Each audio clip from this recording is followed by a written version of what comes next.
As he opened his eyes, Cang Pan discovered that he had traversed into a world of Beast Tamers.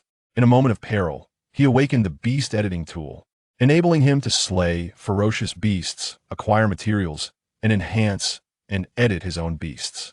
Blood original sin shattered scales of the ancient dragon angel's wing crown of sin. The seven-headed, ten-horned crimson dragon, an incarnation of Satan, heralding sin and judgment upon the world. Remnants of shattered stars' blood of the Titan noble soul.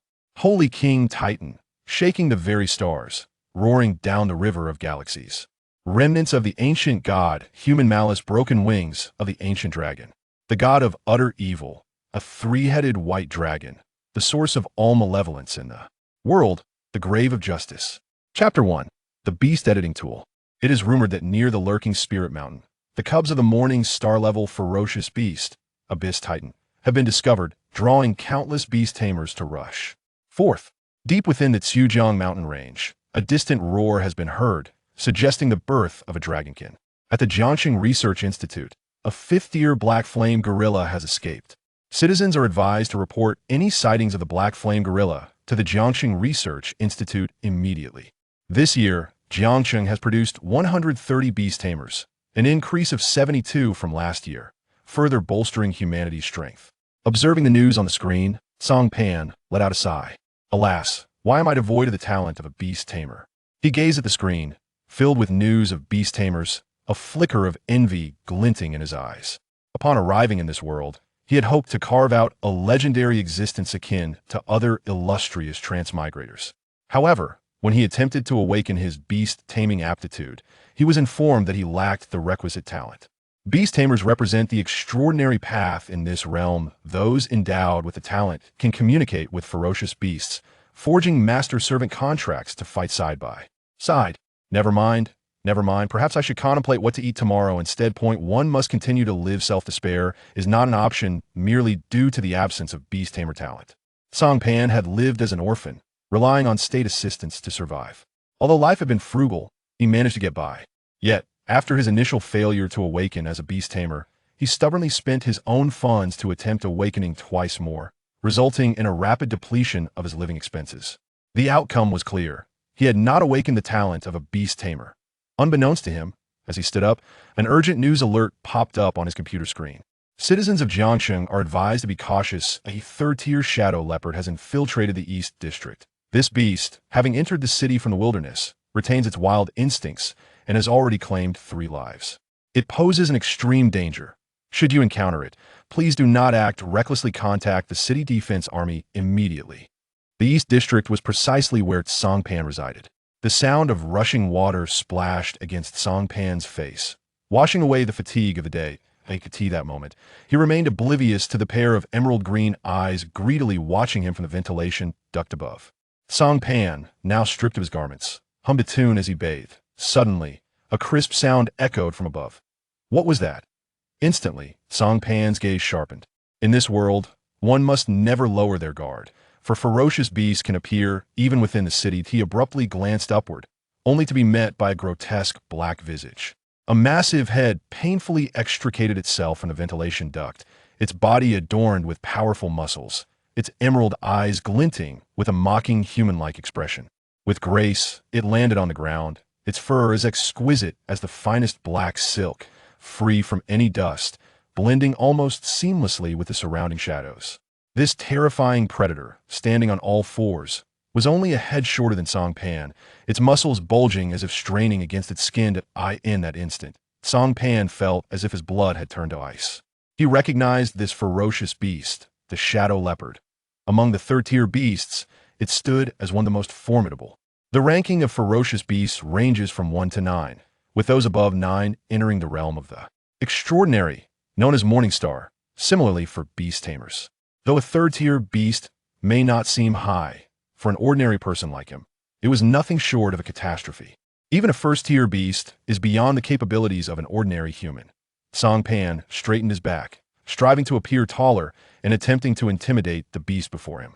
The shadow leopard gazed at the human before it with a mix of surprise and intensified mockery.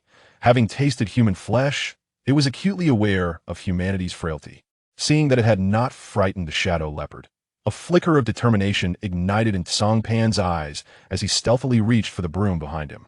Even in death, he would seize a piece of flesh from this beast. However, his movements were all too evident to the shadow leopard that, in an instant, its emerald pupils narrowed to pinpricks, the muscles in its robust limbs tensing. This was the stance of the shadow leopard preparing to pounce. The next moment, the beast, towering over Cang Pan, lunged at him. As its massive jaws widened before him, Cang Pan's mind went blank, and his body instinctively grasped the broom, aiming for the beast's throat. But it was too late. The shadow leopard was already upon him, and he could distinctly smell the foul odor emanating from its In that moment, the world seemed to slow. No, it was not merely an illusion of slowness. Time had truly come to a standstill. As he watched the shadow leopard seemingly suspended in midair, Cang Pan cautiously evaded, his eyes darting around at the frozen tableau. The cascading water from the shower, the shampoo bottle in mid-fall, and the charging beast doll were suspended in the air. Time paused at this singular moment. Ding! Life-threatening danger detected. The beast editing tool is officially activated. A chilling notification echoed in Cang Pan's ears. Chapter 2. The Malevolent Dragon. Ding! The Beast Tamer editor has been successfully activated. Ding! Detecting that the host is in a state of crisis. Bestowing the host with an initial treasure chest. As the system's voice faded, the scene before Cang Pan transformed. At this moment, he found himself standing amidst a boundless starry expanse. In the heart of the cosmos loomed a colossal statue, so immense that words could scarcely convey its magnitude. This statue, adorned with a myriad of hands and eyes, exuded an aura of the bizarre. Endless worlds ebbed and flowed upon the arms of the statue, while the eyes embedded within it incessantly rotated, shimmering like the stars above. A river of stars coiled around its waist, resembling a layer of opulent gossamer. The river flowed endlessly, yet the statue remained steadfast, as if it had stood there since the dawn of time. In the next moment, a spark of starlight traversed the infinite sky and arrived before Cang Pan. It was an ancient treasure chest crafted from bronze. Is this what the system referred to as the initial gift? Cang Pan gazed at the chest before him and reached out to touch it. Instantly, the chest erupted, transforming into 5 objects enveloped in starlight. A drop of blood, a shattered scale, a tattered crown, a broken, pitch-black wing, and a swirling mass of mist. Ancient dragons, shattered scale, 4 stars. The oldest of dragonkind are bestowed with the title of Ancient Dragon, existing since the world's inception, capable of contending with deities. Crown of Sin, 3 stars. The most brutal tyrant of the mortal realm poured the wealth of his nation into crafting this unparalleled treasure using the most formidable alchemy of the age. Yet time's erosion is sufficient to alter even the most steadfast of stones, let alone a crown. Angel's Feather, 3 stars. O God, please lower your noble gaze. Behold the suffering of this world, show mercy, and witness this chaotic realm. On that day, a deity named Satan descended upon the world, bringing forth various wonders. While a demon named God gazed upon his flock, seduced by Satan, and raised his staff to unleash divine retribution. Original Sin, 5 stars. All sins and punishments of this world reside within this. Blood, 5 stars. A great omen appeared in the heavens. A woman clothed in the sun, standing on the moon, crowned with 12 stars, pregnant and in the throes of labor, crying out in agony. Again, a wondrous sight appeared in the sky, a red dragon with 7 heads and 10 horns, each head adorned with a crown, dragging a third of the stars down from the heavens and casting them to the ground. The dragon stood before the woman in labor, poised to devour her child upon its birth. And then, what happened next? Ha ha ha. Afterward, the dragon ascended to the heavens, while the woman's child was vilified as the dragon's incarnation, doomed to wander the earth. The attributes and descriptions of the 5 items appeared before Cang Pan. System, what do you mean by presenting these items to me? Cang Pan raised an eyebrow, gazing quizzically at the 5 materials, each emanating a terrifying aura, even though they had already been separated from their original form. Each of these materials exuded a presence far more formidable than that of the shadowy panther. The Beast Tamer editor can assist the host in utilizing materials to edit and enhance beasts. Please feel free to combine materials to create your initial beast. Materials can range from rare treasures to ferocious beast components, and their levels are categorized into 5 stars, with 1 star being the lowest and 5 stars the highest. The system's cold voice resonated in Cang Pan's ears. Immediately, he raised an eyebrow. A free combination? Indeed, a free combination. Hearing the system's words, Cang Pan furrowed his brow and began to ponder. The notion of a free combination could not be taken lightly. Combining 2 completely opposing materials could yield results where 11 is less than 2. When editing a beast, it is advisable to utilize materials with compatible attributes. Fortunately, His luck seemed fortuitous. The 5 materials he had drawn as a novice reward appeared to possess attributes that were quite harmonious, devoid of any stark contradictions.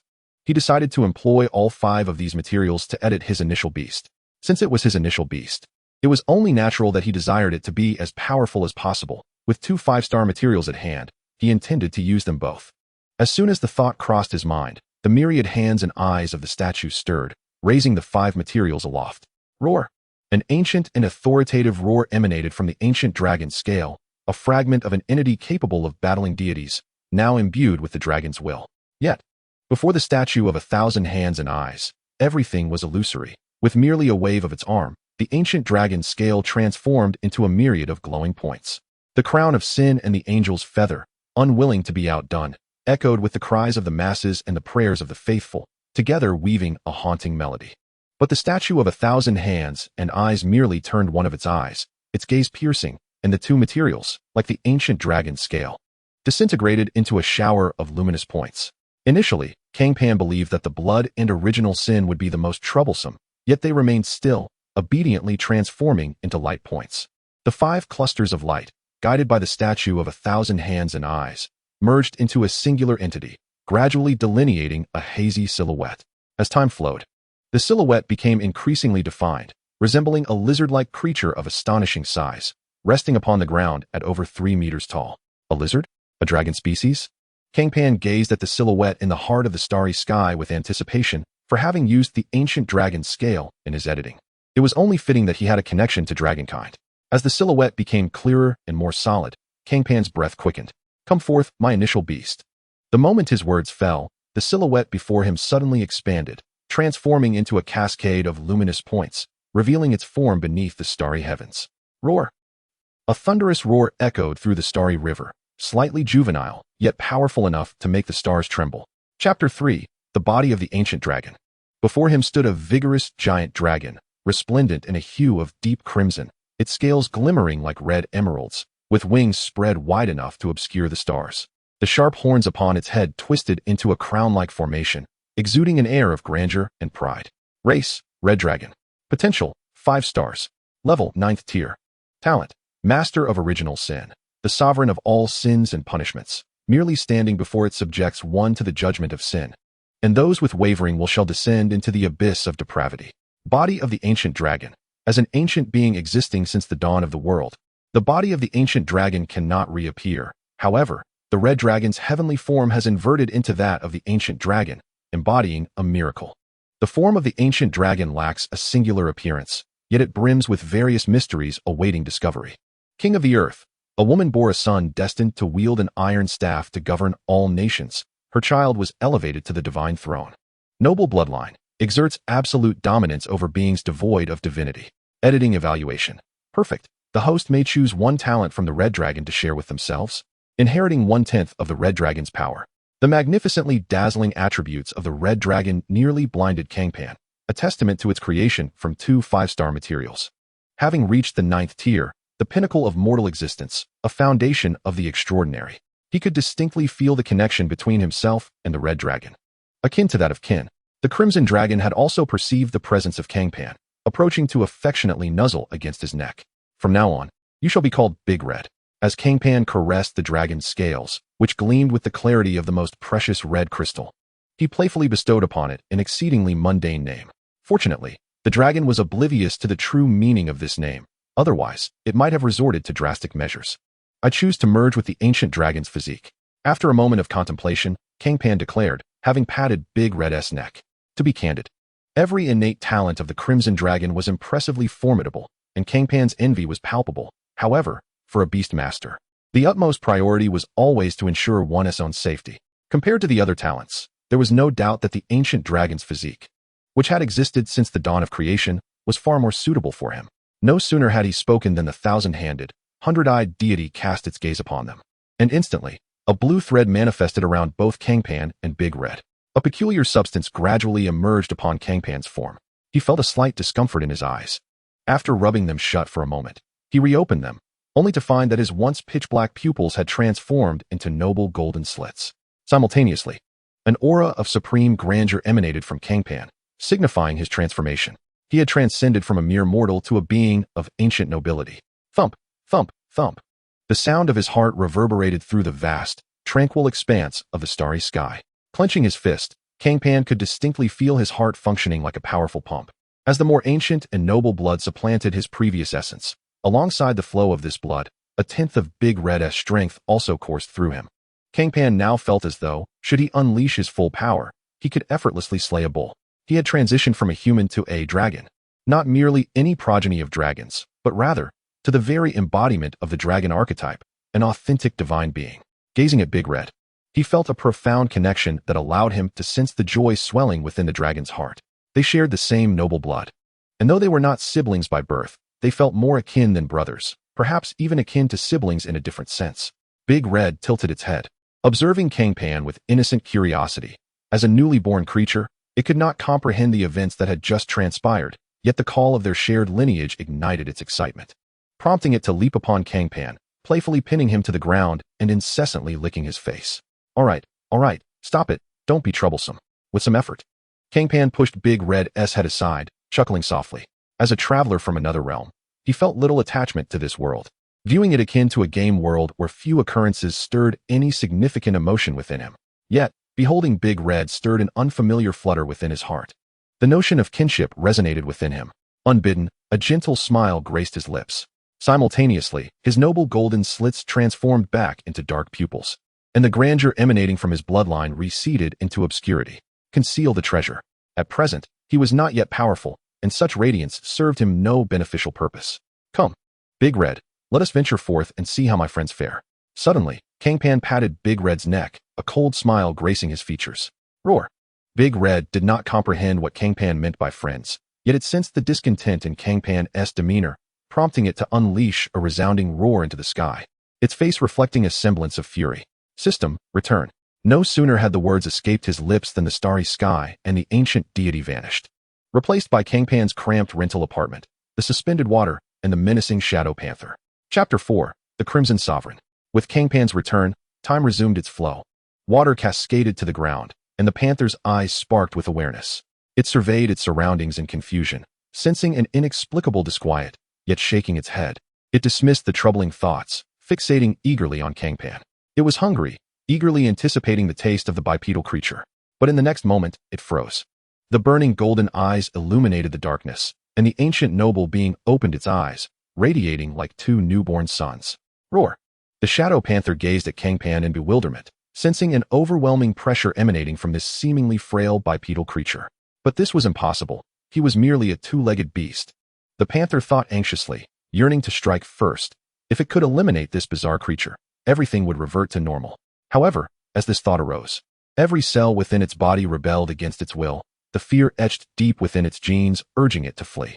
Ultimately, the panther's reason succumbed to its instinct, and with a whimper, it attempted to escape, tail tucked in fear. Ha, thinking to flee without my consent, standing amidst the flowing water, allowing it to cascade over his sharply defined figure, Cang Pan wore a cold smile. As his words fell, a pair of lantern-sized golden slits appeared behind him. The oppressive aura of noble blood and the ancient dragon's physique utterly shattered the panther's resolve. It whimpered and prostrated itself, afraid to even breathe. Step, step, step. The crisp sound of footsteps echoed in the cramped bathroom, as Big Red, resembling a sculpture crafted from the finest ruby, slowly emerged before the Shadow Panther. Kill it. Big Red. Cang Pan turned his head, allowing the warm water to cleanse him of impurities. At his command, Big Red's golden slits blazed brightly, as if a flame ignited within. It fixated on the Shadow Panther, the myriad of human sins manifesting upon it, coalescing into palpable malice that enveloped the panther. You are guilty. Thus, you shall be punished. An ancient, obscure language flowed from Big Red's mouth, a tongue unknown to Cang Pan, yet its meaning resonated clearly within him.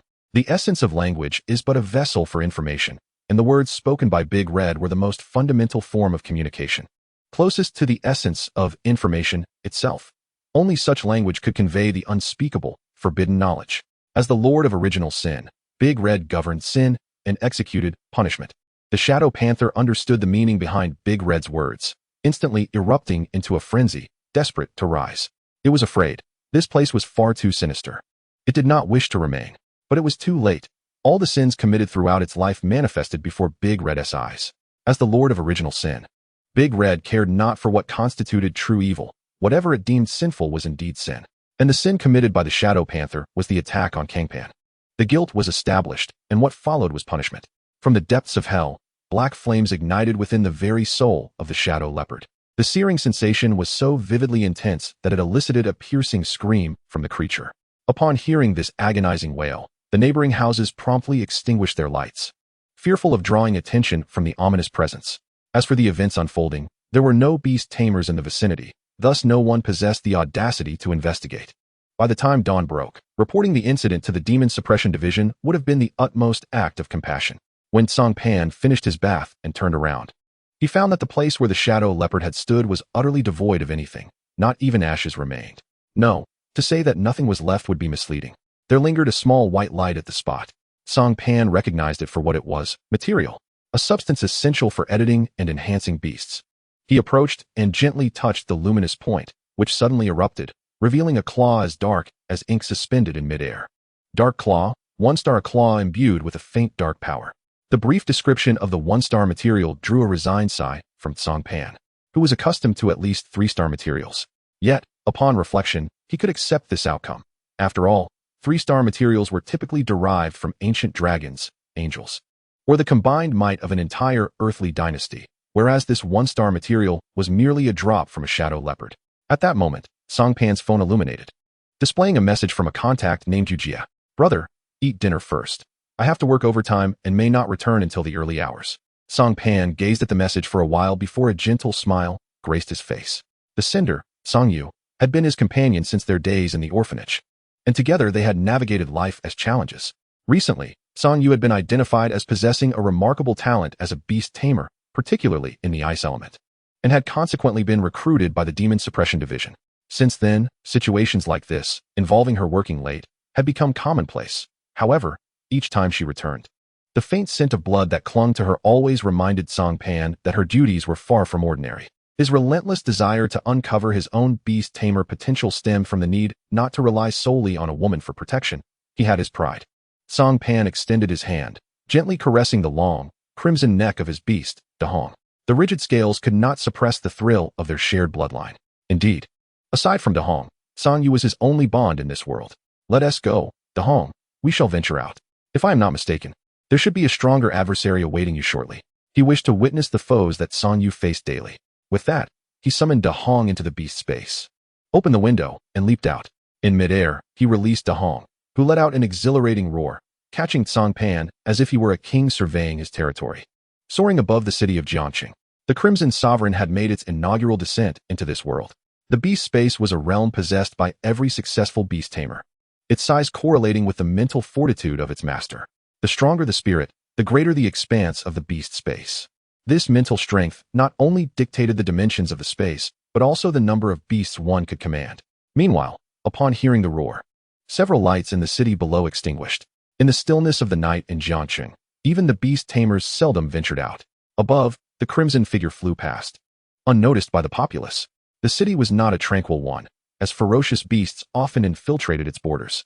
In the sky, Dahong's keen eyes, reminiscent of a hawk, locked onto a particular corner of the city, and with a wingspan that spanned 3 meters, he folded his wings and dove downwards. "Be careful, that creature is inside. Don't let it escape." Outside a dilapidated building, several individuals clad in Demon Suppression Division uniforms were cautiously concealed within the grass, accompanied by various beasts. A sickly-looking girl with a doll-like face spoke earnestly to her comrades. Despite her serious demeanor, her adorable visage made it difficult for anyone to maintain a solemn expression. Chapter 5. The Arrival of the Malevolent Deity. "But, Chief, that creature is a 5th-tier beast, and it escaped from the Jiangqing Research Institute. Its power surpasses that of other beasts of the same rank. Can we truly handle this with just a few of us?" A petite girl with twin ponytails expressed her concerns anxiously. "Quit spreading panic, you unfortunate fool. Our chief's frost crane has just ascended to the 5th tier. Being of the same rank, it's not significantly inferior to that old monkey. Besides, we have 7 people. Can we really be defeated in a 7-on-1 encounter?" A girl with fiery red hair playfully slapped the ponytailed girl on the back of her head, laughing heartily. However, the doll-faced girl could only offer a resigned smile in response. "I won't hide it from you. The frost crane is not a particularly powerful beast. Moreover, that creature was already at the pinnacle of the 5th tier before it fled. Whether it has transitioned to the 6th tier now remains uncertain, so it's quite possible we may not return from this mission. Her casual remark caused the smiles on everyone's faces to freeze in place. No way, Chief. Are you serious? Don't scare me like that. The ponytailed girl's face turned pale with fear. I am not deceiving you. I genuinely have my doubts. The doll-faced girl shook her head with a wry smile.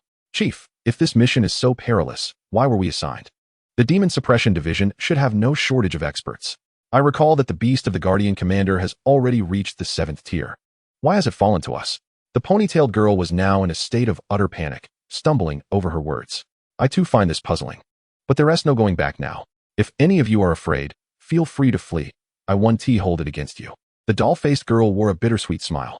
Upon hearing this, the ponytailed girl felt a surge of uncertainty, but, after glancing at the doll-faced girl, sighed and steadied herself. Observing this, the doll-faced girl beamed with genuine warmth, turning to the blue-haired girl who had remained silent since the beginning. Sanyu, you should go home. I recall you have a younger brother. If you were to meet your end here alongside us, your brother would surely resent us. At her words, the blue-haired girl remained silent, her unwavering stance speaking volumes about her resolve. The doll-faced girl surveyed her surroundings, noticing all 6 teammates had chosen to stay. And a flicker of gratitude illuminated her face. It seems I have done a commendable job as captain, as my team is willing to accompany me to the grave. I consider myself fortunate to have 6 enchanting beauties by my side until the end. The doll-faced girl's feigned nonchalance elicited a few scattered chuckles. Then, since that is the case, let us not hide any longer. Frost Crane, freeze this entire building to ensure nothing escapes. The doll-faced girl rose to her feet. Appearing a very charming girl, yet her words bore a fierce intensity. Behind her, a massive void materialized. Screech! A sharp, piercing cry erupted from the cavernous opening as a celestial crane, adorned with shimmering ice-blue feathers, soared forth. Its fierce gaze fixated intently on the dilapidated building. And as it flapped its ice-blue wings, the temperature plummeted dramatically, causing snowflakes to begin to fall from the sky. Frigid ice surged upward, forming towering walls of ice that sealed off the entire structure. Simultaneously, the icy tendrils infiltrated the building, relentlessly lowering the temperature within. This audacious act provoked the wrath of whatever lay inside the crumbling edifice. A thunderous roar reverberated from within the derelict building. The oppressive sound was accompanied by the tremors of the ice walls, shaking the very foundation of the structure. Scorching flames erupted from the cracks in the ice, crackling and roaring, creating a stark juxtaposition of searing heat and biting cold in that singular moment. Trouble loomed. It appeared that the old monkey had indeed ascended to the 6th tier. Witnessing this scene, the youthful girl with a doll-like face became profoundly somber. Ice Serpent, go! Reinforce the ice walls, she commanded. Suddenly, the previously silent Sanyu stepped forward, summoning a colossal ice python over 10 meters in length. It coiled around the outer ice walls, exuding an overwhelming chill that gradually thickened the walls, suppressing the inferno's heat. What they were pursuing was a 6th-tier black flame gorilla, a ferocious beast that dreaded the cold. Yet, it became evident that they had underestimated the creature's strength. A violent tremor shook the ground once more, revealing a dark spot on the ice wall that gradually enlarged. When it grew to the size of a human head, the object became clear. It was a fist imprint, ablaze with black flames. The doll-faced girl's pupils contracted. Ice Serpent, retreat. Though unsure of the reason, the Ice Serpent immediately coiled its body into a defensive formation. Just as it withdrew from the ice wall, a dull thud echoed behind it. A hot breath swept over the Ice Serpent's scales, causing it to freeze in place. Inside the decrepit building, the chilling cold and searing heat intertwined, crafting a bizarre tableau of frost and black flames. Struggling to turn its head, the Ice Serpent caught sight of a pair of eyes burning with fury. A furious roar erupted from the building, and at that moment, the creature's true form was finally revealed. It stood over 4 meters tall, its body marred with countless scars, and its fists wreathed in a cloak of black flames. Moments ago, it had forcefully broken through the ice walls using this very black flame and its monstrous strength. A collective gasp escaped the lips of the Demon Suppression Agency members upon witnessing the monstrosity before them. The visual impact of this beast, resembling a vengeful deity, was overwhelming. The black flame gorilla, having breached the ice wall, locked its gaze upon the frost crane above and the Ice Serpent below, while the celestial crane remained out of reach. The grounded Ice Serpent was vulnerable. It reached out its massive hand, black flames morphing into chains that ensnared the Ice Serpent.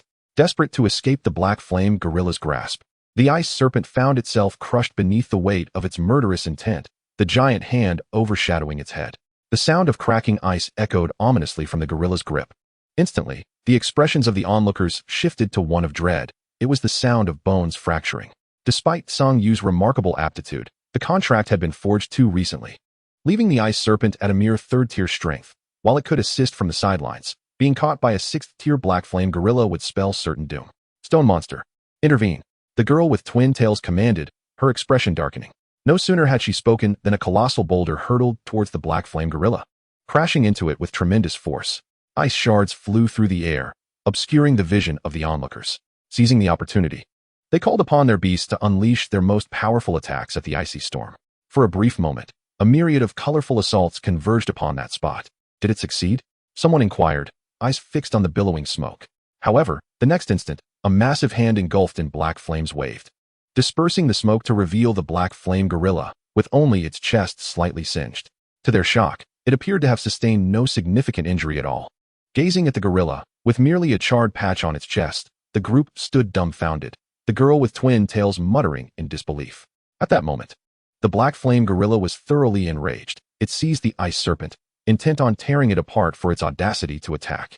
Despair enveloped the hearts of all present as they beheld the enraged creature. Song Yu's countenance shifted dramatically. She placed her backpack on the ground and, in the next instant, retrieved a sniper rifle that exuded an ethereal glow, aiming the dark muzzle at the gorilla's skull. A crisp gunshot rang out, the rifle's muzzle flashing as a bullet crafted from the rib bone of a 7th-tier earth dragon struck the gorilla squarely in the forehead, causing its head to jerk back violently. Materials from 7th-tier beasts were considered strategic resources in Jiangxing, requiring extensive approval for use. Song Yu's access to such ammunition was a testament to her exceptional talent, meriting significant investment from the Demon Suppression Agency. Did it succeed? The doll-faced girl clutched a talisman in her palm, anxiously watching the massive form of the black flame gorilla. Yet, the gorilla stood tall, blood streaming from its forehead. But it had not suffered a fatal wound. The specially designed bullet was firmly lodged in its brow. It grinned maniacally, a chilling laughter echoing. Its eyes ablaze with an unquenchable black flame, a visage filled with madness. With a swift motion, it extracted the bullet embedded in its skull. Upon witnessing the nearly unscathed bone, a wave of helplessness washed over the onlookers. What kind of monster have those lab rats created? The doll-faced girl clenched her teeth, her previously sickly pale face now flushed with rage. A thunderous roar erupted from the black flame gorilla as it tilted its head back, its hands tightening around the ice serpent's body, intent on tearing it asunder. The ice serpent writhed in agony, emitting a heart-rending wail. No, please. Hearing its cries, Song Yu was thrown into a state of panic. The ice serpent was her trump card. If nurtured properly, it would allow her to lead a prosperous life with Cang Pan. Yet now, all hope seemed to dissipate with the ice serpent's anguished screams. On the other side, just as the black flame gorilla lifted its hand, it suddenly felt as if its heart had been tightly gripped, an indescribable panic sweeping over it. It could now distinctly sense that if it continued on this path, it would surely meet its demise. The black flame gorilla, filled with unease, cast aside the ice snake, its dark fur bristling, emitting a series of menacing low growls. This fierce beast, akin to a vengeful deity, resembled a startled quail, desperately seeking a crevice to hide within. Observing this, Song Yu swiftly retrieved the ice snake into her beast space, her gaze warily fixed upon the black flame gorilla. However, at this moment, the black flame gorilla had no time to pay them any heed, its eyes darting around in terror. What was happening to it? Upon witnessing this, the twin tails commanded the stone man to return to her side, her eyes locked anxiously on the black flame gorilla. Was it afraid? At that moment, Song Yu, who had remained silent until now, ventured a guess. Her words sent a shiver down everyone's spines, a sudden chill creeping up their backs. The black flame gorilla had already reached the 6th tier, a level at which it could nearly stride through Jiang City unchallenged. What could possibly instill fear in such a creature? In the next instant, their confusion was met with an answer. A terrifying roar erupted from the heavens. Upon hearing this roar, everyone noticed their beasts involuntarily shuddering, including the frost crane of the doll-faced girl and the fearsome black flame gorilla. What was that? The crowd instinctively looked up, the twin tails pointing in horror at the enormous figure descending from the sky. The doll-faced girl raised her gaze, her pupils narrowing as she beheld the noble creature. For limbs, dual wings, scales, could it be? Due to the immense distance, she could only vaguely discern these features, yet even this slight revelation was enough to terrify her. The combination of these three elements immediately led her to one conclusion: a dragon. A powerful gust of wind forced their eyes shut as the majestic creature in the sky folded its wings, diving down like an arrow. Boom! A thunderous crash reverberated as the ground trembled, a cloud of dust rising that obscured all sight. After what felt like an eternity, the dust settled, and the crowd cautiously opened their eyes. Upon finally discerning the scene before them, all eyes widened in shock. Before them stood a being of indescribable nobility, one whose stature could not be encapsulated by any known language. It stood upon the earth yet seemed to transcend it, its crimson scales glimmering like the most exquisite rubies, exuding an unparalleled beauty. A palpable malevolence coiled around the dragon, as if it were a tangible entity. A dragon species? The twin tails gaped in disbelief at this terrifying presence, reminiscent of a figure from ancient myth. Yet in the next moment, under their astonished gazes, the proud red dragon lowered its head, allowing the figure atop its back to dismount gracefully. It was then that the crowd realized there was indeed a person upon the red dragon. Hiss! This dragon species was a beastmaster? The twin tail's voice trembled with trepidation. A dragon species truly represented the pinnacle of beast mastery. Those who possessed a dragon as a beast were akin to human nuclear weapons. Yet why would such a formidable figure appear here? In the next heartbeat, a man clad in casual attire, with dragon-like brows and phoenix-like eyes, descended from the red dragon's crown, a gentle smile gracing his face. The moment Sanyue laid eyes on him, her previously cold demeanor melted into wide-eyed astonishment, her expression betraying a deep sense of incredulity. Roar! Sensing the unusual aura of the dragon species, the black flame gorilla perceived an opportunity. Driven by the three great illusions of life, it unleashed a furious roar toward the heavens, its black flames surging as it reached out a massive hand toward Cang Pan. It had battled countless beastmasters, aware that these diminutive humans were utterly powerless without their beasts. Now, the terrifying dragon species had not turned its gaze here. This was the perfect moment. The black flame gorilla charged forth, akin to a seasoned general on a stage, brimming with confidence. Be careful. Sanyue's pupils dilated as she instinctively shouted. Though she was uncertain if this person was indeed her brother, his resemblance was undeniable. Chapter 7. The Incarnation of Malice. The Authority of Original Sin. As the fiery hand of the black flame gorilla, ablaze with black flames, neared Cang Pan, Sanyue's heart tightened, and she instinctively prepared to summon the injured ice snake from the beast's space to shield him from the impending strike. Ice snake, meow? So, love will truly vanish, right? But before she could react, the resplendent red dragon had already responded. It abruptly turned its head, golden slit eyes fixated on the black flame gorilla. In that moment, the black flame gorilla felt its very blood freezing in its veins. Transgressor, receive your punishment. The voice of the great red dragon thundered, differing from any known tongue, yet comprehensible to all living beings. A pure malice radiated from the great red, invoking the most profound fears within every creature. Under the gaze of the Lord of Original Sin, the black flame gorilla felt its body rigidifying, its blood threatening to congeal into ice. The noble blood coursing through it rendered the great red akin to a sovereign of all beings, the crown like horns atop its head adding an air of majesty. Under the king's watchful gaze, the black flame gorilla's body moved first. Slowly, it knelt before the astonished onlookers, its head pressed firmly against the ground. Arg roar! The black flame gorilla, forcibly subdued, emitted a series of unwilling howls, its muscles tensed, veins bulging as it desperately sought to resist its body's instinct. Yet it was all in vain. It knelt as if rooted to the ground. Simultaneously, an ancient scroll unfurled above its head, revealing the myriad sins committed by the black flame gorilla throughout its life. You are guilty. You shall be punished. The great red's words echoed once more, this time imbued with unwavering conviction, sealing its fate. As the words fell, the dark malice that had coiled around its scales dissipated, manifesting the myriad evils of the mortal realm. You are guilty. You shall be punished. You are guilty. You shall be punished. You are guilty. You shall be punished. Layer upon layer of voices arose after the great red's proclamation, incessantly repeating its decree. These were the manifestations of malice emanating from the great red, taking form as specters of humanity's various sins. They rose, accompanied by a cacophony of sound, and advanced toward the black flame gorilla. Roar! Roar! The scarred body of the black flame gorilla ignited with a fierce blaze of black flames, emitting a low growl filled with both fury and terror. Its body trembled violently, striving to break free from the constraints of the noble bloodline. As sweat began to trickle down, it was swiftly evaporated by the searing black flames. It struggled, and even the once pinned form began to show signs of revival. Uncertain of what these humanoid entities truly were, its sixth sense, honed from countless brushes with death, warned it that they were far from benevolent. As it fought against its bonds, the manifestations of malevolence approached the black flame gorilla. Vigilantly, it watched them, growling menacingly.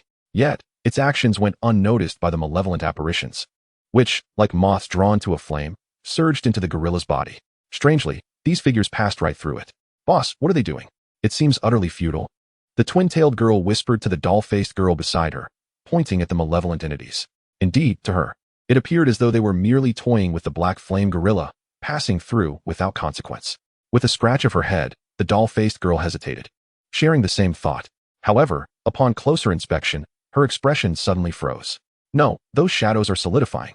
They are taking something from the black flame gorilla," she exclaimed in horror, the scene before her exuding an indescribable sense of dread. Her faint voice, though barely audible, was clear to the noble bloodline, who looked up in surprise at the doll-faced girl, astonished that she could perceive this detail. Indeed, the manifestations of malevolence were extracting something from the black flame gorilla. They were siphoning away its very essence of sin. This was no trivial matter. In the realm of existence, every normal life form comprises various essential elements, each indispensable. The emergence of an anomaly signified that the individual itself was fundamentally flawed, and sin was an integral part of the essence of life. Without it, the very fabric of existence would unravel, and life would cease to thrive. The black flame gorilla now sensed distinctly that something of immense significance within it was being taken by those dark figures. As they moved, it felt its consciousness and power gradually slip away. This dull, gnawing fear was the punishment bestowed upon it by the noble bloodline. The gorilla trembled all over. Drenched in sweat, not from rage, but from sheer terror, it opened its gaping maw to plead for mercy from the noble bloodline, only to find itself devoid of the strength to utter a sound. As the last manifestation departed, the gorilla's head drooped feebly to the ground, devoid of any spark of life. It was dead. The cause of death remained a mystery. The bizarre demise of the black flame gorilla sent shivers down the spines of the 7 members of the Demon Suppression Division present. They exchanged glances, none daring to speak first. Observing this, Cang Pan smiled gently and approached them. As she moved, the group instinctively took a step back, wary of attracting her attention. Except for Sangyu. This blue-haired elder sister regarded Cang Pan with a blend of uncertainty and curiosity, her mouth moving silently as if to speak, but no words came forth. "What's wrong, sister? Can't even recognize me?" Cang Pan asked with a soft smile, standing beside her, exuding a gentle demeanor that, alongside the imposing presence of the noble bloodline behind him, created an oddly surreal tableau. Little Pan," Sangyu stammered, utterly astonished, gazing at the familiar yet unfamiliar face before her, at a loss for words, unsure where to begin. Upon hearing this, the others also fell into stunned silence. Cang Pan, Sangyu's brother? But wasn't he devoid of Beastmaster talent? The doll-faced girl mused, glancing at the dragon species following Cang Pan, resolved to confront the testing department upon their return. Was this what they termed a lack of Beastmaster talent? Contracting a dragon species as an initial beast? If this creature lacked such talent, what did that make them? Mere stones, inferior to worthless iron. Chapter 8. A response of high emotional intelligence. "Is it really you?" Sangyu gazed at the familiar visage, her head spinning. The brother she had always protected had grown up? "Of course, it is me," Cang Pan replied, his gentle smile unwavering, appearing no different from an ordinary person. His amiable demeanor eased the tension among the remaining 6. Sangyu's brother seemed quite approachable. A glimmering point of light ascended slowly from the corpse of the black flame gorilla, captured in Cang Pan's grasp. This peculiar scene did not go unnoticed. Yet silence reigned among the onlookers. Everyone harbors secrets. Overly prying into others' mysteries often breeds resentment. Inciting displeasure from a beastmaster with a dragon species was not a venture for the faint-hearted. Simultaneously, the attributes of the light appeared before Cang Pan. Burning bone, 1-star, a skeletal structure engulfed in black flames. Anyone who touches it will be mercilessly scorched by the flames. From the strength of the bones, one can glean the power of its master. Another 1-star material. Cang Pan maintained his smile, yet a flicker of speculation began to form in his mind. Having slain 2 ferocious beasts, the shadow leopard and the black flame gorilla, one of 3rd rank and the other of 6th, only to yield 1-star materials suggested that 2-star materials might only drop from beasts of extraordinary caliber. "Hello, I am Gao Tong." The doll-faced girl summoned her courage and approached, eager to greet Cang Pan. After all, the initial beast was a dragon species, and it appeared to be of considerable rank. If such a talent did not join the Demon Suppression Division, it would indeed be a waste of potential. Just then, the imposing red dragon behind Cang Pan stirred. It lowered its head and tore a chunk of flesh from the black flame gorilla's corpse, casting it before Cang Pan. Oh, the dragon's action piqued Cang Pan's interest. He crouched down, unconcerned with the bloodstains, and began sifting through the bloody remnants with his slender, porcelain fingers. His face retained that gentle smile, albeit now stained with blood. This striking scene rendered the doll-faced girl silent, She retracted her earlier thoughts, realizing that this individual's temperament was likely not as placid as it seemed. Before long, Cang Pan's expression shifted as he grasped a metallic fragment the size of a fingernail, a faint smile playing on his lips. Sister, it appears your mission is far from straightforward. His voice captured Gao Tong's attention. Upon seeing the blue metallic shard in Cang Pan's hand, her pupils constricted, and she instinctively opened her mouth, yet stifled her words. However, this subtle movement did not escape Cang Pan's notice. He looked up, meeting her gaze with an inscrutable smile, leaving her in a state of uncertainty. Miss, you seem to possess knowledge of this object. Could you enlighten me regarding its origins? Gao Tong yearned to articulate a response, yet as she lifted her gaze, she was met with a pair of blazing golden eyes. These belonged to Cang Pan. In that moment, he appeared transformed. The gentle youth she had previously encountered now entirely absent, replaced by an individual radiating an aura of nobility, akin to a divine being traversing the earth. Gazing into those fiery golden eyes, the words she had intended to withhold tumbled forth unexpectedly. If my eyes do not deceive me, this must be the emblem of the giant whale Beast Tamer Guild. Her lips moved more swiftly than her thoughts, and before she could process her own utterance, it was already spoken. Realizing her faux pas, Gao Tong quickly averted her gaze, reluctant to say anything further. The giant whale Beast Tamer Guild? What is their purpose? The intense golden eyes flickered slightly. The Beast Tamer Guild is a coalition of beast tamers who refuse to be governed by the Demon Suppression Division. The giant whale Beast Tamer Guild stands as a distinguished entity among them. The guild leader commands a pseudo-7th-tier deep-sea whale, rumored to possess a trace of the sky whale's bloodline. Song Yu interjected, a hint of caution flickering in her eyes as she mentioned the giant whale guild's leader. Since the era of beast taming dawned, while humanity has evolved, so too have the ferocious beasts. The sky whale is a formidable creature of the deep, worshipping absolute physical strength, with each specimen often measuring dozens, if not hundreds, of kilometers in length. The mere slap of its tail can effortlessly obliterate a city. Legend has it that the most powerful sky whales possess the strength to shake the very continent. Due to the existence of this deep-sea whale, the giant whale Beast Tamer Guild has established itself as the leader among all beast tamer guilds in Jiang City, and the guild leader, empowered by this force, can stand toe-to-toe with the Demon Suppression Division of Jiang City. Oh, is that so? Then where might this so-called giant whale Beast Tamer Guild be located? Cang Pan stroked his chin, clearly dismissing the significance of the giant whale guild. A 9th-tier crimson beast could easily overpower any adversary in Jiang City. Upon hearing this, Song Yu cast a peculiar glance at her brother before slowly shaking her head. I am unaware, due to the nature of their beasts. The giant whale guild's headquarters is situated at sea and lacks a fixed location. At this revelation, Cang Pan silently nodded, the golden flames in his pupils extinguishing unnoticed, reverting to his previously genteel demeanor. This sudden and seamless transformation sent a chill through the onlookers, leaving them uncertain of which persona was his true self. In that case, let us disregard such trivial matters. Come, sister, let us return home. With that, Cang Pan led Song Yu away from the scene. Meanwhile, within a towering building at the heart of Jiang City, a man exuding a scent reminiscent of the sea hurriedly entered. A security guard at the entrance attempted to block his path, but upon seeing the credentials he presented, they quickly lowered their heads in trepidation. The man, seemingly unfazed by the obstruction, cautiously surveyed his surroundings.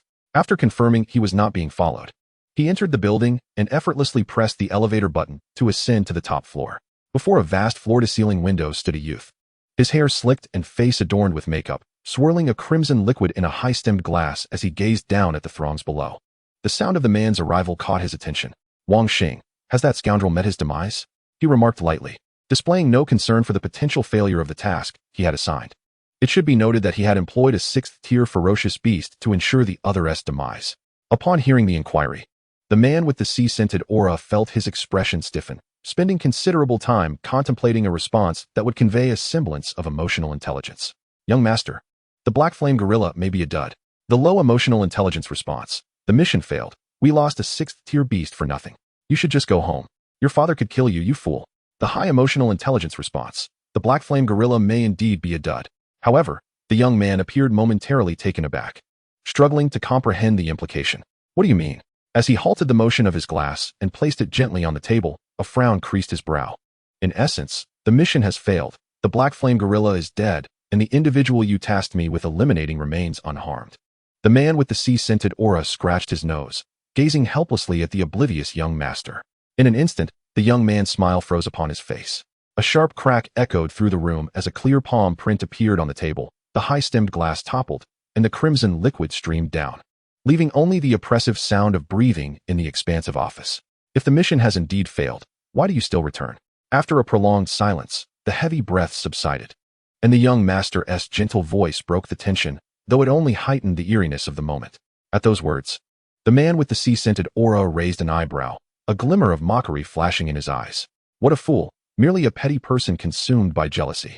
He harbored no fear that the young master, or even the guild leader, would take any action against him. First, he was a 5th-tier beast tamer, and second, he was not affiliated with the Giant Whale Guild, belonging instead to another beast tamer guild. Most guilds in Jiang City tended to band together, and the leader of the Giant Whale Guild was merely a nominal figurehead. His assistance to the young master was solely to save face for the Giant Whale Guild. Yet, regrettably, this young master was nothing but a fool, utterly incapable of contributing anything of value. Hee. The derisive gaze of the sea-scented man pierced the softest spot in the young master's heart. Yet instead of erupting in rage, he emitted a series of unsettling chuckles. It's always the same. You all look down upon me. Why? Why do you all scorn me? My father is the leader of the Giant Whale Beast Tamer Guild. Hearing the young master's frantic exclamations, the man with the sea-scented aura shook his head, his disappointment nearly spilling over. He turned to leave the scene. With such a foolish young master in the Giant Whale Guild, it was doomed. You're just like them, looking down on me. If that is the case, then go join them. Yet just as he turned away, the young master's chilling laughter echoed behind him. Instantly, the man with the sea-scented aura felt a jolt of alarm surge through him, disregarding his pride before the younger generation as he swiftly distanced himself from the young master. Simultaneously, his beast space activated, summoning a 5th-tier wandering sea spirit to his side. At that moment, his mind was consumed by a singular thought. What gives him the audacity to act against me? While a 5th-tier beast tamer may not be considered the pinnacle of combat power in Jiang City, he was nevertheless a formidable force. Suddenly, the sound of crashing waves reached his ears, drawing his attention. As he surveyed his surroundings, his pupils constricted to the size of pinpricks. He was no longer within the confines of the office on the rooftop. Instead, he found himself amidst an expansive ocean, standing upon a floating island. What sort of sorcery is this? The lecherous man's pupils quivered in disbelief. He could not fathom how a mere buffoon, consumed by jealousy, could wield such earth-shattering powers. You all are the same. You have always looked down upon me. If that is the case, then let you too, like the rest, perish in this ocean of despair. The well-dressed young commander stood beside him, his face contorted into a maniacal grin, devoid of any semblance of elegance, resembling a monkey donned in finery. The lecherous man refrained from uttering another word, as the ethereal spirit plunged into the water, both spirit and man charging towards the young commander. In the brutal skirmish between beast tamers, the simplest and most expedient tactic is always to eliminate the opposing tamer first. This was the lesson he intended to impart to this fool today. Yet, peculiarly, the young commander standing opposite him exhibited no sign of panic. Regarding him as one might observe a mere circus act, that condescending gaze ignited a flicker of annoyance within the lecherous man. A Cang, just as before.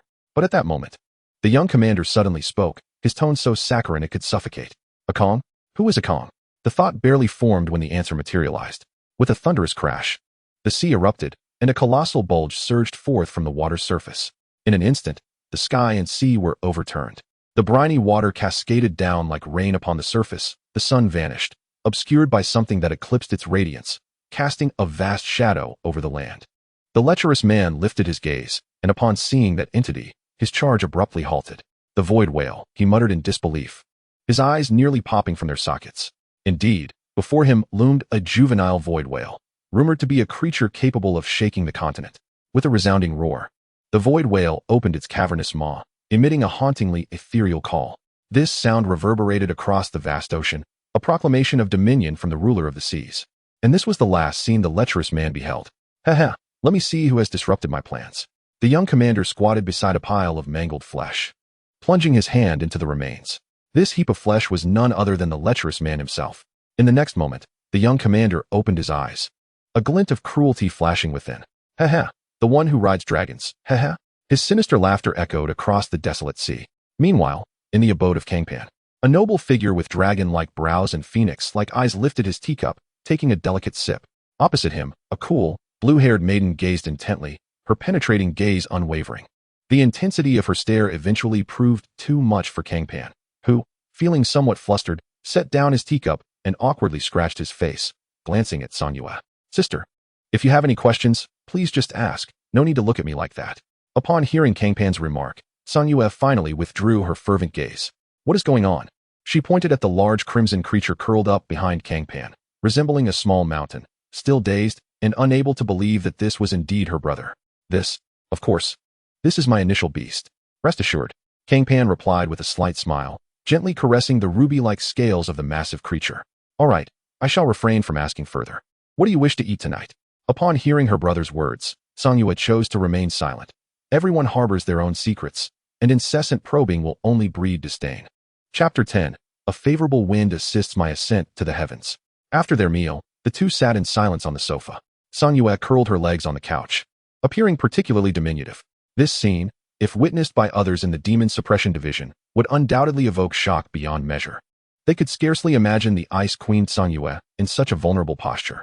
Of course, it was only at home that Sang Yue revealed this childlike demeanor. While this moment should have felt entirely natural to the two, having shared countless such instances throughout their lives, today bore an air of difference. Transformed by the ancient dragon, Cang Pan exuded an alluring charm that resonated deep within his bloodline, a sensation that overwhelmed Sang Yue, prompting her to hastily rise and seek refuge in her room. In 2 days, a secret realm will open deep within Luling Mountain. Do you wish to go? Just as she was about to close the door, she recalled this matter and turned to look at Cang Pan. As a prodigy of the Jiangsheng Demon Suppression Division, she possessed 2 slots for entry into the secret realm. Previously, when Cang Pan had not yet awakened his Beast Tamer abilities, she could not possibly take him along. It was far too perilous. Thus, she had contemplated whether to sell her quota for resources to enhance the Ice Serpent's strength. Yet now, that was unnecessary. Cang Pan had awakened his Beast Tamer talents, and naturally, one of the slots was to be granted to him. Luling Mountain, the one rumored to give birth to dragonkind? Cang Pan pondered, recalling the news. Where did you hear such unfounded tales? The secret realm deep within Luling Mountain is merely the tomb of hill giants, wholly unrelated to dragonkind. Besides, the dragonkind you refer to is right behind you. Isn't it? Sang Yue fell silent, pointing at the large crimson creature quietly resting behind Cang Pan. Is that so? Marketing ploys can indeed be quite misleading. Since it is the tomb of hill giants, then I shall go take a look, Cang Pan declared, slapping his palm in realization. Hill giants are a branch of mountain giants, said to possess the bloodline of the legendary titans. Cang Pan was eager to see if he could acquire some valuable materials related to titans. Sang Yue gazed at her brother's childlike side and nearly burst into laughter. But the next moment, her smile faltered, her expression betraying hesitation. What is it?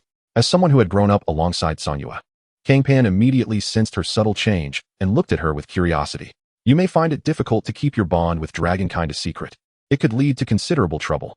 Sang Yue's concern lay not with others, but with the Demon Suppression Division. She would not speak of it herself. Yet at least 6 individuals had witnessed Cang Pan's bond with dragonkind. With so many eyes, it was inevitable that suspicion would arise. After all, the allure of a dragonkind is not something to be taken lightly. Having grown up in an orphanage, Sang Yue dared not gamble on human nature. However, to her surprise, when Cang Pan heard her words, he displayed no sign of concern. Instead, he erupted into a boisterous laugh, the genteel demeanor he had just exhibited seeming like an illusion. Trouble? I fear no trouble. A favorable wind assists my ascent to the heavens. The great crimson creature was a 9th-tier beast, the strongest in Jiangsheng, while the Jiangsheng garrison commander, Qiu Zimo, had only a 7th-tier beast, an insurmountable gap. Any beast of such caliber could easily subdue that commander's beast as if it were a mere child. Moreover, the great crimson creature was no ordinary beast. It was dragonkind, an ancient dragon. Apart from the juvenile god, there was scarcely anything in the same tier that could rival it. At that moment, the great crimson creature, sensing Cang Pan's thoughts, raised its head and let out a disdainful yawn. Crazy little red. You. Never mind, I won't bother with you anymore. Just remember to remind me the day after tomorrow to accompany me to the demon subjugation office in the morning. Observing the expressions on Da Hong and Sang Pan's faces, Sang Yu felt a surge of frustration, wishing to voice her thoughts, yet ultimately swallowed her words.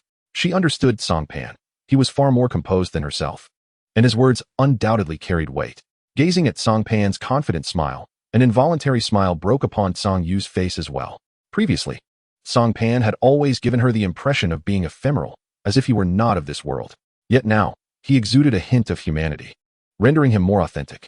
At this moment within the Jiangxing Demon Subjugation Office, Gao Tong burst exuberantly into an office, the very office of the Jiangxing Guard Commander. Boss, I've discovered a promising talent. A disheveled middle-aged man, with a beard and an air of despondency, lounged at an angle in a chair, clutching a metal flask and periodically taking swigs of its crisp contents.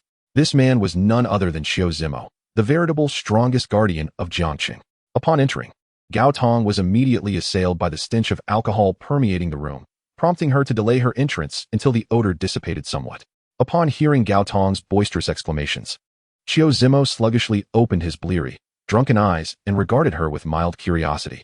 "Oh, it's little Gao. What is up? Commander, how much have you drunk this time?" Gao Tong pinched her nose, her eyes reflecting her disdain.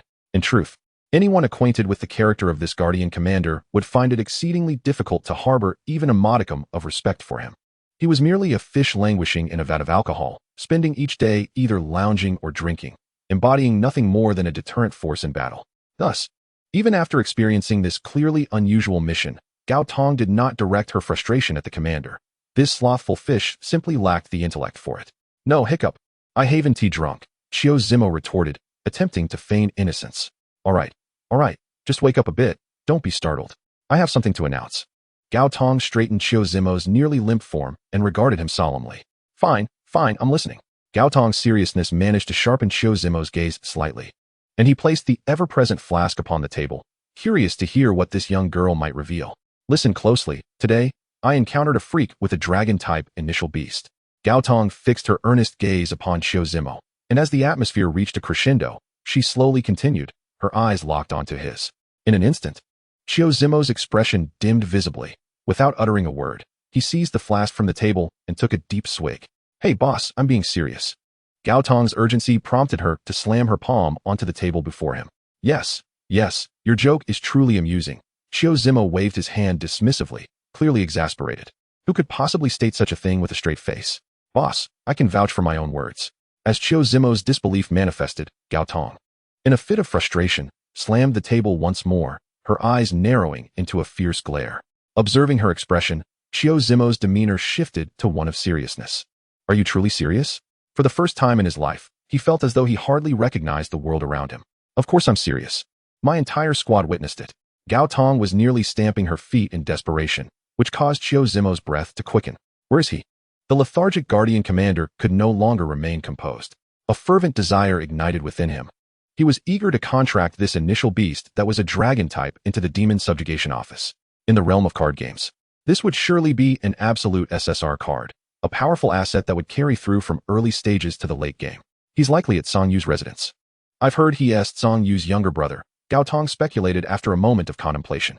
It dawned on her that she knew next to nothing about Cang Pan, merely his name. However, since he was Song Yu's brother, he was probably living with her, and even if not, Song Yu would undoubtedly be aware of his whereabouts. From a certain perspective, her guess was fortuitously accurate. "Song Yu's brother, you say?" "I see," Xiao Zimo mused, forcibly tempering his excitement while attempting to project an air of authority.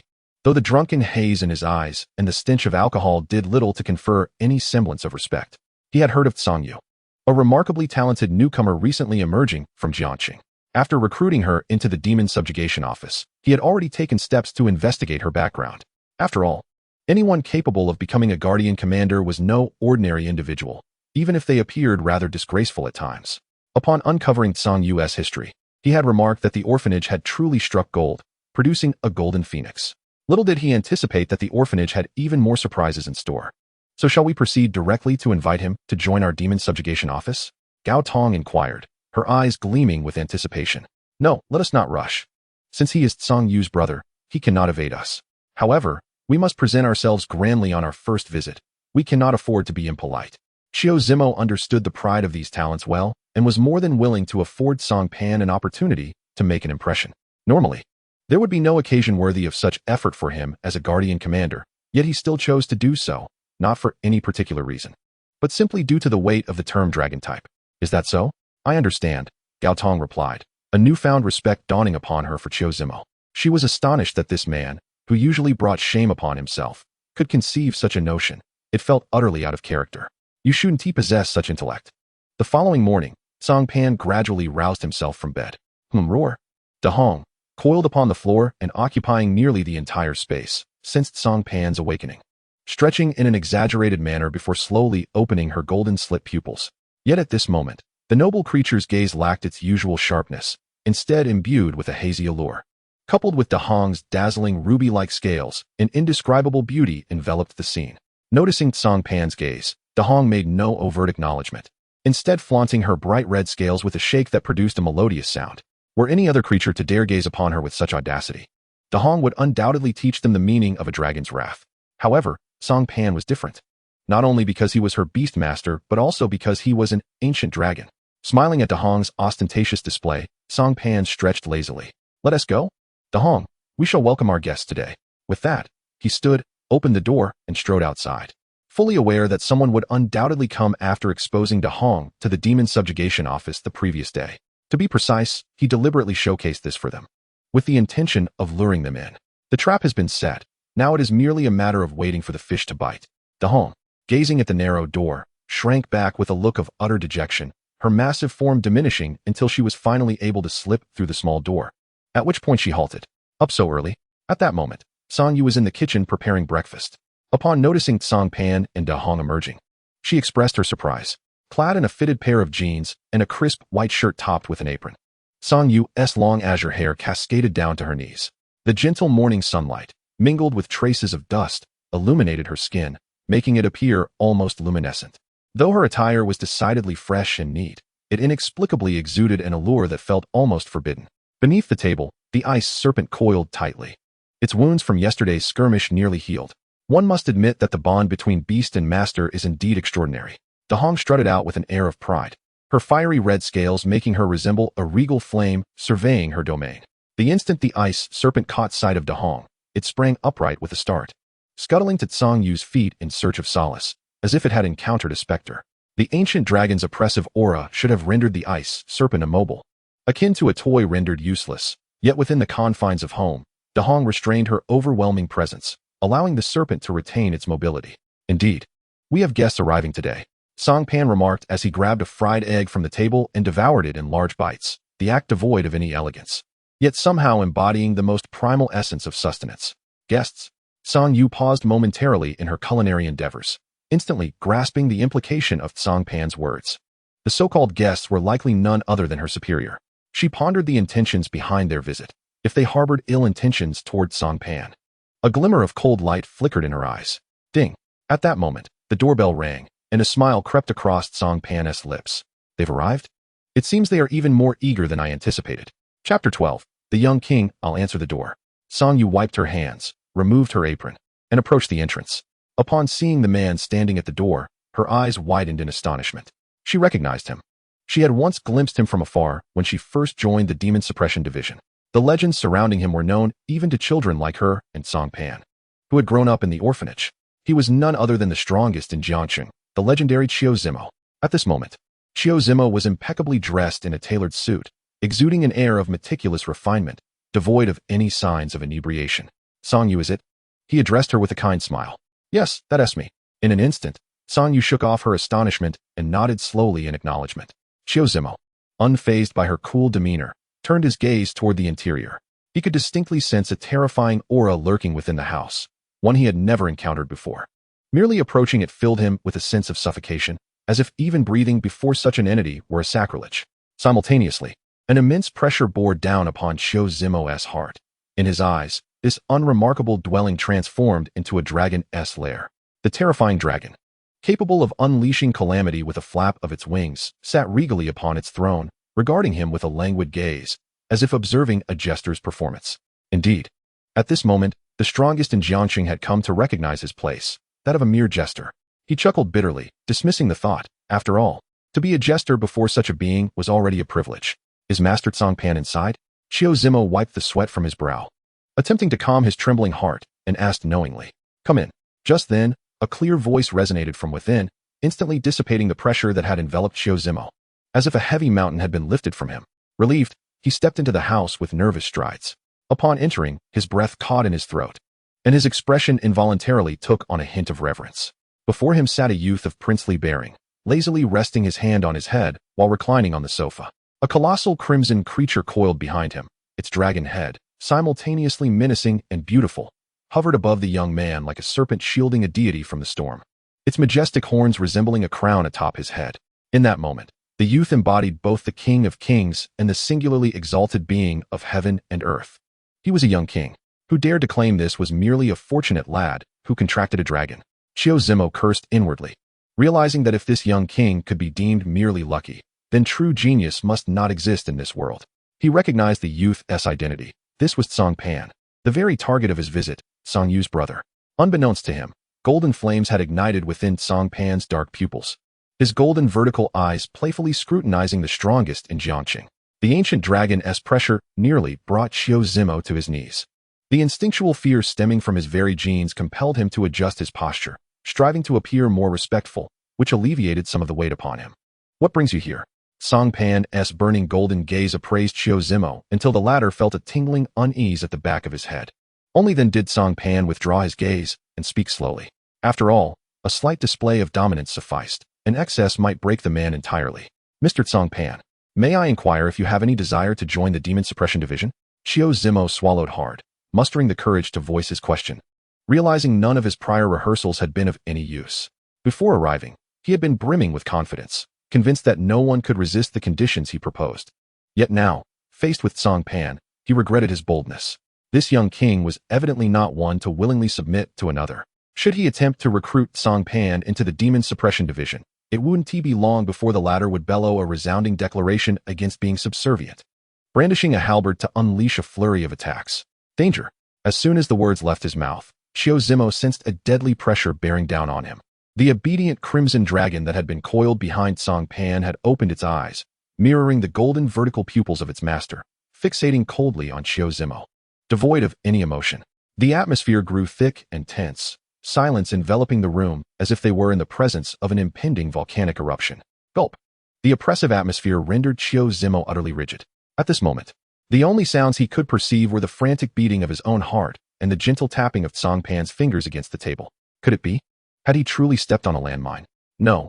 Please, I am not ready to die. I still have a bottle of vintage wine, aged for 10 long years, yet to savor. Zimo's mind was in turmoil, screaming internally, almost on the verge of tears, yet his face betrayed no emotion. This was not bravery, but rather a sheer fright that had caused him to forget how to express himself. In that instant, Zimo was in a state of utter panic. He wished he could travel back to the moment before the words had escaped his lips and strangle his past self for being such a fool. Your joke may have been amusing, but it must not be repeated. After a brief silence, Cang Pan finally spoke, his voice measured and calm. As soon as he finished, Zimo's eyes widened in disbelief as he stared at Cang Pan, his gaze filled with surprise. I understand now, Mr. Cang Pan. To express my sincere apologies, I offer you this as a guide to the Lu Ling Mountain's secret realm. Should you take this with you, the gateway to the realm shall open. Please, accept it. Seeing that Cang Pan was not angered, Zimo's spirits lifted, and he retrieved a wooden carving in the shape of a person from his pocket, placing it delicately upon the table. After uttering these words, he bowed and retreated from the room. Upon stepping outside, inhaling the fresh air, a sense of relief washed over him as if he had narrowly escaped a disaster. Once he had left, Cang Yu promptly closed the door, casting a peculiar glance at Cang Pan, who had already concealed his golden eyes. Well done, you managed to fool the guardian, she remarked, astonished that Cang Pan had the audacity to outwit the strongest individual in Jiang City. In her perception, Zimo was the most formidable force in Jiang City. While Cang Pan was merely a novice who had just formed a contract with a beast a day prior, they were not even in the same league. Did I fool him? Perhaps, Cang Pan mused, lifting a teacup from the table and idly toying with it, a gentle smile once again gracing his features. Enough of your theatrics, let us prepare. Tomorrow, I shall accompany you to Lu Ling Mountain, where we shall reside for a time. I need to contract a second beast, so we must ensure we have all necessary supplies. Cang Yu rambled on like a doting mother, and had her colleagues at the Demon Suppression Division witness this scene, they would undoubtedly be left in stunned disbelief. This Cang Yu was certainly an imposter. Chapter 13, The Opening of the Secret Realm. The ability of beast masters to form contracts with beasts hinges upon their formidable mental strength and affinity for the creatures. When a beast master's mental prowess reaches an ultimate threshold, a qualitative transformation occurs within their spirit. Each transformation grants the beast master the capability to contract an additional beast. Cang Yu's mental strength had already reached a critical point, and during her fierce battle with the Black Flame Gorilla the previous night, her emotions had caused a metamorphosis in her mental state. Now, Cang Yu had evolved from a first transition beastmaster to a second transition beastmaster. However, contracting a second beast was not as effortless as the first, It necessitated the Beast Master to venture into the wild in search of their new companion. "Oh, sister, you have already transitioned to the second level?" Upon hearing this, Cang Pan cast a surprised glance at Song Yu, astonished at her rapid advancement. "Of course, you should consider who I am," Song Yu replied, hands on her hips, reveling in her own triumph. Only in Cang Pan's presence did she allow herself to exhibit such a playful demeanor. The preparations required for their wilderness stay were minimal. 2 sleeping bags and 2 sets of portable toiletries would suffice. As for food, they could easily hunt after entering Luling Mountain. The energy-rich flesh of ferocious beasts served as excellent sustenance for both beast masters and their beasts, with the potency increasing alongside the beast's strength. Water was of no concern either. Luling Mountain was a vast range replete with water sources, and even if it were not, their portable toiletries included a distillation device. In the blink of an eye, the sun dipped in the west, and the moon ascended in the east. A day had passed. Early the next morning, the ice serpent cautiously tapped its tail against Cang Pan's door. Roar! The raucous noise roused Dahong, who glared angrily with his fiery golden eyes at the ice serpent at the door. The ice serpent, feeling utterly paralyzed, turned to Song Yu with a look of despair. The ancient dragon's oppressive aura bore down upon it, a terrifying pressure akin to the sky collapsing, rendering the ice serpent immobile. Enough of this commotion, Cang Pan interjected, gently rapping Dahong on the head. Instantly, the heavy pressure vanished from the ice serpent, allowing it to exhale a sigh of relief. Casting a wary glance at Dahong, who can endure such chaos every day? "All right, let us be off," Song Yu clapped her hands, announcing. Today, she donned form-fitting jeans paired with a tailored blazer, her long azure hair cascading down to her knees, tied into a high ponytail, exuding a vibrant youthful energy. Their residence was not far from the headquarters of the Demon Suppression Division. A few streets away sufficed. On their way, numerous beast masters strolled through the streets, cradling small beasts in their arms. Due to the opening of the secret realm, all beast masters in Jiang City were mobilizing, eager to seize their share of opportunity. Large beasts were prohibited from the streets, so Dahong and the ice serpent were also recalled into their beast space by Cang Pan and Song Yu. To be candid, this was an exceedingly perilous time. A beast master without their companion was akin to fish on a chopping block, utterly defenseless. Thus, most beast masters opted to contract a beast capable of accompanying them, or one that could be easily carried. After traversing 2 streets, the duo finally spotted a striking building in the distance. This was none other than the Demon Suppression Division, the most prominent structure in Jiang City and the heart of its martial power. At this moment, a throng of people gathered at the entrance, including the very Chiu Zimo whom Cang Pan had encountered the day prior. Trailing behind him was a group of fervent-eyed youths, the newly emerged beast masters of Jiang City, the future seeds of the Demon Suppression Division. They gazed up at Chiu Zimo, the strongest individual in Jiang City, with admiration. "Mr. Cang, you have arrived." Upon noticing Cang Pan and Song Yu's figures, Chiu Zimo's demeanor brightened, and he approached with a beaming smile. At this moment, he at least made an effort to present himself decently. However, witnessing his overly enthusiastic and somewhat obsequious manner, the expressions of the youthful crowd behind him froze, their disbelief evident as they stared at Chiu Zimo. In that instant, the image of Chiu Zimo as the unrivaled champion of Jiang City shattered before their eyes. Why is the guardian behaving this way? A petite girl with large, watery eyes gazed at Chiu Zimo in disbelief. Beside her, Gao Tong sighed in resignation, recalling how she too had once felt similarly. "Let us dispense with the pleasantries. We must enter the secret realm now," Cang Pan interjected, interrupting the impending chatter.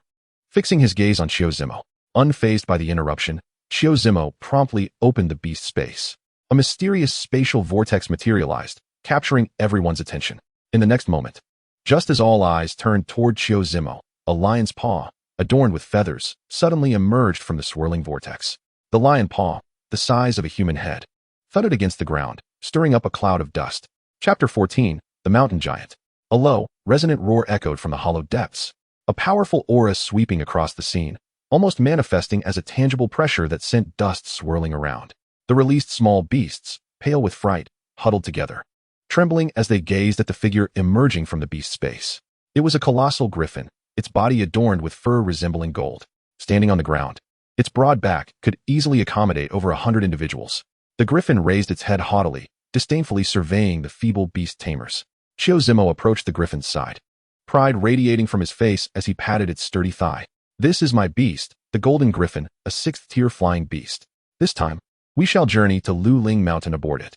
After speaking, Chiu Zimo gave a gentle pat to the griffin's foreleg, saying, "Old friend, I appreciate your assistance." Upon hearing their tamer's gentle voice, The griffin's previously arrogant demeanor softened slightly. At that moment, a dismissive snort unexpectedly emanated from Cang Pan's beast, who was feeling quite irritated. The malicious golden vertical pupils of Dahong were fixed on the golden griffin with unwavering intensity. Since when could a mere golden griffin regard their tamer in such a manner? The golden griffin, sensing an inexplicable chill run down its spine, looked around in confusion, as it had just experienced an intense feeling of impending doom. "Come, everyone, mount up," Xiao Zimo called, oblivious to the griffin's unease. As he began placing the new beast tamers onto its back, only then did they notice the myriad of seats nestled among the golden fur. Upon seeing these seats, Cang Pan's expression shifted subtly. "Is this a private jet? Uncle Benshan, is that you? All right, golden griffin, take flight." Once everyone was seated, Xiao Zimo playfully patted the griffin's head, smiling. The golden griffin shook its head vigorously, casting off its chaotic thoughts, and with a powerful flap of its massive wings, it soared into the sky like a sprout emerging from the ground. The newcomers, all of whom had just awakened their beast tamer abilities this year, had never encountered such a spectacle and erupted into terrified screams. Song Yu sat beside Cang Pan, although she did not scream like the others. The way her grip tightened around his arm betrayed her calm facade. Meanwhile, within Cang Pan's beast space, Dahong's gaze grew increasingly frosty as it watched the golden griffin frolic in the skies. "Why are you flying so fast? Don't you realize that I never dared to fly this quickly while carrying my tamer?" The more Dahong thought about it, the more alarming it became, and a glimmer of murderous intent began to surface in its eyes. The noble aura of this intent transcended the constraints of space, descending upon the golden griffin, rendering it utterly rigid, its flapping wings ceasing to move as its massive body plummeted from the sky. A sudden turn of events sent the passengers on the golden griffin into a frenzy of screams as they watched the ground rush up to meet them. Sensing the situation, Dahong quickly retracted its murderous intent. With the feeling of imminent danger dissipated, the golden griffin exhaled in relief and, just before crashing to the ground, managed to glide gracefully back into the air. At that moment, Cang Pan felt as though he were ensnared by a colossal octopus. Turning his head, he found Song Yu clinging to him, her eyes tightly shut, unwilling to open them. Once the sensation of weightlessness subsided, she cautiously opened her eyes, and upon seeing Cang Pan's half-smiling face, her cheeks flushed, and she nonchalantly descended from him. "Ahem, nothing just happened," she mumbled, her gaze downcast, unable to meet his eyes. "Indeed, nothing just happened," Cang Pan replied with a chuckle, realizing he should refrain from teasing Song Yu further. Any more remarks might make her avoid him for the time being. The onlookers, witnessing this exchange, gazed at Cang Pan with envy, wishing to experience such an embrace from a beauty. Phew, you old rascal. Even at this age, you still love to stir up trouble," Xiao Zimo, seated atop the golden griffin's head, gasped for breath, his face a mix of confusion and disbelief, as he had momentarily thought his life was in peril. It must be said that such experiences were thrilling even for him. Gulp. The golden griffin emitted a plaintive sound from its beak, unsure of what had transpired. Just moments ago, it had felt an overwhelming murderous intent capable of freezing its very soul, yet it had vanished as quickly as it arrived. The bond between beast and tamer allowed Xiao Zimo to sense its feelings clearly. Contemplating the situation, he stroked his chin thoughtfully. "Perhaps you've been overly tense lately. After we return, I shall grant you a break from training." He said this knowing that for all beast tamers in this world, enhancing their beast strength required immense resources and rigorous training. If they were to learn of Cang Pan's method, merely defeating monsters to obtain materials for fusion, they would undoubtedly rally against him with relentless fervor. They could tolerate geniuses, but they could not abide anomalies. Upon hearing that it would not have to train for a while, the golden griffin's eyes brightened, and its eagerness to fly intensified. The remainder of the journey proceeded without incident, and under the watchful, fearful gazes of the now jittery group, they finally landed safely. This is the secret realm of Lu Ling Mountain, and here lies the grave of a mountain giant. Legend has it that upon death, all the essence of a mountain giant returns to the mountain from whence it came, and after a century, this essence coalesces into the egg of a mountain giant, allowing it to be reborn. At this moment, they stood on a mountain peak. The surrounding terrain was peculiar, with several peaks encircling them, forming a bowl-like depression. Xiao Zimo stood at the edge of the bowl, pointing towards the sunken basin. "If my calculations are correct, this marks a century." Chapter 15. The leader of the giant whale beast tamer group, Zhong Yun. Upon hearing Xiao Zimo's words, the crowd paused momentarily, but as realization dawned, their eyes ignited with fervor. They understood. This was a mountain giant, a beast of legend, said to possess a lineage on par with the empty whale of the deep seas. The leader of the giant whale beast tamer group in Jiangcheng, whose beast bore merely a trace of the empty whale's bloodline. could dominate the entire Jiangxing and rival the Demon Suppression Division. And this was a veritable mountain giant. As long as one has forged a pact with the mountain giant, does that not imply the possibility of surpassing even the leader of the Leviathan Beastmaster Alliance or Qiu Zimo in terms of distance traveled? The youthful heart is often rife with fantasies, and many among them have already displayed expressions of yearning. Observing their demeanor, Qiu Zimo let out a helpless sigh. Having traversed this path himself, he was acutely aware of their thoughts. Yet, he was well aware that with the monstrous presence of Cang Pan participating in this secret realm expedition, the ultimate prize would be unattainable for anyone else. After all, the dragon lineage is exceedingly formidable. At that moment, a melodious call resonated from the horizon, and an immense shadow enveloped the mountaintop. What could that be? As someone gazed upward and discerned the object above, terror rendered them speechless. A whale, the size of a city, was leisurely descending from the sky. Among the crowd, 3 individuals, upon catching sight of the colossal whale, instantly changed countenance. One of whom was Qiu Zimo. It was the leader of the Leviathan Beastmaster Alliance, Zhong Yun. He fixated on the slowly descending deep-sea Leviathan, forcing out a few words through clenched teeth. Indeed, it was the rival with whom he had contended for many years. Good heavens! What brings the leader of the Leviathan Beastmaster Alliance here? Foolishness, he is undoubtedly here for the mountain giant. Upon hearing Zhong Yun's name, someone in the crowd exclaimed in astonishment.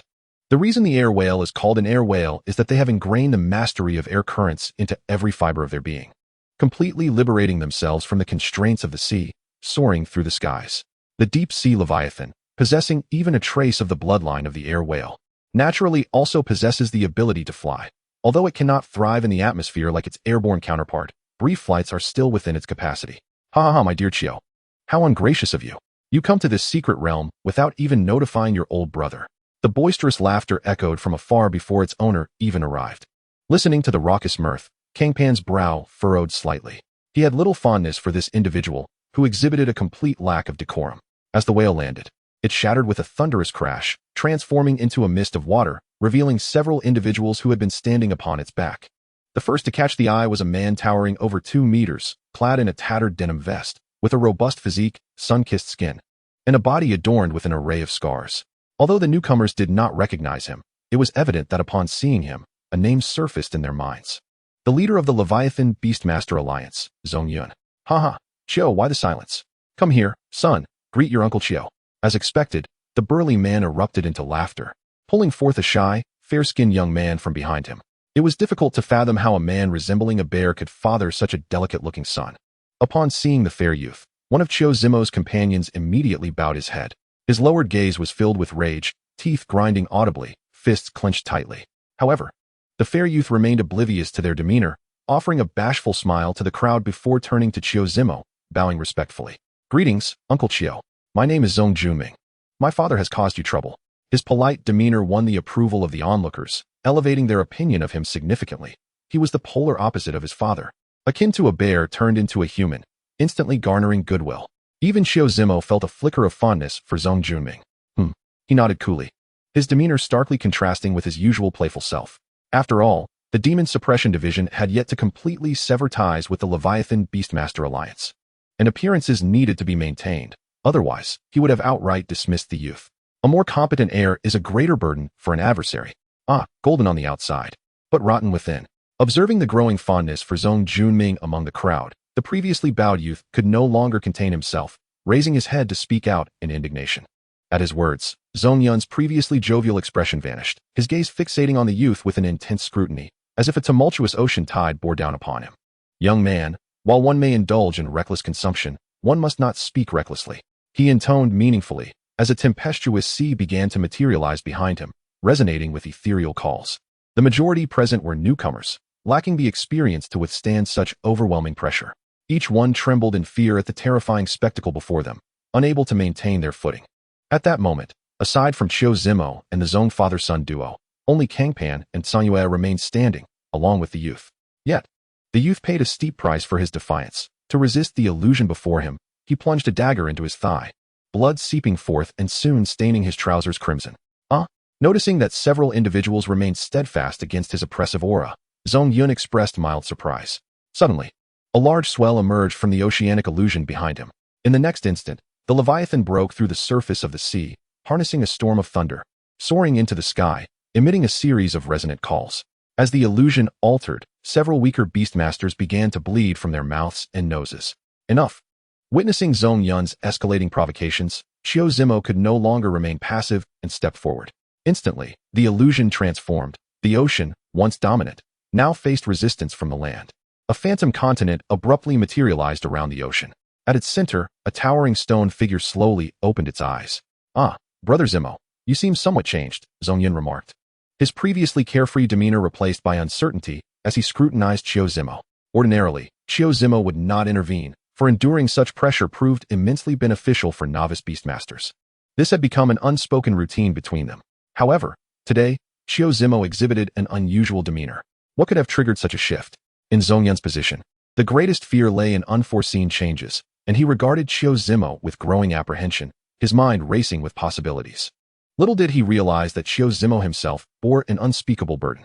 Under normal circumstances, he would have dismissed such matters, but today was different. Cang Pan was involved. Should he provoke this figure? Who could predict the consequences? Chapter 16, Rejoice. The malevolent monarch has been born. Was it due to the mountain giant? Zhong Yun furrowed his brow, a glimmer of contemplation flashing in his eyes. If this were indeed due to the mountain giant, it would make sense. For even individuals of their caliber, like himself and Xiao Zimo, could not remain indifferent. Brother Zimo, this time, I have overstepped my bounds. Until we meet again.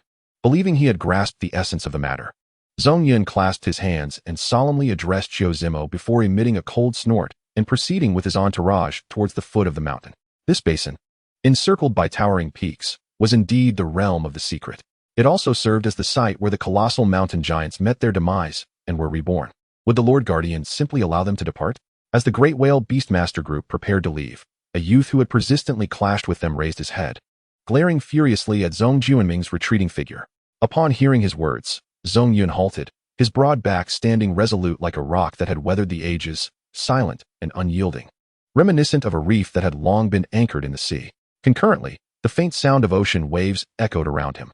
The air, typically crisp at the mountain's summit, had turned damp, and a heavy atmosphere pressed down upon the hearts of the onlookers like a massive stone. At that moment, Xiao Zimo furrowed his brow, sensing Zhong Yun's lack of confidence in being able to vanquish him, just as he himself doubted his capacity to defeat Zhong Yun. In a confrontation with an adversary of such caliber, failing to deliver a decisive blow would spell grave trouble. He cast a furtive glare at the meddlesome youth, feeling as if he were a golden crispy chicken being roasted. "What do you intend?" Zhong Yun did not turn around, but instead questioned the crowd in a grave tone.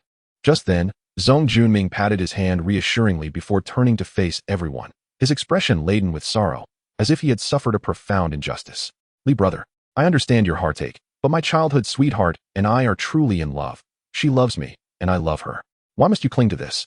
Tears brimmed in Zhong Junming's eyes, his words sounding convincingly sincere. At the very least, the inexperienced newcomers had been deceived, casting scornful glances at the Li youth. "You speak nonsense." The Li youth's eyes were bloodshot, his chest heaving like a bellows, causing those around him to subtly distance themselves, fearing his wrath might erupt. In the midst of the crowd, Cang Pan watched the farce unfold with a bemused smile. Indeed, to him, this was merely a farce. As the master of the primordial sin beast, De Hong had already informed him of the true nature of Zhong Junming. That fellow was hardly the pure-hearted individual he pretended to be. The malice within him was on the verge of overflowing. Enough, let this farce come to an end.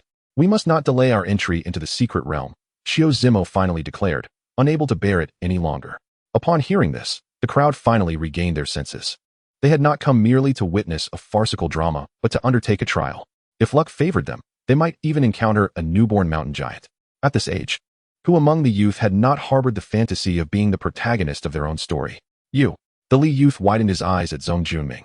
But he understood that this was not the time for his antics, and he could only bury his resentment deep within. "Very well, you may enter here." The mountain giant laid down a barrier before its fall. In this region surrounded by mountains, anyone over the age of 30 cannot enter, Xiao Zimo instructed, gesturing towards a faintly discernible path. At that moment, every peak around them came alive with activity, as increasing numbers of individuals gathered. After all, the allure of an entirely new mountain giant was simply irresistible. Not only did the hidden powers of Jiang City emerge, but even beastmasters rooted in the wilderness and individuals from other cities responded to the call. Upon receiving the directive to enter, the members of Jiang City's Demon Suppression Division went wild, rushing down towards the mountain foot, many unleashing their riding beasts.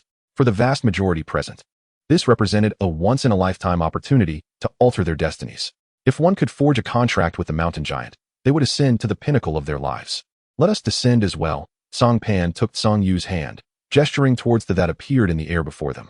This scene did not attract any attention, as the surroundings were filled with people summoning their beasts. Such an occurrence was not uncommon.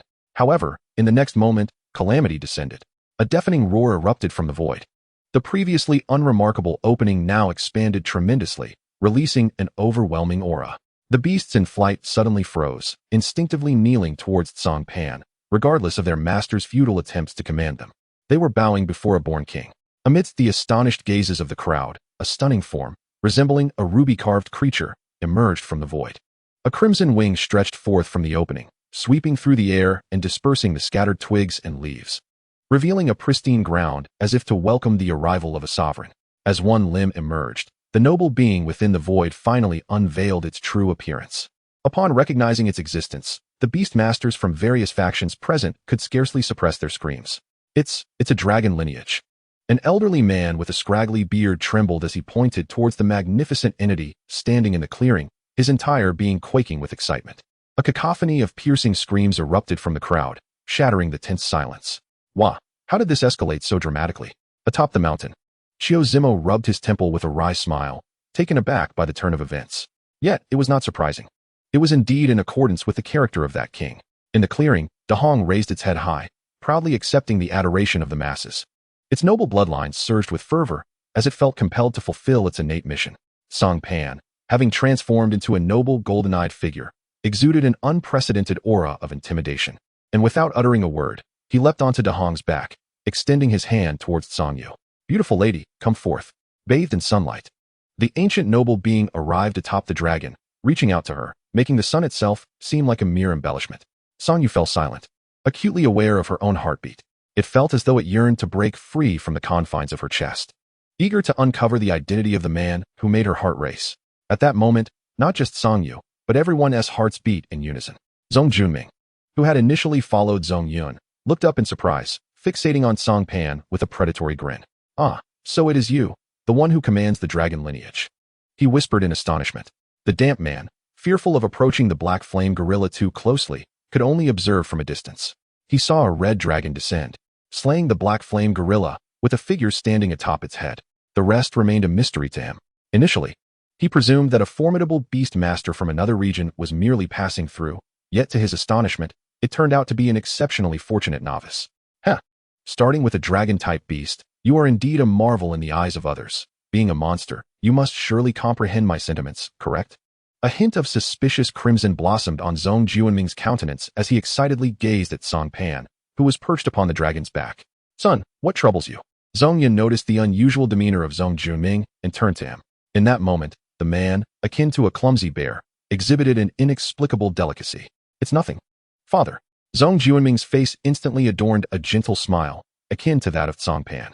As long as all is well, my son, let me tell you, we shall refrain from contending for the mountain giant this time.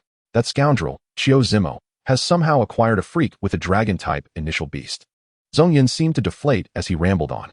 As a beast master of the deep-sea giant whale, he was acutely aware of how profoundly such a high-grade beast could suppress those of lower caliber.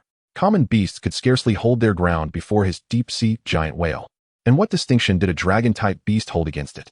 Furthermore, his son-s beast was not even a deep-sea giant whale, but merely an ordinary sea demon shark. No worries, father, I shall not contend for the mountain giant. A peculiar smile graced Zhong Junming's face. After all, who would harm their own kind? Subsequently, in a voice only he could hear, he murmured. At that moment, Song Yu had already reacted, her delicate face flushing, yet she extended her slender wrist. And Cang Pan grasped her hand, pulling her onto the back of Dahong. With a second person atop, Dahong swayed uncomfortably. Yet being aware that this was Cang Pan's sister, it refrained from throwing Song Yu off. Go. Proceed directly to the depths of the secret realm. Cang Pan patted Dahong's neck, and instantly, Dahong raised its head high, letting out a thunderous roar. Roar! The ancient dragon's bellow reverberated through the heavens and the earth, seemingly imprinting its mark upon the world. In the next moment, Dahong's magnificent form shot skyward, soaring to the clouds in a display of unrestrained grandeur. After Dahong had ascended for a while, the residual pressure from the ancient dragon gradually dissipated, allowing the multitude of beasts to rise from the ground. their hearts still racing as they gazed at the receding silhouette of the ancient dragon. Was that a dragon type? This secret realm managed to attract a dragon master? What a jest! How could such an existence possibly be a foe? Instantly, the crowd erupted in chaos, each individual voicing their fears. After all, confronting a dragon type was utterly absurd. Heh, a bunch of mortals. Indeed, the only beings in this world that can rival me are my own kind. Zhong Junming cast a disdainful glance at the cowering crowd before striding confidently into the basin.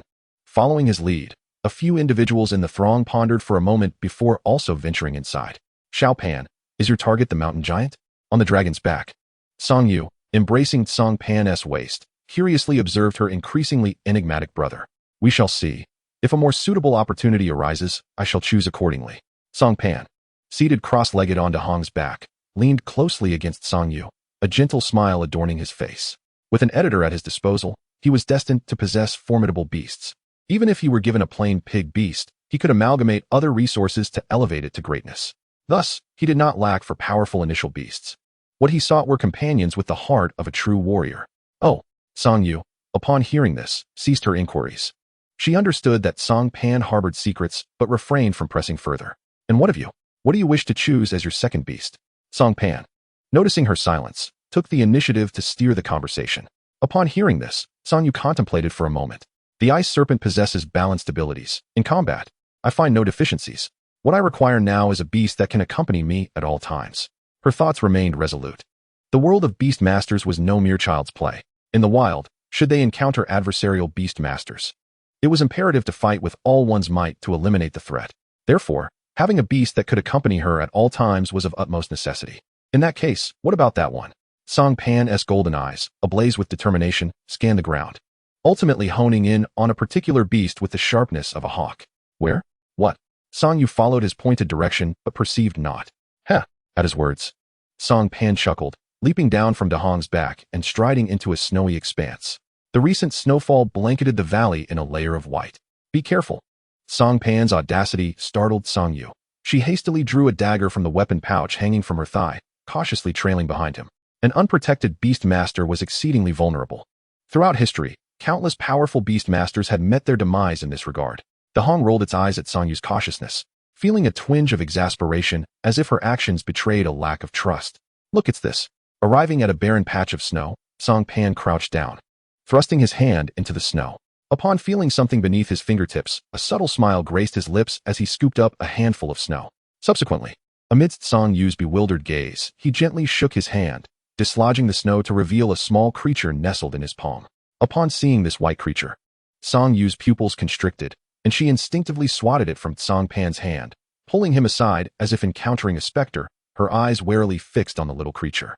It was a spider, merely the size of the first knuckle of a finger, entirely snow-white, appearing almost endearing, devoid of any apparent lethality. The little spider, having been knocked to the ground, rolled over twice before curling its 8 legs around its head in a pitiful pose. I'm innocent, I just want to cry. Snowfall spider. At that moment, Song Yu's voice trembled slightly with shock. She felt her scalp prickle, and a chill ran down her spine, within a fleeting instant. Her back was drenched in cold sweat. The snowfall spider's appearance was deceiving. It was far from harmless, possessing a fearsome reputation for its lethal venom and terrifying ability to diminish its presence. The combination of these traits rendered the snowfall spider one of the most formidable assassins. How could you engage in such a perilous act? Finally regaining her composure, Song Yu felt her heart racing as she shot Cang Pan an admonishing glare. In that moment, they seemed to be transported back to the past, where the elder girl chastised the younger boy for engaging in perilous antics. Haha, it's quite all right. It wouldn't he dare bite me.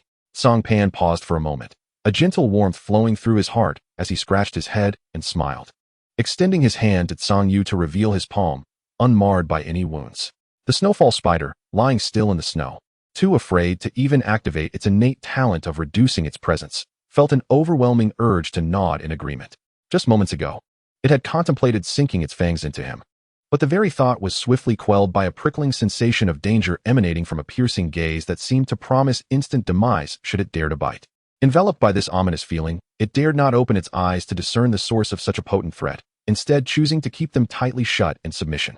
The spider of isolation reflected, one cannot be so reckless.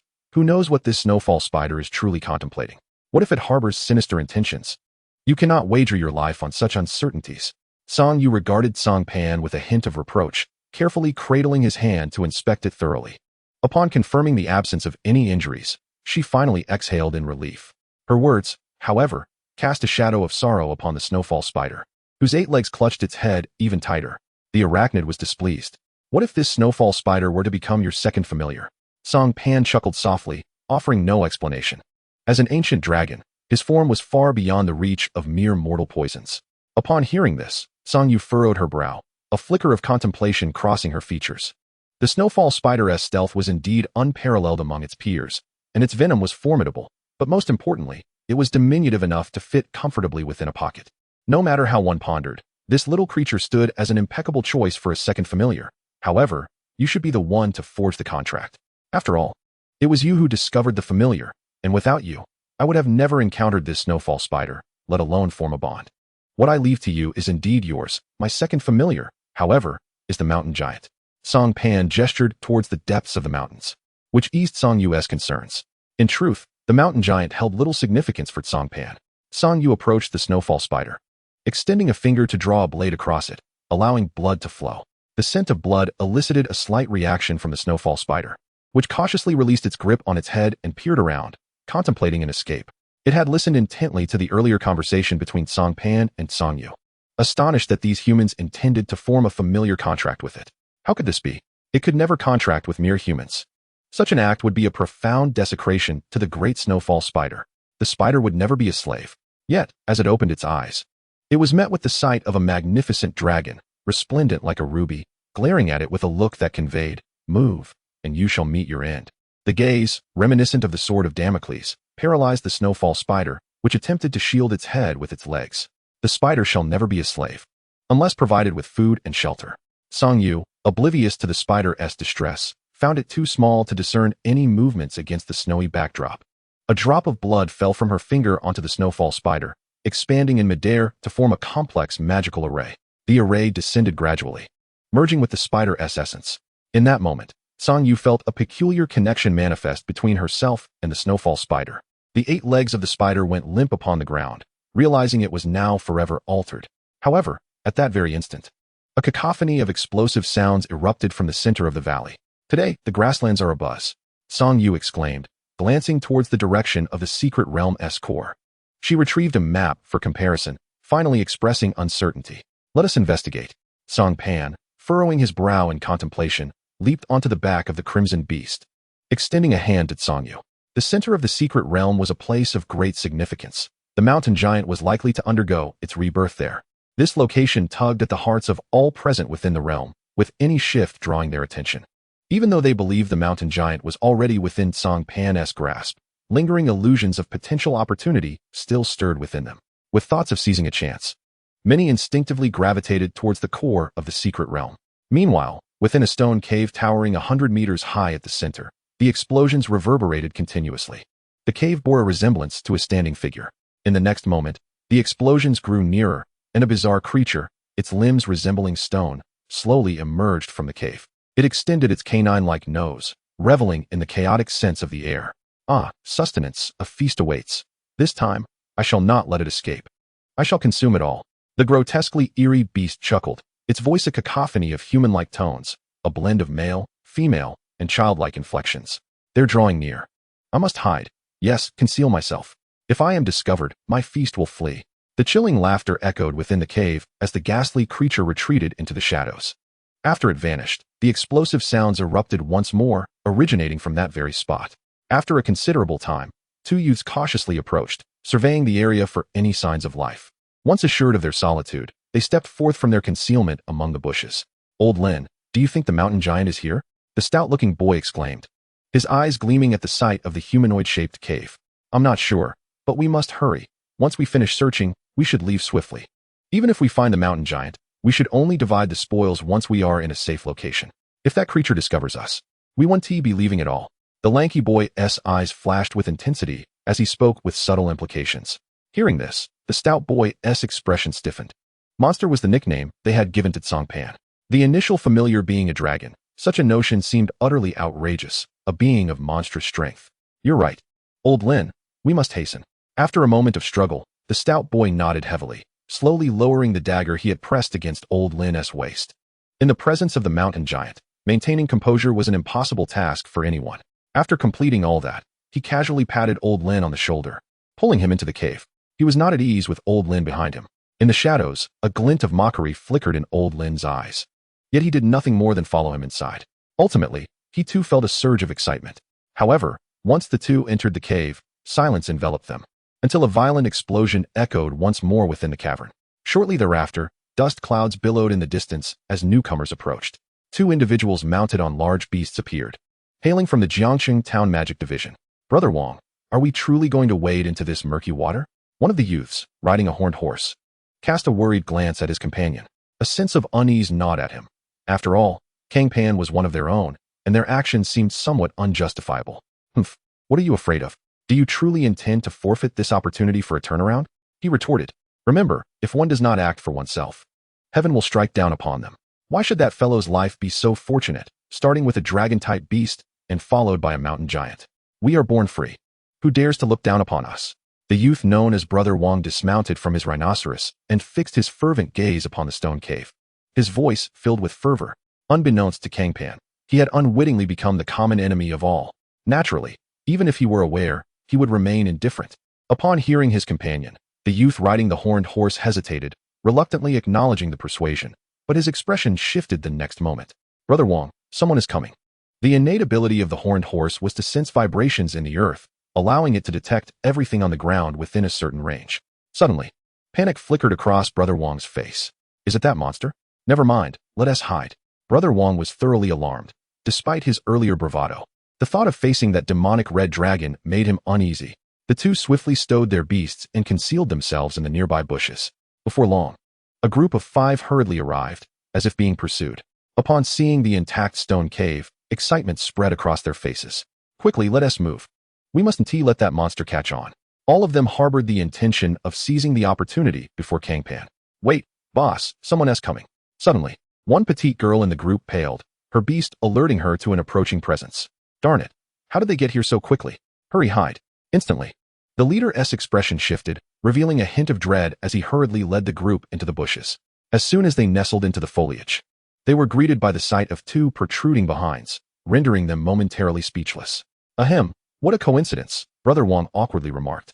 Wishing he could dig a hole in the ground, he could only feebly wave at the 5. Who are you? The leader of the 5 appeared bewildered, struggling to comprehend the absurdity of the situation. Yet, given the perilous circumstances, he could only usher everyone to conceal themselves before addressing Brother Wang. A moonlit appreciation. Enjoying the moon in this thicket has its unique charm. Brother Wang chuckled nervously, offering a rationale even he did not believe. The leader glanced at the blazing sun above and decided not to probe further. What is your surname? He inquired, a smile of camaraderie gracing his face. No need for formality. I am Wang. And you? Brother Wang, relieved that the leader did not pursue the sun question, regarded him with an angelic gaze. Renowned as Zhang. The leader replied.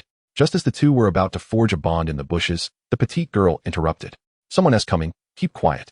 Upon hearing this, the 2 men, suddenly aware of the gravity of the situation, fell silent and warily observed the clearing ahead. At that moment, a cloud of dust rose in the distance. Yet no figures emerged.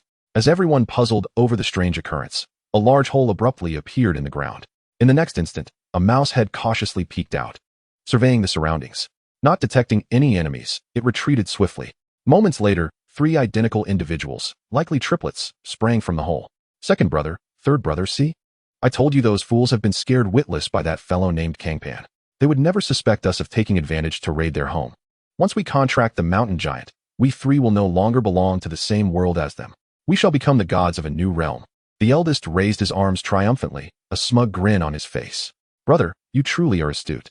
That bunch of dimwits would never guess we would attempt to raid their home. The second brother chimed in, eager to flatter. Dimwits?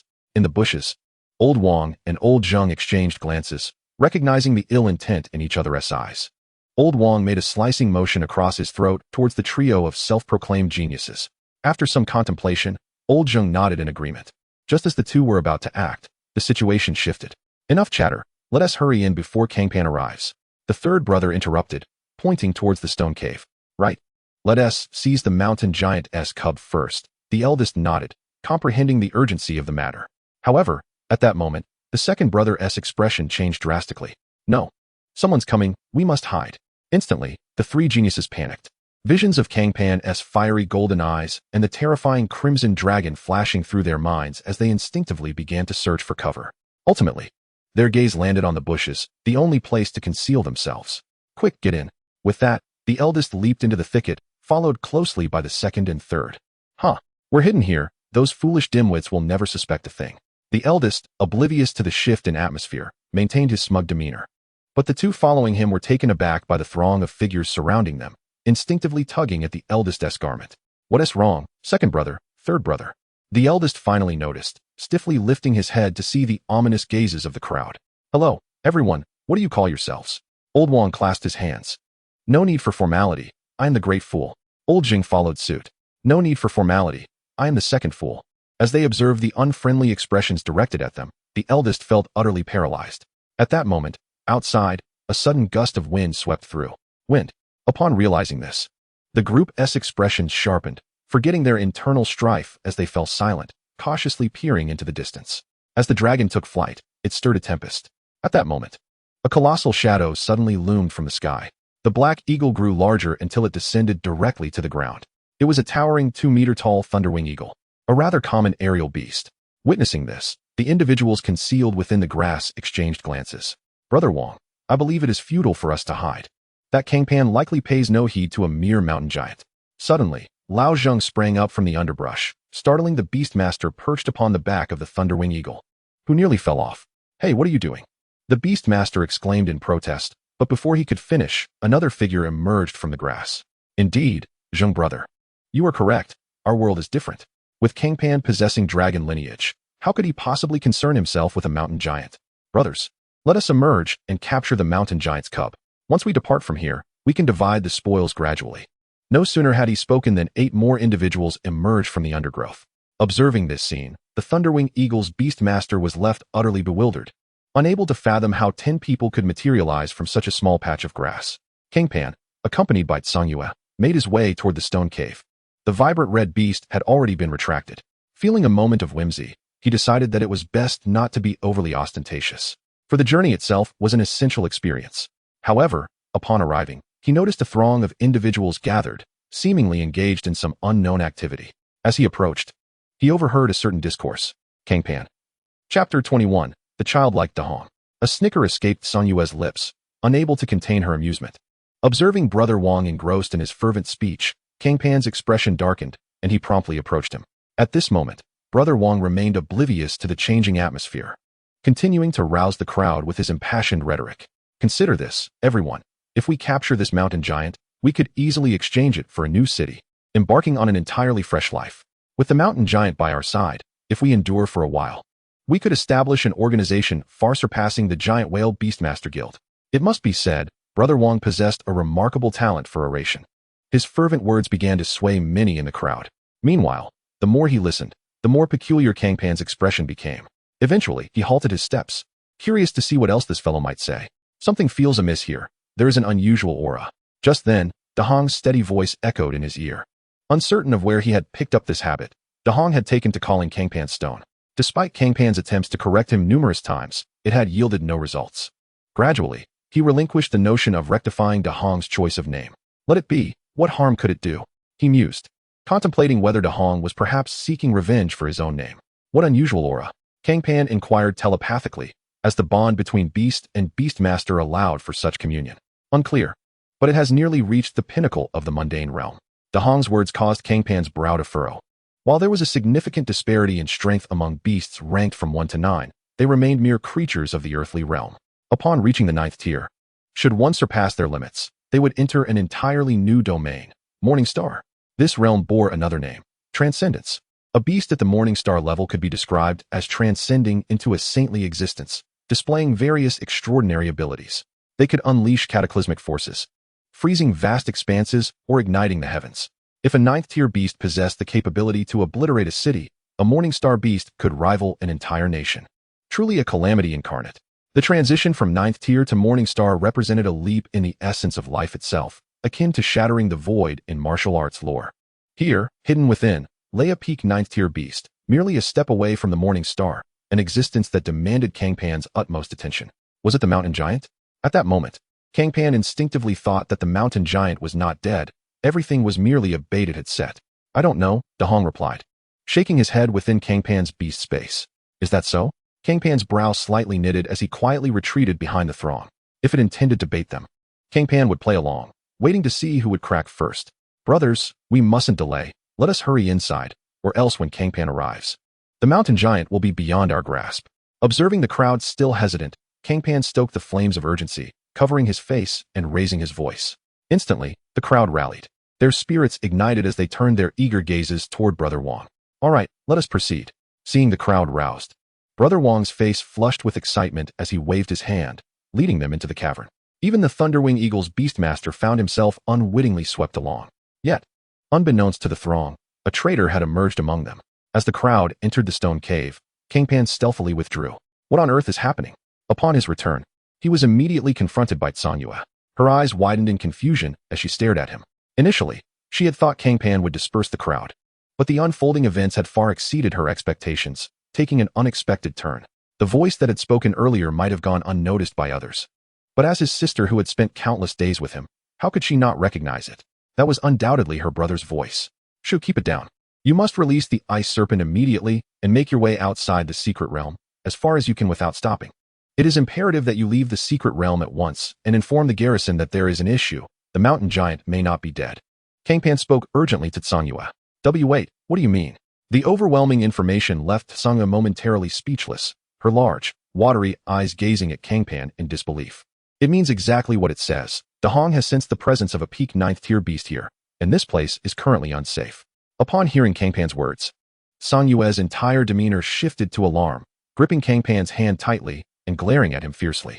Leave? How can I abandon my brother? There is no way an elder sister would flee while leaving her brother behind. The mere mention of a 9th tier beast sent Tsanyue into a panic. The image of the black flame gorilla haunted her dreams, its menacing presence becoming her nightmare. If such a terrifying creature, a mere 6th tier beast, could instill such dread, how could she remain calm knowing a 9th tier beast lurked nearby? Cang Pan found himself exasperated by Tsanyue's stubbornness. Listen, if you are not here, I can dedicate my full attention to that creature. Dahong is no less formidable. After much persuasion, he finally managed to convince Tsanyue to leave, allowing a sigh of relief to escape him. Stone, I sense your irritation, yet there is a peculiar joy intertwined within it. Why do you possess such intricate emotions? At this moment, a voice filled with confusion emanated from the depths of Cang Pan's heart, belonging to Dahong. Upon hearing this, Cang Pan offered a faint smile. Although Dahong was inherently divine, it was still merely a child of a few days old, lacking a profound understanding of emotions. You wouldn't comprehend. Such is the essence of humanity. Within the Beastmaster space, Dahong, somewhat bewildered, scratched its head with its exquisite claws. But you are not human. You are an ancient dragon, of my kin. Indeed, dealing with children proves to be the most troublesome. Cang Pan thought, scratching his head in resignation. Are you annoyed by me? Stone. Dahong, sharing a connection with Cang Pan, instantly sensed his fleeting irritation and inquired with concern. Not at all. It's merely that I struggle to articulate my thoughts to you, Cang Pan replied, a hint of vexation in his voice. Their exchanges unfolded in this manner. Oh, observed Dahong, acknowledging Cang Pan's honesty with a nod, before lapsing into silence. Meanwhile, the group that had ventured ahead had vanished into the stone cave, akin to a cow sinking into the sea, stirring not a ripple. Noticing this, Cang Pan's gaze sharpened, and he cautiously followed suit. Chapter 22, The Eerie Atmosphere. The stone cave soared over 100 meters high, utterly unfit for human passage. Yet, curiously, despite its imposing stature, not a single ray of sunlight penetrated its depths, leaving it shrouded in darkness. Brother Wong, do we truly need to venture inside? I can't shake the feeling that something is amiss. Standing at the cave's entrance, the eldest brother among the trio cast a fearful glance into the profound darkness, a shiver running down his spine. If you're afraid, then turn back. Brother Wong mocked him with a sardonic glance, his tone dripping with sarcasm, recalling the incident when this fellow proudly dubbed himself the clever one. Fear is out of the question. I'm primarily concerned for your safety. Unable to bear the ridicule, the eldest brother, who cherished his pride, strode boldly into the cave. Brother, wait for me. The second and third brothers could not abandon their elder sibling and hurriedly followed suit. As the three entered, the remaining members, apprehensive that they might seize the mountain giant first, began to plunge in like dumplings into boiling water. Brother Wong, it truly feels off here. Within the pitch-black confines of the cave, A flicker of fear crossed old Zheng's eyes. He opened his mouth to persuade old Wang to retreat. But after a protracted silence, he received no response. Suddenly, a chill gripped old Zheng's heart. A foreboding sensation washed over him. He turned around, only to find himself enveloped in impenetrable darkness, the entrance to the cave nowhere in sight. In that instant, his mind buzzed, realizing something was dreadfully wrong. "Brother Wang, where are you? Don't scare me. I'm not brave." Panic set in as he called out, beads of cold sweat forming on his forehead, his eyes reflecting his disarray. Yet, regardless of how he shouted or pleaded, no reply came, leaving only the echo of his voice reverberating through the empty stone cave, sending shivers down his spine. What on earth is happening? The oppressive silence of the darkened space bore down on him, nearly overwhelming him. After shouting for what felt like an eternity, he slumped helplessly to the ground, his throat nearly raw. "Old Zheng, where are you?" Meanwhile, Brother Wang too sensed something amiss, calling out fervently into the darkness. Yet, he too received no answer. All of them seemed ensnared in a sea of darkness, a depth that felt utterly despairing. However, if one were to eliminate the shadows, they would discover that the two were merely a few meters apart. Yet, despite this proximity, they could not perceive each other's presence. Nor could they hear a sound. In the heart of the cave, upon a raised platform, a creature with a stone-like hide lay languidly, observing the frantic movements of the people below with a mocking gaze, akin to a deity surveying mere mortals. "Ha, soon, very soon, once I devour all of you, I shall ascend to the realm of the extraordinary." It bared its blood-stained teeth, its voice inexplicably echoing that of a naive youth and a slender boy. "Cease, stone. Something feels amiss." As they traversed the darkness, Da Hong's voice resonated within Cang Pan's mind. "I can discern that much without your prompting," Cang Pan retorted, exasperated as he observed the encroaching shadows. "Is this the work of that peak mortal?" He extended his hand, watching the fog-like darkness slip through his fingers, his tone solemn as he questioned. "I'm uncertain, but it seems likely." Within the Beast Master space, Da Hong had risen from its previously languid position, a spark of fervor igniting in its golden eyes. Since its birth, it had yet to encounter a worthy opponent. And now that it had finally found an adversary of equal standing, it felt compelled to engage in a fierce battle to honor the blood coursing through its veins. Ancient dragons had never been a species inclined towards peace, especially one that governed sin and punishment. At this moment, Da Hong felt its very essence quiver with excitement. "Can you locate it?" Cang Pan inquired, a smile of anticipation forming at the corners of his mouth. "Certainly." Da Hong's pupils dilated, and the authority of the king of the ground surged forth, forcibly asserting dominion over the land. "There, over there." In the next instant, Da Hong's vertical pupils widened, its face radiating exhilaration. As soon as the words left its mouth, a dark void materialized, and Cang Pan instantly activated the Beast Master space. Whoosh! A tempestuous wind swept through the entire stone cave as the noble crimson figure descended into this realm. Roar! Upon landing, Da Hong unleashed a thunderous roar, its gaze fixated intently on the elevated platform at the cave's center. It was declaring war upon the old king residing here. "What is this?" Observing the sudden emergence of Da Hong, the stone-skinned creature, previously lounging atop the platform, widened its eyes in disbelief, staring at this beautiful yet ferocious being. A dragon. Its voice trembled, for it was the first time since its birth that fear gripped its heart. No. This must be an illusion.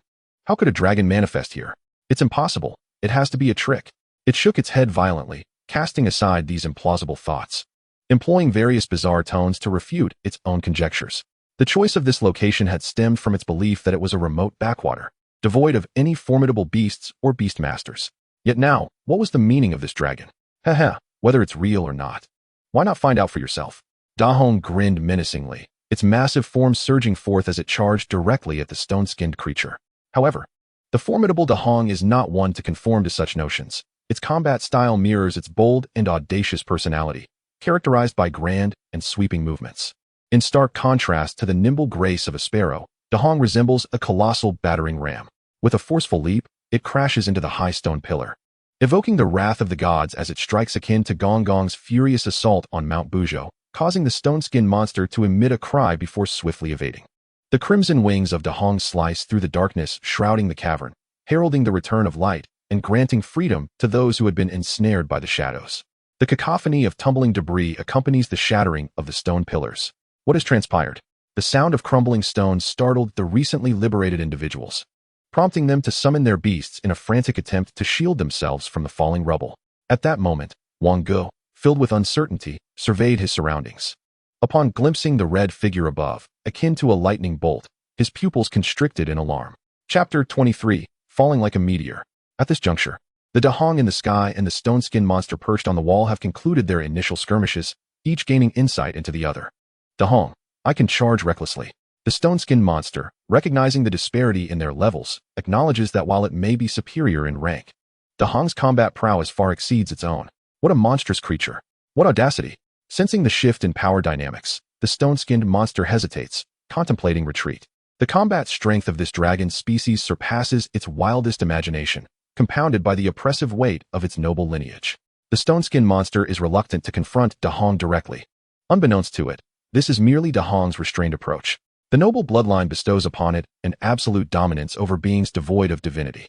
Yet Dahong, yearning for a visceral and brutal clash rather than a mere display of superiority, deliberately suppresses the effects of its innate ability to the bare minimum.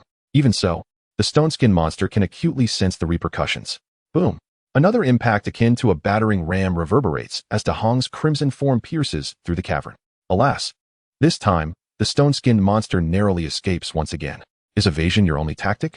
Dahong, emerging from the breach, glares at the creature clinging to the wall, snarling with gritted teeth.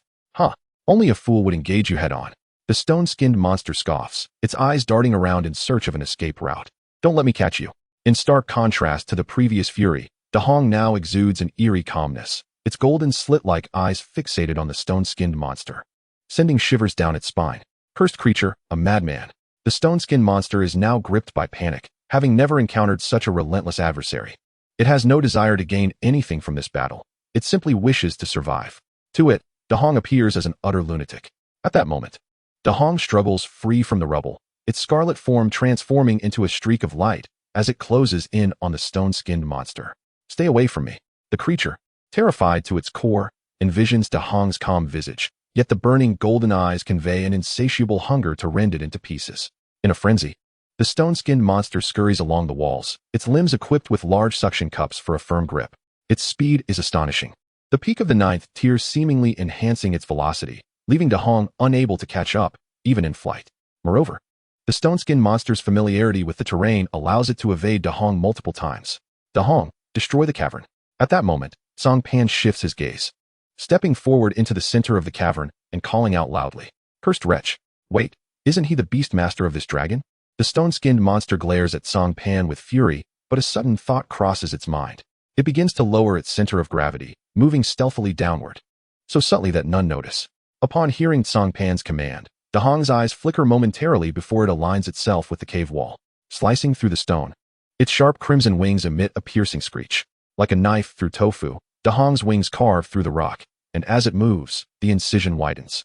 In no time, the stone-skinned monster has circled the cavern, while Dahong's wings cleave the rock as effortlessly as if they were splitting a roasted chicken. As Dahong slices through the cavern, the mountain trembles, the towering structure of stone quaking violently. It's going to collapse. It's going to collapse. Those trapped in the darkness watch in horror as debris rains down, frantically summoning their beasts to flee towards the exit. Observing this, the stone-skinned monster's eyes glint with a flicker of joy. Its objective has been achieved. With a twist of its form, it lunges toward Cang Pan, who stands in the center of the cave. Capture the leader first. This adage, learned from the memory of the beast masters it had consumed, rings true in this moment. The stone-skinned monster regards Cang Pan with derision. You will pay the price for your arrogance, fool. You seek your own demise. Behind it, Dahong's soul-shaking roar resonates, almost melodious in this moment. Roar all you want. Lament for the hubris of your beast master. At this juncture, Dahong is filled with exhilaration, reveling in the thrill of overcoming the strong with the weak. Closer, ever closer. As it approaches Cang Pan, its eyes gleam with anticipation.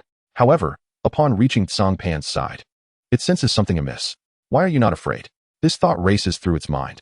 Indeed, Cang Pan's gaze is devoid of fear, instead brimming with mockery.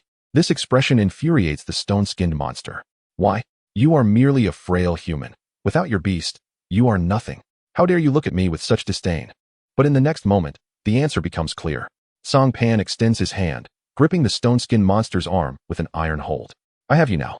This declaration reverberates in the creature's ears like a thunderclap, sending chills down its spine, drenched in cold sweat. Get away from me.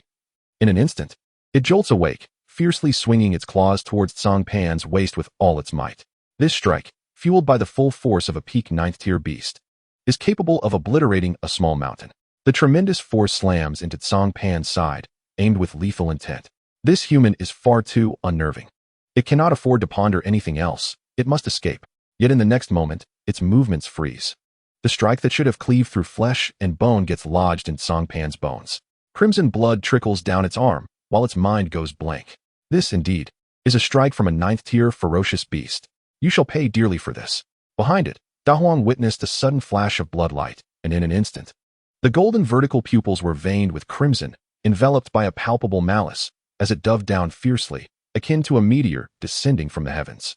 This blow became the last straw that broke the camel's back. A thunderous crash echoed as debris cascaded down, crashing onto Da Huang's back. Chapter 24, The Lava Colossus. The Vanished Barrier. The 100-meter-high cavern collapsed with a resounding roar, dust enveloping half the sky. Those who managed to escape stood transfixed, gazing in horror at the scene before them, their minds blank. Did everyone manage to flee? After a prolonged silence, Wang Ge finally regained his senses, panting heavily, and spoke to the group in a state of shock. Lao Zheng glanced around, and his expression suddenly darkened. Cang Pan did not emerge. Who? Wang Ge seemed not to have heard clearly and inquired again. Cang Pan did not come out, the initial beast master whose beast is a dragon. He stayed behind to fend off that monster for us. Lao Zheng gritted his teeth, forcing the words out through clenched jaws. He felt an urge to slap himself. To buy them time to escape, Cang Pan, a person with boundless potential, had chosen to remain in the cave, while they, a bunch of fools, dared to covet the mountain giant. Wang Ge stood frozen, hurriedly rising to his feet to survey the disheveled crowd around him. Regrettably, he did not see that handsome figure. No, it must be a lie. His initial beast was a dragon, destined for greatness. How could he perish in such a cursed place? He knelt to the ground, tears streaming down his face. Yet his expression remained eerily vacant, a terrifying emptiness, as he murmured incessantly. We must return at once, find the Guardian. The Guardian will surely have a way. At the very least, we must bring back the body of our benefactor. Lao Zheng struggled to rise from the ground, shouting as he moved toward the valley's edge. His muscles torn from the violent exertion. His beast had been struck unconscious by a falling rock while trying to save him. Just as he made a move, the sky suddenly transformed into a deep azure. A melodious whale song resonated with the sound of crashing waves from the horizon. A massive whale swam gracefully through the air. The deep-sea whale. Lao Zheng's steps faltered, despair etched across his face. In Jiangcheng, everyone knew what the deep-sea whale represented. The leader of the Whale Beastmaster Corps. Had they been mere outsiders, he would have rushed to seek aid from this leader without hesitation, confident that this renowned and wise figure would not refuse to rescue a prodigy whose initial beast was a dragon. Alas, they were members of the Demon Suppression Division. Before arriving, they had already witnessed the discord between this leader and the division. For him, it was likely that Cang Pan's demise would be a welcome outcome. At this moment, the soaring whale seemed to notice the crowd, flipping gracefully in mid-air before descending elegantly to the ground, creating a splash before vanishing. Guardian. This is the place. A crisp voice rang out from ahead, calling for the Guardian. Lao Zheng lifted his head in disbelief, confronting a mass of dark figures before him. The leaders of various forces who had been waiting outside had followed, with none other than Xiao Zimo, the Guardian of Jiangcheng, at the forefront. A blue-haired maiden with waist-length hair anxiously conversing behind him. Understood. After listening to Zhang Yue, Xiao Zimo nodded, his expression betraying not a hint of turmoil. Yet within, he was on the verge of desperation. After all, Cang Pan had been his sole hope for many years. Losing him would render all preparations futile. It had been believed that a barrier surrounded the vicinity of the Lingxian secret realm, a final arrangement made by the mountain giant before its demise, designed to keep those beyond a certain age at bay. This knowledge had been passed down through generations, and since he took office, no one had ever doubted its existence. However, upon learning from Zhang Yue of a 9th-tier beast's presence within the secret realm, his immediate reaction was to dismiss it as a jest. A 9th-tier beast? If such a creature truly existed within the realm, it would have already been expelled by the barrier. Nevertheless, out of respect for Cang Pan's sister, he conducted a personal experiment. And that experiment went awry. With a resounding crack, the barrier disintegrated. The surprise came so abruptly that Xiao Zimo was left dumbfounded. Upon reaching this conclusion, everyone was struck dumb. The next moment, they all descended into chaos. How could this be? Those entering the secret realm were either their own kin or the new generation of their forces. What would they do if something went awry? Yet, Zhang Yue had made it abundantly clear that a 9th-tier beast was within. Even combined, they would not be enough to contend with such a creature. Ultimately, there was no choice. It was Zhong Yun, the overly protective father figure, who first expressed the desire to enter. Seeing this, The others had no option but to follow suit, reasoning that with their numbers, escaping from a 9th-tier beast should prove relatively manageable. What transpired here? Qiu Zimo, not pausing to be shocked, directly inquired of the collapsed Lao Zheng and his companions. Hearing this, Lao Zheng dared not conceal anything and immediately recounted every detail of the recent events to Qiu Zimo. The more Qiu Zimo listened, the graver his expression became, for he realized that the beast described by Lao Zheng bore a striking resemblance to a forbidden creature he was familiar with. Qiu, I can't shake the feeling that this beast sounds somewhat familiar. An elderly man with a goatee approached Qiu Zimo. His voice lowered to a whisper meant only for the two of them. This man, surnamed Chun, was a well-known rogue beastmaster in Jiangqing. Although not as powerful as Qiu Zimo or Zhong Yun, his extensive experience and knowledge were invaluable. Elder, let us refrain from jumping to conclusions, without seeing the creature for ourselves. We cannot ascertain if it is indeed that cursed thing. Let us not frighten ourselves unnecessarily. Yet the next moment, Qiu Zimo halted the elder's thoughts with a swift gesture. A pitch-black void appearing before him. Suddenly, the temperature in the valley seemed to rise several degrees. Witnessing this, the crowd unleashed their beasts. These individuals were astute enough to discern from Elder Chun and Qiu Zimo's demeanor that whatever lay within was formidable. The next instant, the void before Qiu Zimo expanded, and a colossal fist of stone, ablaze with flames, emerged from within. Subsequently, a stone giant over 10 meters tall emerged from the void. This was the Lava Colossus, Qiu Zimo's most powerful beast, and also the one he had once extracted from this very secret realm. As the mountain giant perished here, its immense power had all been absorbed into the surrounding mountains, rendering the rock and earth-based beasts in this vicinity far superior to those elsewhere. This phenomenon became increasingly pronounced the closer one approached the giant's resting place. This is precisely why these factions urged their juniors to explore the secret realms. As soon as the lava giant emerged, the enormous pupil of the deep-sea whale, which had been floating in the air, shrank in apprehension as it cast a wary glance at the stone figure engulfed in flames. The creature had been a long-standing adversary of the lava giant, having clashed countless times, and it was well aware of its formidable strength. Lava giant, clear the stones away, commanded Qiu Zimo. Just as his words fell, before the lava giant could make any move, the previously tranquil pile of rubble began to tremble violently. Chapter 25. Show me the meaning of surprise. The debris on the ground began to rise ominously, as if something were about to emerge from below. At this sight, all present instinctively focused their attention on their beasts, preparing to deliver a thunderous strike as soon as whatever lay beneath made its appearance. Boom! At that moment, a deafening explosion resounded, shattering the stones, and a deep gray figure suddenly erupted from within. Ha! In the end, I have triumphed. Human, you shall pay the price for your arrogance. The derisive laughter echoed from its mouth. The newcomers who had escaped from the stone cave turned pale at the sight of it, their faces etched with despair. Despite its current state being far from optimal, its limbs severed and grotesquely twisted, with a massive claw mark on its torso that could encompass its entire monstrous form. Surrounded by necrotic flesh due to congestion, the sight of these wounds was enough to evoke the horror of having been grasped by a terrifying entity, nearly crushed to death. Yet, even with such grievous injuries, it was still a foe beyond the capacity of these individuals to contend with. A withered camel is still larger than a horse, and a 9th-tier beast remains a 9th-tier beast. Upon recognizing this creature, Qiu Zimo's mind buzzed, nearly causing him to falter. Rock Ghost. Where's Cang Pan? He had seen records of this beast in the archives of the Demon Suppression Division. The creature known as the Rock Ghost was a dual-type beast, born from the remains of a powerful deceased rock-type monster, combining both rock and ghost elements. However, the records clearly stated that such a creature could not occur naturally. It could only be artificially cultivated. If the records were accurate, then Jiangsheng was in grave peril. Hearing Qiu Zimo's inquiry, the rock ghost immediately turned its head, grinning menacingly at the assemblage. Upon catching sight of its visage, everyone involuntarily took a step back, for the current rock ghost was terrifying beyond measure. Its eyes bulged, as though they might burst from their sockets, not due to its natural appearance, but rather from immense pressure. Cang Pan. Oh, you mean that boy whose initial beast was a dragon? What a pity, he perished amidst the rubble. I must say, he was the strongest opponent I have ever encountered since my inception. Not only did he have the fortune to bond with a dragon, but he also possessed an audacity so absurd that he used himself as bait to provide that dragon with the opportunity to capture me.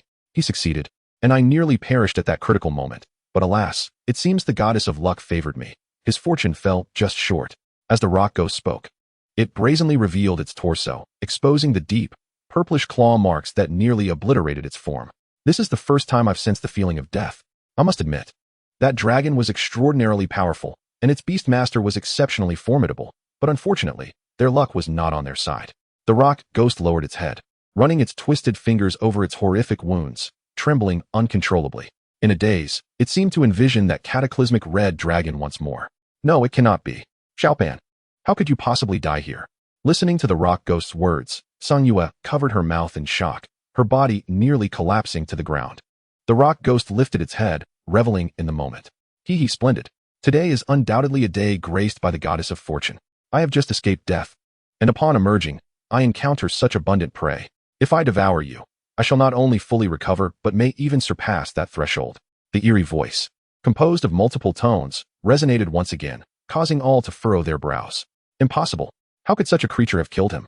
Just then, Sang Yue, drawing strength from an unknown source, stood upright, her ice-blue eyes devoid of emotion, fixated intently on the rock ghost. Hee, what a joke. Since I am here, then, wait. What is your connection to him? The rock ghost was about to retort, finding delight in tormenting its prey and instilling despair, yet as it raised its gaze, it was met with Sang Yue's steadfast icy stare. In that instant, her eyes seemed to merge with those of the blazing golden ones.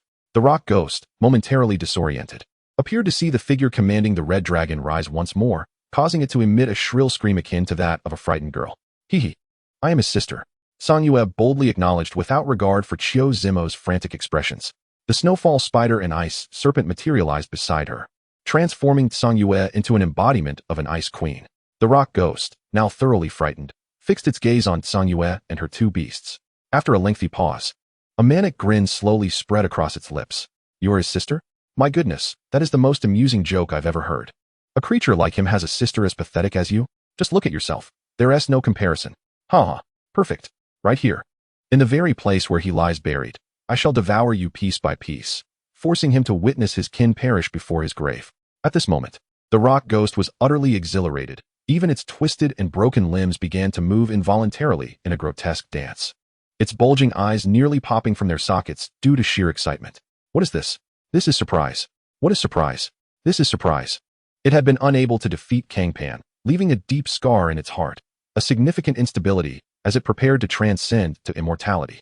But now that Cang Pan was dead, it had no way to erase this mental torment. Yet now, everything had changed. As long as it savored the agony of Cang Pan's kin at his grave, all mental demons would be rendered irrelevant. At that moment, the rock ghost felt as though it had been favored by the goddess of fortune in its previous life. Having escaped from the clutches of a terrifying foe, and upon emerging, a bounty of exquisite prey awaited it, even graciously offering a service to dispel its inner demons. Protect Sang Yue. Upon hearing the rock ghost's words, Chiu Zimo's gaze turned icy. Both Sang Yue and her brother were prodigies of Jiangqing, having already lost one. They could not afford to lose the other.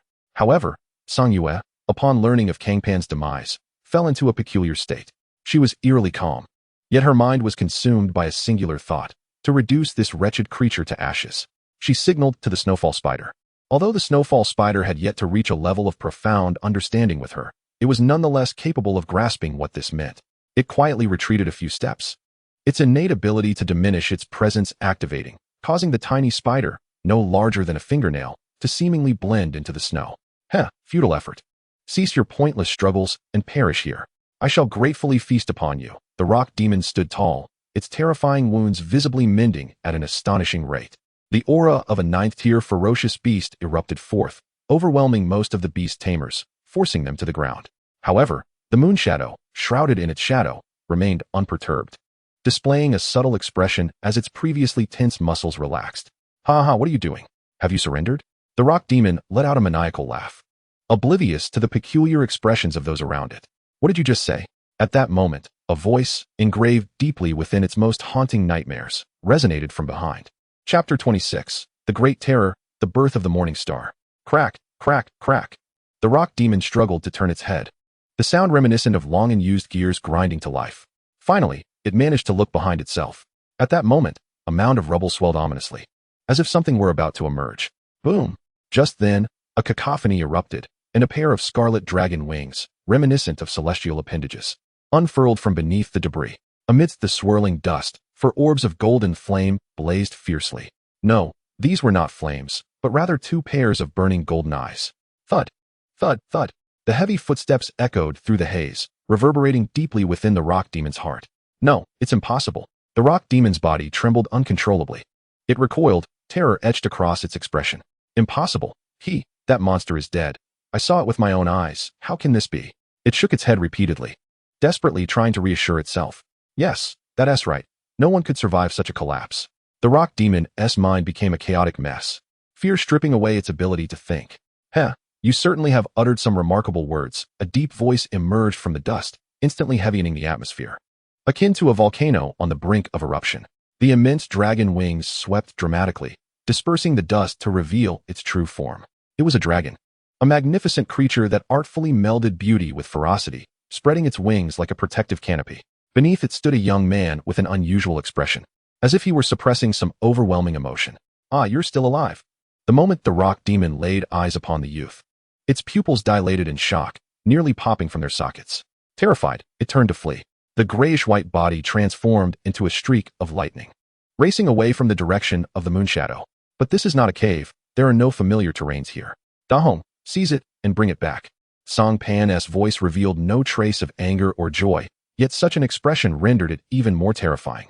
Everyone could distinctly sense the seething rage capable of incinerating the world brewing beneath the surface. Xiao Zimo cast a sympathetic glance at the frantically fleeing rock demon. It seemed that it had truly provoked this youthful king. With a powerful thrust, Dahong lowered its center of gravity, unleashing a deep growl from its throat. In the next instant, its massive form vanished from sight. The crimson dragon's wings flapped, propelling its colossal body through the air, swiftly closing the distance to the rock demon. Dahong's golden vertical pupils fixated on the fleeing creature, as if the most venomous of serpents coiled within its gaze. To be candid, it felt little resonance with the rock demon's earlier words. After all, the moonshadow was merely moonshadow, irrelevant to it. Yet, it had angered Cang Pan, and thus, it could not be spared. No, wait, great dragon. Spare me, I shall submit to you. I can see that you are born rulers. How could a king exist without subjects? Allow me to be your first follower. Just think, even your follower is a 9th-tier beast. How impressive that would be. As Dahong drew closer, the rock demon's bravado shattered, halting in its tracks, an insidious smile creeping across its face. Upon hearing this, the surrounding onlookers exchanged subtle glances at the stern-faced Cang Pan, eager to witness his reaction. Cang Pan's expression remained unchanged as he stepped towards the rock demon. Halting before it, feeling that familiar aura drawing near, the rock demon bowed its head in increased reverence, not daring to meet Cang Pan's gaze. Regrettably, I have no need for followers such as you. Cang Pan's airy words penetrated the rock demon's ears. Instantly, its heart plummeted, but in the next moment, the ferocity of a 9th-tier beast surged forth. If you wish for my demise, then you shall not escape unscathed. It acted before its thoughts could catch up. Leaping with ferocity, bloodied fangs aimed at Cang Pan's neck. Xiao Pan.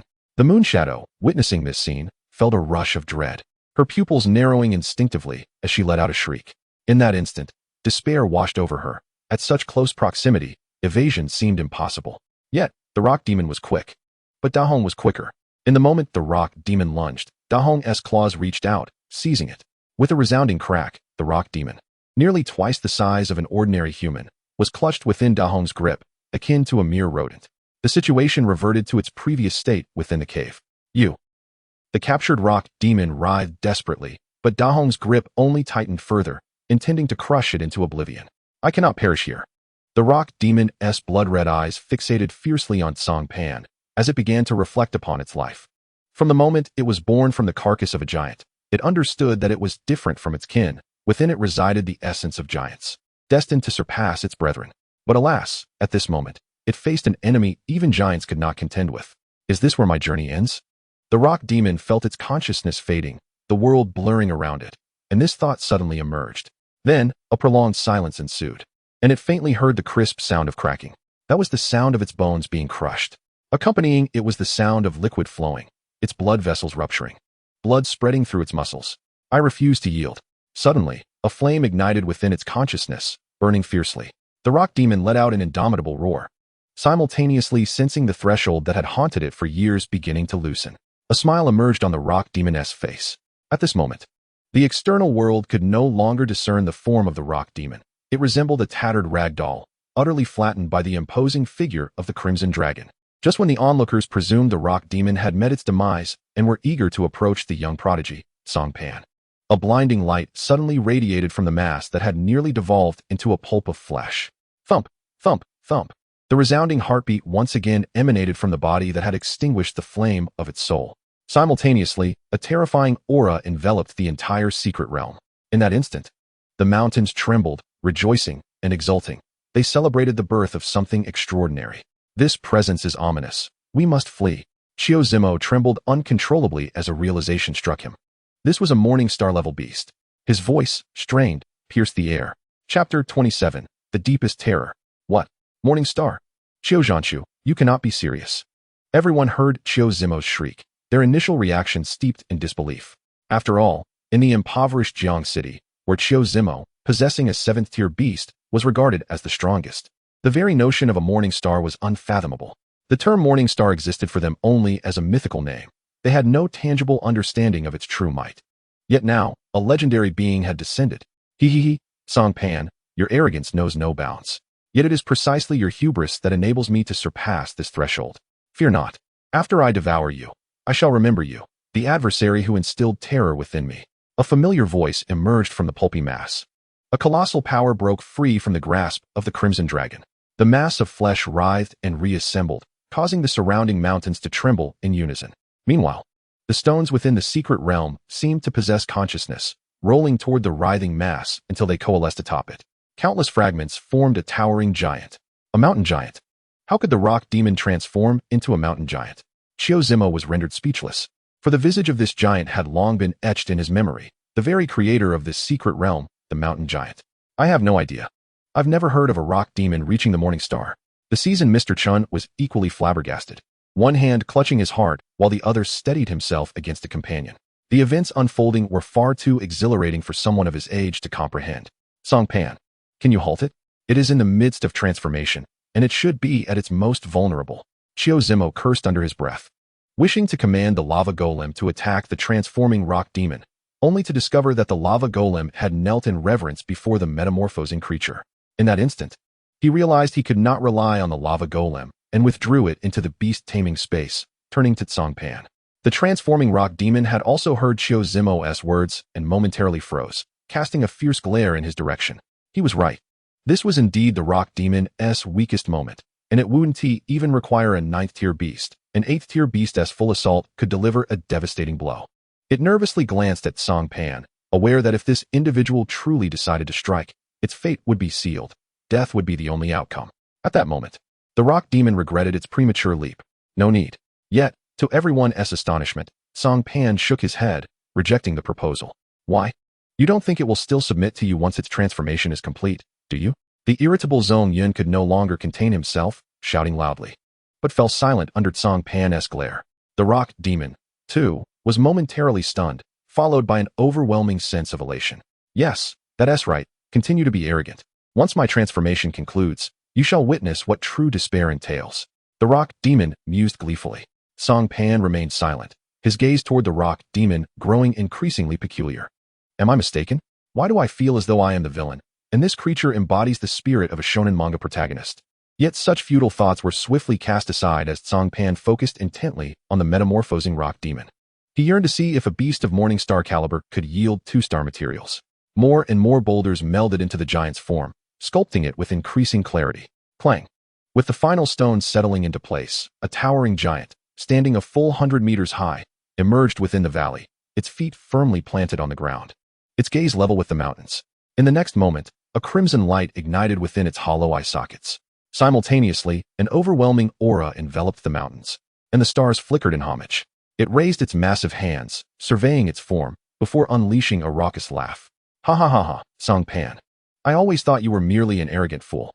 Yet I never anticipated you would be so naive as to allow me to complete my transformation from 9th tier to Morning Star. The rock demon, no.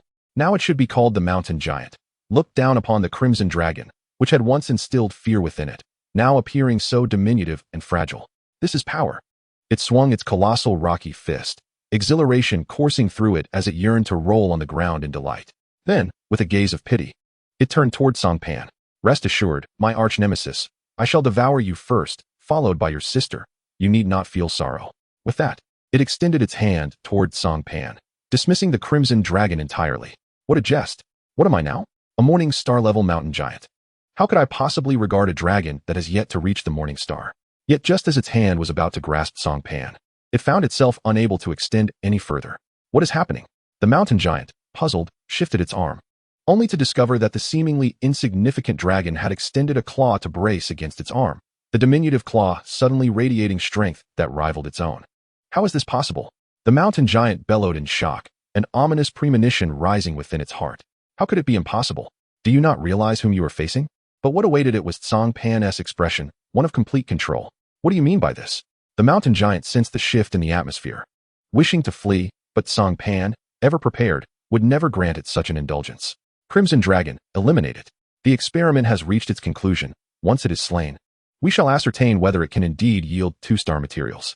Receiving Cang Pan's command, the Crimson Dragon let out an excited roar. It had long grown weary of this encounter. Were it not for Cang Pan's restraint, this creature's grave would have already begun to sprout grass. You jest. I am now a morning star. Cang Pan's demeanor thoroughly incensed the mountain giant. Abandoning any thought of escape, it turned its attention to the Crimson Dragon. It can no longer evade its fate. If it cannot confront its own fears, then even if it becomes the morning star, it will not journey far. It is acutely aware of this truth. However, the only response it receives is a languid yawn from the great Crimson Dragon. Instantly, the mountain giant's fury ignited. It unleashed a fist, imbued with the power to effortlessly obliterate a mountain, vowing to slay the accursed red dragon here and now. Yet, in the next moment, its expression froze. A dense, ominous black mist suddenly enveloped the great red dragon. This mist was unlike the dark essence of the rock demons. It was laden with foreboding, evoking the deepest fears within one's soul at a mere glance. When the mountain giant opened its eyes again, it found itself ensnared within a massive crimson claw. Chapter 28, The Embryo of Death. The mountain giant was taken aback, frantically surveying its surroundings. No, this cannot be real. Having ascended to the morning star, the mountain giant perceptibly sensed the abnormalities around it and vigorously shook its head. As its colossal rocky head swung, the world before it began to twist and shatter. When it finally regained its senses, the enormous dragon claw that had grasped it had vanished, replaced by a scene of normalcy. An illusion? The mountain giant furrowed its rocky brow, realizing it could not continue down this path. It immediately raised its fist, capable of shattering a peak, and struck at the great red dragon. But in the following instant, its movement froze, for another mountain giant, identical to itself, stood before it, also throwing a punch in its direction. Damn thief, return my body, roared the mountain giant. Is this the true form? A flicker of uncertainty crossed the mountain giant's eyes, but it quickly regained its composure. It recognized the identity of the mountain giant before it. It was the one that had fallen here, the very being from which it had emerged when it was still a rock demon, having advanced to the morning star by reconstituting its form. Humph. An illusion is ultimately just that. Yet in the next moment, the mountain giant scoffed disdainfully and swung its fist once more. The rocky fist struck the illusionary giant with tremendous force, but it did not shatter as the mountain giant had anticipated. The immense power transmitted through its fist caused its expression to shift. Is this real? It gaped in disbelief, unable to accept the reality unfolding before it. But in the next instant, the colossal illusion of the mountain giant shattered, revealing a much smaller red dragon in comparison to the giant. It was indeed the great red dragon. Taking advantage of the illusion's cover, the great red dragon lunged directly at the mountain giant, delivering a brutal blow to its face. Instantly, the immense force caused the giant's towering form to stagger, sending tremors through the ground. How is this possible? Such power. How can it emanate from a mere 9th-tier beastmaster? The mountain giant's eyes widened in disbelief as it felt the overwhelming force nearly dislodge its rocky crown. The mountain giant, renowned for its strength and defense, was unparalleled among its tier. Yet, this 9th-tier Great Red Dragon was able to suppress a morning star-level mountain giant solely through raw power. It was utterly absurd. You are not a dragon. What are you? The mountain giant seized a peak, and in the next moment, the mountain itself contorted as it uprooted the entire peak, wielding it like a massive sword, warily eyeing the airborne Great Red Dragon. But the Great Red Dragon had already lost interest in further conversation. It shook its neck, its crimson form transforming into a streak of light, hurtling toward the mountain giant's forehead. Get away! The mountain giant exclaimed in alarm, raising the mountain peak to shield itself. Yet, the ancient dragon's body was not something mere rock and earth could withstand.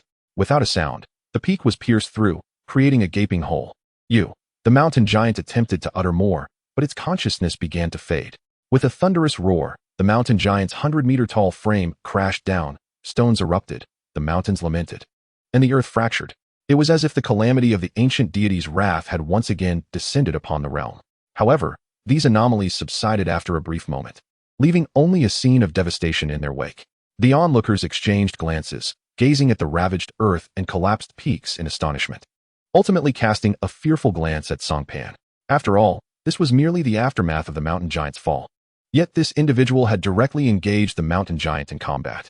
At this moment, Cang Pan paid no heed to their astonishment.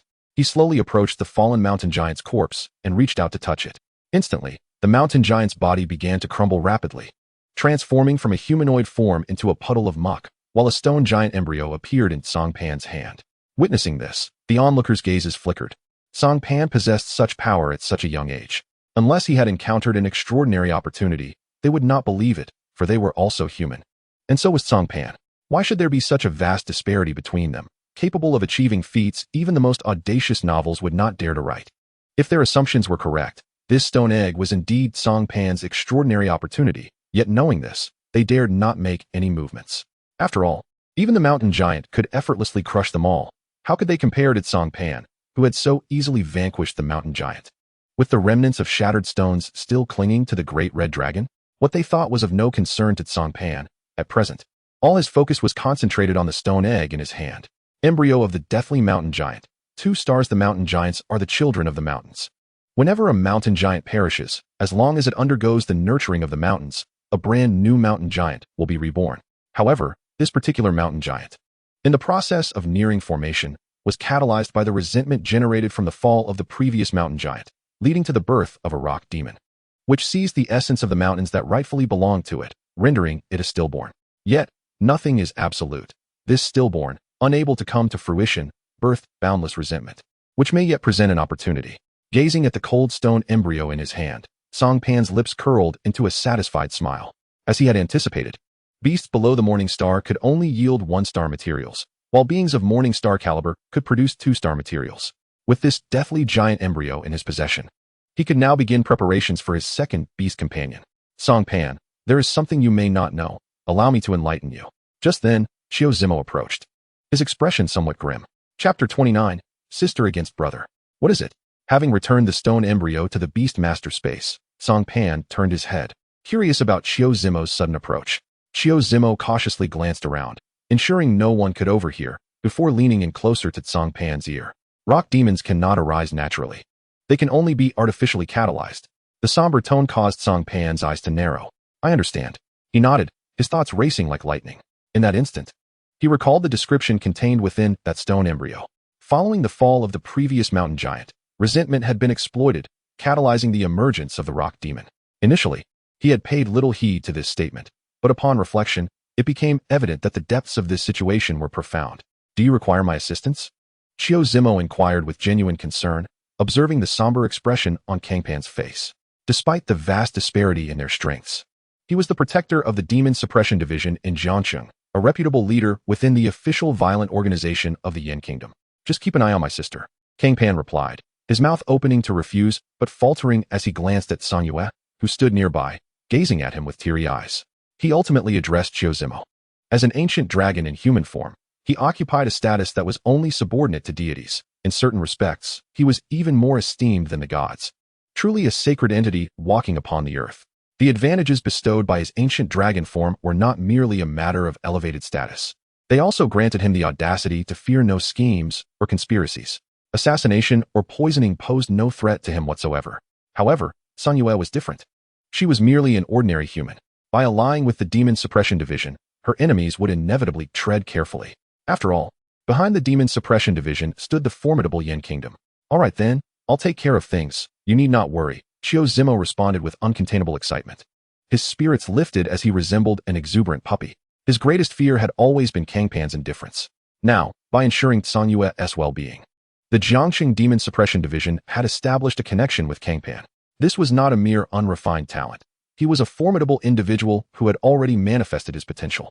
Even now, recalling the fierce battle between the Red Dragon and the giant sent shivers down Zimo's spine. It was a conflict that belonged in myth and legend. Yet it had unfolded right before his eyes. Cang Pan scrutinized Zimo's foolish grin with suspicion, beginning to regret his decision. Could this fellow truly care for his sister? By the way, I have something to ask you. What was that phenomenon you exhibited during your confrontation with Zongyun? Suddenly, Cang Pan recalled the unusual manifestation. Logically speaking, his power far exceeded that of Zongyun and Xiao Zimo, yet he had not possessed such a phenomenon. Oh, you mean that? That was my momentum. Upon understanding one's true heart, the soul of a beastmaster becomes imbued with the attributes of that heart, which is known as momentum, a form of soul power capable of influencing reality. Xiao Zimo answered candidly, deeming it no great secret. Rather than leaving Cang Pan to navigate it alone, he opted to extend a favor. Momentum, I see, Cang Pan murmured, his gaze clouded as he nodded slowly, lost in thought. What troubles you? At that moment, Song Yue approached, her concern evident as she regarded Cang Pan. After the battle, he had stepped aside with Xiao Zimo to whisper, and she wondered if he had sustained an injury. After all, this was a life-and-death struggle against a fearsome beast of the Morning Star caliber. One could never be too cautious. Song Yue had only read of Morning Star creatures in novels, perceiving them as akin to mythical beasts. No matter how prudent one was, it could never be excessive when facing such adversaries. Nothing to worry about. Let us return. The task is complete, Cang Pan stated to Xiao Zimo before taking Song Yue onto the back of the Crimson Beast, departing from the secluded realm surrounded by mountains. As they witnessed the principal figure leave, those who had intended to approach Cang Pan to forge connections were left dumbfounded. They had anticipated getting closer to this beastmaster, a figure capable of battling Morning Star-level beasts, a personage who was typically as elusive as a divine dragon. Yet, to their astonishment, before they could approach, Cang Pan had already departed. Now, those who had sought to befriend him were left in a state of dismay, lamenting their missed opportunity. Meanwhile, the venerable Elderchin shifted his gaze toward Xiao Zimo. Zimo, my boy, come here. It has been quite some time since we last met. Let us have a proper gathering, he said, draping an arm around Xiao Zimo's shoulders, resembling old friends as they strolled toward the exit of the secluded realm. Upon witnessing this scene, the crowd suddenly realized, indeed, if we cannot associate with Cang Pan, there is still Xiao Zimo, whose sister is part of the Demon Suppression Division. Internally cursing the old fox, they nonetheless approached him with smiles plastered on their faces, acting as if they were eager sycophants. Those who typically held themselves aloof now displayed the demeanor of eager lackeys. As for the newer generation, they were not selected to accompany them. After all, the greatest threat within the realm had been eliminated. What remained were merely opportunities. This place not only housed promising beasts but also the remains of a Morning Star-level beast. Although Cang Pan had claimed the head, there were still treasures to be found. While these remnants might not appeal to the seasoned individuals, they represented extraordinary opportunities for the newcomers. At that very moment, concealed within the nearby dense forest, the impeccably dressed Zhong Junming trembled with excitement. This is my kin, truly a formidable power. It seems your purity surpasses mine. He gazed fervently at the retreating form of Cang Pan, instinctively licking his lips. However, what emerged was a vibrant, forked tongue that danced momentarily in the air before retreating back into his mouth. The crimson beast soared to its maximum velocity, swiftly returning to Jiangqing. Along the way, its flamboyant demeanor drew the attention of countless onlookers. Amidst the throngs, it landed directly before Cang Pan's home and promptly vanished into the Beastmaster space. The recent clash with the mountain giant seemed to have awakened something within the crimson beast, which, upon returning, eagerly sought refuge in the Beastmaster space to contemplate its experiences. Xiao Pan, I have something to discuss with you. Song Yue, who had remained silent on the back of the crimson beast, suddenly raised her head to look at Cang Pan. What is it? Cang Pan replied, slightly taken aback, unsure of her intent. Song Yue parted her lips, seemingly resolute, her gaze growing steadily more determined. Xiao Pan, I can no longer continue like this. I cannot remain sheltered beneath your wings any longer. I am your sister, and I must protect you. In that moment, Song Yue's expression was imbued with unwavering seriousness. Observing her earnest demeanor, Cang Pan couldn't help but chuckle, gently tousling her ice-blue hair. That is fine. I shall support you in whatever decision you make. Song Yue's face lit up with joy, but she immediately swatted away Cang Pan's hand. How dare you? I am your sister. All right then, sister, I shall retreat to the basement for seclusion. Do not wait for me for dinner. Cang Pan laughed heartily at Song Yue's adorable antics, seizing the moment to ruffle her hair once more before darting into the basement. Cang Pan, what nonsense is this about seclusion? Have you read too many novels? A beastmaster does not require seclusion. The pale moon emitted an exasperated shout, yet it refrained from descending into the basement to retrieve the lying Cang Pan. Meanwhile, Cang Pan, having entered the basement, slowly made his way to its center and sat cross-legged. Instantly, his consciousness wavered. The surrounding walls vanished, replaced by an endless expanse of starry rivers. Alongside the awe-inspiring multi-armed, multi-eyed deity that resembled a ribbon of the cosmos. Standing above the starry river, Cang Pan quietly observed the spectacle before him. No matter how many times he witnessed it, the sight was still profoundly breathtaking. After a considerable time, he let out a long sigh and wearily rubbed his temples. The divine is imperceptible, for deities embody higher-dimensional beings. To gaze directly upon their true forms would result in an overwhelming flood of knowledge that could shatter the sanity of any observer. The essence of the multi-armed, multi-eyed deity far surpassed that of ordinary gods. The evidence lay in the Great Red Dragon, a creature capable of slaying deities, having been birthed by this very entity. His ability to gaze upon the deity for such an extended period was entirely due to the protective measures of the editor. Yet even so, after this brief encounter, the mental energy of his youthful dragon form was nearly drained. Rubbing his temples, Cang Pan wearily gestured, and immediately, 3 luminous orbs of white light streaked through the cosmos like meteors, coming to rest before him. These were the materials he intended to use for editing his second beast. Dark Claw, 1-star claw imbued with a faint dark power. Burning Bone Claw, 1-star a bone claw engulfed in black flames. Anyone who touches it will be mercilessly scorched by the black fire, revealing the formidable strength of its wielder through the intensity of the bone. Embryo of the Death Mountain Giant. 2 stars the embryo of a Death Mountain Giant. Using the embryo of the Death Mountain Giant as the foundation for the editing process, he articulated the plan he had long contemplated. In an instant, the multi-armed, multi-eyed deity sprang into action, its countless arms lifting the 3 materials, while its star-like eyes flickered. The myriad eyes collectively turned towards the deceased fetus, and immediately, a black mist emanated from it, accompanied by the haunting cries of tormented souls.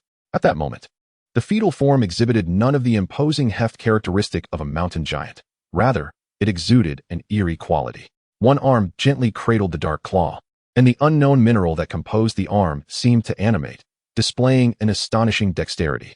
It resembled the most skilled artisan in the world, deftly drawing a pitch-black thread from the dark claw and wrapping it around the deceased fetus.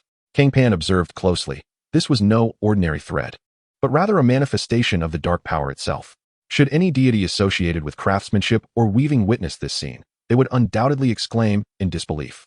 In the next moment, another arm replicated this action, extracting a pale, seemingly burning thread from the burning bone claw and encircling it around the deceased fetus. Once this was accomplished, the now powerless burning bone claw and dark claw disintegrated into a cloud of ash, vanishing entirely from the starry expanse. Meanwhile, the stone fetus, having absorbed the powers of the dark claw and burning bone claw, underwent a significant transformation. It completely shed the weight akin to that of mountains, replaced instead by an overwhelming chill, with its surface ignited by a layer of pale flames. This flame bore no warmth. Rather, it was chillingly cold, causing Cang Pan to exhale white mist as he approached. Thump, thump, thump. In the next moment, a heavy heartbeat resonated from within the stone fetus, yet curiously, Cang Pan felt no trace of life emanating from it. The heartbeat grew louder, eventually sounding as if it were a drumbeat. All the eyes of the multi-armed, multi-eyed deity now focused intently on this stone fetus, as if the very stars were watching. The stone fetus stirred. Through the starlight, Cang Pan clearly saw the lifeless embryo within the amniotic membrane begin to move. It reached out, viciously clawing at the membrane. With a tearing sound, the stone fetus cracked open. And instantly, the massive infant within seemed to dissolve into gas, disappearing from the embryo. The cacophony of anguished wails erupted once more beneath the starry sky. Cang Pan furrowed his brow, uncertain of where his edited second beast had vanished to. But as he raised his gaze, his expression froze. For before him in the starry expanse appeared 2 eyes. Following the gaze downwards, he finally discerned the nature of the entity before him. It was a humanoid figure, towering at a height of 100 meters, cloaked entirely in darkness. Simultaneously, the information regarding this figure materialized before Cang Pan's eyes. Race, Wraith Giant. Potential, 3 stars. Level, 7th tier. Talent, Giant Bloodline. The Wraith Giant's veins flow with the ancestral blood of giants, granting it superior strength and defensive capabilities compared to other races of the same tier.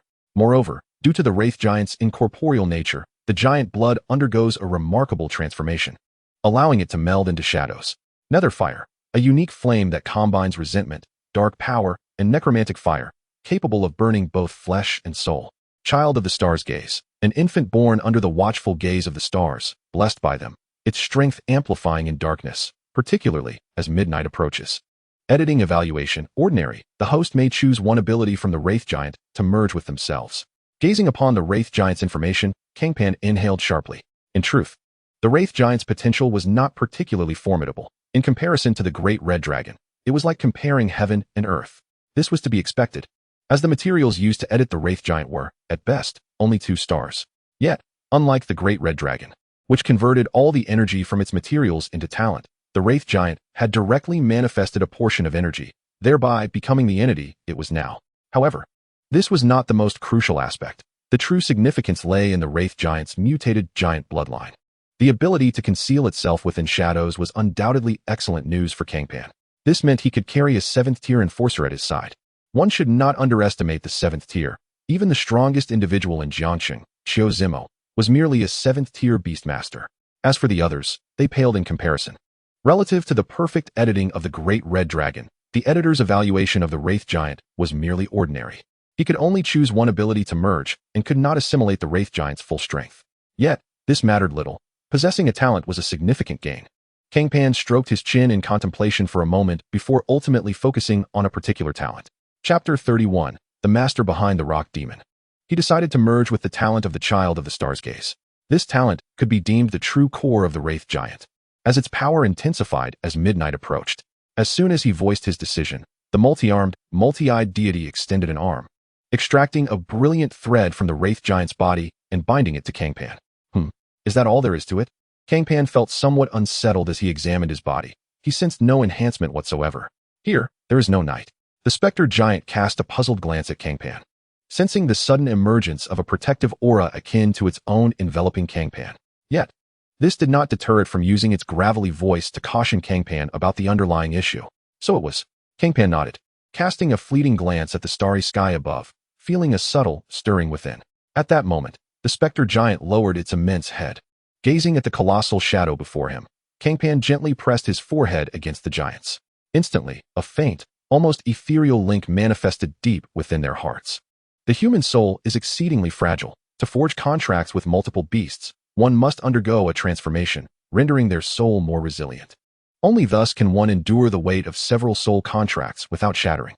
However, Cang Pan required none of this. As the offspring of an ancient dragon, Cang Pan's soul had long since completed its metamorphosis, boasting a resilience that rivaled that of a demigod. The Spectre Giant's bond with him rippled with no turbulence, directly establishing a connection with Cang Pan. From now on, you shall be named Yueying. Cang Pan extended his hand, caressing the Spectre Giant before him. How to describe it? The sensation was remarkable. It felt like a mass of gas, yet distinctly different from air. Why Yueying? Upon hearing these syllables, Yueying opened its cavernous mouth, laboriously articulating the 2 characters, and 2 flames ignited within its hollow eye sockets, revealing its satisfaction with the name. From now on, you shall reside within my shadow. Cang Pan pointed to his own shadow beneath him. Yueying lowered its head to inspect, its 100-meter-tall form resembling a comedic animation character squeezing into a box. Diving into Cang Pan's shadow, Cang Pan looked down at his shadow, which appeared entirely unchanged, his expression turning somewhat peculiar. The absence of any sensation was truly marvelous. Were it not for the knowledge that Yueying concealed itself within his shadow, he would have never sensed the presence of a 100-meter giant lurking within. After surveying his surroundings and detecting no anomalies, Cang Pan exited the editing space. Suddenly, the vast, boundless starry river and the myriad-eyed deity adorned with the celestial ribbon vanished, leaving the dim underground chamber before him once more. Yueying, can you hear me? Cang Pan's gaze subtly flicked to his shadow as he called out in his heart. Yueying? Who is that?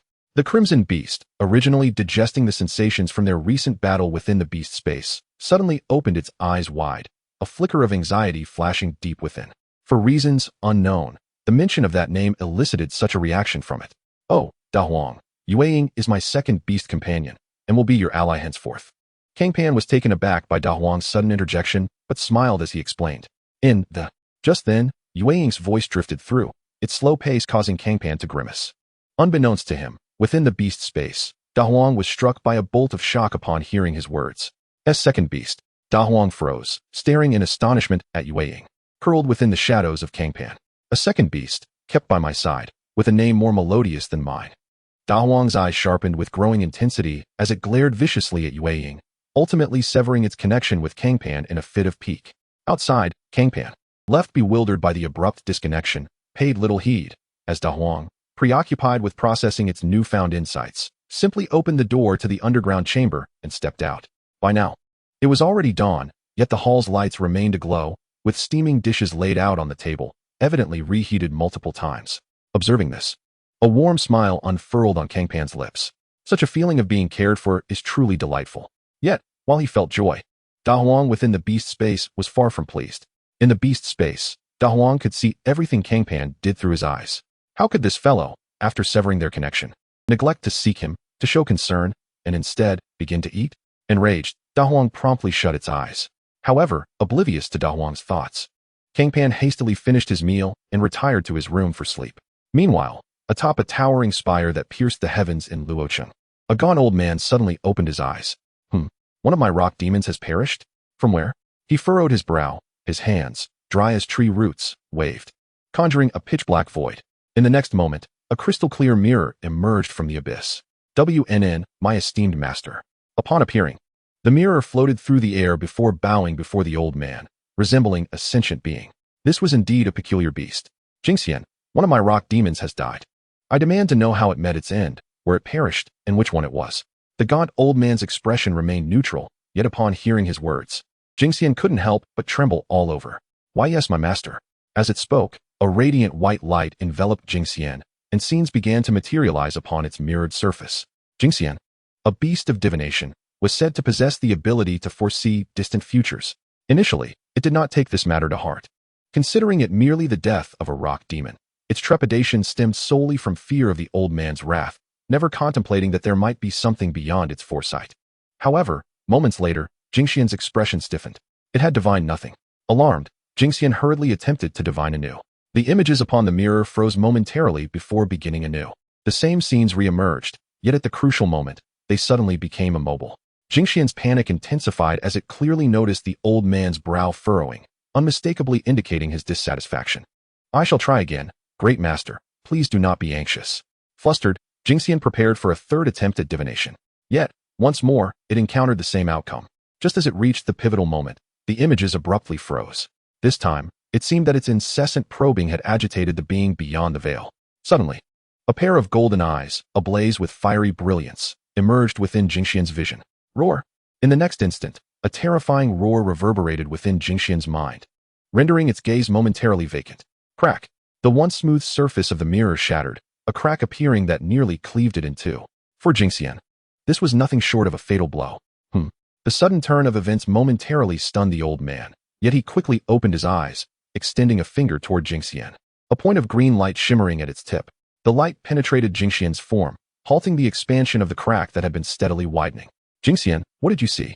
At this moment, a cautious glint flickered in the elder's eyes as he inquired of the mirror immortal. Chapter 32. The dragon swims into the sea.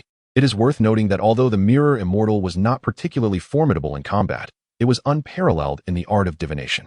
Yet now, it had suffered a backlash during its divination, a most absurd turn of events. Eyes, my master, I see a pair of eyes. The mirror immortal, barely clinging to life, was utterly terrified, refusing to continue the divination for fear of what it might unveil, and hastily reported to the elder. Eyes. The elder mused, stroking his chin. Master, while I cannot discern precisely what transpired, I did see that the rock demon in Jiangsheng has perished. After pondering for a moment, the mirror immortal's fear of the elder ultimately prevailed, and it spoke in a subdued tone. Jiangsheng, is it? I understand. The elder's eyes flickered upon hearing this. If he recalled correctly, the rock demon in Jiangsheng was one he held in high regard, even having sought a burial site for it among the mountains. Jiangsheng it is. Then, a visit is in order. The rock demon is of little consequence now. What truly matters is the one who has slain it. The frail figure gradually faded, leaving behind only a whisper carried away by the wind. At this very moment in Jiangsheng, within the Beastmaster's space, the fiery red dragon, Da Huang, impatiently exhaled a plume of scorching breath, shifting its position on the ground. It had already been irritable due to the presence of the shadow, and now, some unfortunate creature dared to spy on it, which was intolerable. Da Huang swiftly took action to teach the intruder a lesson. With the tension released, Da Huang felt a wave of relief. Even the act of lying down seemed much more comfortable. The following morning, Cang Pan opened his eyes and rose from bed. At that moment, Cang Yu sat quietly on the sofa, engrossed in a book, while a bowl of steaming noodles rested silently on the table. Why are you up so early? Cang Pan immediately approached the dining table, eagerly lifting the bowl to his lips. The dawn had yet to fully break, and he had intentionally chosen this moment to rise.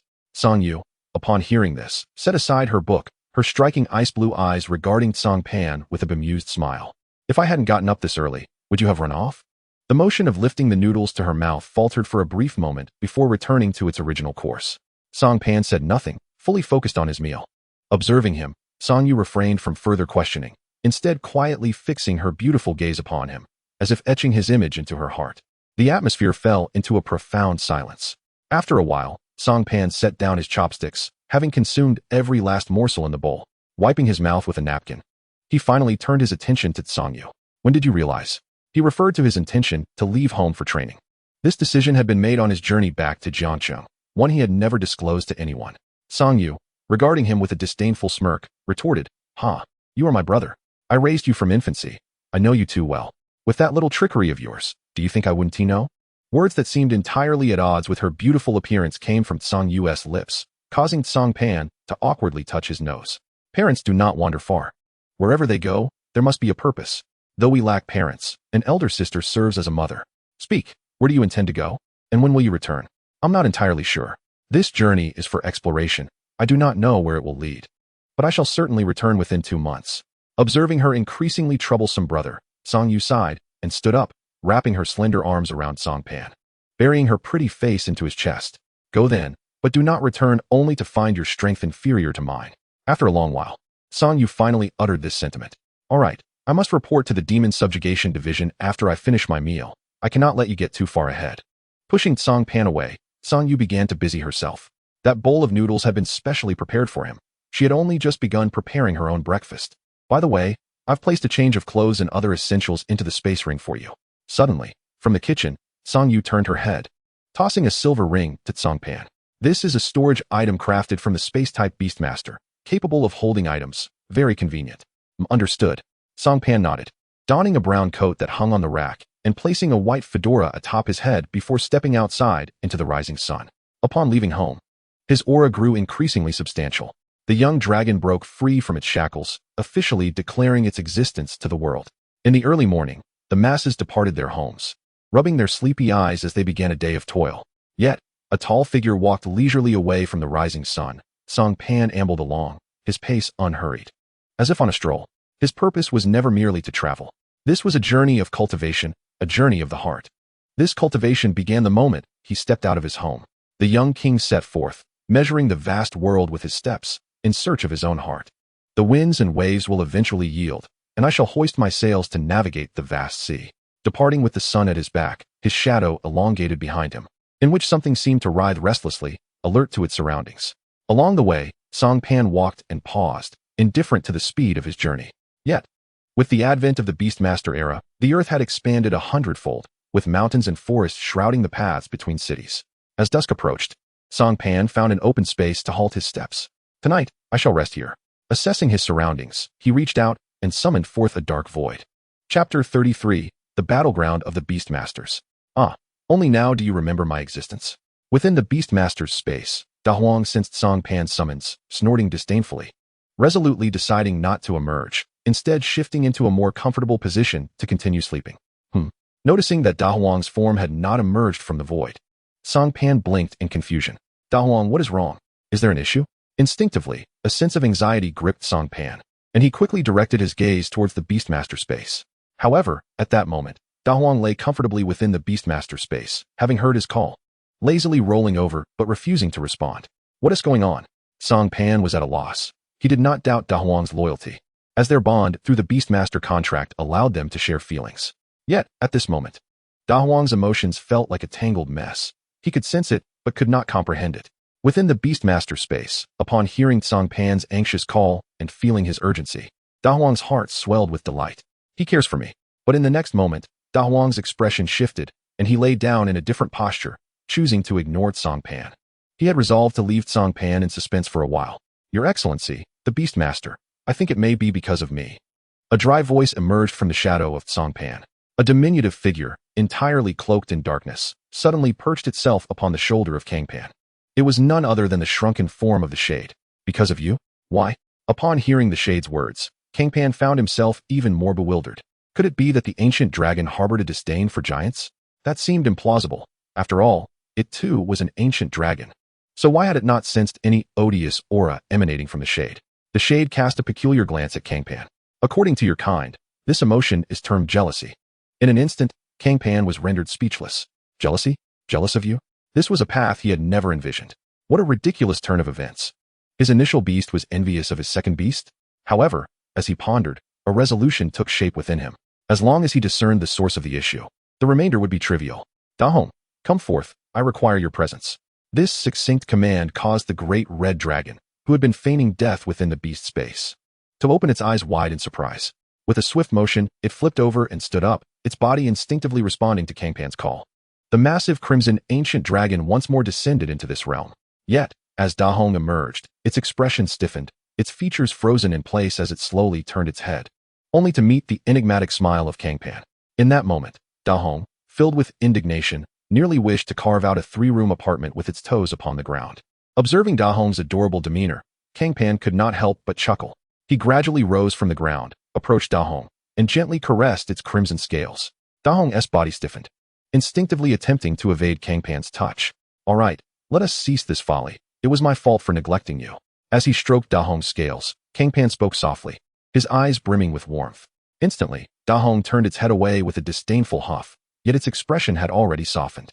Since you wish to remain together, then you shall accompany me from now on. By the way, can you shrink your size? Cang Pan gazed at Dahong, who stood on 4 legs yet still towered over 20 meters high, scratching his face. The size was partly why he had refrained from releasing Dahong. After all, to have a 20-meter-high dragon at his side would be excessively conspicuous. Humph, do you underestimate an ancient dragon? Dahong shot a glance at Cang Pan, its massive form shifting slightly before it shrank down to merely 10 centimeters in length, resembling a small crimson lizard. Once diminished, Dahong flapped its wings and flew to the side of the little shade, nudging it aside before settling onto Cang Pan's shoulder. Ha. Witnessing this spectacle, Cang Pan chuckled softly, poking Dahong's head with his finger before beginning to gather some twigs. What an easygoing fellow, he mused inwardly. Within the spatial ring prepared for him by Tsangyue, there was an abundance of compressed biscuits and various canned goods, sufficient to last him for over half a year. Yet, he always craved something warm. As the surroundings were enveloped by a forest, dry branches were plentiful, and it wasn't long before he collected a sizable bundle. After bringing the twigs back to the campsite and tossing them onto the ground, he wiped away the non-existent beads of sweat from his forehead, maintaining a gentle smile upon his face. Dahong, shade. It appears that fortune favors us. Just as I yearned for something warm, food has presented itself at our doorstep. No sooner had he spoken than the pitch-black forest around them was illuminated by clusters of green lights. Upon closer inspection, these were not lamps but rather eyes that emitted a green glow. The rustling of leaves and fur reverberated through the air. The ferocious beasts, concealed within the silent thicket, finally revealed their true forms. Emerging was a pack of colossal wolves, each the size of a young calf. The trees, the ground, and the rocks were all teeming with these great wolves. This was a low-level ferocious beast known as the forest wolf, and even among the wolf kings, few ever surpassed the 4th tier. At this moment, they bared their fangs and glared hungrily at Cang Pan, saliva dripping from their mouths, their eyes gleaming with ravenous green light. It was evident that they had been famished for quite some time. The atmosphere in the clearing of the jungle instantly thickened, laden with a murderous intent. Deep growls emanated from all directions. Any ordinary person would have been paralyzed with fear at such a scene. However, Cang Pan remained unfazed. He calmly washed his hands with water before retrieving a meat cleaver from his spatial ring, eyeing the surrounding wolves as one would scrutinize livestock. This one is too lean. This one too old. This one appears unhealthy. And this one is evidently sick. I shall choose you.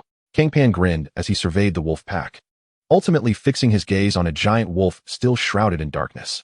Unlike the surrounding pack of gaunt, grayish wolves, this particular giant wolf was robust and well-fed.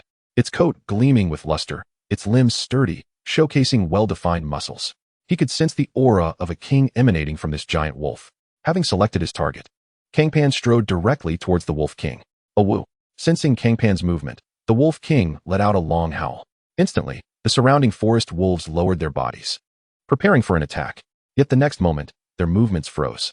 Chapter 34. The Second Dragon Head. The Birth of the Fated King. Golden vertical pupils, akin to flames leaping and dancing, fixated upon him. Cang Pan's eyes, unbeknownst to him, had transformed into blazing golden orbs. The ancient and noble aura emanating from him rendered the pack of forest wolves too intimidated to dare overstep their bounds. In that moment, an entity that ought to have been enshrined in myth stepped into the mortal realm. The forest wolves, trembling with fear, gazed at Cang Pan, who stood in the clearing yet seemed to tower above them, surveying them from the heights of the heavens. They sensed that something was amiss. This individual appeared far from ordinary. However, Cang Pan paid no heed to the thoughts of the common forest wolves, instead advancing directly towards the forest wolf king with the meat cleaver in hand. Awoo! As Cang Pan drew closer, the wolf king was thoroughly alarmed, as if it could see a colossal dragon poised to incinerate the entire world within Cang Pan's eyes. This individual was not someone to be trifled with. It howled to the heavens, attempting to summon the surrounding forest wolves to act as cannon fodder to block Cang Pan, hoping to buy itself time to escape. It had always employed this tactic before, and it planned to do so again. Ordinary forest wolves were of little consequence to the pack. They were merely burdens, while it was the soul of the pack. Yet this time, no matter how the Wolf King called or urged, the surrounding forest wolves remained motionless, their gazes dimly fixed in this direction. Save your breath. Just then, a deep voice emanated from behind Cang Pan. The Wolf King turned to look, only to discover a crimson lizard's head poking out from Cang Pan's hair. No, this was no mere lizard. It was unmistakably a dragon's head, adorned with crown-like horns. In your clan, there exists a tradition wherein the leader is determined through duels, whereupon the new king ascends the throne atop the vanquished remains of the old. I am the king of all kings, capable of embodying either the Dragon King or the Wolf King. Now, as the new sovereign, I extend a challenge to you. The forest wolves shall not hinder this right, etched deep within our bloodlines. Da Hong reclined comfortably, draping a strand of Cang Pan's hair over herself, languidly declaring her intent. Instantly, the Wolf King widened its eyes, disbelief evident in its gaze as it regarded Da Hong. What a jest, though diminutive in stature. The primal tremor inscribed within its very genes signaled the undeniable truth. Before it stood a legitimate dragon. What merit did it possess to engage in combat with such a formidable beast? A whimper escaped the Wolf King as it turned to flee. Yet its once agile limbs felt as leaden weights, immobile and paralyzed. In its frantic attempt to shift, a pair of shoes materialized before it. Looking up, the Wolf King caught only a fleeting glimpse of a cold blade.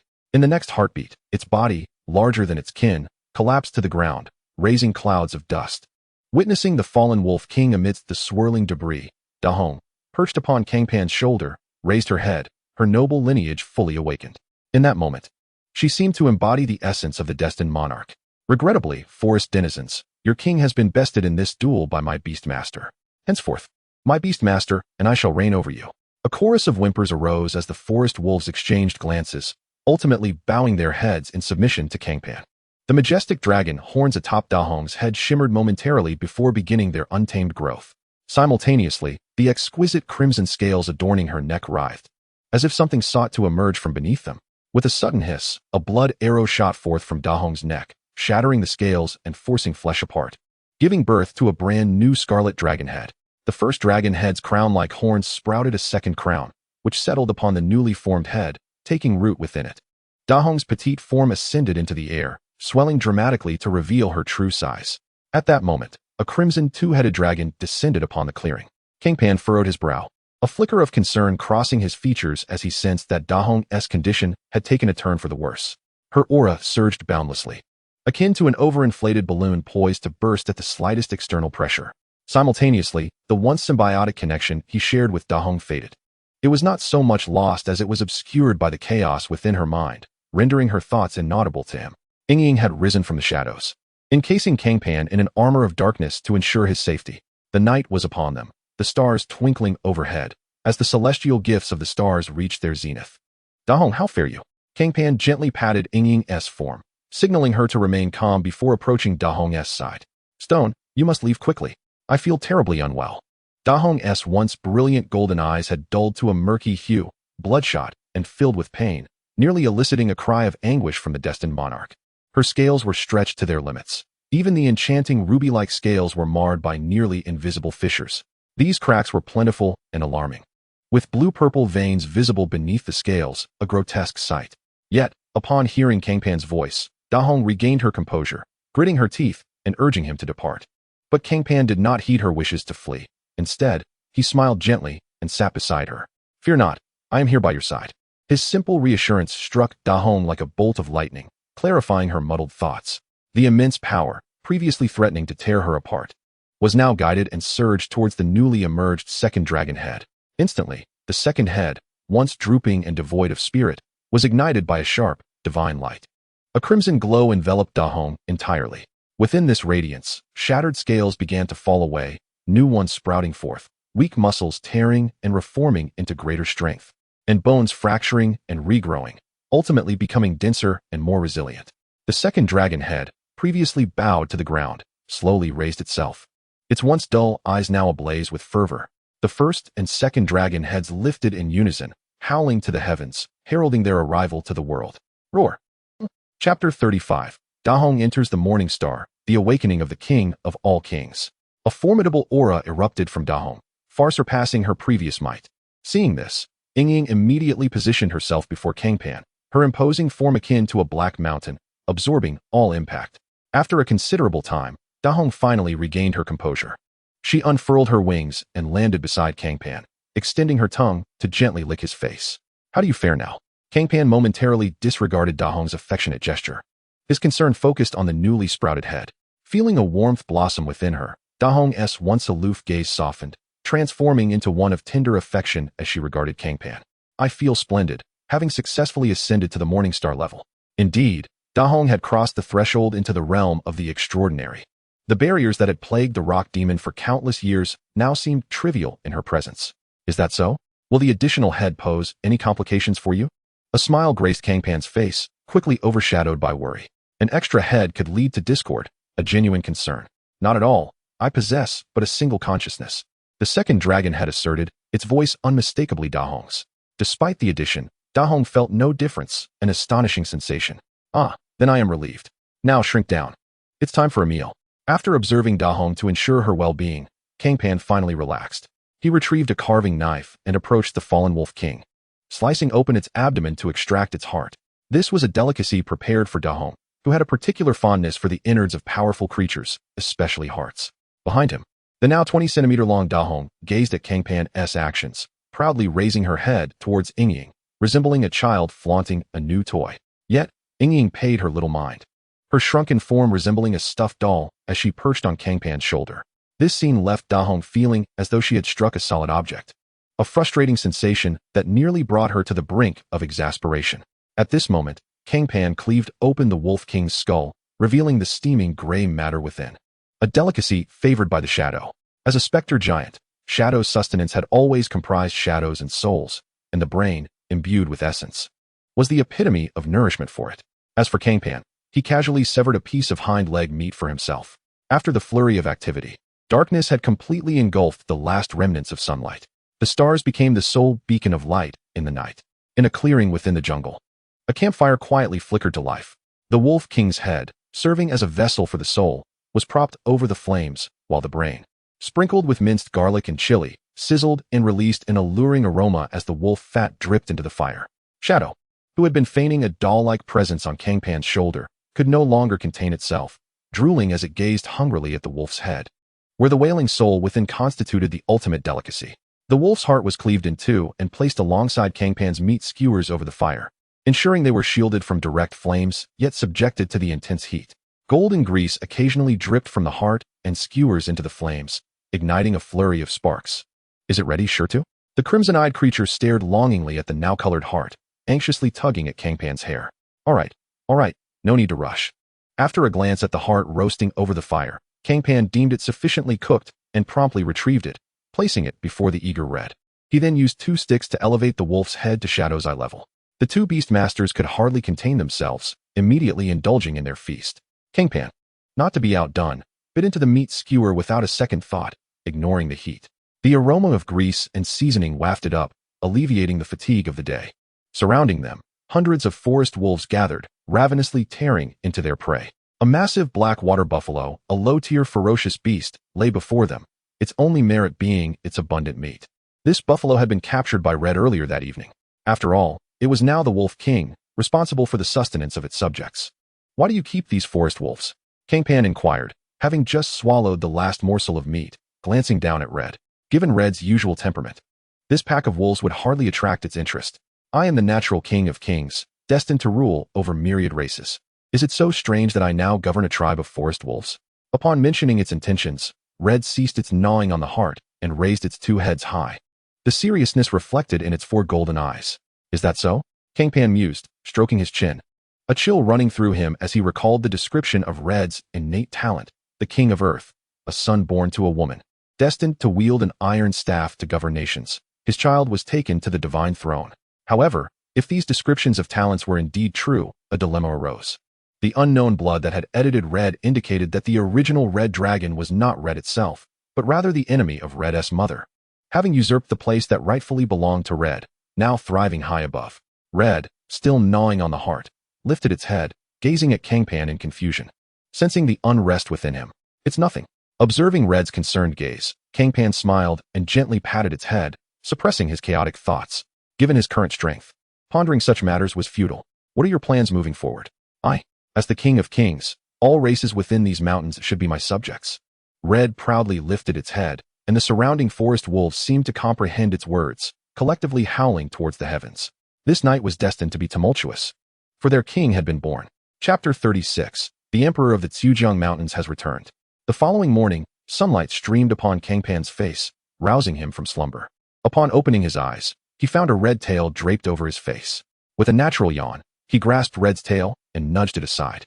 At this moment, the campfire had long extinguished, leaving no trace of warmth. The forest wolves had also awakened, and several robust wolves approached, respectfully presenting 2 rabbits at Cang Pan's feet. "Sure too. You're awake?" The footsteps of the wolves disturbed Red, still lost in dreams. The 2 dragon heads simultaneously yawned, rubbing their eyes as they turned to Cang Pan. "Yes, I'm awake." As he replied, Cang Pan took a small knife and began to skin the rabbits. After a simple meal of roasted rabbit, he sat quietly before Red, his calm gaze fixated upon it. "So, do you intend to become the king here?" Cang Pan recalled Red's declaration from the previous night. Red paused, its 4 golden eyes wavering. This was an expression Cang Pan had never witnessed before. "I don't know." For the first time, uncertainty clouded Red's expression as doubts crept into its mind. Since the moment it had opened up to its beastmaster and shared its innermost thoughts, a sense of relief had washed over it. Yet, that comfort gave way to new insecurities. It was unclear whether it could fulfill the role of King of Kings, or if the desire to do so stemmed from its own will or from the latent information coursing through its veins. "Are you feeling lost?" Cang Pan observed Red, his voice steady, his expression softening with affection. It dawned on him that Red was merely a young creature, not yet a month old. Red stammered, opening its mouth to retort, but upon reflection, found no words to counter. Its current state was, indeed, one of confusion. A king may disdain to lie, but a king may choose silence. Thus, Red turned its back to Cang Pan, remaining mute. "Ha, don't be like that. Come look at me." Red's childlike defiance elicited a chuckle from Cang Pan. Mimicking the demeanor of Sun Yue from his memories, he approached Red from behind, lifting it into his arms and turning it to face him. Gazing intently into Red's 4 eyes, Cang Pan sensed that Red, aware of his seriousness, ceased its struggles. Observing Red's newfound calmness, Cang Pan couldn't help but smile inwardly. This creature was truly easy to handle. "What troubles you now? Is simply your uncertainty about whether your thoughts are genuinely your own, correct?" Cang Pan's tranquil demeanor had a soothing effect on Red, prompting it to reflect on his words. Indeed. After a lengthy silence, Red nodded solemnly, feeling that Cang Pan's earlier remark had resonated deeply within. Ha, then why not give it a try?" Cang Pan grinned, playfully ruffling Red's head. "Give it a try?" Red was puzzled by Cang Pan's suggestion, regarding him with curiosity. "Precisely, give it a try. If at any point you feel it's not right, we can simply stop." Cang Pan found a tree, reclined against its trunk, placing Da Hong upon his abdomen and gently stroking its back. "Is this going to be troublesome?" Da Hong gazed at Cang Pan with some hesitation. It was difficult to fathom that it would utter such words. Ha, what are you thinking? You are my beast companion, my ally. Without you, I would have long been slain by that shadowy panther. How could there be trouble between companions?" The 2 dragon heads of Da Hong lifted, silently fixing their gaze upon Cang Pan. After a prolonged moment, it nodded heavily. "All right." Having resolved its inner turmoil, Da Hong looked upon the world anew, realizing it had transformed utterly before its eyes. In the past, Da Hong perceived mountains as mere mountains and waters as mere waters, but now, it understood that mountains were not just mountains and waters were not merely waters. Stepping into the realm of the extraordinary, Da Hong had completely liberated itself from the shackles of its inner demons, achieving spiritual fulfillment. Simultaneously, the once boiling aura surrounding Da Hong, akin to water brought to a rolling boil, had now settled into tranquility. "Have you come to terms with it?" Cang Pan lifted Da Hong, which stood upon his belly, to bask in the sunlight. Rays filtered through its newly shed scales, casting a blurred hexagram onto the ground. This symbol, Cang Pan recognized from the scriptures of the church, was known as the Star of David or the Star of Solomon. "Since I am uncertain whether this action is driven by my own volition or a call from the depths of my bloodline, I might as well give it a try." Da Hong's diminutive form swelled rapidly, returning to its original size. The dragon horns atop its heads shimmered like crowns. It turned to face the gathering forest wolves, its slit pupils ablaze with a dazzling resolve. Chujiang Mountains, your emperor has returned. Upon hearing this, the wolf pack erupted in excitement, howling to the heavens. Stones. I am off. Today, I shall conquer all races within 100 miles. Da Hong declared exuberantly to Cang Pan before leading the wolves on an expedition. From the wolves, it learned that to the east of their territory lay a herd of rock-armored boars. These boars were not mere domesticated pigs. They were genuine omnivorous beasts of ferocity, ranked at a terrifying third tier. When food was scarce, they would even band together to hunt forest wolves. They could employ rudimentary earth-based skills to form a thick layer of rock armor, charging forth like a battalion of tanks, rendering ordinary forest wolves incapable of breaching their defenses. Even the Wolf King would find it a formidable challenge. Da Hong planned to first consolidate the weaker races in the vicinity before eventually dealing with the rock-armored boar herd. Go ahead, I shall remain here. With the shadowy protector by my side, there is no danger. Cang Pan waved his hand, signaling Da Hong not to worry, while the shadow behind him rose and nodded at Da Hong.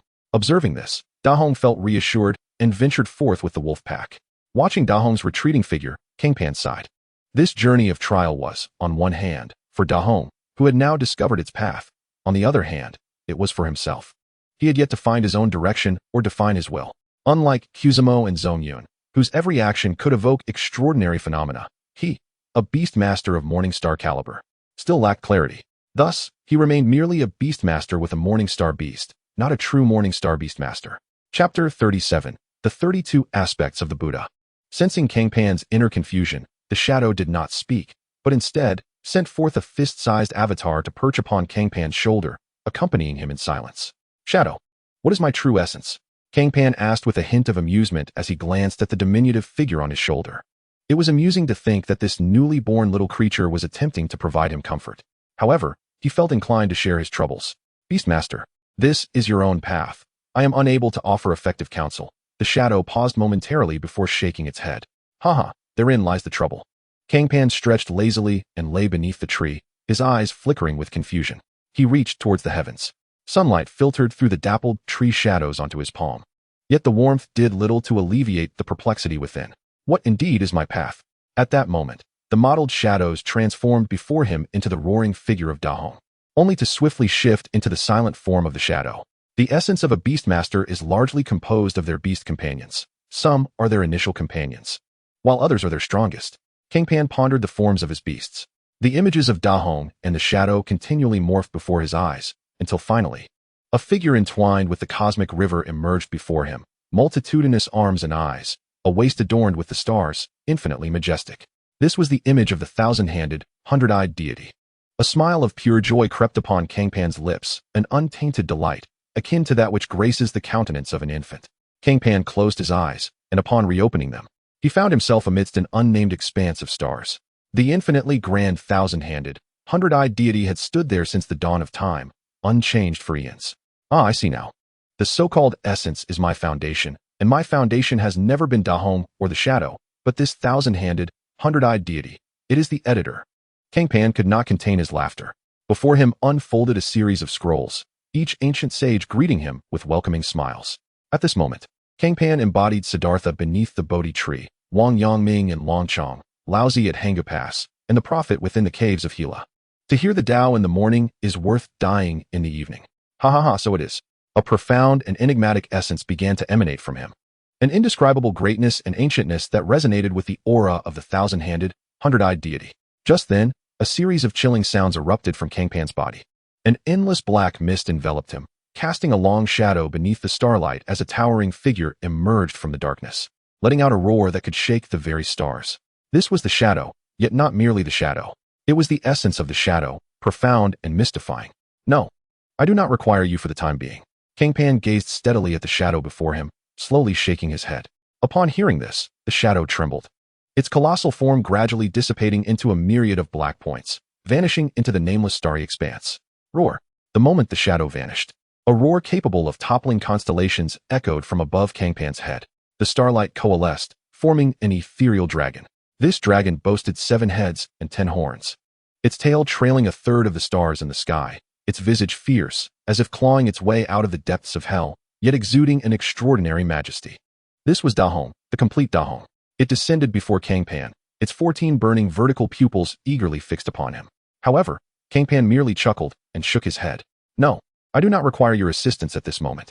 As soon as the words escaped his lips, the colossal red dragon that had loomed before him vanished without a trace.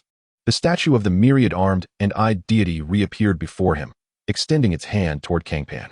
He reciprocated, and their hands met. Instantly, the illusory statue shattered into countless radiant points of light, which then merged into Cang Pan's very being. Enraptured, he closed his eyes, feeling an overwhelming aura enveloping him. While the terrifying soul, transformed into an ancient dragon, began to expand wildly. The once vague perception of the world behind his closed eyelids now crystallized before him, and his sensory range broadened, 10 meters, 100 meters, 1,000 meters, until it reached an expansive radius of 5,000 meters. After a considerable span of time, the surging aura finally subsided. Upon reopening his eyes, a glimmer of glassy golden light flickered within them. It is said that the Buddha possesses 32 features and 80 distinct merits, the 29th being the eyes resembling golden essence. With a smile, the awakened Cang Pan surveyed his form. His formidable mental strength swept over him, revealing all the changes he had undergone. In this moment, the world appeared in such vivid splendor. With a wave of his hand, his consciousness departed from the nameless cosmos, and as he opened his eyes once more, he found himself amidst the dappled shadows of trees. Yue was gazing at him with concern. Beastmaster, how do you feel now? Yue's eyes darted over Cang Pan, uncertain. Since earlier, Cang Pan's aura had flickered like a candle in the wind, leaving Yue apprehensive about what had transpired. Fortunately, it wasn't long before Cang Pan regained consciousness, allowing Yue to breathe a sigh of relief. After all, the Red Dragon had entrusted the Beastmaster to Yue before departing. If it returned to find any mishap had befallen Cang Pan, it would surely tear Yue apart. Yue pondered. At this moment, Cang Pan was already standing, stretching his neck. I feel quite well. As he moved, an ancient aura, shaped by the passage of endless years, emanated from him. Sensing this distant essence, Yue's pupils contracted, gazing intently at Cang Pan. How is the Red Dragon? Chapter 38. How does this dragon breathe? Cang Pan gently patted Yue's shoulder, grinning. In response, Yue refrained from further questioning. The Red Dragon has yet to return. Is that so? Cang Pan mused, stroking his chin, but before he could continue, a familiar aura resonated from the distant forest, causing him to retract his words. It seems my luck is quite favorable. It has returned just as I opened my eyes. Turning to Yue, Cang Pan jested with delight. No sooner had he spoken than a multitude of green lights flickered in the forest ahead. As they approached, he discerned what these lights truly were: ferocious beasts. A pack of forest wolves led the charge, followed by an array of other formidable creatures. Upon reaching Cang Pan, they halted, gazing at him with reverence. Haha, sure too. Behold the dominion I have established for you. A shadow flew overhead, and moments later, exultant laughter echoed from above. With a resounding thud, the magnificent red dragon, gleaming like the most precious ruby, descended, stirring up dust that did not cling to its brilliant scales. As the red dragon landed, it looked at Cang Pan with a grin, but its expression shifted slightly. Its elongated neck stretched toward Cang Pan, sniffing inquisitively, a hint of doubt crossing its face. You have stepped out beyond your own aura? But why do you lack my scent? Have you chosen to adopt the aura of that Yue fellow? Huh, what poor judgment you have.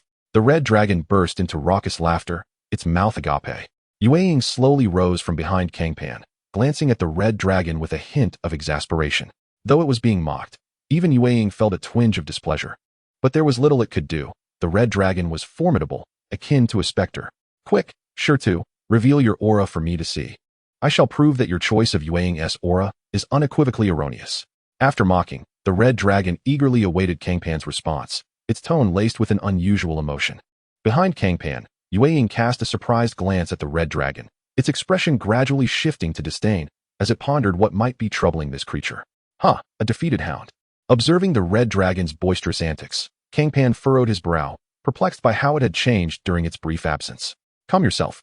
To prevent further chaos before the red dragon could wreak havoc, Cang Pan reached out to press down on its head, simultaneously exuding an aura of boundless grandeur.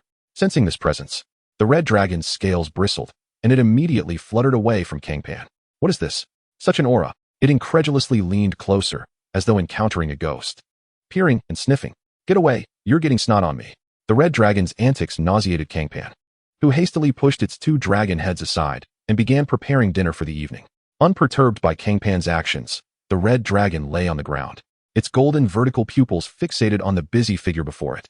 Once they arrived at the clearing, the pack of ferocious beasts dispersed, coexisting in a peculiar harmony as predators and prey.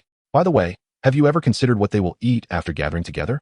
Cang Pan inquired, slicing a rabbit brought by the red dragon, which was as large as a suckling pig, perhaps influenced by a latent skill deep within his bloodline. The thought of food arose in Cang Pan's mind almost instantly. The red dragon, resting its chin on one hand, lazily tossed a head-sized object towards Cang Pan. Let us eat this. Just as the object was about to strike Cang Pan's head, a shadowy hand emerged from within Cang Pan's shadow, seizing the item and presenting it before him. It was a clod of earth enveloped in yellow mud. Let me see, what is this? A potato? Cang Pan examined the heavy lump, cracking open the yellow mud to reveal an object resembling a potato, albeit with a surface inscribed with elemental markings. Indeed, as he had surmised. In contrast to naturally grown crops, this item resembled a form of artificial creation, possibly the result of alchemy or genetic modification, its regularity betraying no semblance of natural origins. Can this be consumed? Cautiously, he sliced open the skin of the large potato, revealing a yellow flesh indistinguishable from that of a typical potato. Of course it can.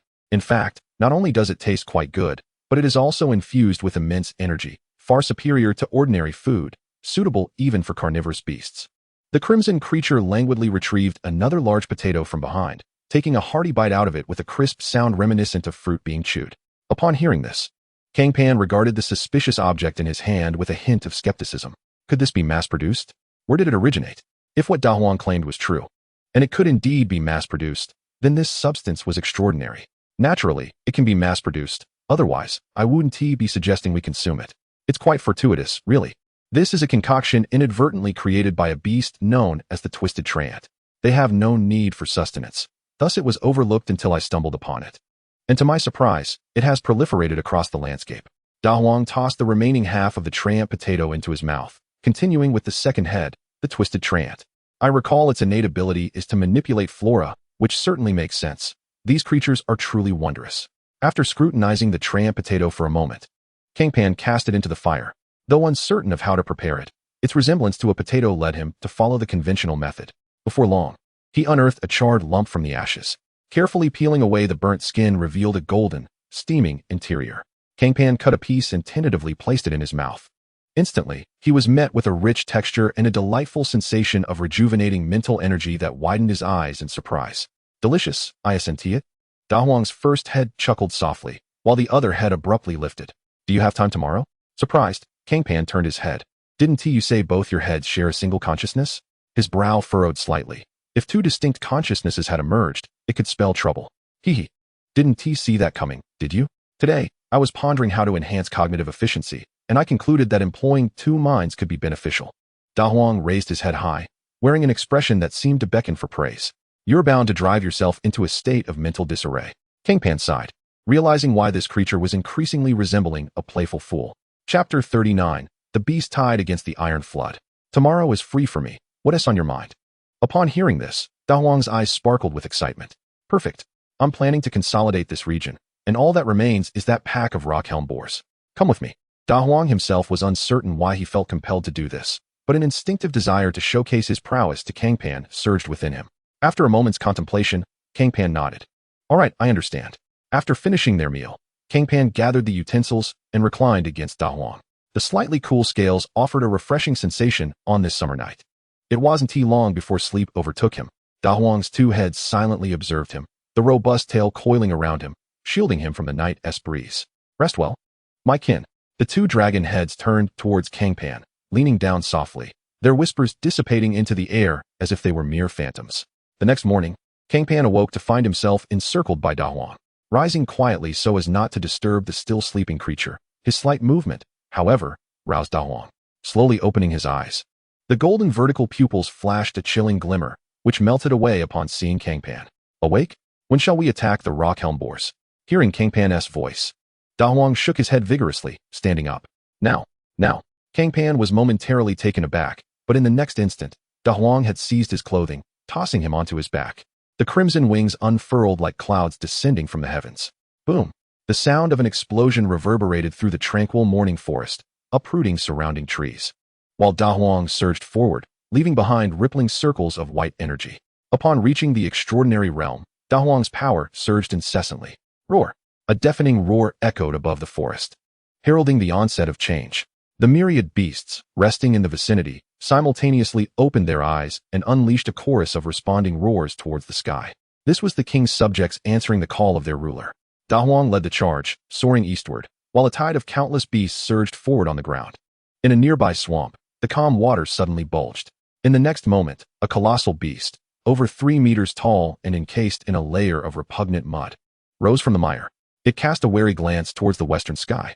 For reasons unknown, since yesterday, it had felt an overwhelming sense of impending doom from that direction, which had now reached its zenith, rendering even its beloved swamp unable to provide solace. The terrifying sensation clung to it like a parasite, causing every cell in its body to writhe in distress. It felt as if something absolutely terrifying was approaching from the west. However, this was peculiar, if memory served correctly. That area was supposedly the territory of the forest wolves. How could those feeble creatures instill such a profound sense of danger? But in the next moment, its pupils constricted. It beheld the surging horde of beasts. Gah! With no time to ponder, it immediately opened its mouth, emitting a chilling roar, while a murky layer of mud enveloped its form, forming a thick armor. As it roared, more bulges rose from the mire, resembling both wild boars and hippos. Emerging from the swamp, vigilant as they gazed towards the western forest, their muddy armor both murky and sturdy. These were the rock-helm boars, the uncrowned kings of the Zhujiang mountain range. Gah! The largest of the boars, the first to detect the beast tide, bellowed with rage once more. This time, the entire herd sprang into action. They began to retreat, shifting their weight forward, lowering their heads, their eyes gleaming with a bloodthirsty light. Sharp tusks glinting ominously as they faced the approaching tide, their muscles swelling as their mountainous forms braced for impact. Gah! The third roar rang out. And this time, all the rock-helm boars charged forward, their bodies encased in rugged mud armor, tusks gleaming as they launched themselves at the seemingly endless horde of beasts. Hundreds of boars, akin to small tanks, stormed forward, a scene reminiscent of a resurgence of an iron flood. The forest paths were far from smooth. Before them lay ancient giants and rubble accumulated over countless years. Yet, these obstacles were of no consequence to the rock-helm boars. The giants were torn asunder, and debris was pulverized as dust and wood shavings filled the air. The rock-helm boars were not mere beasts. They were formidable predators. The creatures within the beast tide, witnessing the charge of these former apex predators, felt an ingrained fear etched by time itself, causing their formation to falter. At that moment, a furious roar reverberated through the heavens. The tide of beasts on the ground, as if awakening from a dream, cast a frenzied glance at the magnificent figure circling above. Only then did they remember that their king was a dragon of mythic origins. Instantly, they surged forward like a pack of frenzied wolves, charging at the armored boar. Meanwhile, the leading armored boar glanced in astonishment at the resurgent tide of beasts before it, unable to fathom their audacity. However, a flicker of disdain flashed in its eyes, and its charge quickened. Soon, the two forces clashed. The armored boar, armed to the teeth and propelled by its own weight, tore through the tide of beasts with ease, inflicting grievous wounds with mere brushes. The claws of the ferocious beasts failed to penetrate the defenses of its muddy armor. In an instant, the tide of beasts found themselves at a disadvantage, as the armored boar rampaged through their ranks, as if traversing an uninhabited realm. Roaring in the sky, the great red dragon observed the slaughter of its kin, a hint of crimson flashing in its golden slits. Its massive form dove down like a falcon, targeting the largest armored boar. In an instant, it extended its dragon claw, seizing the boar's head and pressing it into the earth. Boom! Like a missile striking the ground. The great red dragon created a crater, while beneath its claw, the towering armored boar struggled desperately, yet could not escape the dragon's grasp. The sudden cacophony halted both sides in their tracks, shock etched across their faces as they beheld the scene. The tide of beasts was astonished that the armored boar king, who had ruled this land for countless years, was so effortlessly subdued. Conversely, the armored boars were astounded by the resplendent figure that descended from the heavens. Chapter 40. The Holy Light Church. The great red dragon landed with the majesty of a divine warrior. Beneath its feet, the armored boar king writhed in futile struggle. But no matter its efforts, the great red dragon remained unmoved, as immovable as a mountain pressing down upon it. The dragon raised its head, surveying the throng of armored boars before it. Instantly, they recoiled in unison, gazing at the great red dragon with uncertainty. They had recognized its kind, the legendary dragon species. The primal fear etched in their genes compelled them to flee, but as they attempted to lift their legs, they found their limbs as if rooted to the ground, unable to move. At that moment, the great red dragon made its move.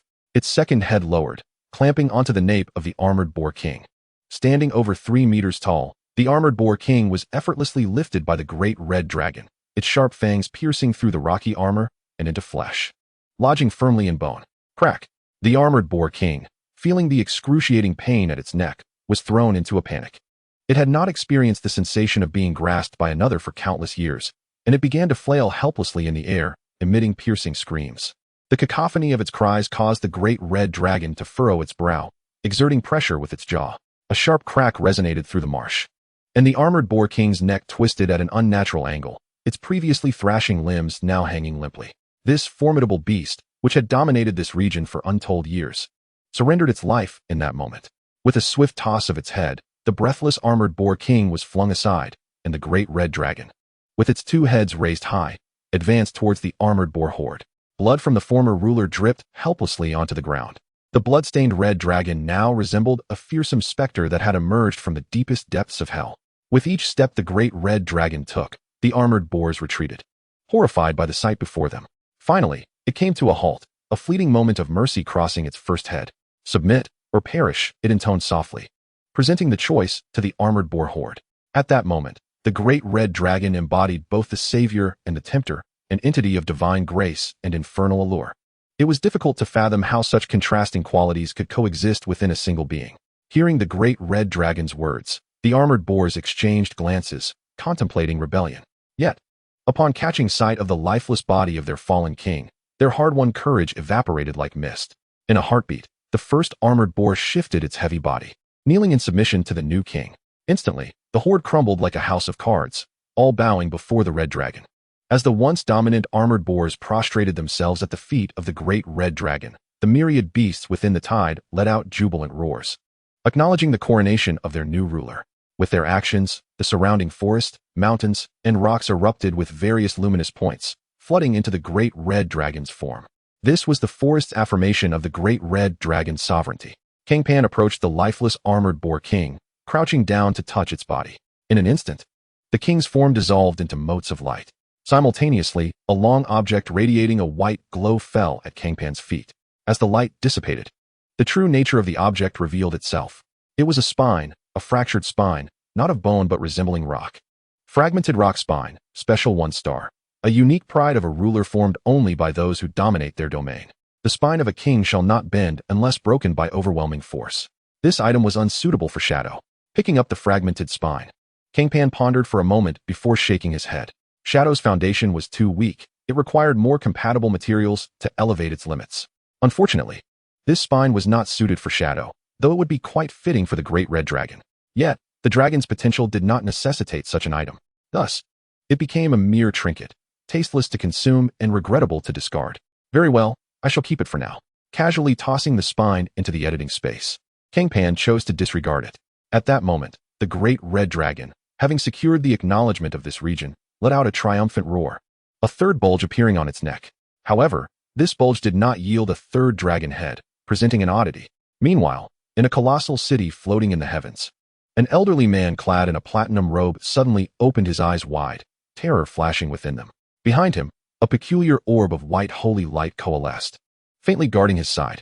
This was the Holy City, a floating metropolis forged by divine power, perpetually enveloped in sacred light, the stronghold of the Holy Light Church and one of the miracles born from the era of beast taming. Your Holiness, what troubles you? The elder's unusual behavior soon caught the attention of others.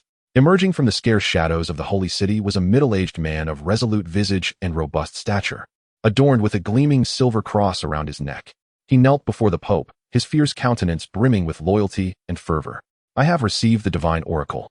The elder hesitated momentarily before speaking, his words erupting with thunderous significance. Instantly, the sacred light enveloping the entire holy city began to convulse, seemingly reacting instinctively to a certain utterance. Subsequently, the holy luminescence parted, revealing 12 individuals clad in crimson robes who approached with deliberate grace. Holy Father, what is the oracle? The foremost red-robed figure stood resolutely, gazing directly at the Pope with a piercing intensity, devoid of any semblance of reverence. Strangely, this blatant act of irreverence went unnoticed by all, including the black-robed man whose face bore the marks of unwavering loyalty. The Pope maintained his composure, though a flicker of fear occasionally danced in his eyes. I have witnessed the most terrifying demon clawing its way out of the eastern abyss, instigating a rebellion against the heavens. That battle turned the world upside down. As the divine fell from grace and evil ascended to the skies, the Pope's voice, laden with suppressed dread, echoed in the ears of those present.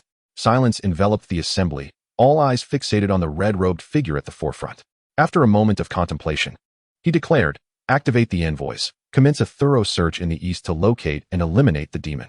His resounding words, infused with a scent of blood, resonated throughout the sacred grounds. Chapter 41. The Necessary Darkness. Your will. The black-clad man bowed his head, retreating from the grand hall. The envoys were known as the Hounds of the Holy Church, tasked with the clandestine affairs that the church could not publicly address. At that moment, Cang Pan remained oblivious to the fact that the Light Church had already discovered the presence of the Great Red. He was presently engaged in receiving tributes from the Rockhelm Boar clan. These treasures had been accumulated by the Rockhelm Boars over the years. Gazing at the heap of dilapidated items before him, Cang Pan fell silent. To call them mere scraps was no exaggeration. They were indeed in a state of ruin. Shattered weapons, rusted armor, dented shields, and unknown gleaming ores were among the offerings. Did the Rockhelm Boars truly have a penchant for collecting metal? Cang Pan stared at the assortment in disbelief, but due to its sentimental value to the Rockhelm Boars, he hesitated to discard it outright. Indeed, most ground-dwelling ferocious beasts had a habit of hoarding rare metals. Great Red had long since become accustomed to such peculiarities, having encountered them multiple times during the consolidation of this region. What is this? Suddenly, Great Red's expression contorted as if it had stumbled upon something foul. It resembled the disgust of stepping into excrement of its own kind. What is it? Show me. Cang Pan's curiosity was piqued. Since the inception of Great Red, it had never displayed such an expression. It is utterly revolting. Great Red stepped aside, picking up a twig to carefully extract an item from the refuse. Is this a cross? Cang Pan's expression turned peculiar as he beheld the rusty cross, the emblem of the Light Church. Yes, please dispose of it. It is truly nauseating. Great Red covered its nose, as though confronted with a pile of filth. Cang Pan, recalling the materials he had used to create Great Red, began to comprehend the situation and promptly buried the cross in a nearby location. Out of sight, out of mind. However, upon his return, he noticed that Great Red regarded him with a look of sheer horror. Why are you looking at me like that? Cang Pan scratched his head, attempting to lean toward Great Red as he normally would, only to have it leap away like an agitated cat. Go wash your hands. Don't come near me. Cang Pan's expression froze. He glanced at Great Red, realizing the gravity of the misunderstanding. In Great Red's eyes, the cross resembled a repugnant pile of excrement, and having touched it meant he had effectively grasped a foul substance. Wait, let me explain. At that moment, Cang Pan felt as though he had been struck by a bolt of realization, hastily approaching Great Red to clarify the matter. Yet, Great Red refused to heed his words and took flight before he could reach it. All right, I'll wash my hands, okay? Faced with this, Cang Pan found himself at a loss for words and could only concede. He retrieved a bottle of water from his spatial ring and hastily washed his hands, after which Great Red's disdainful gaze finally subsided. Descending from the sky, Great Red surveyed the beast horde. With renewed vigor, let us advance deeper into the mountains. They were currently at the outermost edge of the Zhujiang mountain range, and the further they ventured, the more formidable the ferocious beasts became. It was even rumored that the deepest recesses of the mountains housed dragonkind. The beast horde voiced no objections, with the Rockhelm Boar clan leading the charge as they surged deeper into the mountains. This action completely shattered the established order of the Zhujiang mountain range. Since the dawn of the Beastmaster era, a covenant had dictated that the ferocious beasts of the outer and inner layers would not interfere with one another. This agreement had been forged from the very beginning. Yet, this covenant was disregarded by Great Red, an outsider, as though it were mere scrap paper torn to shreds. Such a tumultuous tide of beasts could not possibly go unnoticed, and the overlords of the inner layers swiftly received word. However, the ferocious beasts paid little heed. After all, compared to their inner layer counterparts, the outer beasts were looked down upon even as potential prey. To them, the notion of outer beasts attacking the inner layer was simply laughable, hardly warranting any concern. Nevertheless, their indifference did not prevent the beast tide from seeking them out. At that moment, the horde had identified its first target. It was a colossal white serpent, stretching a full 100 meters in length, adorned with a peculiar tuft of goat-like beard, coiled amidst the mountains. Its scales emitted an astonishing chill, causing snowflakes to swirl in its wake. This ancient ice serpent dwarfed the one known to Tsongyue, its lineage capable of being the ancestor of hers. Oh, how extraordinary. You have ventured into the inner layer. What is this look? Do you wish to slay me? Coiled atop the mountain, the ice serpent emitted piercing sounds as its scales scraped against the rock, sending sparks flying. It extended its head, surveying the encircling beast horde as though regarding ants. Its goat-like beard stirred without a breath of wind, and after speaking, the ice serpent erupted into laughter, as if it had witnessed the most amusing jest. Huh. The ice serpent's derision ignited the fury of the Rock Helmboar clan. As the dominant species of the outer layer, they had never endured such indignity and charged forth toward the ice serpent. They harbored no fear of being slain, for their true king was watching over them from above. Ha ha ha, how delightful. This is truly the most humorous spectacle in the world. As the armored boars charged towards him, the ice serpent could not help but burst into laughter. In the absence of absolute strength, all your fury appears endearing in the eyes of your adversaries. At that moment, the ice serpent perceived the group of armored boars in precisely this light. A series of muted thuds echoed as the boars, akin to miniature tanks, collided with the ice serpent, yet not a single scale was harmed. How delightful. Well then, considering your earnest attempts to amuse me, I shall spare you this time. Now be gone. The ice serpent flicked its tail, feigning magnanimity. However, this only served to infuriate the armored boars further. They continued their relentless assault, each charge more forceful than the last, yet still incapable of breaching the ice serpent's defenses. Their attacks, however, only served to provoke the serpent. It seemed you are aware of my hunger and have come to offer me a feast. With that, the ice serpent opened its maw, ready to swallow one of the armored boars whole. Just then, a resounding roar erupted from behind the boar ranks. Above, a shadow soared through the sky, and a colossal beast, akin to the finest of artworks, descended onto the battlefield. Chapter 42, The Wrath of the Ice Scales. What is this? The ice serpent gasped in shock, turning its gaze towards the dust-laden arena. From within this haze, it sensed an aura that posed a threat to its very existence. This was unfathomable. As one of the overlords of the inner regions of the Zhejiang mountain range, it had never before encountered such a terrifying presence. Not even in the presence of the mountain's uncrowned king. Moreover, a being emanating such a dreadful aura should belong to a formidable race. Why then was it mingling with these inferior creatures, unworthy even of being deemed sustenance?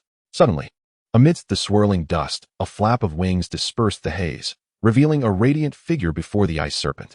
Instantly, a dull thud resonated in the serpent's mind, as if it had been struck by a hammer. What a grand jest!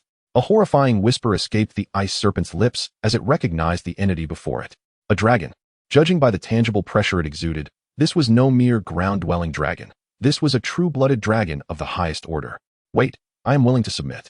The malicious gaze of the crimson dragon swept over it, and in that moment, even the ice serpent, a being forged of ice, felt an icy chill seep into its core.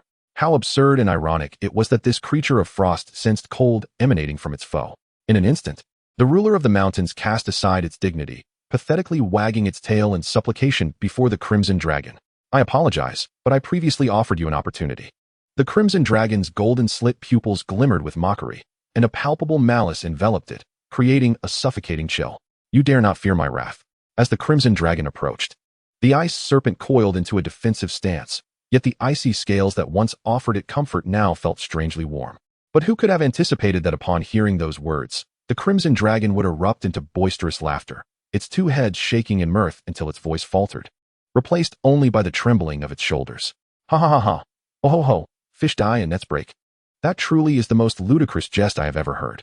The crimson dragon's unabashed derision made the ice serpent's face flush with indignation. Anger flickered across the countenance of this once mighty ruler of the mountains.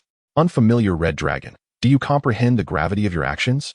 A veil of white mist enveloped the ice serpent, shrouding its massive form within. The mist, matching the hue of its scales, rendered the ice serpent perfectly camouflaged, signaling its impending strike. Oh, what am I doing? Huh, and you, what are you doing? A heretic. The crimson dragon sneered, and its second head unleashed a furious roar, the black malice coiling around it shifting with its wrath.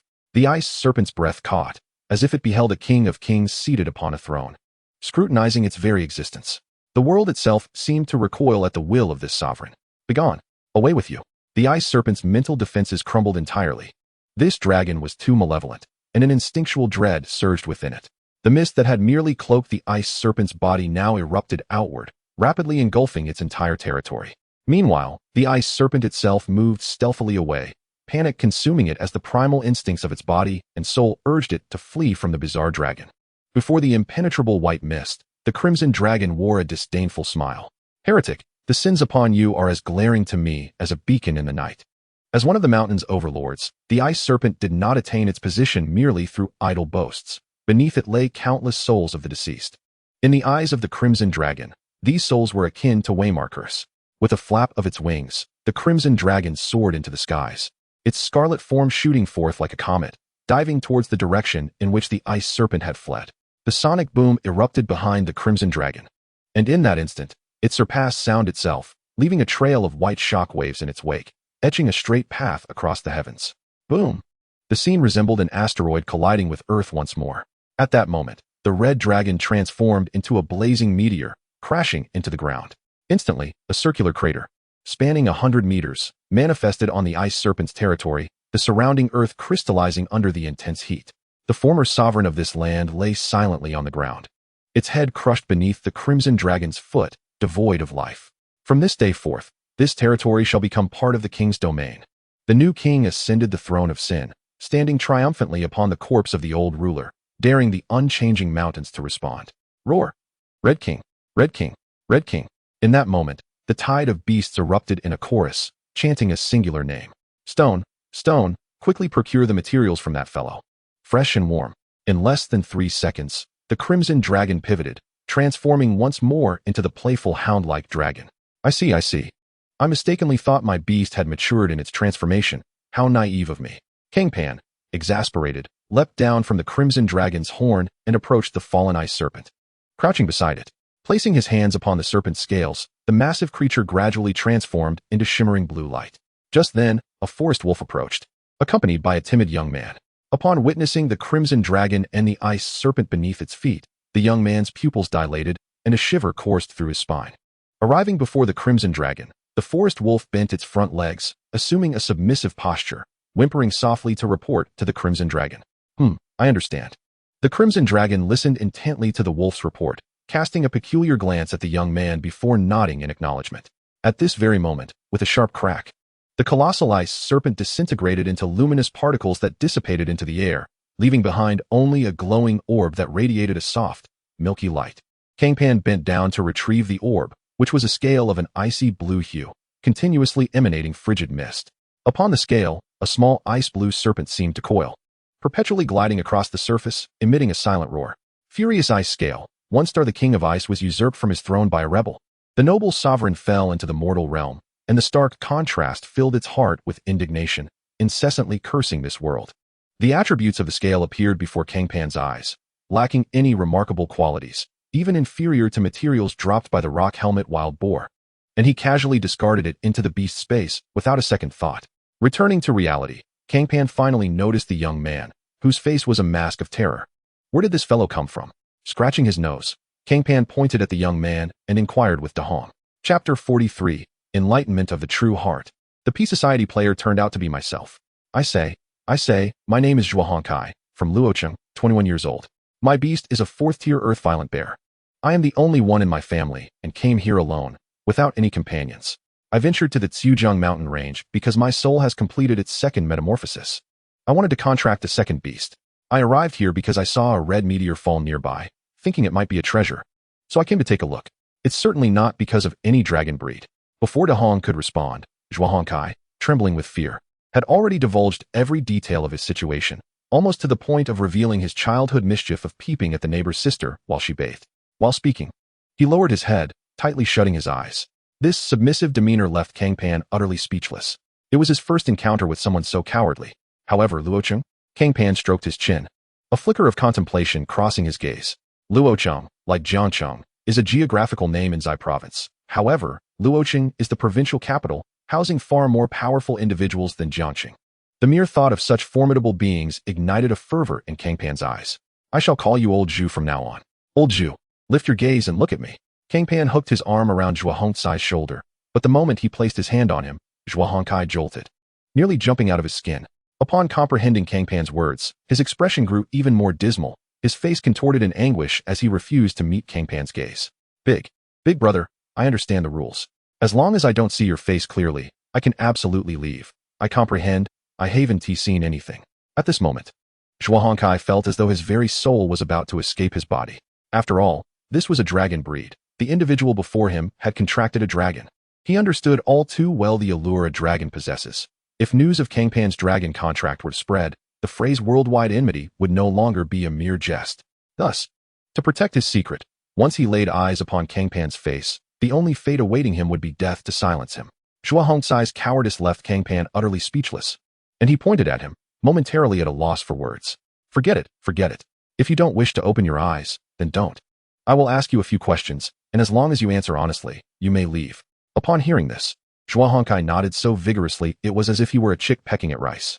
Yes, yes, esteemed sir, please ask. I shall speak without reservation. Who is the strongest individual in Luoqing? What level of power do they possess, and where might I find them? Zhuo Hongcai's cooperative attitude pleased Cang Pan, who nodded appreciatively before posing the question that weighed most heavily on his mind. Taken aback, Zhuo Hongcai hadn't anticipated that Cang Pan would ask this particular question. But after a moment of contemplation, he continued, head bowed, replying to you, esteemed sir, the most powerful figure in Luoqing should be Lord Wenhan, a guest elder of the Luoqing Demon Suppression Office. His strength is said to have reached the pinnacle of the 9th tier, just a step away from transcending. However, Lord Wenhan has possessed this strength for a decade. Whether he has achieved transcendence now, I truly cannot say. As for whether there are even stronger individuals hidden in the shadows, I am also unaware. Those are beyond my reach. Listening to Zhuo Hongcai's words, Cang Pan nodded in satisfaction and instinctively glanced at Da Hong, who was quietly observing him. The two, a man and a dragon, exchanged a silent gaze, each recognizing the glimmer of excitement in the other's eyes. Cang Pan licked his dry lips. On the surface, he is at the pinnacle of the 9th tier. It's possible he has already transcended, and there may be other hidden transcendents. What thrilling adversaries await? It seems the next destination shall be Luoqing. Since his arrival in this world, Cang Pan had always felt a sense of disconnection. He felt out of place, perceiving most individuals as mere NPCs devoid of substance. Life and death meant little to him, save for Yue. In those times, Cang Pan scarcely valued his own life. To him, the world was merely a game, and all its inhabitants were NPCs, while he was the sole player. How could a player be concerned about their own mortality? This mindset allowed him to act as bait during his previous confrontation with the rock demon, breaking through an insurmountable situation without a flicker of emotion. Lives, beasts. Even his own existence held little distinction in his eyes. All were expendable in critical moments. Back then, Cang Pan's mental state leaned heavily towards that of a peace society player. But everything changed with that encounter. As a falling rock was about to crush him, Da Hong threw herself in front of him, using her body to shield him from the impending danger. In that moment, the vessel known as Cang Pan was truly infused with a soul. Simultaneously, the exhilarating, visceral thrill of battling the rock demon reinstated his true vitality. This world was not a game. The resonance felt deep within his soul, while commanding Da Hong against formidable foes was undeniable. He reveled in this sensation, savoring it. This journey was not only to comprehend his own power, but also to discern his own heart. Originally, Cang Pan did not envision himself as a warrior. However, during his recent battle with the Ice Serpent, the exhilaration that surged from his core was unmistakable, coupled with Da Hong's shared sentiments. The joy of conquering formidable adversaries was palpable to him as well. He was reveling in the thrill of battle, while Da Hong delighted in the joy of conquest. The combination of their elations created an effect greater than the sum of its parts, nearly intoxicating him. Excellent. Do you possess a map to Luoqing? Taking a deep breath, he forcefully suppressed this joy within himself and inquired of Zhuo Hongcai. Yes. Good. Leave the map, and you may go. Upon hearing this, Zhuo Hongcai felt as though a great weight had been lifted, hastily relinquishing both a paper map and an electronic map from his backpack. He then hurriedly bowed his head and fled from the den of dragons and tigers, fearing further complications should he linger. Picking up the paper map and the electronic map from the ground, Cang Pan gazed at the marked colossal city, a smile unconsciously gracing his lips. Da Hong, continue your conquest. Within these mountains, formidable beings abound. While they may not rival the main course of Luoqing, they undoubtedly serve as an adequate appetizer. Chapter 44, The Four Emperors? The ancient mountains were now shrouded in a heavy atmosphere. This was an unprecedented scene. Fierce beasts, soaring birds, and chirping insects had all ceased their movements, lying dormant in their lairs. An oppressive gloom hung over the hearts of every creature in the mountains, akin to dark storm clouds. The ice serpent was dead. A voice, resonating like thunder, echoed from the highest peak of the mountains. Atop this peak stood an ice house, where a diminutive gorilla, cloaked in green fur, sat cross-legged, exuding an air of calm authority. As it spoke, the clouds above began to swirl into a vortex.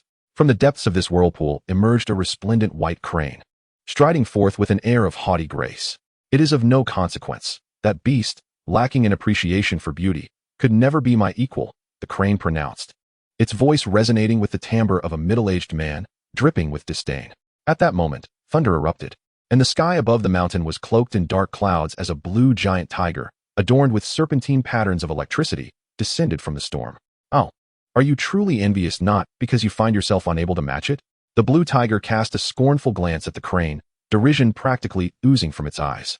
If this spectacle were witnessed by other fierce beasts within the Zhejiang Mountains, they would surely be struck dumb with terror. For in the age of beast taming, the Zhejiang Mountains had seen the rise of many, and after countless battles, for powerful beasts emerged, reigning over the mountains like emperors. These four were known as the Four Emperors. At this moment, all the four emperors, save for the deceased ice serpent, had gathered in one place. It was utterly astonishing. Yet, the white crane seemed unfazed by the tiger's provocation, shifting the conversation to more pressing matters. When it perished, I sensed the fall of a celestial star.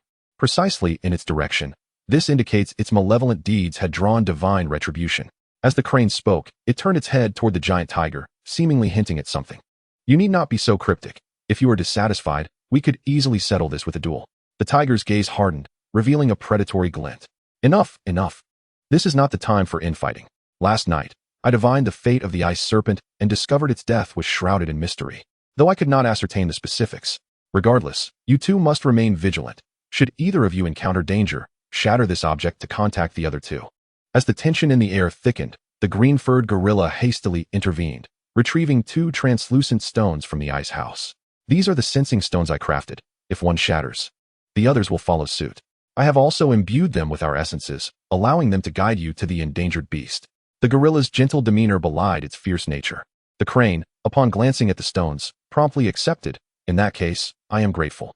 With that, swirling winds lifted the crane's cloud-like form, gently carrying it into the distance. How cowardly, the tiger scoffed, receiving the stone from the gorilla's hands with reluctance before vanishing in a flash of lightning from the mountaintop. Watching the two fierce beasts depart, a flicker of worry flashed in the gorilla's calm eyes. What were those eyes? After sensing the ice serpent's demise last night, it had immediately divined its fate, only to behold a pair of golden slit pupils. It struggled to articulate the nature of those eyes. The myriad beauties of the world found their home within those pupils, while the darkest evils also seemed to reside there. Such eyes could not possibly belong to this realm. The gorilla had never encountered a deity, yet it felt that if gods truly existed, those eyes would undoubtedly be the closest to divine. It dared not gaze further, fearing that its spirit would involuntarily probe into those eyes. In fact, it nearly succumbed to that temptation, but an overwhelming dread rooted it in place, as if its very soul, body, and every cell were conspiring to halt its movement. Do you wish to know? At that moment, a refreshing voice resounded above it. Of course I do, the gorilla instinctively replied, only to realize the peculiarity of the situation. This was the highest point of the Zhejiang Mountains, its abode, typically. Aside from the three beings of equal rank, not even birds dared to soar above. So where did this voice come from? The gorilla shuddered, every hair on its body standing on end, a chill racing from its tailbone to the crown of its head. Who goes there? It bellowed angrily. Yet its expression shifted in an instant. It beheld a dark mass at the foot of the mountain, teeming with a horde of low-tier fierce beasts. Usually, it would scoff at these inferior creatures, but their sheer number created a powerful visual impact that made it involuntarily gasp. What was more alarming was that it had no idea when these beasts had appeared. Ah, you stared at us for so long last night. How is it you failed to recognize us today? A mocking voice echoed from above, accompanied by the sound of flapping wings. Above, the gorilla trembled, discarding all notions of decorum and rolling away from its previous position. However, upon standing, it was astonished to find its former spot unscathed. Now, it finally had time to lift its gaze. Yet, as it did, its eyes widened in disbelief. A stunning creature, one that existed only in myth, descended from the sky, its grand wings casting a sacred light upon the ground as moonlight glimmered across its scales. A dragon. The words slipped from the gorilla's lips like a whisper. At this moment, it could hardly believe its eyes. It had heard rumors of dragonkin appearing in the Zhejiang Mountains, but it had always dismissed them as mere jest. The more powerful the fierce beasts, the more they understood the chasm between bloodlines. Such beings could never materialize in the Zhejiang Mountains. And the so-called dragon roars were merely the angry cries of the ice serpent and the white crane during their battle. But who could have imagined that legends would come to fruition? Chapter 45, The First Battle of the Shadow Giant. At that moment, the exquisitely beautiful two-headed red dragon alighted gracefully onto the ground, its elongated head bowing slightly. The gorilla's pupils constricted. Upon that crown-like dragon's horn sat a figure. You. The green-haired gorilla could not suppress its astonishment, for it had come to comprehend the fundamental distinction between itself and this dragon species. It was a beast tamer, while it was merely a ferocious beast. At this moment, the green-haired gorilla finally grasped why a dragon had inexplicably emerged in the Zhejiang Mountains. This was a genuine, formidable dragon crossing the river. To its surprise, it encountered an ancient ape here. The ancient ape, Cang Pan, slowly descended from atop the dragon's crimson head. The ancient ape was a beast of the grass and time elements, rumored to possess the ability to foresee the future upon reaching its final transformation. Cang Pan's words went unanswered as the ancient ape fixated intently on something behind him. Fear had stripped it of its capacity for rational thought. For the colossal crimson dragon had lifted its head. Familiar golden eyes reappeared before the ancient ape. However, unlike the pair it had glimpsed in the night sky the previous evening, eyes that seemed both divine and demonic, this time, they were imbued with palpable emotion. And within their gaze lay a fierce battle intent directed at the ancient ape. The ancient ape was taken aback. Who would seek out a dragon for combat? Such a notion was tantamount to courting death. The crimson behemoth advanced towards the ancient ape. I could sense that within this mountain range, the malevolence emanating from four beings shone as brightly as flames in the night, and you were one of them. For golden pupils fixed upon the ancient ape, their burning battle intent causing it to tremble. Listen, the vengeful spirits that cling to you wail in agony. The resonant voice of the crimson dragon reached the ancient ape's ears, sending a chill coursing through its being. At that moment, it felt as though it could truly hear the anguished cries of those vengeful spirits. As the dragon's steps drew ever closer, the ancient ape's mind raced. Fighting was out of the question. Unless it were insane, how could it entertain the ludicrous idea of confronting a dragon head-on? In the blink of an eye, the crimson dragon stood before it, and the ancient ape swiftly turned to Cang Pan. Its reasoning was simple. This red dragon was a beast tamer, and as such, it must heed the commands of its tamer. All it needed to do was forge a good relationship with the beastmaster. Spare me, and I shall serve as your second beast. To the ancient ape's eyes, Cang Pan appeared no older than 25. Such a youthful human was unlikely to have undergone a soul transformation. The evolution of a human soul required not merely resources, but also the stimulation of experience and emotion, qualities that a person in their 20s seldom possessed. After uttering its plea, the ancient ape felt a surge of confidence, for it held considerable faith in its own kind. No one could refuse an ancient ape with the potential to glimpse the future. Yet, upon the ancient ape's declaration, an oppressive silence enveloped the scene. The vibrant voice and steady footsteps of the crimson dragon ceased abruptly, leaving the air thick with tension. As the silence lingered, the ancient ape grew anxious. It cautiously raised its head and beheld Cang Pan and the dragon, both regarding it with a bemused expression. The ancient ape was perplexed by their inscrutable demeanor. Master Beast Tamer, is there something amiss with my words? The ancient ape inquired cautiously, striving to adopt a demeanor of utmost humility. Cang Pan could no longer contain his mirth, bursting into laughter. Ever since the monkey had spoken, his shadow had erupted into chaos. The giant's furious roar echoed in his ears, yearning to rend the insolent monkey asunder. I apologize, but I already have a second beast, and your desire to become my second beast has displeased it. As he spoke, Cang Pan's shadow began to elongate beneath him. 10 meters. Then 100. When it reached 100 meters, it halted, rising from the ground. In the ancient ape's astonished gaze, a colossal figure emerged from the dark shadow. Its furious glare fixated upon it, rage spilling forth from its eyes like black tendrils. The giant's feet were firmly planted on the earth, while its head towered in alignment with the highest peak of the mountain. The ancient ape was rendered utterly speechless. What manner of being was this? The first beast was a dragon, and the second was a mutated giant. Such a combination was beyond imagination, even for the progeny of the morning star. As you can see, my second beast is currently quite enraged and is about to challenge you to a duel. Whosoever prevails shall become my second beast. Cang Pan's voice resonated from afar. He had perched himself atop the crimson dragon, soaring into the sky, rendering the ancient ape's intended retort unvoiced. This was truly a matter of life and death. The ancient ape regarded the furious giant before it, gauging its strength. 7th rank, the same as itself.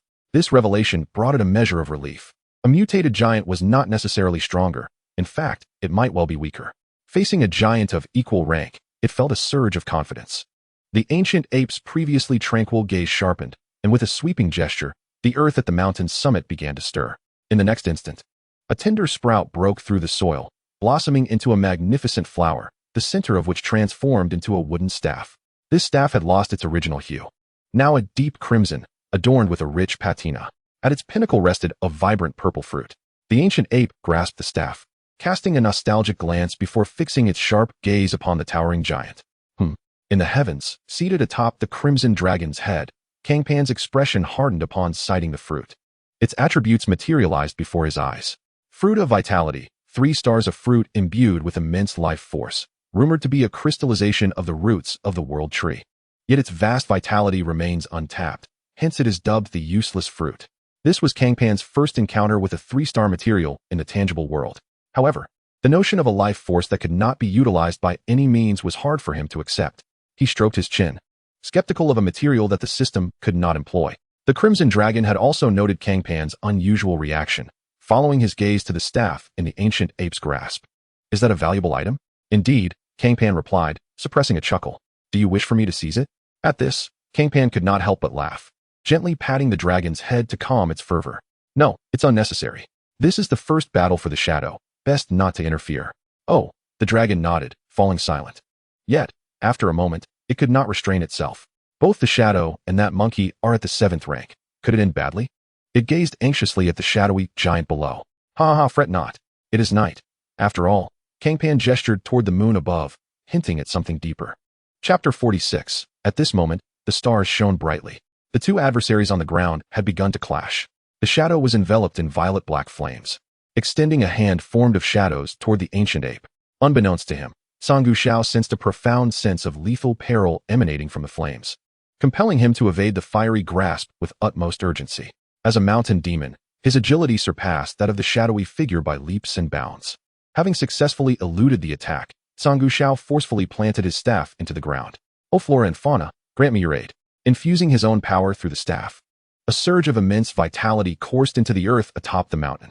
Instantly, the ground beneath him began to writhe, and robust vines erupted from the soil, thrashing about like a frenzied serpent.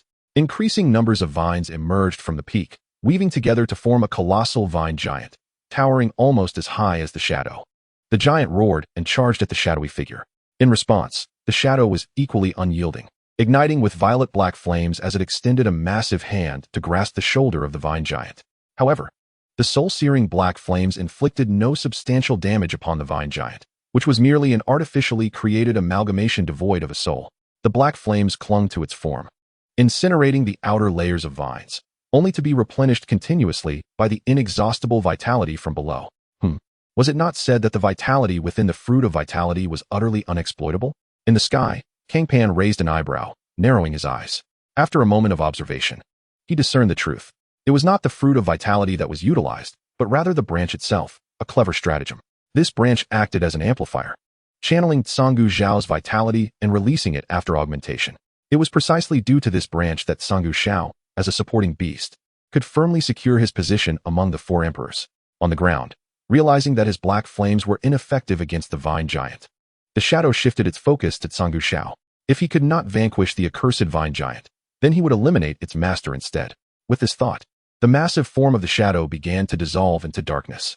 Observing this, Song Gushao remained unfazed, instead letting out a chuckle as he rose onto his toes and gently tapped the ground. Life barrier. A torrent of vitality surged into the staff and, after amplification, erupted forth terrifically, forming a vast barrier exuding the essence of life. As the shadow collided with this barrier, it was immediately repelled. O giant, I am acutely aware of my vulnerabilities. Thus, I began contemplating how to ensure my safety long ago. After countless failures, I finally conceived this life barrier. Within its confines, unless you are purely dead or possess at least 9th-tier strength, you shall not breach it. Song Gushao spoke with mirth. His words intended both to dissuade the shadow from its intentions and to impress Cang Pan above, showcasing his worth. The shadow rose once more, transforming into a towering giant of 100 meters. The giant raised its fist and struck mightily against the verdant shield. Boom! The colossal force generated an explosion. Yet the impact only stirred ripples upon the barrier. Roar! At that moment, the vine giant behind the shadow surged forward, its writhing vines ensnaring the shadow's form. Witnessing this, Song Gushao hastily summoned another vine giant, and the 2 began to press together against the shadow. O giant, your strength is formidable, but alas, you are faced with me. As he spoke, he conjured even more vine giants. Strangely, he sensed that the shadow's struggles had intensified, and the 2 vine giants appeared to be on the verge of being overwhelmed. In that fleeting moment, he had no intention of resorting to the sensing stone. What folly! This was an extraordinary opportunity. Cang Pan's Beastmaster was a sight to behold. As long as he did not perish, he was destined to ascend to the throne of the extraordinary. Song Shao was determined to join Cang Pan's ranks before he fully matured, to become a loyal servant of the dragon. Such fortune could not be shared with those two wretched beings. At that moment, Song Shao remained oblivious to the true strength of the terrifying red dragon, mistakenly believing it to be merely an 8th or 9th tier dragon. The unmistakably youthful aura surrounding the dragon was too apparent. It was simply a hatchling. In the sky, upon witnessing this scene, a glint of ferocity flashed in the eyes of the red dragon. Stone, the shadow is on the verge of defeat. I must descend to assist it. With that, its sinuous body began to shift, preparing to dive toward Song Xiao's position. Calm yourself. This is not yet the shadow's limit. Just watch, Cang Pan replied, chuckling as he halted the dragon's descent. In the next moment, he gazed skyward, the stars above twinkling incessantly, seemingly watching over their child. As he felt the burgeoning power within him, his smile grew ever brighter. Behold, how could a being favored by the stars falter beneath the cloak of night? As his words fell, a sudden upheaval erupted in the arena. Roar! A terrifying roar, reminiscent of a creature from the deepest abyss, reverberated through the mountains. The dreadful sound wave stirred up a tempest, uprooting sand and grass. What is happening? The overwhelming resonance nearly lifted Song Shao off the ground. He firmly planted his staff into the earth, stabilizing himself as he peered in the direction of the sound. To his astonishment, the vine giants that had previously restrained the shadow were now torn to shreds by an unfathomable force. Standing before him was a towering, obsidian figure, quietly gazing at Song Shao. It was the shadow. A chill coursed through Song Shao as he met its gaze. How is this possible? Such terrifying power. As he observed the scattered remnants of the vine giants, a dreadful premonition surged within him. Yet, the verdant barrier that stood between him and the shadow once again bolstered his courage. Struggling to regain composure, he donned a smile that was infuriatingly smug.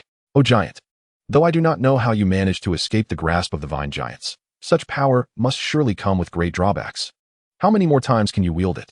He extended his hand, and the ground beneath him began to twist anew, fresh vine giants rising from the soil.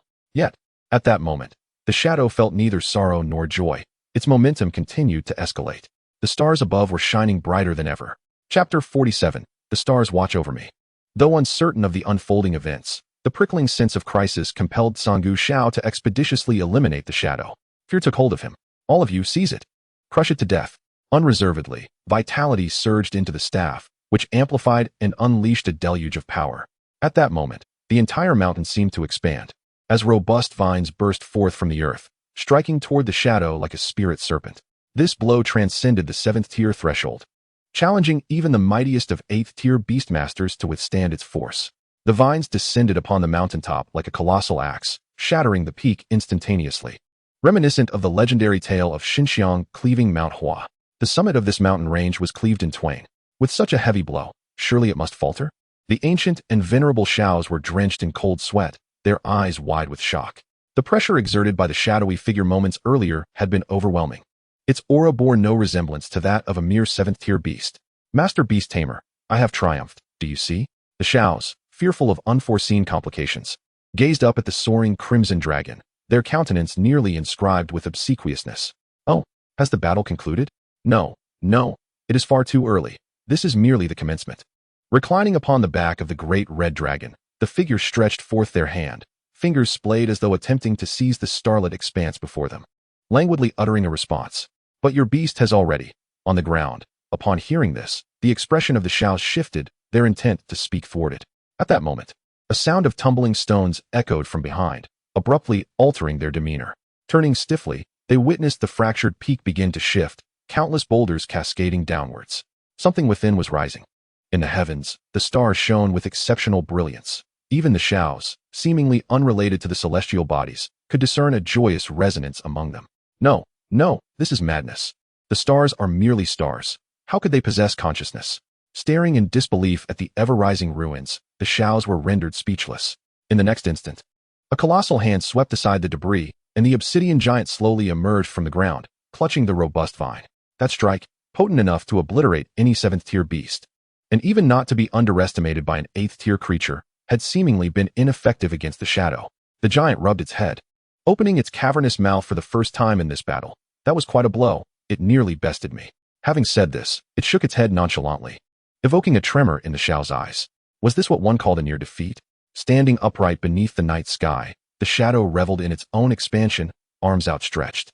Entirely defenseless, the starlight cascaded down, merging into its form, causing the shadow's physique to swell, its aura rising as though unfettered by any bounds. What manner of creature is this? Observing the shadow's continuously amplifying presence, the Xiaos felt a surge of dread, realizing that if this continued, their demise was inevitable. Quick! Slay it! In that moment, the previously benevolent facade of the Xiaos vanished without a trace. With a sweeping gesture, an endless array of vines burst forth from the earth. Even the ancient trees of the mountain were summoned to its command, their roots coiling around the shadow's feet like octopus tentacles, attempting to topple it. Yet, regardless of their efforts, the shadow's towering form remained as immovable as if it were grafted to the ground. How can this be? The Xiaos stood dumbfounded, unable to trust their own eyes. The obsidian giant before them appeared entirely different from the one they had seen moments ago. The stars are gazing upon me. With a forceful kick, the shadow expelled the entangling roots and vines, finally opening its eyes. The swelling aura subsided into tranquility. It was midnight, the moment of the shadow's utmost strength. Now, it could easily contend with a ninth-tier beast. As soon as these words left its lips, the stars above flickered once more, seemingly in celebration of the shadow's declaration. Its gaze turned icy as it extended a hand toward the Xiaos. The giant's dark palm descended like a looming storm cloud. In response, the Xiaos, gripped by terror, raised their staff, life force surging into it as if it were of no consequence. Their green fur beginning to fade to white from the tips. This was a manifestation of life force being siphoned away. They were burning their own vitality. The consequence of such self-immolation was an overwhelming surge of power. Countless vines sprouted with hardened exteriors and sharp thorns, resembling a disaster of nature. Yet, to the shadow at this moment, it was of little concern. With a mere wave of its hand, the unending vines were uprooted, and even the Xiaos were seized within its grasp. Bringing the thrashing Xiaos before it, the shadow's eyes reflected a complex array of emotions. Was it disappointment? Perhaps not. Was it anger? That, too, seemed inadequate. Its hollow eye sockets bore down upon the Xiaos for a moment before the shadow pinched the staff from their grasp with 2 fingers. Is this what you sought to replace me with? Observing the staff nestled in its palm, the shadow slowly shook its head. You, relying on external objects, are inadequate. Upon hearing this, the Xiao's eyes widened in fury, rage nearly spilling forth from their orbs. What do you understand? You are a giant, a born warrior, a being that contends with the heavens and earth. How could you grasp our suffering? The sharp wail echoed throughout the mountains, piercing like a banshee's lament. Yet, at this moment, the shadow had completely relinquished any desire for discourse, shaking its head as it tightened its grip. The air was gradually squeezed from the Xiao's lungs, and the world before them began to blur. What do you comprehend? Yet, even in such dire straits, their mouth continued to repeat that very phrase. As the Xiao's head swelled, flushed with blood, the sky above suddenly darkened, shrouded in ominous clouds, as a bolt of lightning descended, striking the shadow directly. Release it. A deep roar reverberated from the heavens, intertwined with the sound of thunder. Up above, reclining on the back of the Great Red Dragon, the Xiaos, now alert, sensed the departure of the gaze of the star's blessing, their eyes opening in astonishment. They beheld a tempest of lightning deep within the mountain, thick bolts striking down upon the shadow's form. Deprived of the celestial blessing, even the giant shadow found itself faltering under the relentless onslaught of lightning, ultimately casting the Xiaos to the ground. Just as the Xiaos was about to land, a gentle wind cradled its body. At that moment, the true nature of the newcomer was revealed. Chapter 48, A Life and Death Struggle. A colossal blue tiger, wreathed in lightning, emerged slowly from the depths of the mountain, perpetually shrouded in dark clouds that billowed forth from its being, asserting dominion over its territory. In the skies, upon witnessing the arrival of this great tiger, the Xiao's eyes sparkled with excitement. The thunderclap tiger? Such a rare creature. This journey has indeed been worthwhile. This beast possesses the ability to alter the very heavens, its bloodline rarity rivaling that of the void whale. At this moment, the gentle breeze that had cradled the Xiaos to the ground revealed its true form, a crane resembling a cloud, an undiscovered beast. The Xiao's eyes gleamed with even greater fervor. This expedition had yielded unprecedented surprises. Presently, the thunderclap tiger and the enigmatic crane remained oblivious to the presence of the Xiaos and the Great Red Dragon, their focus unwaveringly fixed upon the shadow. Unknown giant, withdraw from this place, and we shall pretend nothing has transpired. The thunderclap tiger stood resolutely before the unconscious Xiaos, its gaze intently fixed upon the shadow. At this moment, the shadow stood motionless, seemingly lost in thought, failing to respond. Cang Pan had tasked it with battling Cang Gu Xiao.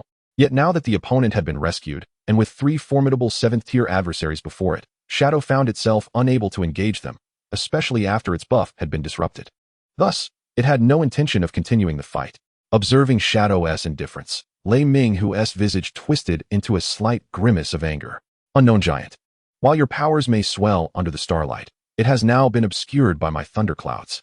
You are no match for us 3. Depart while you still can. Should you continue to be obstinate, we would not hesitate to taste the flesh and blood of a giant tonight. Lei Minghu's eyes blazed with fury, his roar mingling with the echoes of thunder. However, Shadow paid no heed to Lei Minghu, instead gazing skyward. Its inattentive demeanor incited the wrath of the thunderous king. Are you mocking me, giant?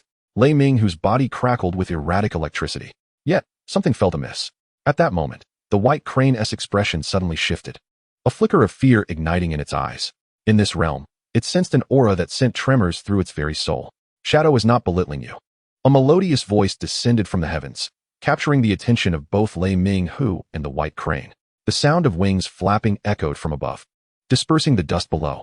The next instant, a horrifying nightmare descended, as though it had crawled from the deepest abyss of hell. Upon witnessing this figure, both the white crane and Lei Minghu's minds buzzed, as if struck by a heavy hammer. A dragon. The dry words struggled to escape Lei Minghu's throat, his scalp prickling as his fierce gaze began to falter. Yet, upon landing, this demon-like 2-headed dragon bowed its head, slowly placing one foot on the ground. This is a person, a being who has descended from the dragon's back. Who are you?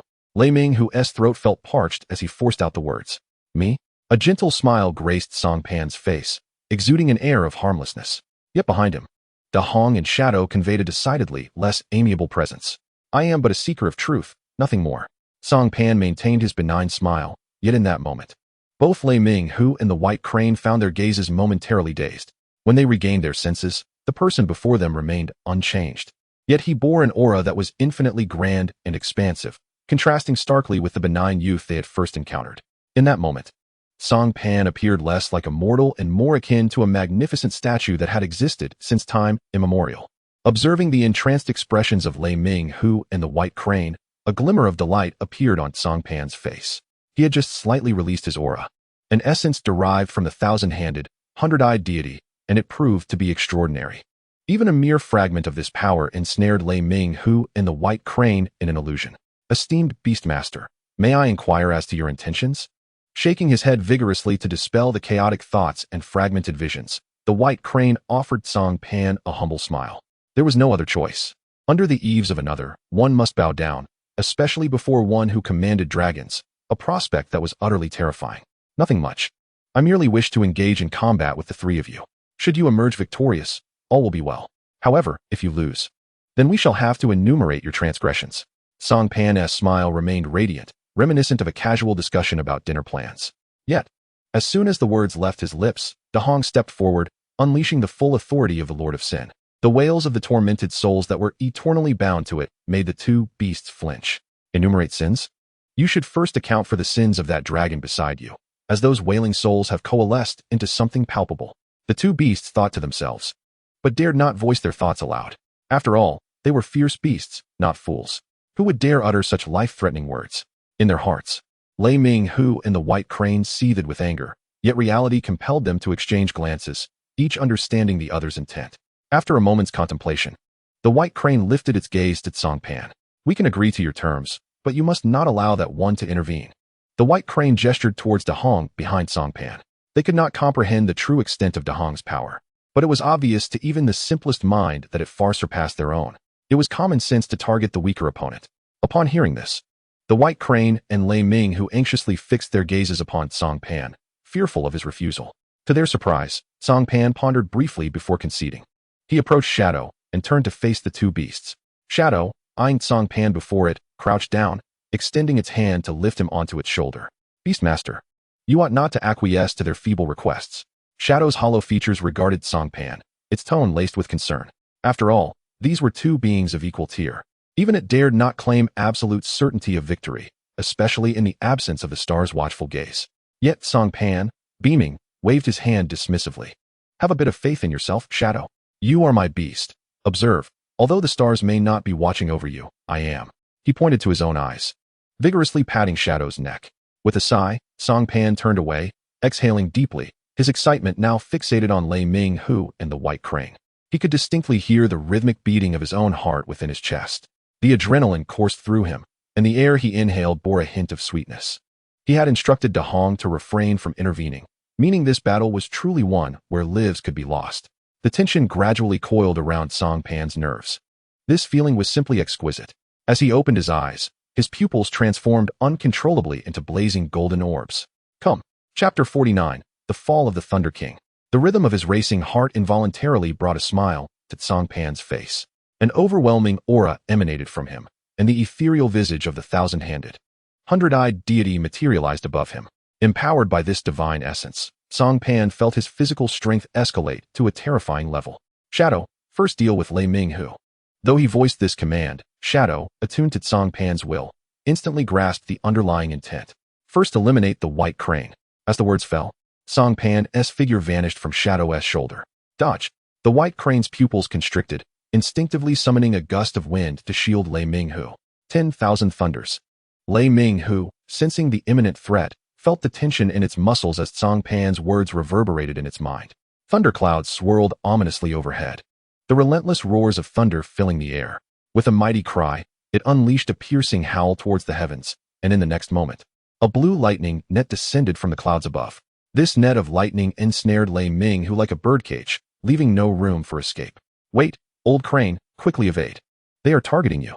At that moment, a chilling realization surged through Lei Ming Hu's mind as he abruptly recalled something, prompting him to shout in horror towards the white crane beyond the thunderous net. Is it me? How could that be? The white crane experienced a momentary lapse in cognition. In that fleeting instant, a multitude of arms emerged from the ground, seizing its legs. This was one of the abilities bestowed upon Cang Pan by the Thousand Hands and Hundred Eyes manifestation, domination. Within his own domain, he could manipulate everything in existence. However, due to his current lack of spiritual power, his domain extended only 10 meters in radius. In fact, upon discovering the nature of his power, Cang Pan felt a pang of regret for not opting for the mutated giant bloodline of Shadow. Damn it, let go. The ensnared white crane gasped in shock, flapping its wings frantically in an attempt to break free from the grasp of the arms. Yet, these limbs surged forth like iron chains, extending from every corner of its surroundings. The white crane was as helpless as a fish on a chopping board, utterly immobilized. On the other side, witnessing the unfolding chaos, the eyes of Shadow sparkled with excitement, as the giant formed of shadows ignited with pitch-black flames. The towering behemoth, over 100 meters tall, charged towards the white crane like a colossal mountain. Boom! A thunderous sound, surpassing even the roar of thunder, echoed through the mountains. The figure of Shadow crashed violently into the white crane, shattering its defenses. The crane's body crumpled to the ground, stripped of its ability to continue the fight. In that moment, the sheer power of the giant was laid bare, a raw force that could leave anyone speechless. Black embers curled around its feathers, incessantly searing its very soul. Unlike Tsangu Shao, the white crane lacked a treant to act as a shield against the black flames. Watching the white crane lose consciousness in a mere exchange and teeter on the brink of death, Lei Ming Hu's muscles tensed in alarm, his gaze fixed in horror upon the shadowy giant. At that instant, he finally grasped the reality. Unlike Tsangu Shao, they were more adept in close combat. Yet how could they possibly contend with a giant in that regard? When confronted by a master in their own domain, they were as fragile as porcelain dolls, shattering at the slightest touch.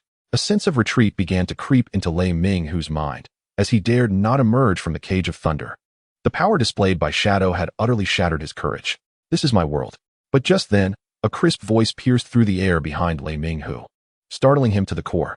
Cang Pan had somehow breached the barrier of thunder and appeared behind him. His face still bore a gentle smile.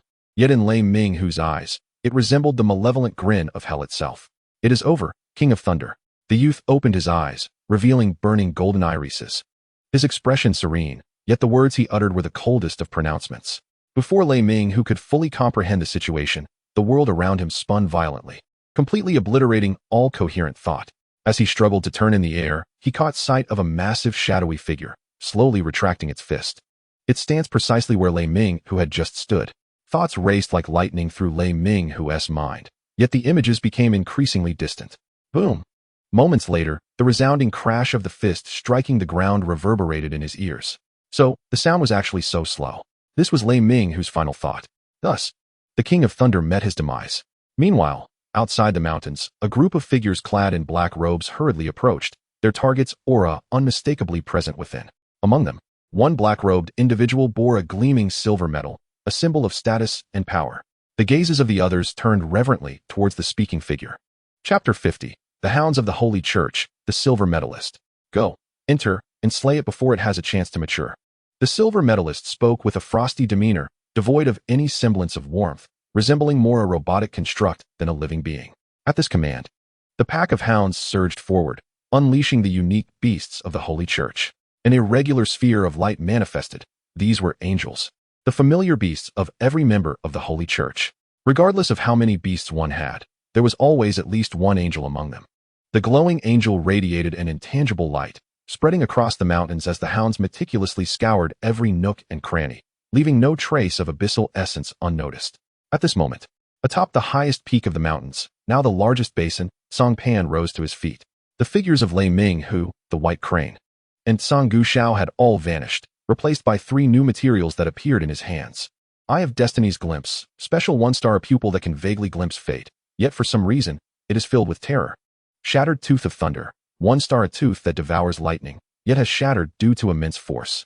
Frost Dew Feather, special 1-star a cloud that brings rain, condensing frost and dew. It was once an immutable rule, yet at an inopportune moment.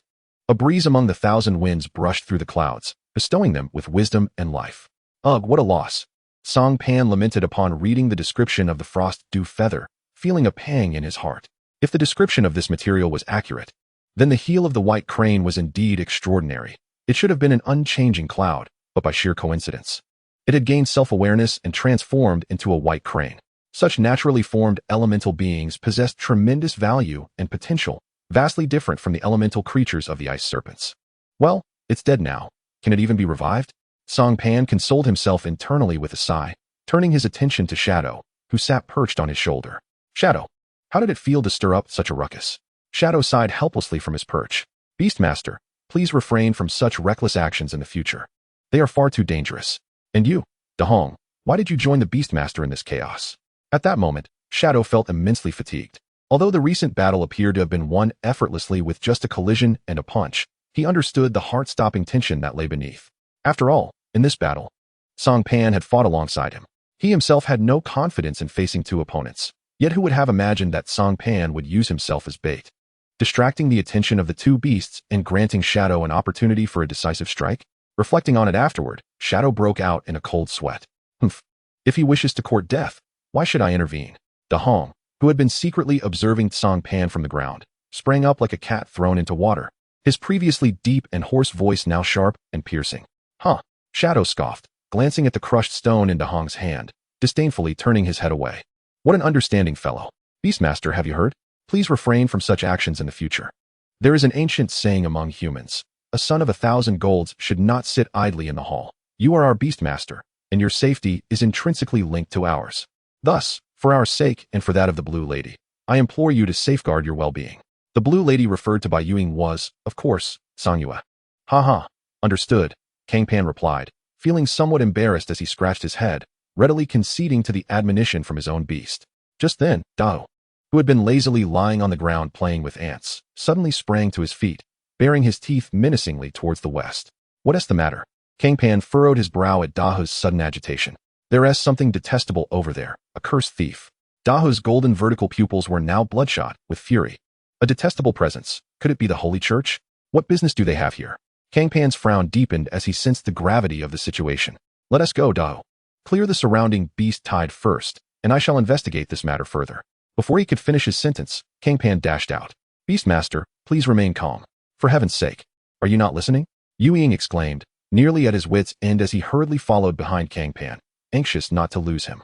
My lord, why are there so few ferocious beasts around the outskirts of the Zhujiang Mountains? A member of the black-clad hunting dogs inquired of the Silver Crusader.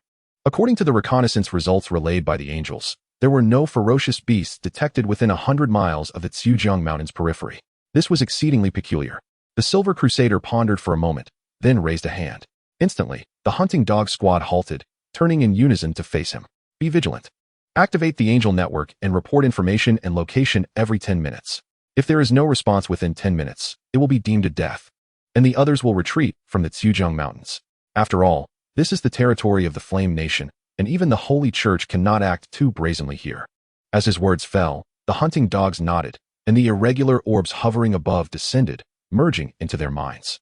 After completing these instructions, the hunting dog squad advanced deeper into the mountains, yet with each step, the Silver Crusader's heart grew heavier.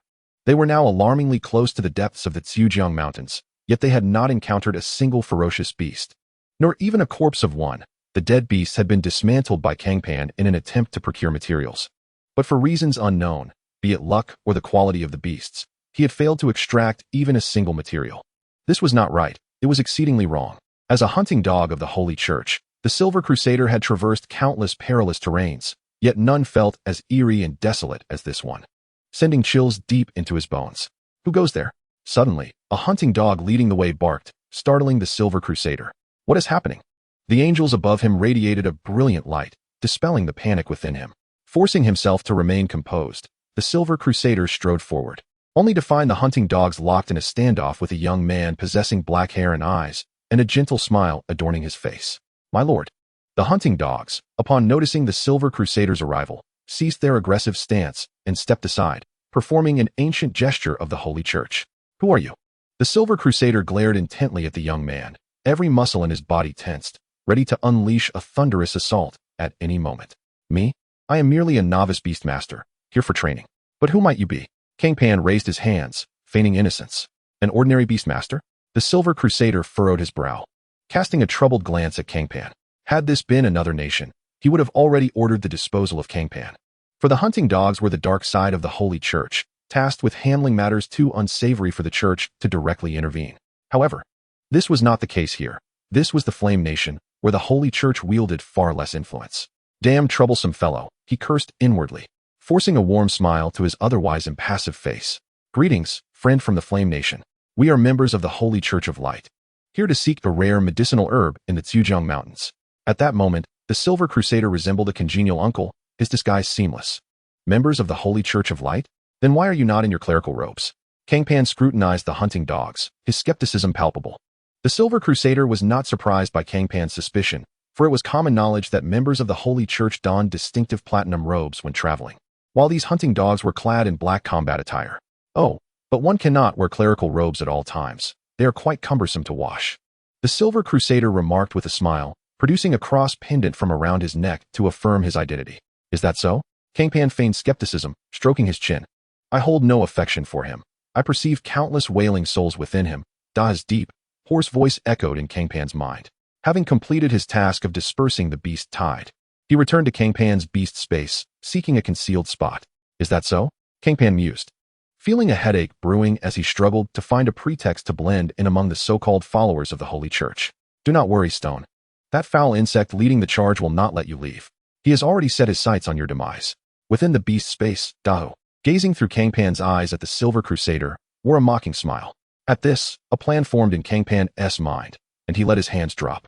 Oh, since you claim to be from the Holy Church, I shall not disturb you further. I must continue my search for my second beast. Cang Pan scratched his head, a bashful smile gracing his features. Searching for a second beast? Upon hearing this, the Silver Crusader's heart stirred, and a broad smile returned to his face. Fearing that Cang Pan might flee, he hastily called out to him. Young brother from the Flame Nation, please do not rush off. We are quite unfamiliar with these surroundings. How about hiring you to guide us? We can take responsibility for your second beast. Trust in the power of the Holy Church. The Silver Crusader pounded his chest with a resounding thud, putting on a facade of benevolence. Cang Pan, already aware of the true nature of this man through Da's insights, smirked inwardly while maintaining a facade of surprise. Really? Thank you, dear uncle. Haha, it's a minor matter.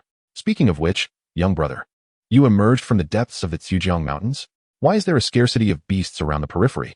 Ah, you see, there are whispers of a terrifying creature that has gathered all the ferocious beasts from the outskirts, preparing to challenge the 4 monarchs deep within the Zhejiang Mountains.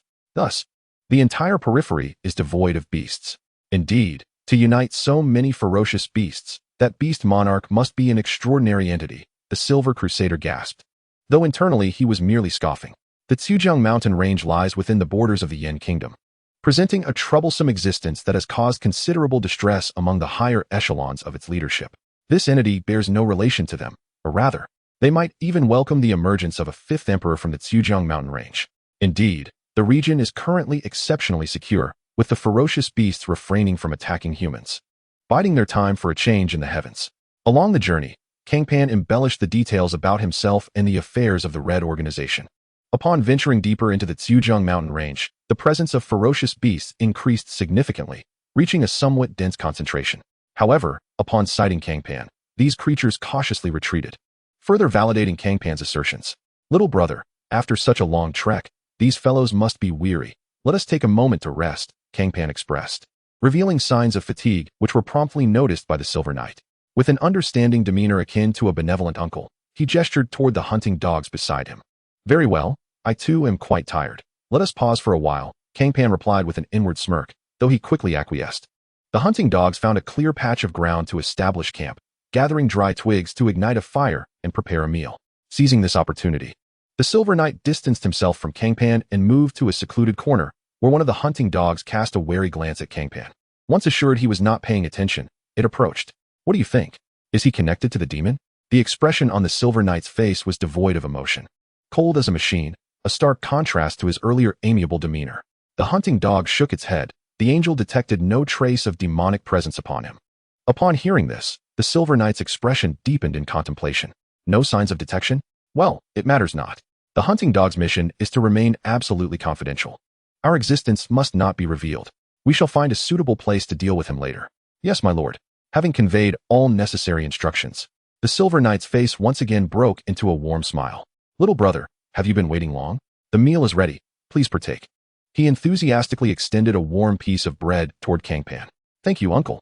Cang Pan replied with a broad smile as he accepted the bread and took a hearty bite.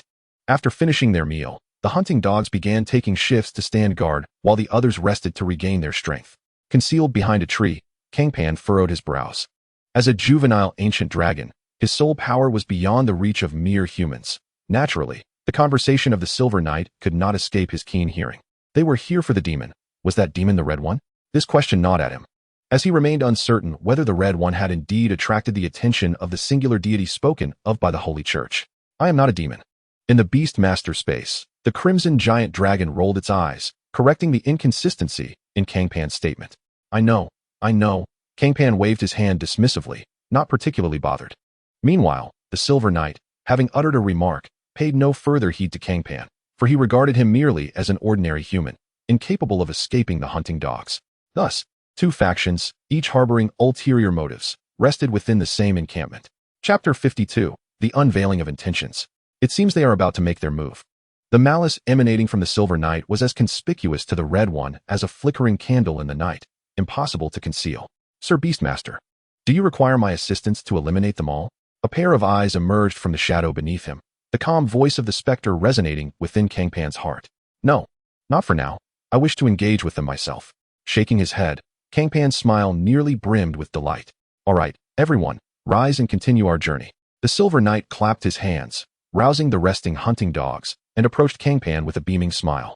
Little brother, how did you fare during your rest? Do you require additional time? No.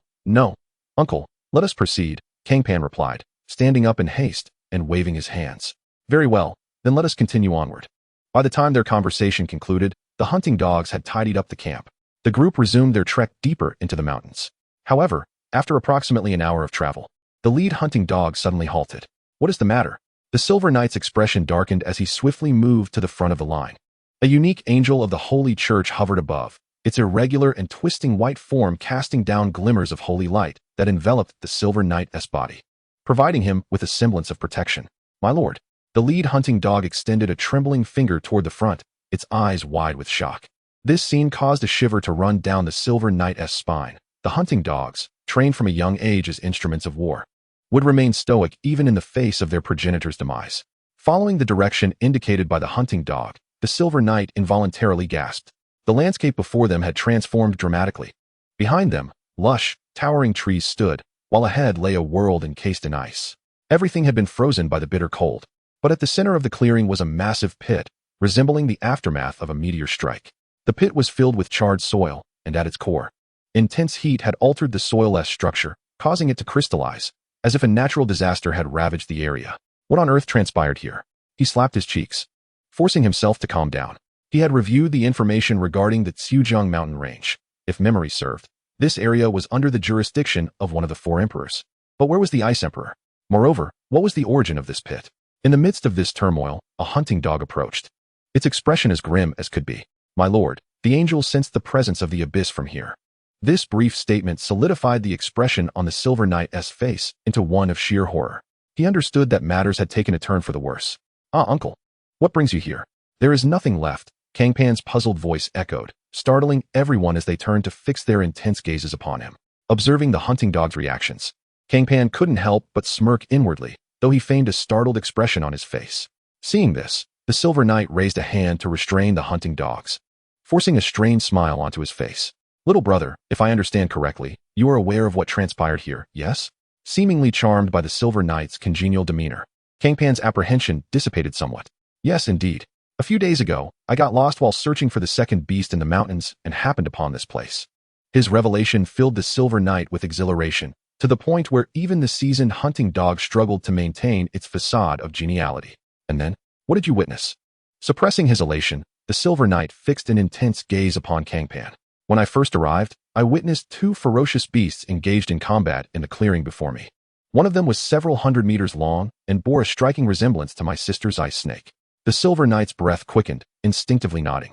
This was indeed the territory of the Ice Emperor, and that emperor was said to be a towering seven-tiered ice snake. However, these matters are not the crux of the issue. The focal point lies in the ferocious beast that is locked in combat with the Ice Sovereign. Just moments ago, the hound indicated the presence of abyssal energy in this vicinity, suggesting that their target is likely the very entity engaged in battle with the Ice Sovereign. This is a creature capable of eliciting divine proclamations from the illustrious Lord himself. If I can provide information about it, upon my return, I shall undoubtedly be elevated to the ranks of nobility.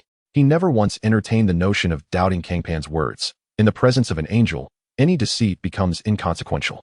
The absence of a warning from the angel signifies that Cang Pan was indeed truthful. Furthermore, based on his observations over this period, he had already determined that Cang Pan is nothing more than a Na'vi fledgling. If such a trivial being could deceive him, he would gladly eat his own words. As for the other creature, I find myself at a loss for words to adequately describe it. It resembled a dragon, possessing two heads, its entire form a deep crimson, and covered in countless black silhouettes. Merely catching a glimpse caused me to faint, and upon regaining consciousness, the surroundings had transformed into this chaotic scene. Cang Pan patted his chest. Appearing visibly shaken, his performance would undoubtedly outshine that of certain youthful pretenders. Upon hearing Cang Pan's account, the silver virtuous eyes gleamed with newfound clarity. He was now entirely convinced that the entity battling the Ice Sovereign was indeed their target. Without a doubt, its appearance alone spoke volumes. A dragon with two heads, bathed in blood-red hues and adorned with dark shadows. If that were not a demon, he would gladly eat his words. In the Beastmaster's domain, the great crimson creature, upon hearing Cang Pan's description of itself, flicked its head disdainfully to the side. Huh, uncle, does this information prove useful to you? Outside, Cang Pan scratched his head and smiled sheepishly. Indeed, this is immensely helpful, my young brother. You have rendered us a great service. The silver virtuous maintained his amiable demeanor, yet as clouds drifted overhead, obscuring the sun and casting a cool shadow over the mountains, his cheerful smile began to warp, taking on a horrifyingly twisted aspect. At that moment, the silver virtuous cast a glance at the hound beside him, exchanging a knowing look. The hound approached Cang Pan with an unwavering expression, resembling a lifeless entity more than a human. Young brother, thank you for your intelligence, but regrettably, we cannot assist you in seeking the second beast. Chapter 53, Welcome to my world. The silver virtuous displayed a courteous smile, and as anticipated, upon hearing these words, the fortune-laden youth's expression shifted dramatically. Uncle, what do you mean by that? His inquiry was laced with fury and a deep sense of despair, an exquisite melody of anguish that the silver virtuous had come to appreciate throughout his lengthy career as a hunter. No special meaning, merely gratitude for your information, yet at this juncture, you are of no further use. The silver virtuous uttered these cruel words with a radiant smile, relishing the sensation, already eager to hear the young one's cries of torment. Which part should he sever first? Ah yes, he would begin with the foot, presenting the still bleeding appendage before him to witness the exquisite expressions it would elicit. For the silver virtuous, there was a certain thrill in allowing the victim to behold their own organs being extricated from their body. At that moment, the hound had stealthily approached the young man from behind. Uncle, I no longer desire the second beast. I shall take my leave now. The silver virtuous face bore a cruel smile, as the youth appeared to sense something amiss and attempted to flee, but escape was not an option. Elation surged within the Silver Virtuous. Just then, the Hound, standing behind Cang Pan, struck a fierce blow to his kidney. An ordinary person would have been incapacitated by such an assault, yet this time, the tables turned. The sound of metal clashing reverberated through the forest, startling a flock of birds into flight. The Hound, having attacked Cang Pan, stood in shock, staring incredulously at his now glistening hand. It was this very hand that had struck Cang Pan, yet now it felt numb from the impact. The Silver Virtuous abruptly lifted his head. Uncertainty etched across his face as he gazed at Cang Pan. But in the next instant, he was drenched in cold sweat. Cang Pan's previously flustered expression had vanished, replaced by a cryptic smile that was both enigmatic and unsettling. TSK. I had expected you to maintain your composure, yet this is all you can muster? Cang Pan cheerfully walked over to a splintered tree stump, sitting down with a nonchalance that betrayed no sense of caution, his posture rife with vulnerabilities. Who exactly are you? The Silver Virtuous, observing Cang Pan's seemingly defenseless state, felt his brow furrow as if it could crush a fly. Me? Who am I? I am Cang Pan, the kind-hearted uncle. Cang Pan propped his chin up, raising his eyelids to regard the Silver Virtuous with a mocking glint in his eye, as though he were observing a mere clown. In that moment, the dynamics of power had shifted. Do not jest. You are not Cang Pan, or rather, you are not the Cang Pan I know. Who are you truly? The Silver Virtuous bellowed, his hands discreetly signaling the hounds to retreat. Yet such subtlety was hardly lost on Cang Pan. His soul, having undergone a transformation upon recognizing its strength, was now potent enough to perform feats akin to the divine consciousness found in tales of yore. Oh dear uncle, you are not being forthright, Cang Pan chuckled, tapping the tree stump with his finger. In an instant, the shadows beneath his feet elongated, enveloping all the hounds in darkness. The power of the shadows proved far more effective under these circumstances. Witnessing the encroaching gloom, the Silver Virtuous expression soured. His teeth clenched in rage as he glared at Cang Pan. A shadow-type beast master of the 7th tier, who exactly are you? The overwhelming aura saturating the air obliterated any remnants of the Silver Virtuous' desperate thoughts. A 7th tier beast master, on par with the sovereign of the mountains, was a force so formidable it inspired despair, especially when dealing with the notoriously troublesome shadow type. Who am I? Ha, who am I? You inquire about my identity? Ha. To his astonishment, upon hearing this, Cang Pan erupted into laughter, nearly losing his balance against the tree stump. The Silver Virtuous' expression darkened at the jarring sound of laughter, yet he remained motionless, silently observing Cang Pan. After what felt like an eternity, the cacophony of laughter that grated on the Silver Virtuous' ears finally ceased. Cang Pan wiped the tears from his eyes, steadied himself against the stump, and rose. Who am I? Have you not been searching for me all along? Why do you continue to ask who I am? Cang Pan's visage still bore that gentle smile, yet to the Silver Virtuous, it resembled the grin of a demon. What? You? The Silver Virtuous' countenance paled, but before he could complete his thought, a rift tore open behind Cang Pan. The cracks swiftly widened, enveloping the entire area shrouded in shadows. When the Silver Virtuous regained his composure, he discovered that the world before them had transformed. The forest, now cloaked in darkness, had morphed into an expansive starry sky, and each of them stood amidst the cosmos, devoid of any sensation of weightlessness or suffocation. Where is this? In the midst of the hunting dogs. A sense of unease permeated the air as this group of heartless pursuers finally revealed their cowardly nature in such a bizarre locale. Welcome to my realm, esteemed hunters. At that moment, a familiar voice resonated, drawing their gaze. Upon beholding the scene before them, their breath hitched. A colossal deity loomed, adorned with myriad arms and eyes, its waist encircled by the stars. Floating at the deity's chest was an opulent throne, upon which Cang Pan lounged with a playful demeanor, observing them with a mocking gaze. In that instant, Cang Pan appeared markedly different from the exterior perception. His pupils glowed a brilliant gold, akin to a blazing sun, radiating an overwhelming majesty that nearly crushed their spirits. He did not resemble a mere human, but rather something far more exalted. A massive crimson dragon coiled behind the throne, its dual heads fixated on the diadem like horns, their golden eyes mirroring Cang Pan's, resembling 6 newly birthed suns rising in the cosmos. They were 2 inherent nobles, embodiments of divinity. You. The Silver Knight trembled, his heart seemingly seized as the gaze of the red dragon swept over him. The profound sense of vulnerability, as if his very soul were laid bare, drove him to the brink of madness. Yet most distressing was the faint wailing that floated to his ears. Those tormented cries, which would typically be the most exquisite melody to him, now seemed to freeze his very essence. Master, the angelic network is down. At that moment, the hunter's cries of despair shattered his psychological defenses, the final straw that broke the camel's back. Uncle, it has been far too long. The last encounter was quite painful, wasn't it? Uncle, look, this is my heart. It still beats. The wailing morphed into a tinkling laughter that nearly shattered the Silver Knight's soul. Chapter 54. The Truth of the Angels. With great difficulty, the Silver Knight turned his head, only to see dense black smoke emerging from his back.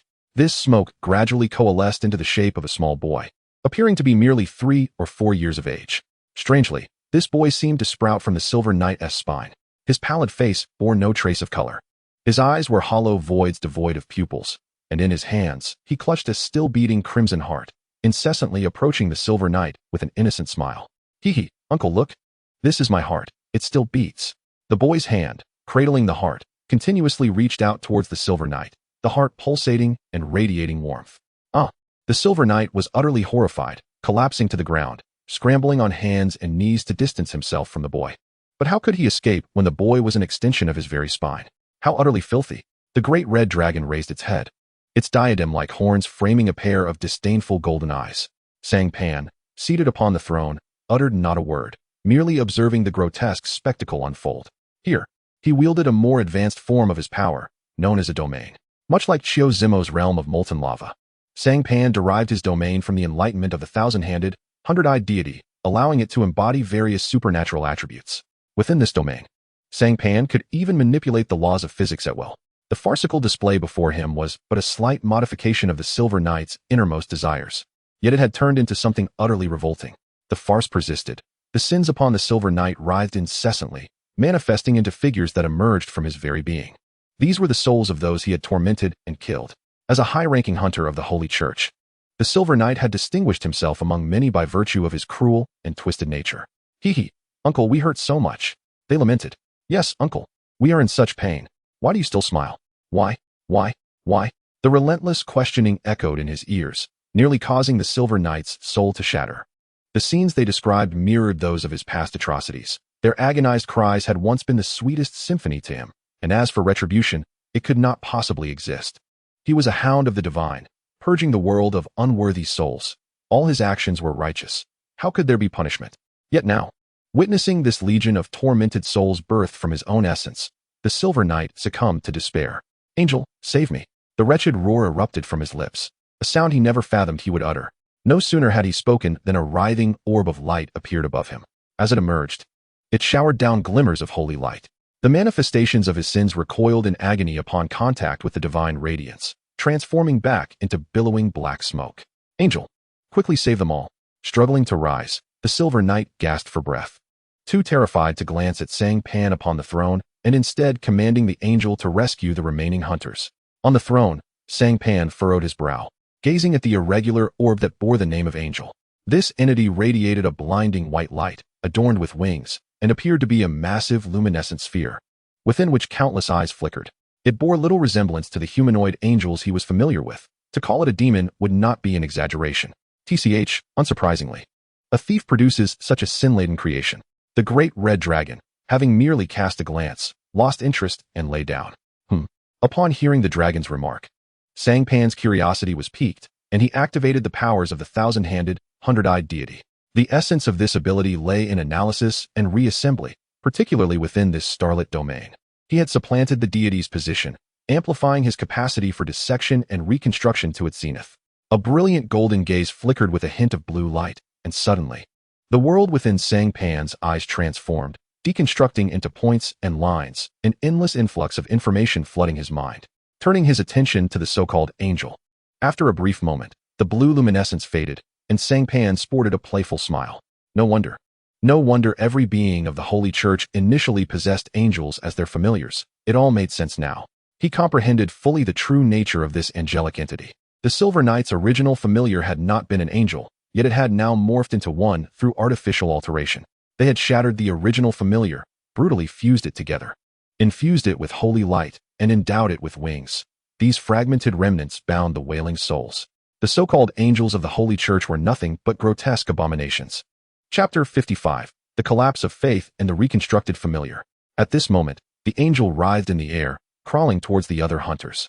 Cang Pan did not intervene, but instead rested his chin on his hand, watching the scene unfold with keen interest.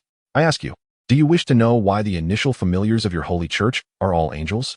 A thought emerged in his mind, and with a delighted smile, Cang Pan called out to the Silver Knight. It is well known that initial familiars often inherit traits from their progenitors. Did you not know this? Silver Hero's heart raced momentarily, yet in a bid to buy time, he opted to engage in conversation with Cang Pan. Oh, is that so? While the likelihood of inheriting traits from one's parents exists, it cannot be the case that it has remained unchanged for millennia.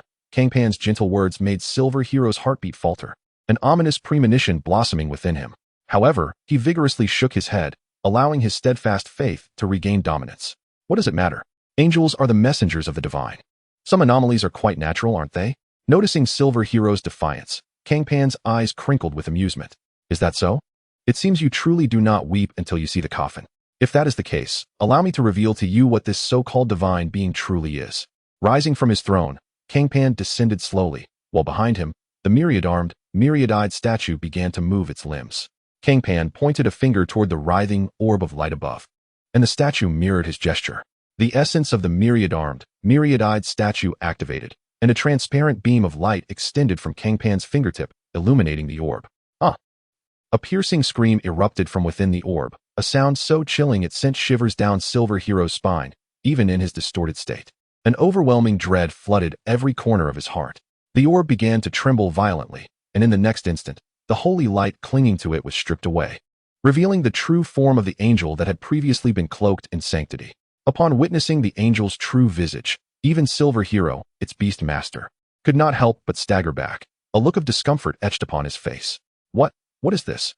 He muttered in horror, the magnitude of his shock evident. The angel, once concealed by the holy light, now lay bare, a grotesque amalgamation of flesh haphazardly stitched together, with wounds oozing a pale yellow pus. Its eyes had been cruelly separated, one positioned above and the other to the left, while the head of a jackal was grotesquely sewn into the mass of flesh, alive and emitting a continuous, agonizing wail. Oh, do you not recognize it? This is an angel, your initial beast. Cang Pan's eyes sparkled with delight as he observed Silver Hero's horrified expression. It was then that he discovered the exhilarating pleasure derived from breaking the spirit of the wicked. Is this what angels truly are? Silver Hero knelt on the ground, his eyes vacant, yearning to reach out to the grotesque mass, yet recoiling in fear at its horrifying appearance. The unwavering faith he once held began to crack. The bond between a beast master and their beast is profound. He had never sensed any emotion from the angel before, but now, with the holy light stripped away, the pain resonated within his very sanity. Angels are certainly not this, he thought, but whoever said your initial beast was an angel? Cang Pan leaned closer, whispering softly into Silver Hero's ear. Startled, Silver Hero spun around to meet Cang Pan's golden, slit-like pupils. In those eyes, he saw everything. Memories long forgotten or deliberately hidden surged to the forefront of his mind. When he was first identified as a beast master, his awakening beast should have been a red lotus demon wolf. At that time, he was overjoyed, sharing every moment with the creature. However, the truth could not remain concealed forever. He was a hound raised by the Holy Church, where every initial beast was mandated to be an angel.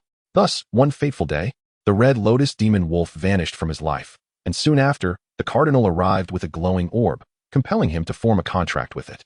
Reluctantly, he complied, as the hound had no choice but to obey its master's command. Strangely, he felt no rejection during the contracting process. It was as if the orb and he were perfectly attuned, much like the red lotus demon wolf. He learned its name, Angel.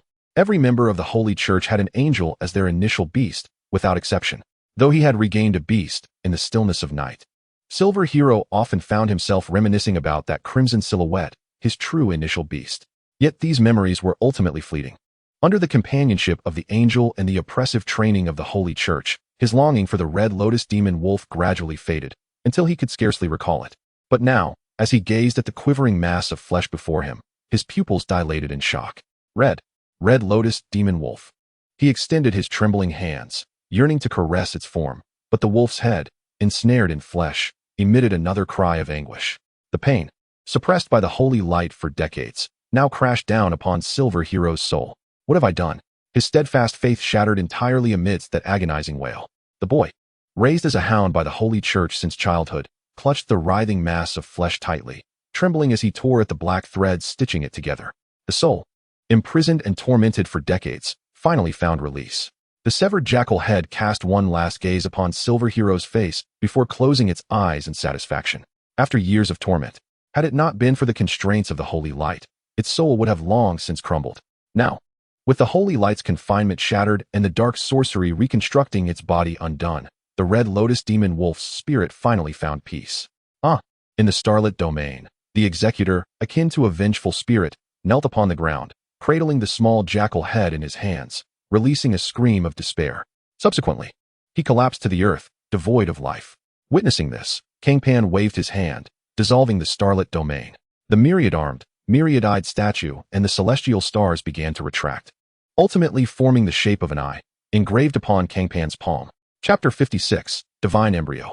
The other hounds were no match for Silver Hero, unable to escape from the clutches of the embodiment of malice.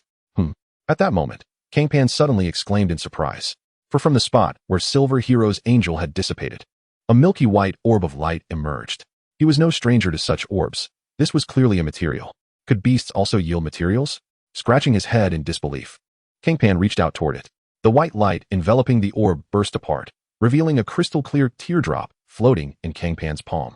Tear of Repentance, Special 1 star. The tears shed in profound realization before death, possessing potent purifying properties.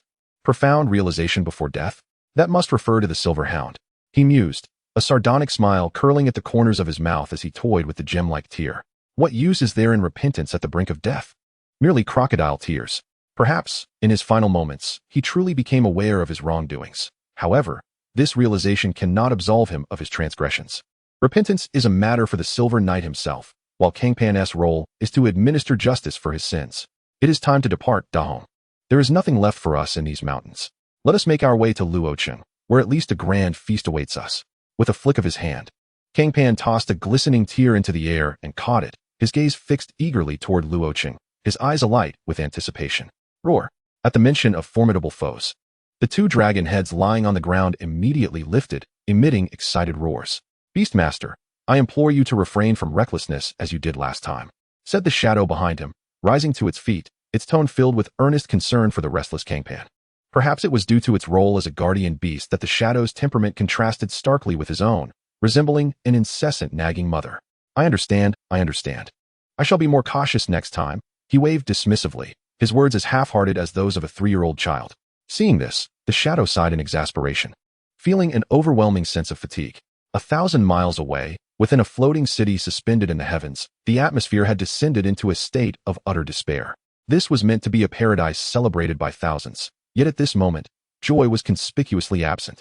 Inside a grand hall, where the very floor was embedded with precious energy stones that were nearly unattainable from the outside world, dozens of individuals clad in red robes gathered around a massive round table.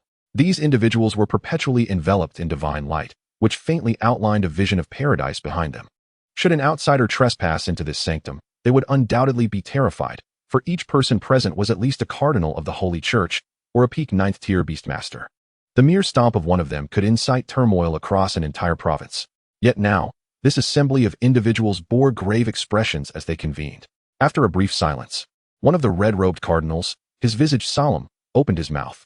20 minutes have elapsed. It is safe to conclude that the Hound Squad has met with total annihilation. As his words resonated, the atmosphere within the hall thickened with tension, and the celestial apparitions behind several cardinals shattered, revealing scenes reminiscent of hell. It appears this demon is far more formidable than we anticipated, a robust cardinal with a bushy beard declared somberly, resting his chin on his hands. Damn it! Why must this happen now? Another cardinal, sharp-nosed and with graying hair, slammed his fist onto the round table, glaring fiercely at those present. Charles, remain composed. We are all on edge. Please do not provoke us further, lest I cannot guarantee what my beast may do. The cardinal opposite Charles shot him a sidelong glance, the divine light behind him roaring incessantly. At the mention of this, Charles's complexion paled, and he fell silent. The cardinal opposite Charles nodded in satisfaction before continuing. The vessel is nearing its end. We must swiftly select the next pope. Given the emergence of such a powerful demon, it is difficult not to speculate. Therefore, to ensure the upcoming ritual proceeds without incident, that demon must be dealt with post-haste. Charles, you and John, along with 5 silver knights and a hound squad, shall venture to the Flame Kingdom to eliminate that demon. His calm declaration rendered the hall silent, all eyes fixating on him. Charles, who had shown the most anger, now wore an expression of disbelief. Sismark, are you serious? 2 red-robed cardinals, 5 silver knights, and a hound squad? Are you intending to wage war? With such a grand mobilization, are you certain the denizens of the Flame Kingdom will acquiesce? He voiced the collective concern of all present, and the red-robed cardinals nodded in agreement. Yet Sismark waved his hand dismissively. What is there to fear? As long as we keep this from the Flame Kingdom's knowledge, we shall be fine. The assembly fell into a stunned silence, but Charles seemed to grasp something, his expression shifting slightly. Sismark, what has transpired? Is there something you have yet to disclose? If I recall correctly, the vessel's duration should not be nearing its end so soon. His words seemed to awaken the others, their gazes turning towards Sismark with suspicion, a peculiar tension filling the grand hall. Faced with their scrutinizing stares, Sismark's lips moved, eventually forming a strained smile. This generation of vessel has come into contact with the divine embryo, resulting in some unforeseen changes. Chapter 57, Those Beyond Fate. As his words fell, the atmosphere shifted dramatically. The celestial apparitions behind all red-robed cardinals flickered, revealing their emotional turmoil. Are you jesting, Sismark? Charles raised his chin, his countenance stern, piercing eyes locked onto Sismark. What is truly happening? Inquired another cardinal, with brown hair and a resolute expression, his brow furrowed deeply. The vessel is their foundation. The divine embryo symbolizes their aspirations for advancement. Both are indispensable. I do not know, Sismark replied slowly, shaking his head in response to the barrage of inquiries from the red-robed cardinals. You do not know? His demeanor incited Charles's fury, who raised his voice, anger flashing across his features. Indeed, the vessel encountered the divine embryo 3 days ago, on the day of the divine oracle. It was only after the hounds reported the vessel's recent erratic behavior that I became aware of this matter. I utilized the holy communication technique to connect with the vessel's faith, only to discover that it possesses no faith in the divine whatsoever. Sismark's revelation plunged the assembly of red-robed cardinals into silence. The primary criterion for selecting a vessel is unwavering faith. Such individuals are fearsome zealots. How could one possibly lack faith in the divine? It is as ludicrous as a Westerner devoid of Jerusalem. In that moment, everyone grasped the gravity of the situation. The vessel could no longer be utilized and needed to be replaced swiftly. A flicker of fear crossed the resolute cardinal's eyes. The vessel is their cornerstone. Without the safety net of belief, what might it become capable of? No one dared to imagine. Yet the next candidate for the vessel had yet to be selected. Sismark shook his head, furrowing his brow tightly. Just then, hurried footsteps echoed from outside. Moments later, the footsteps halted, and a timid knock resonated at the door. Within the hall, the previously troubled red-robed cardinals instantly shifted their expressions, wiping away their worried looks as they stared quietly at the entrance. Enter, Sismark commanded, his face stern as he gazed at the door. The next moment, the grand hall door swung open, and a hound adorned with a golden medal rushed in. A look of panic etched across his face. Sismark regarded his flustered demeanor with displeasure. Calm yourself. Your frantic behavior is unbecoming. Upon hearing the cardinal's reprimand, the Golden Knight managed to steady himself, gazing in awe at the assembly of red-robed cardinals gathered around the round table. Yes, my lord, I am calm now. Sismark nodded in satisfaction. Very well. Now tell me, what exactly has caused your distress? The honored knight bowed before him. Your Highness Sithmark, the Saintess has gone missing. Sithmark was quite pleased with the knight's demeanor. Just the Saintess missing, who has vanished. He intended to dismiss it, but the words caught in his throat, twisting unexpectedly into a gasp. Lord Sithmark, it is indeed the Saintess who has disappeared.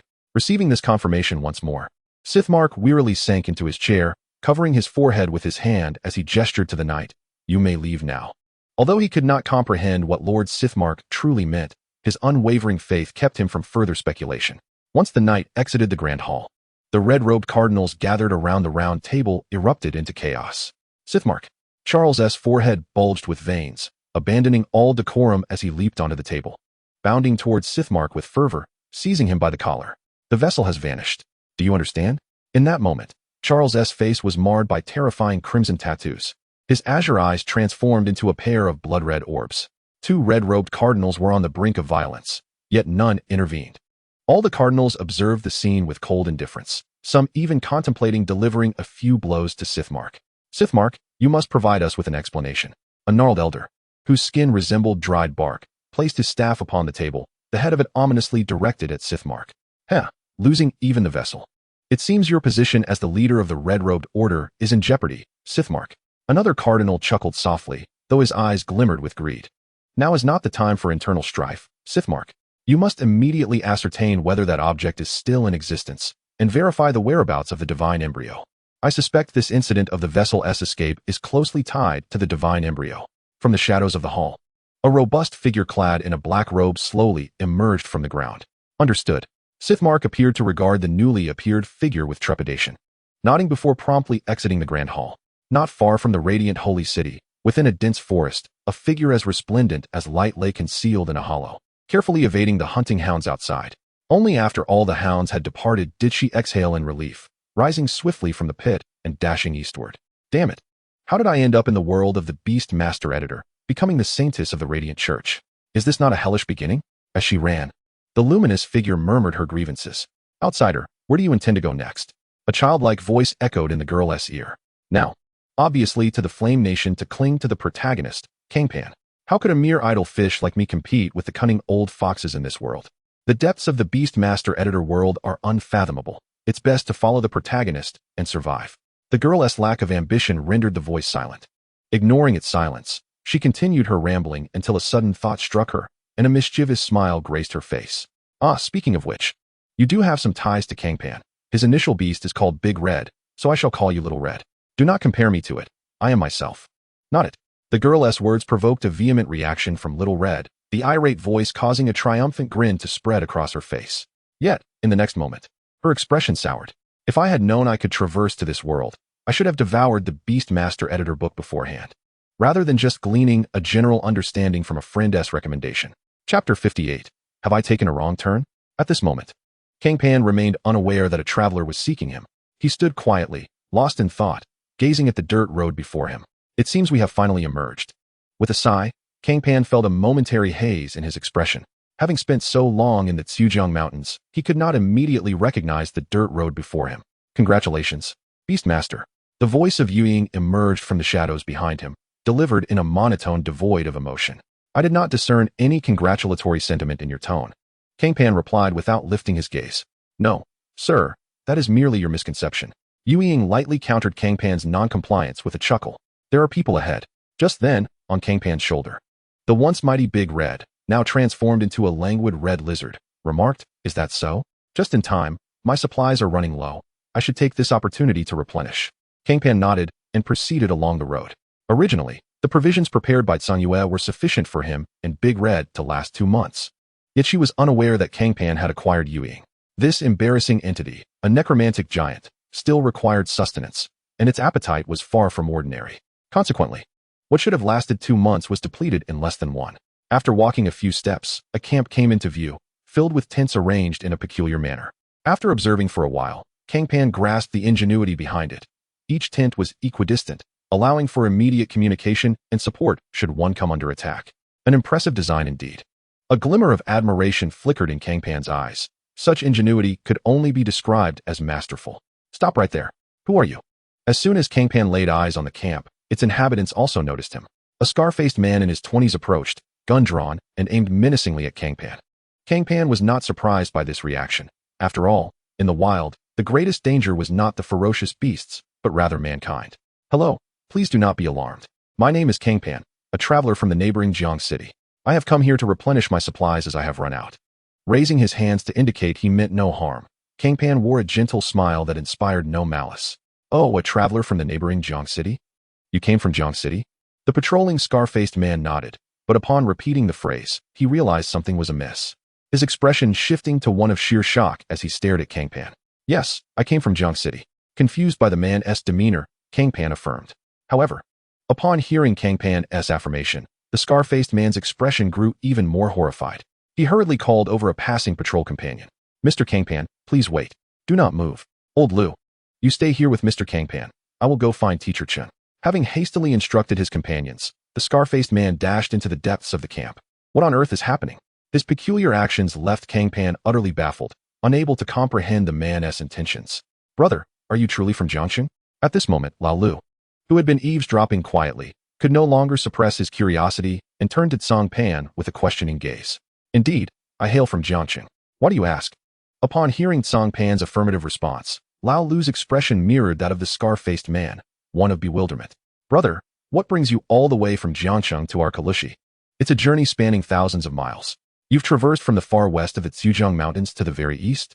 Cang Pan paused at this remark, pointed to himself, then to Lao Lu, his mouth agape in astonishment. Wait, is this not Luoqing? In that instant, the atmosphere seemed to freeze. Of course, this is not Luoqing, brother. You've crossed provinces, and on foot no less. Lao Lu exclaimed, gazing at Cang Pan as if contemplating how such a young man could have journeyed across provinces solely on his own two legs. These were not the days before the Beast Master era, when the world was relatively safe, and traveling across provinces was a common affair. However, since the advent of the Beast Master era, everything had changed. The wilderness was rife with terrifying beasts, and tourism had faced a catastrophic decline. In this age, anyone capable of walking to another city was no ordinary person, let alone someone who had crossed an entire province. This was a feat of remarkable courage. Before long, the scar-faced man hurriedly brought forth a middle-aged man sporting black-framed glasses, who appeared refined and cultured.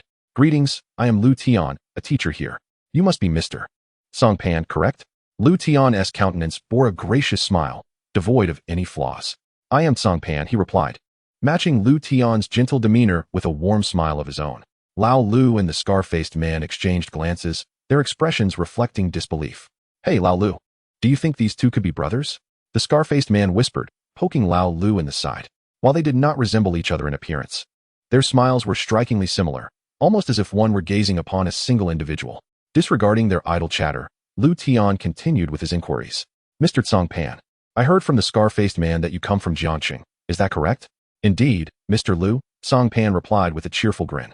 The large red beast on his shoulder lifted its head, glancing at Lu Tian and then at Cang Pan, its green beam-like eyes filled with astonishment. Ying, come quickly. This fellow resembles Shirtu. Could he possibly be Shida's brother? The astonished Dahong mentally called out to Ying. It was indeed possible for a Beast Master-esque creatures to communicate, as they were all bound by a contract to the same nexus. The shadow at Cang Pan's feet reluctantly opened its eyes, fortunate that all present were captivated by Cang Pan, else this scene might have startled them. Esteemed Red King, the blood of the Beast Master flows through him, akin to your own. If we speak of kinship, it is you two who are truly related. Came the voice of Ying. The title Red King was one bestowed upon Dahong within the Zhejiang Mountains. After pondering Ying's words, Dahong was astonished to realize the truth in them. At this moment, Lu Tian's smile faded, replaced by a serious expression as he regarded Cang Pan. Mr. Cang Pan, may I request that you present your identification? As you know, one must be most cautious of one's own kind in the wild. So I hope you will oblige. As his words fell, Lao Lu and the scar-faced man raised their firearms, aiming them at Cang Pan, obliterating the previously congenial atmosphere. Very well, Cang Pan replied, smiling as he handed over his identification from Jiangqing. Upon receiving the identification and sensing the unique spiritual energy attached to it, the wary expressions of the three men softened. All identification in Yin country was crafted from the blood of a formidable beast known as the Azure Gold Bat, whose blood could store spiritual energy for an extended period, amplifying its visibility to ensure immediate recognition. Notably, the Azure Gold Bat was exclusive to Yin country. Upon observing the standard insignia of the Demon Suppression Department on the identification, the expressions of the trio transformed into one of respect. So it is a dignitary from the Demon Suppression Department. This is indeed a case of the floods sweeping through the Dragon King's temple. Instantly, Lu Tian's demeanor shifted as he jovially patted Cang Pan on the shoulder. Brother Cang Pan, your youth and ability to traverse the Zhejiang Mountains alone is truly remarkable. Please, no need for such formality, Cang Pan replied. The group proceeded as if nothing had transpired. Upon entering the camp, Cang Pan observed that it was filled with youths of similar stature to his own. As they noticed his arrival, they regarded him with expressions of confusion. Mr. Lu, who are these? Cang Pan inquired, eyeing the injured but not mortally wounded youths. His heart began to form a suspicion. Oh, they are students participating in a practical assessment at our school, Lu Tian explained with a smile. Ah, I see. I hope I am not interrupting your activities? Cang Pan nodded, his expression dawning with understanding. You wouldn't be a bother. In fact, our assessment has just concluded, and we plan to return to the city tomorrow. Would you care to join us, Brother Cang Pan? Upon hearing this, Cang Pan contemplated for a moment before nodding in agreement. Heaven knows how he had navigated to this point on the map. Now, he was uncertain how to return. Joining them into the city seemed the most prudent course of action, and he could devise a plan from there. Seeing Cang Pan's acceptance, Lu Tian's expression brightened. Cang Pan's ability to traverse the Zhejiang Mountains alone already indicated his strength. Having such a formidable companion would undoubtedly ensure their safety. Brother Cang Pan, would you like me to procure some supplies for you? Oh, no need. I still have enough provisions here, sufficient for tomorrow. Cang Pan declined Lu Tian's generous offer, deciding it unnecessary to restock since they would be returning to the city soon. Very well, my tent is situated in the center of the camp. Should you require anything, do not hesitate to seek me out. Cang Pan nodded, recognizing that the tent's central location was not just for safety, but also for swift response in case of emergencies. With that, Lu Tian returned to his tent. With the assessment concluded, his responsibilities had only just begun. He needed to grade each student and compile reports. After Lu Tian departed, the students who had been observing Cang Pan drew closer to inquire about his background. Upon learning that he had traversed the entire Zhujiang Mountains on foot, their gazes towards him shifted dramatically. Cang Pan, however, had little interest in engaging with them. He simply smiled and found a clear space to set up his tent. Before long, the tent was erected, and he began preparing dinner. This time, he did not hold back, liberally adding spices as if they cost nothing. While food was plentiful in the mountains, seasonings were truly irreplaceable. Da Hong and Ying climbed down from him, fixated on the pot. Hello. Just as the trio awaited the water to boil, a timid voice emerged from behind them. Chapter 60. The camp that seemed to exist no more. Turning her head, Cang Pan caught sight of a girl, her entire body smeared with a darkening green substance, cautiously crouching amidst the grass and intently watching her. Are you calling me? Cang Pan glanced around, confirming the absence of others, before pointing to herself. Upon witnessing Cang Pan's gesture, the girl shivered, and only after realizing that Cang Pan did not pursue further actions did she let out a sigh of relief. Pray tell, what have you seen here? The girl, resembling a prairie dog, peeked out and surveyed her surroundings. Noticing that no one was paying attention to them, she settled back down, continuing to gaze at Cang Pan. Upon hearing her words, Cang Pan felt a stir within her. This inquiry was quite intriguing. She asked what Cang Pan had seen, rather than what she had encountered or what she was doing here, which added an air of mystery to the situation. Me? Is this not a camp? A camp where the city of Chiloa is conducting practical assessments. No sooner had she spoken than the girl before her trembled, her eyes filled with terror. You have seen a camp conducting practical assessments here? The girl clasped her mouth to stifle a scream. Indeed, what of it? Cang Pan found the girl's unusual reaction perplexing. Sir, nightfall approaches swiftly. You must return to your tent immediately. Regardless of what you hear tonight, do not make a sound or indulge your curiosity. Tomorrow at noon, leave the camp without delay and head east towards a sunlit hillside. I shall await you there. With that, the girl retreated, crawling away. Cang Pan and Da Hong exchanged bewildered glances, both wearing expressions of astonishment. Who on earth is she? This is all so baffling. Da Hong furrowed her brow, uttering a single statement before abandoning her contemplation and returning her focus to the food in the pot. It's unclear what secrets lie within this place, Cang Pan mused, sensing something amiss about the girl, yet unable to pinpoint precisely what it was, given their scant knowledge of their surroundings. Beastmaster, your majesty, what are you discussing? At that moment, the previously silent Ying spoke, gazing quizzically at Cang Pan and Da Hong, who seemed to be engaged in a silent riddle, scratching his head lightly. As soon as he spoke, a heavy silence enveloped the atmosphere. Ying noticed that Cang Pan and Da Hong, who had been chatting, were now fixated on him with a chilling intensity. And Master Beastmaster, your majesty, what has transpired? Why do you regard me with such expressions? Feeling unnerved under their piercing stares, Ying attempted to divert the conversation with his clumsy words. Did you not see that woman just now? Cang Pan fixed her gaze upon Ying, her mind formulating an intriguing hypothesis. And no, I didn't see her, Ying stammered, startled by Cang Pan's intense scrutiny, shaking his head vigorously. Is that so? Receiving a confirming response from Ying, Cang Pan exchanged a knowing glance with Da Hong, and the two, bound by blood, could read the excitement reflected in each other's eyes. What on earth has happened? Sensing the peculiar shift in their demeanor, Ying pressed on. Nothing, merely.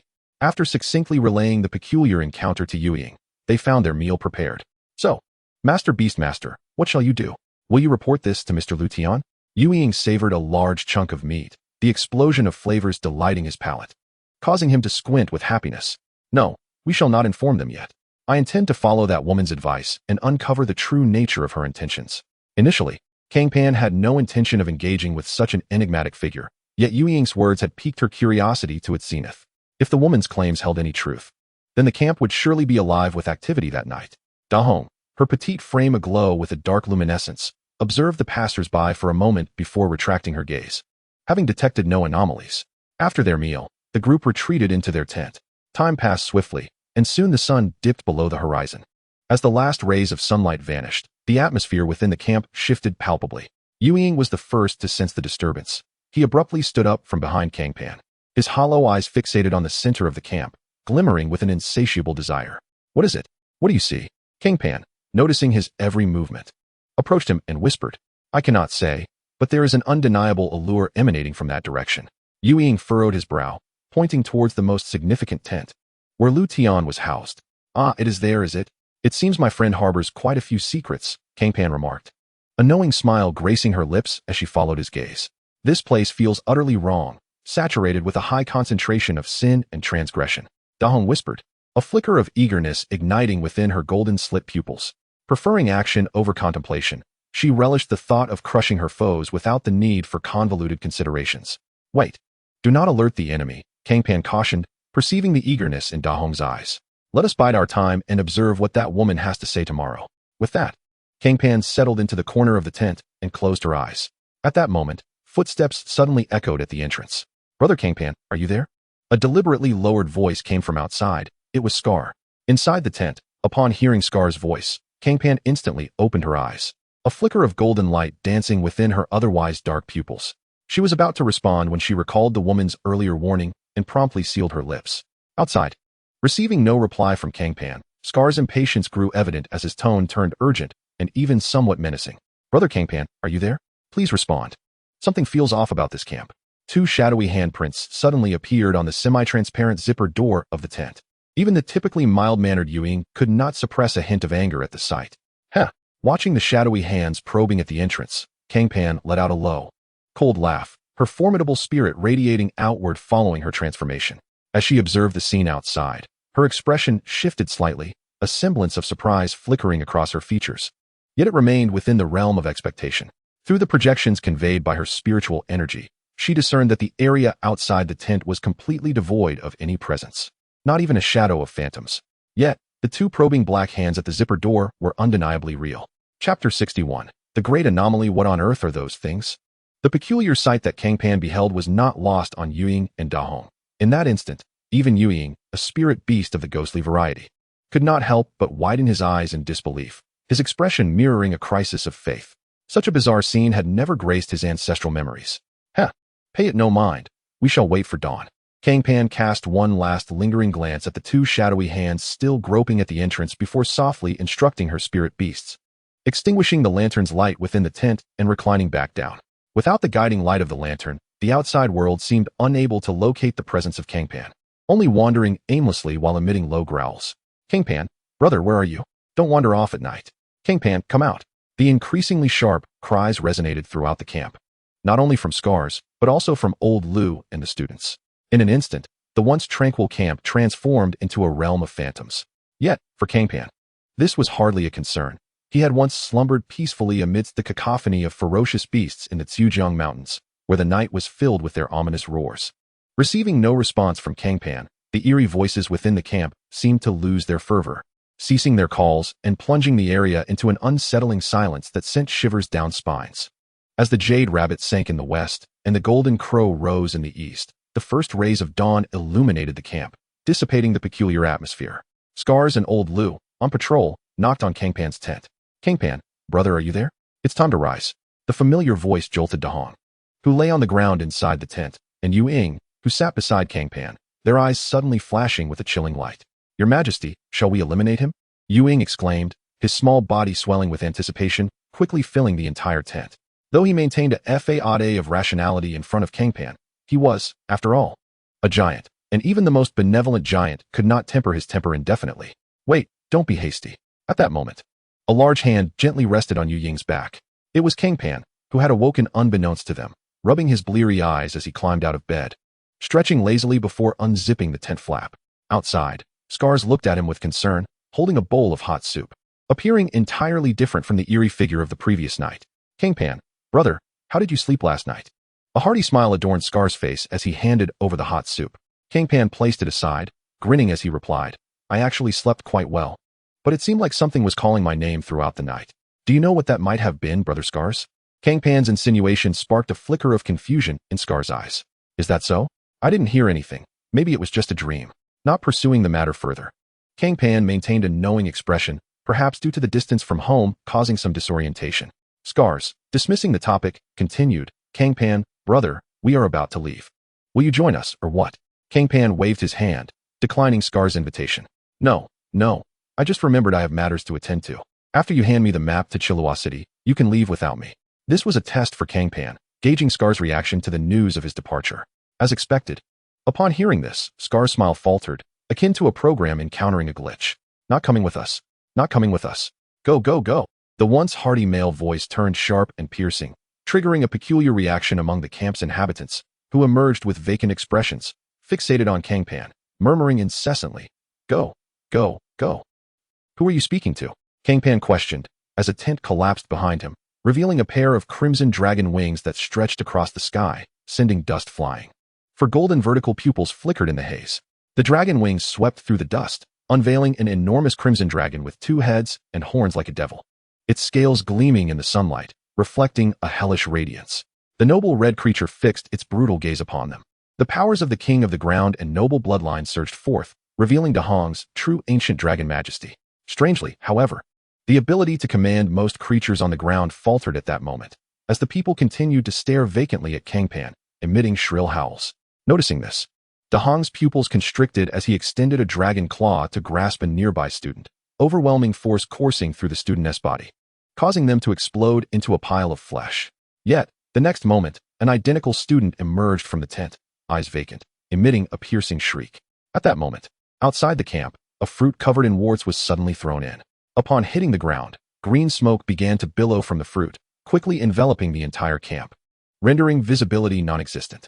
Cang Pan recognized it as a smoke fruit, known for releasing harmless smoke upon impact. Just then, a small hand grasped Cang Pan's.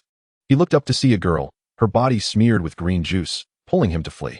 The others, seemingly dazed by the smoke, wandered aimlessly, unable to see anything. "Run," the girl urged in a hushed tone as they dashed away. "What on earth is happening here?" Cang Pan asked, raising an eyebrow as he tightened his grip on the girl's petite hand, leading her out of the camp. Once they reached an open space, he turned to the girl, who appeared blank-minded. "Oh, those people are neither the living nor the dead. No one can precisely describe what they are. All we know is that something is terribly wrong here." Upon hearing Cang Pan's gentle voice, the girl jolted, suddenly snapping out of her stupor and rapidly divulging what she knew. Chapter 62. As the bearer of wood for others, one must not allow them to perish in the wind and snow. Neither the living nor the dead? Cang Pan frowned, a flicker of doubt crossing his eyes. "Please elaborate." He gazed intently at the girl. The first appearance of those things was 20 years ago. The girl brushed aside the hair clinging to her forehead, a glimmer of nostalgia flashing in her bright eyes as she leaned against a giant tree to rest.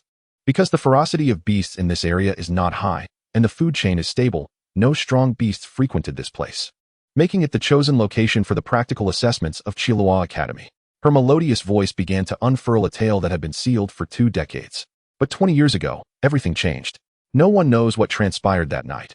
All that is known is that since then, the group that came here for practical assessments vanished without a trace, along with their camp. Students, teachers, and security personnel alike disappeared completely.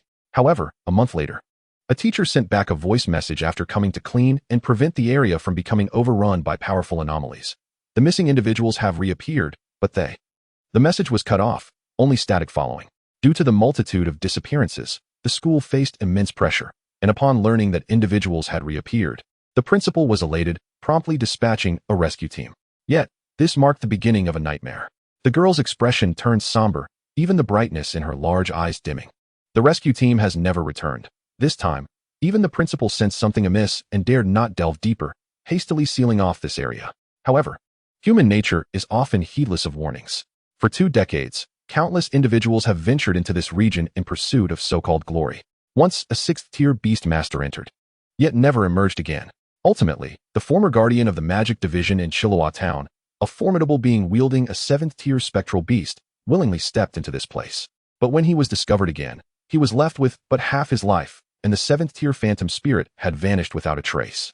Upon seeing others, the guardian uttered a single phrase before falling silent. Can you guess what he said? Cang Pan lifted his gaze to the girl, who was quietly observing him with her large, expressive eyes. I suspect he must have said, "Run away, seal this place completely," reflecting on his own guardian who had rather perished than see Jiangsheng lose its last flicker of hope. A wistful smile graced Cang Pan's face. What a foolish bunch, so foolish it's almost pitiful. The girl looked at him in surprise, slowly nodding her head. Indeed, that was what the guardian said at the time. From that moment on, the area was thoroughly sealed off. No one dared to tread here again. Even official maps bore no mention of this region, a sacrifice made for the life of a guardian. The girl felt a twinge of melancholy. So, I might be the second person in 20 years to leave that place unscathed. Cang Pan leaned against an ancient tree, jesting as he spoke. Why not claim to be the first? The girl looked at Cang Pan, bewildered, for she hadn't uttered any other words. In response, Cang Pan's smile widened. He pointed at her bright eyes and then gestured behind him. Your eyes, they are identical to Lu Tian's. The girl was momentarily dumbfounded. The name, long unheard, sent her thoughts adrift. Since you are already aware, you should leave quickly. This place is perilous. Follow this path, and you will reach the city. The girl retrieved a serrated, dark green herb from her backpack, crushed it between her hands, and applied the juice to her skin, which had faded due to sweat. Cang Pan, leaning against the colossal tree, observed her with admiration. Once she completed her task, the girl looked up, astonished to see Cang Pan still there. Why haven't you left? This place is dangerous. Cang Pan chuckled softly, pushing himself up from the ground. And you? Why do you remain here? He regarded her with a smile, as if appraising a perfect work of art. The girl hesitated. Over the years, she had urged countless individuals to leave, yet none had been as peculiar as Cang Pan. Not merely in appearance, but also in the questions he posed. Despite their strangeness, she pondered his inquiry earnestly. After a moment of contemplation, a resolute expression crossed her face. Because of responsibility, the one who brings harm is my father. Although I do not know if he still qualifies as my father, he bears the same face, and thus, it is my duty. Having spoken, she gazed at Cang Pan, akin to a student awaiting judgment from a teacher after exhausting her intellect. Cang Pan looked into her bright eyes, perceiving a resilient spirit within them. Ah, I see. How delightful.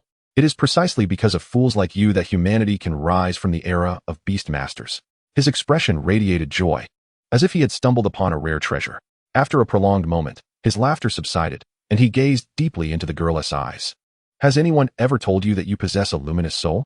The girl's face flushed, yet she displayed no shyness. A luminous soul is far beyond me. You should return quickly. The campus boundaries are continuously expanding, and I am uncertain of the safety here. However, Cang Pan shook his head. Those who gather firewood for the masses must not be left to freeze in the storm. Allow me to handle this matter. The girl blinked in astonishment. Her bright eyes momentarily lost in thought. Those who gather firewood for the masses. But she quickly regained her composure, regarding Cang Pan with seriousness. No, you must return immediately. Even a guardian of such stature has fallen here. You cannot be of assistance. Instead, leaving now and spreading word of the terror here would be the greatest help to me. Cang Pan chuckled softly, the darkness in his pupils dissipating, revealing a glimmer of gold. And what of now? Upon hearing this, the girl lifted her gaze, but was left speechless. Before her, Cang Pan stood with his back to the sun, extending his hand toward her. His once jet-black eyes now blazed like flames, exuding an ancient and noble aura. As if a divine being was gazing from the source of time itself. As if caught in a dream, the girl instinctively reached out to the ethereal figure before her. The tangible sensation jolted her back to reality, and she looked at Cang Pan with uncertainty. Who are you? Someone who can help you resolve all of this. Cang Pan chuckled softly, as the crimson lizard, Dahong, slowly descended from his shoulder and onto the ground. The vibrant creature began to expand, unleashing a thunderous roar that echoed through the mountains. The girl stared in shock at this noble being, an entity that had existed since the dawn of time. Her eyes wide with awe, the overwhelming presence emanating from Dahong made it difficult for her to breathe. The majestic beast king lowered its head, its dragon horns resembling a regal crown, while Cang Pan, a figure of grandeur, turned to extend his hand toward the humble girl. Come, let us together bring an end to all of this. The girl's eyes widened, scarcely able to believe the spectacle before her. Is this real? She pinched her thigh hard, feeling pain, yet even that sensation seemed surreal in this moment. Go forth, noble one, you are deserving of all of this. The shadow cast by the figure upon the dragon's head elongated, forming a small, dark silhouette beside the girl. The figure regarded her with a mix of admiration and astonishment. The juice from the serrated herb appeared to possess the ability to sever the perception of spectral beasts and ferocious creatures. Once coated in that essence, the shadows could no longer perceive the girl. Now, only Cang Pan's perspective allowed her existence to be seen. The girl hesitated briefly, then cautiously grasped the radiant arm, holding on tightly, fearful that Cang Pan might vanish if she let go. Sensing her trepidation, Cang Pan smiled gently and seated himself upon the throne formed by the dragon's horns. Roar! Dahong's two heads threw back their necks in a long, thunderous cry, causing the mountains to tremble and the beasts to bow in submission. A scarlet figure ascended like a rainbow piercing the sky, streaking across the heavens like a shooting star. In the heavens above, the piercing golden vertical pupils of the great eagle-like creature swiftly detected the camp below, which had returned to its normal state. Its streamlined body inclined slightly downward as it dove towards the encampment. What is that? Below, the scarred face of a man and Lu Tian, who were preparing breakfast. looked up and beheld a crimson meteor streaking through the sky, leaving a long trail of cloud in its wake. Is that a dragon? No. There's a person on its back. Lu Tian squinted towards the sky, and suddenly, his pupils constricted sharply. Is that Brother Cang Pan? How could he be this formidable? Without further thought, the scarred man strode into the open and called out to the heavens with outstretched arms. Hey, Brother Cang Pan, can you see me? Lu Tian's expression changed slightly as he attempted to dissuade the scarred man, but it was already too late. In the sky, Cang Pan, seated upon his throne, gazed down at the enthusiastic figure of the scarred man, his brow furrowing in disgust at such a repugnant facade.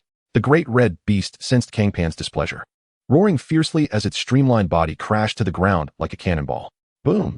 Amidst the cacophony of the explosion, the scarred man's call was drowned out.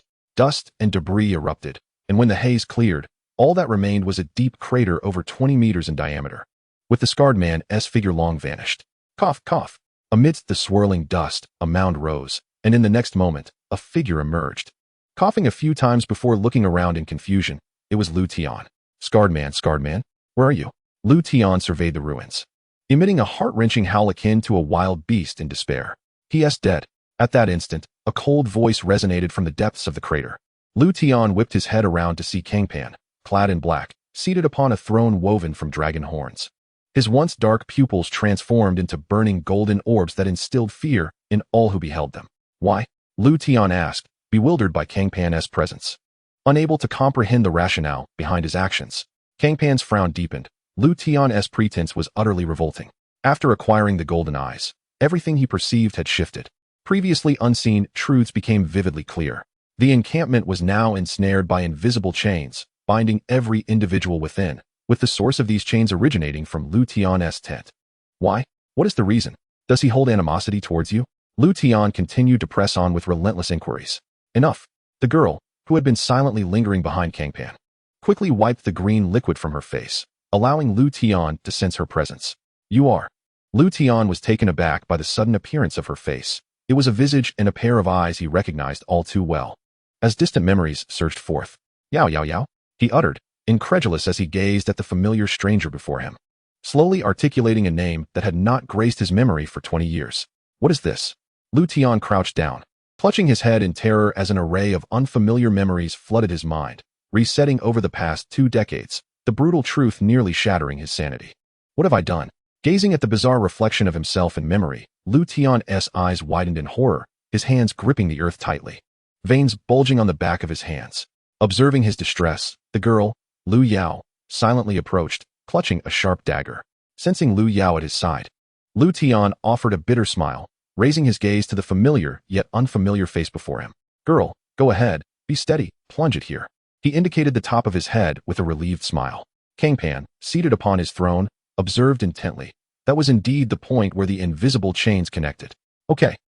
Lu Yao's voice trembled, her entire being quivering as she slowly raised the dagger. The seconds felt like an eternity. The blade was poised above Lu Tian's head, and with great force, it plunged downward. The invisible chains were severed by the dagger, and Lu Tian's body went limp, collapsing to the ground as a foul odor emanated from him. Lu Tian's previously refined appearance began to decay rapidly, gradually transforming into a grotesque skeleton. This was his true form now. After completing this grim act, Lu Yao felt an emptiness within her, akin to a heavy stone finally falling to the ground. Yet also like the loss of a long-sought goal, an indescribable weariness washing over her. Stumbling, she knelt on the ground, gazing calmly at the corpse of her father, devoid of tears. At that moment, a hand rested on her shoulder. Let us go. While you have resolved your father's matters, the puppet master remains unchallenged.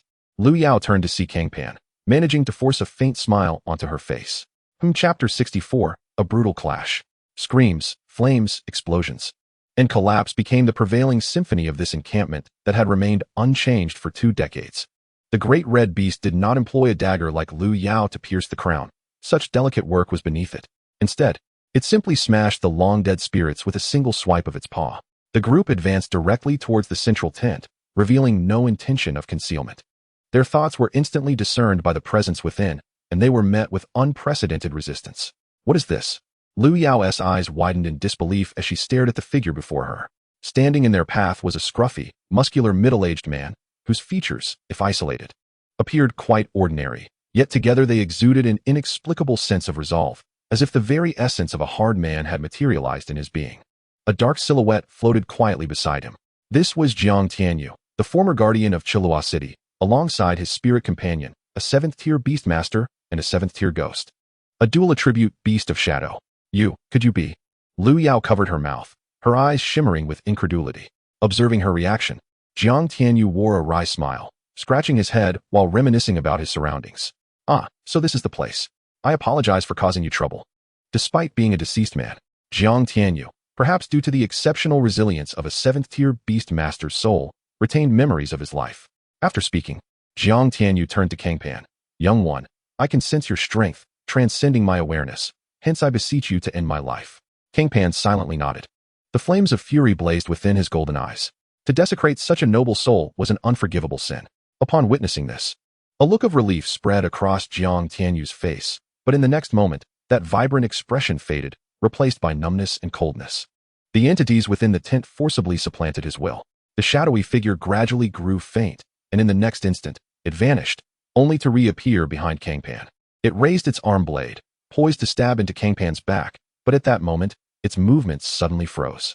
A shadowy arm seized the form of the phantom spirit, rendering it utterly immobile. As a beast tamer that had emerged from the blood-soaked mountains of corpses, the phantom spirit possessed remarkable combat experience. Unperturbed, it turned around without a glance, its other arm's blade slicing fiercely behind it.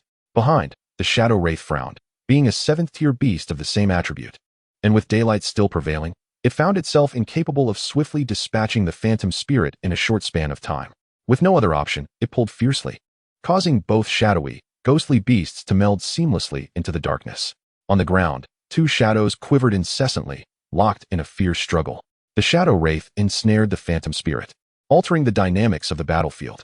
Observing this, Jiang Tianyu strode forward, his robust arms bulging with veins, extending like a tiger's claw as he lunged toward Cang Pan's arm, evidently making a final desperate attempt. Once the beast tamer was dealt with, the beasts would pose no further challenge. Be careful, Lu Yao gasped, her pupils dilating. As a native of Chilua City, she was acutely aware of Jiang Tianyu's formidable prowess. Unlike most beast tamers who neglect their personal training to concentrate solely on nurturing their beasts, Jiang Tianyu was different. The phantom spirit was not particularly strong among its tier, compelling Jiang Tianyu to adopt an unconventional approach, honing his formidable physique. During battles, he would use the phantom spirit to restrain the opponent's beast, ultimately delivering the decisive blow himself. Lu Yao's mind went blank, for this was the renowned technique of the Lord Protector of Chilua City. Yet, instinctively, her body reacted before her mind. Like a hunting female leopard, her well-trained physique sprang forth, the dagger in her hand aimed viciously at Jiang Tianyu's crown. Just as the dagger was about to strike, Jiang Tianyu's powerful frame demonstrated an agility that belied his size. He dodged effortlessly, and in the next moment, a fist that had been coiled at his waist shot forth, aimed directly at Lu Yao's back. The sound of air being sliced alerted Lu Yao to the imminent danger. Should that blow connect, it would surely shatter her spine. In this critical moment, however, Lu Yao's mind remained unervingly clear. She realized that, astonishingly, she felt no distress. For the past 20 years, she had dwelled in the wilderness solely to prevent her father from causing further harm. With her father now utterly gone, her obsession had dissipated, leaving her free from resentment. At that instant, a tremendous force surged from behind, and in the next moment, the world spun around her. When her consciousness returned, she found herself facing Cang Pan's back. At the crucial moment, Cang Pan had swung her to safety behind him. Losing her target, Jiang Tianyu's fist did not falter. Instead, it crashed mercilessly against Cang Pan's chest. Boom! A thunderous sound erupted as a massive imprint appeared on Cang Pan's chest. For a moment, the atmosphere around them seemed to freeze. Roar! From the entangled shadows on the ground, a piercing howl erupted. The composed shadow wraith, now seemingly frenzied, aimed to tear Jiang Tianyu apart, yet the phantom spirit clung to it tenaciously. Lu Yao's pupils dilated in shock as she stared at the scene, her mind a void. Meanwhile, Jiang Tianyu furrowed his brow, casting a dubious glance at Cang Pan. The sensation felt wrong. With this technique, he had shattered countless foes' chests before, but this time, something felt amiss. His gaze darted back to Cang Pan, and in the next moment, his pupils constricted. To his astonishment, Cang Pan, who should have been mortally wounded by the blow, raised his head, a mocking smile curling at the corner of his lips. Retreat. With no time to ponder, Jiang Tianyu executed a swift maneuver, distancing himself from Cang Pan. The next instant, a fist materialized where he had just stood. Following this, a thunderous crack of air echoed. the fist slicing through the atmosphere, leaving a white trail in its wake. Realizing the peril, Jiang Tianyu's pupils contracted, an unfathomable thought flashing through his mind. Chapter 65, The Infant God. This punch, was it faster than the speed of sound? The incredulous notion flooded his thoughts, but in the next heartbeat, Jiang Tianyu found he could once again command his body, though excruciating pain surged from his chest to his mind. He struggled to lower his head, only to see Cang Pan's arm. That punch had punctured straight through his torso. A bitter smile, more sorrowful than tears, crept across Jiang Tianyu's lips as he coughed up a pool of blood. Trembling, he reached out to pat Cang Pan's shoulder, uttering, "Well done." With that, his form began to dissolve into specks of light, vanishing into the air. At this moment, Lu Yao slowly rose from the ground, staring in astonishment at the silent Cang Pan, as if assessing a rare species. "Let us go see what has caused all this." After a long pause, Cang Pan spoke, his voice heavy, his eyes seemingly ablaze with a flame named anger. Approaching the most crucial tent, Cang Pan wasted no time, kicking open the flap. Instantly, a dim world unfolded before them. What lay in front was a space suffused with dark energy. At its very center rested an egg. To be precise, this object could hardly be deemed an egg, for it possessed only half a shell. The upper portion had vanished, revealing a bizarre embryo lying within a pool of black blood. Surrounding it, the dark energy surged into the embryo, while the lifeless form exhaled a more refined and foul black energy back into the space. Cough. Cough. Merely inhaling the emanating dark energy caused Lu Yao, an ordinary human, to break into violent coughs, her lungs ablaze with pain, the surface of her skin exhibiting prominent purplish veins. "Be careful, something feels off here," Lu Yao weakly warned Cang Pan, feeling as if her lungs were melting. Every passage from lung to trachea to nasal cavity ablaze with agony, as though fire coursed within. "I know, retreat for now." Cang Pan firmly pushed Lu Yao out of the dark space and turned his gaze towards the lifeless embryo at the center. "Analyze." As the command left his lips, an aura of supreme might emanated from Cang Pan. A spectral image of countless hands and eyes materialized around him, a glimmer of glazed light flashing in his eyes. The dark energy dispersing in the air gradually unraveled before Cang Pan's sight, revealing a torrent of information flooding into his mind. Gazing at the deciphered details of the dark energy, a grave expression settled upon Cang Pan's face. The essence of this energy was high concentrations of death energy, energy, and divinity. He could scarcely believe his eyes. He had actually discerned divinity from this dark energy. However, if that were the case, it would also explain the anomalies manifesting in Lu Yao. The human body could not endure divinity, let alone the highly aggressive form born from the combination of death and energy. Fixating intently on the lifeless embryo, the editor materialized its information before Cang Pan's eyes. The fallen young deity, 5 stars. The young deity, mortally wounded in the egg, should have perished immediately. However, in its quest for rebirth, it is filled with the fallen god's hatred for the world. This will of hatred drives away death, forcibly distorting the young deity's divinity, allowing for a transformation in its status and the possibility of reemergence.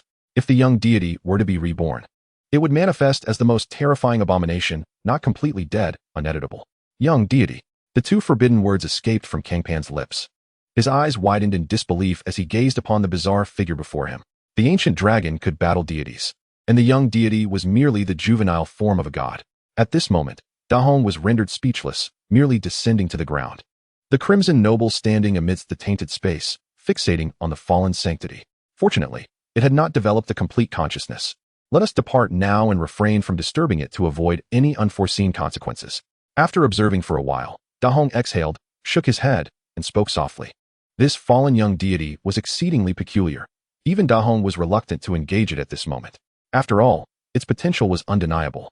Given sufficient time and a fitting world to convert that potential into power, it and Cang Pan would one day become invincible, rendering any confrontation with such an enigmatic being unnecessary.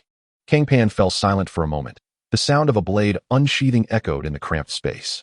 "Wait, what are you doing?" Dahong's gaze sharpened, shock evident in his eyes as he watched Cang Pan draw a dagger and approach the young deity. "It's nothing, merely securing a future for my shadow."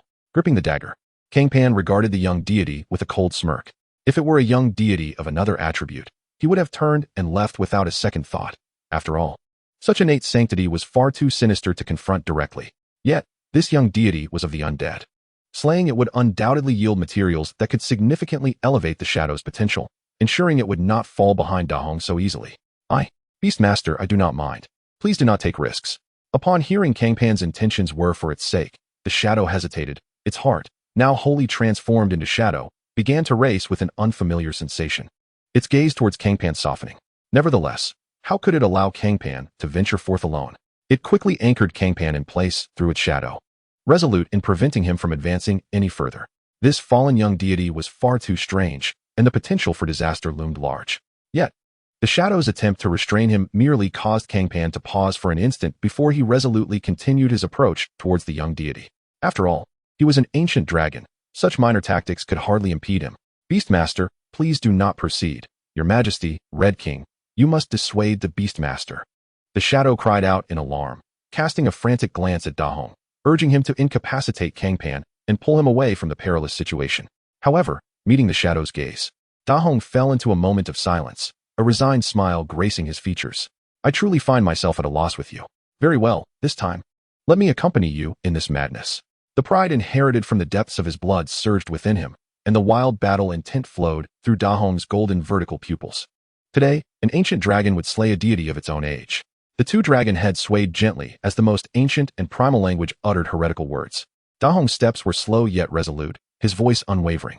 This was a declaration. Chapter 66. The Deicide and the Birth of the Deity. Upon hearing the words behind him, a joyful smile spread across Cang Pan's face.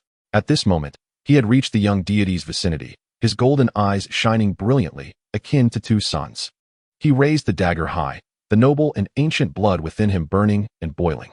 The affirmation from his lineage caused Cang Pan's heart to race violently, every cell exulting. They yearned for battle, to drink the blood of deities, to slay deities.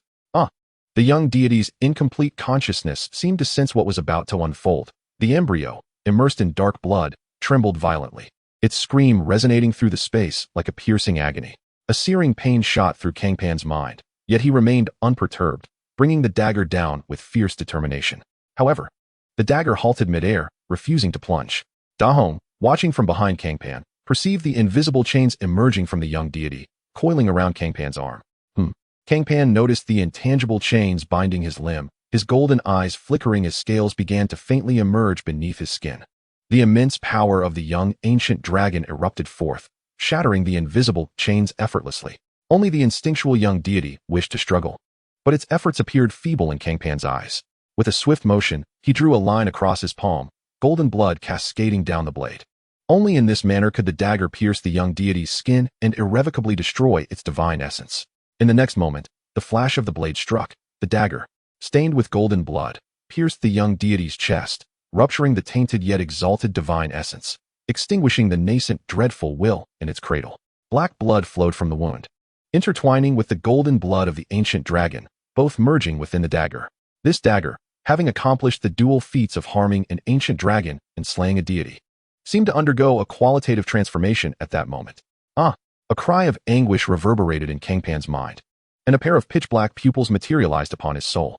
This was a mark, a curse. The slayer of deities would bear the deity's curse. Though uncertain of its implications, it was undoubtedly not a benign omen. Beyond the dim confines of the space, Lu Yao lay quietly on the ground, entranced as she gazed into the darkness, witnessing the towering, luminous figure raise its blade and pierce a dark entity. The piercing scream mingled with the light of blood, and in that instant, all filth and abominations dissipated. The once gloomy world within the tent began to distort, transforming into an ordinary visage. Cang Pan observed the utterly lifeless young deity. The words not editable having vanished, it had irrevocably transformed into material. Shadow, come with me. Gently cradling the eggshell that contained the blood of the deity, Cang Pan spoke to the shadow before stepping directly into the editing space. The familiar starry sky, the thousand-handed, hundred-eyed deity statue, and the well-known ribbons of the starry river greeted him. The shadow gazed in a daze at the starry sky of its own birth, its mind a blank canvas. At this moment, it felt utterly dazed. It had always perceived itself as a servant-like entity. After all, in Cang Pan's team, Dahong was an ancient dragon, an innate sanctity capable of battling deities. Having shared Dahong's talents, Cang Pan was also an ancient dragon, although shackled by a human form. His strength would undoubtedly surpass the present once he fully embraced his ancient dragon form on the day of coronation. Thus, within the team, while it might not be the weakest now, it would undoubtedly become the weakest in the future. Given such circumstances, how could it harbor any other emotions? Simply ensuring it would not be abandoned felt like a stroke of fortune. Yet now, Cang Pan was willing to personally slay a deity to rectify its inherent shortcomings. Ying quietly gazed at Song Pan's silhouette, her hollow eyes reflecting a tenderness reminiscent of gentle ripples on water. "I apologize, Your Majesty the Red King. But the Beastmaster is simply too dazzling. I cannot relinquish him to you. Please forgive my selfishness." After silently expressing her regret to her predecessor, her gaze towards Cang Pan grew increasingly fervent. At that moment, Cang Pan remained oblivious to the shift in Ing Ying's expression as he held the eggshell, filled with divine blood and the remnants of a god, and gradually loosened his grip. The discarded eggshell did not plummet to the ground, but instead floated in midair. "Merge with Ing Ying," Cang Pan said softly, staring at the majestic statue of the thousand-handed, hundred-eyed god before him. As his words fell, a hand extended from the statue, and the eggshell quietly settled upon that outstretched arm. An invisible force enveloped the eggshell. The former Cang Pan could not comprehend what this was, but having grasped his own might, he understood it to be an incomprehensibly high level of analytical ability. The eggshell began to dissolve into specks of light. The various divine anomalies of the god of the fallen were peeled away, analyzed, and reorganized, ultimately forming a sphere of black light. Ing Ying floated before the statue, the essence of divinity pouring into her being. In an instant, Ing Ying emitted a cry of anguish, the torment within her mind akin to the tearing of her very soul. At this moment, she could distinctly feel the original components within her body disintegrating, being purged. As more potent and noble elements were infused within, a dazed expression washed over her. Her instinct for self-preservation urged her to succumb to unconsciousness, freeing her from this suffering. Yet, reason implored her to resist. She had begun to sense the emergence of a wholly new consciousness within her. If she truly lost consciousness upon awakening, she would have vanished, replaced by this new awareness. No, this cannot be. Gritting her teeth, the thought of never seeing Cang Pan again conjured a terrifying vision, akin to being engulfed by an abyss. "Stars above, please bear witness to my plight." With clenched teeth, this plea escaped her lips.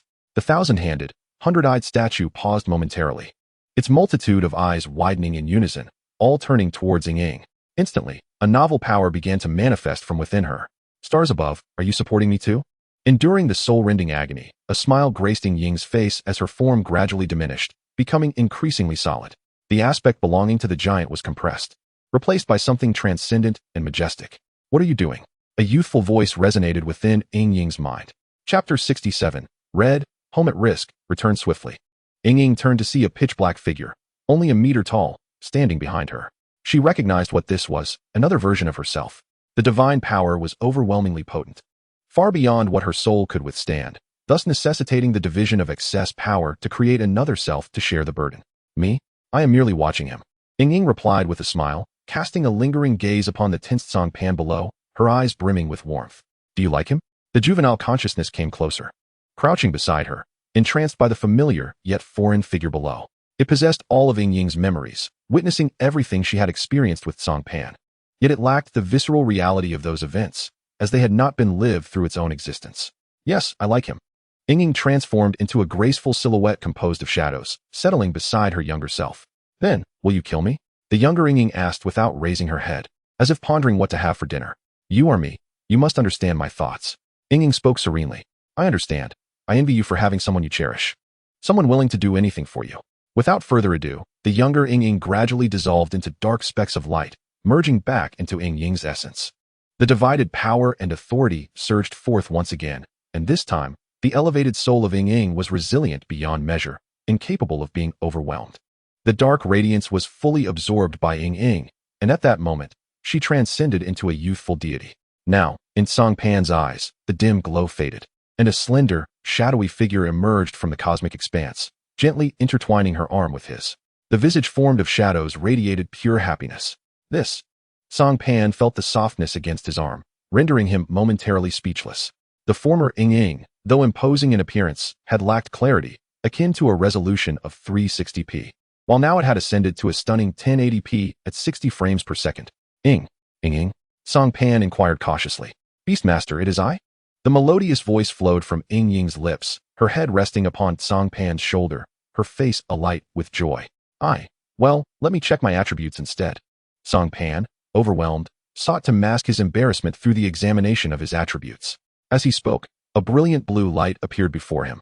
Race, Giant God. Divine rank, Shadow. Death, Potential, 5 stars. Level, Morning Star. Authority, Shadow Goddess. A goddess born from shadows, her very essence is that of shadows, commanding all shadow entities. Goddess of Death, the goddess who presides over death, plague being her hound, embodying the very concept of mortality. Child of the stars, a child born under the gaze of the stars. As long as the stars endure, the flame of divinity within will never extinguish. Blank myth. As a nascent deity, she is devoid of mythological endowment, a shortcoming, yet an opportunity. After undergoing amplification, Ying's attributes transformed dramatically, the previously pale qualities now resplendent, rivaling even the illustrious red. How are my attributes, master? The shadows that had enveloped Ying dissipated, revealing a figure clad in exquisite attire. Her skin as flawless as jade, her alluring eyes captivating, exuding an enticing grace. Behind her, a chair formed of shadows appeared, and she elegantly seated herself, crossing her legs to reveal a glimpse of her pristine calf, softly uttering words that seemed to dance in the air. Quite impressive. Nodding in genuine admiration, Cang Pan expressed his astonishment. Compared to before, Ying's current attributes outshone her former self by leaps and bounds. And how do I compare to the illustrious red, master? Rising from her shadowy chair, Ying glided behind Cang Pan like a mesmerizing serpent, embracing the figure that had captured her heart, inquiring softly. Each has their merits. Cang Pan replied, feeling the softness behind him, a gentle smile gracing his lips as he reached out to ruffle her hair. Hearing this, Ying pouted, clearly dissatisfied with the answer, yet she refrained from pressing further. Return. Cang Pan spoke softly, and as his words fell, the starry sky before him distorted, revealing the dimly lit tent once more. Da Huang had been resting inside the tent, which had long lost its mystical aura, eagerly awaiting Cang Pan's return. However, upon his arrival, he was accompanied by a shameless woman. Da Huang's two heads shot up abruptly, their gazes fixed with hostility on the shadowy figure clinging to Cang Pan. Da Huang was on high alert. It has been quite some time, Your Majesty, the shadow said with a gentle smile, observing Da Huang's wary demeanor. It's you. Hearing the familiar voice, Da Huang glared at the shadow with gritted teeth, feeling betrayed after having selflessly helped eliminate that child god, only to be met with such ingratitude in return. All right, let us not make a scene. Gently tapping the shadow on the head, Cang Pan intervened to prevent any further potential chaos and stepped out of the tent. At that moment, Lu Yao lay on the ground, cold sweat pouring from her forehead, her veins starkly visible beneath her skin, which had entirely lost its purple hue, now replaced by an ominous black. The divine poison mingled with death and shadow was the most potent toxin for humans. If left unchecked, she would not survive the night. Chapter 68, Master Builder Lu Yao. Shadow, extract the divine poison from her body. Observing Lu Yao, who was enduring immense pain yet managed to offer a faint smile, Cang Pan furrowed his brow and addressed the shadow behind him. Understood, master. Honestly, having to rescue another woman is quite infuriating for me. Though the shadow spoke with disdain, she showed no hesitation, swaying her elegant waist as she approached Lu Yao and gently pressed her finger to her forehead. Instantly, black mist intertwined with divine essence surged from Lu Yao's brow and entered the shadow's body. As the divine poison was extracted, the once clear black veins on Lu Yao's skin faded rapidly, retreating beneath her surface. Heavy breaths escaped Lu Yao's lips once more, although she appeared more disheveled than before. Her face bore a smile of survival. The discomfort indicated her recovery was imminent. The true terror lay in the numbness she had just experienced, leading her to believe she had transformed into a lifeless corpse. Having completed her task, the shadow surveyed Lu Yao, now gasping for air with satisfaction. As the goddess of death, she held no fondness for mortality. If death was a necessity for Cang Pan, it was unavoidable, but needless demise should be avoided whenever possible. Especially since Lu Yao's radiant soul was one she deeply admired. It would be a tragedy for her to perish here. After a brief rest to regain some strength, Lu Yao finally rose from the ground and bowed deeply to Cang Pan. Thank you for liberating my father from his suffering. Please allow me to serve you. Lu Yao did not fully comprehend Cang Pan's true nature, but she recognized him as a remarkable individual, lacking any means to repay him. She believed that serving him was the greatest form of gratitude she could offer. Cang Pan did not prevent her gesture. After all, he was indeed worthy of such reverence. Once she finished, he helped her to her feet, wearing a gentle smile reminiscent of a kind father. Rise. There is no need for you to remain at my side. You possess a brilliant soul, destined for great achievements. Staying with me may overshadow your talents. Cang Pan had intended for Lu Yao to withdraw, but to his surprise, she resolutely shook her head. Gazing into her determined eyes, Cang Pan rubbed his temples. Very well, you may stay by my side. The moment he finished speaking, Lu Yao exhaled in relief and joyfully stood behind him. Since you are a local of Chilua City, please enlighten me about its strongest individuals. Upon hearing Cang Pan's request, Lu Yao's previously jubilant expression froze, and Cang Pan's own demeanor shifted, an ominous premonition arising. What is it? You do know, don't you? Ahem, sir. Since I became aware of my surroundings, I have been here warning visitors and have hardly returned to Chilua City. Cang Pan sighed in exasperation. So you're saying you are not familiar with Chilua City at all? Lu Yao's face flushed with embarrassment. Though she was reluctant to admit it, she could only nod. Yes. Sighing again and rubbing his temples, Cang Pan felt an unprecedented weariness. Fine. If you are unaware, we shall inquire further in Chilua City. We are heading there now. Surely you know the way? Eager to prove herself, Lu Yao quickly nodded. Yes, I know the way. I'll lead you. Wait, before you guide me. You should find a place to wash off that grass juice from yourself, Cang Pan called out, pointing at the green liquid covering her. Lu Yao's cheeks flushed as she realized the state of her attire. All right, I will. She led Cang Pan back to her camp, where she had spent many years.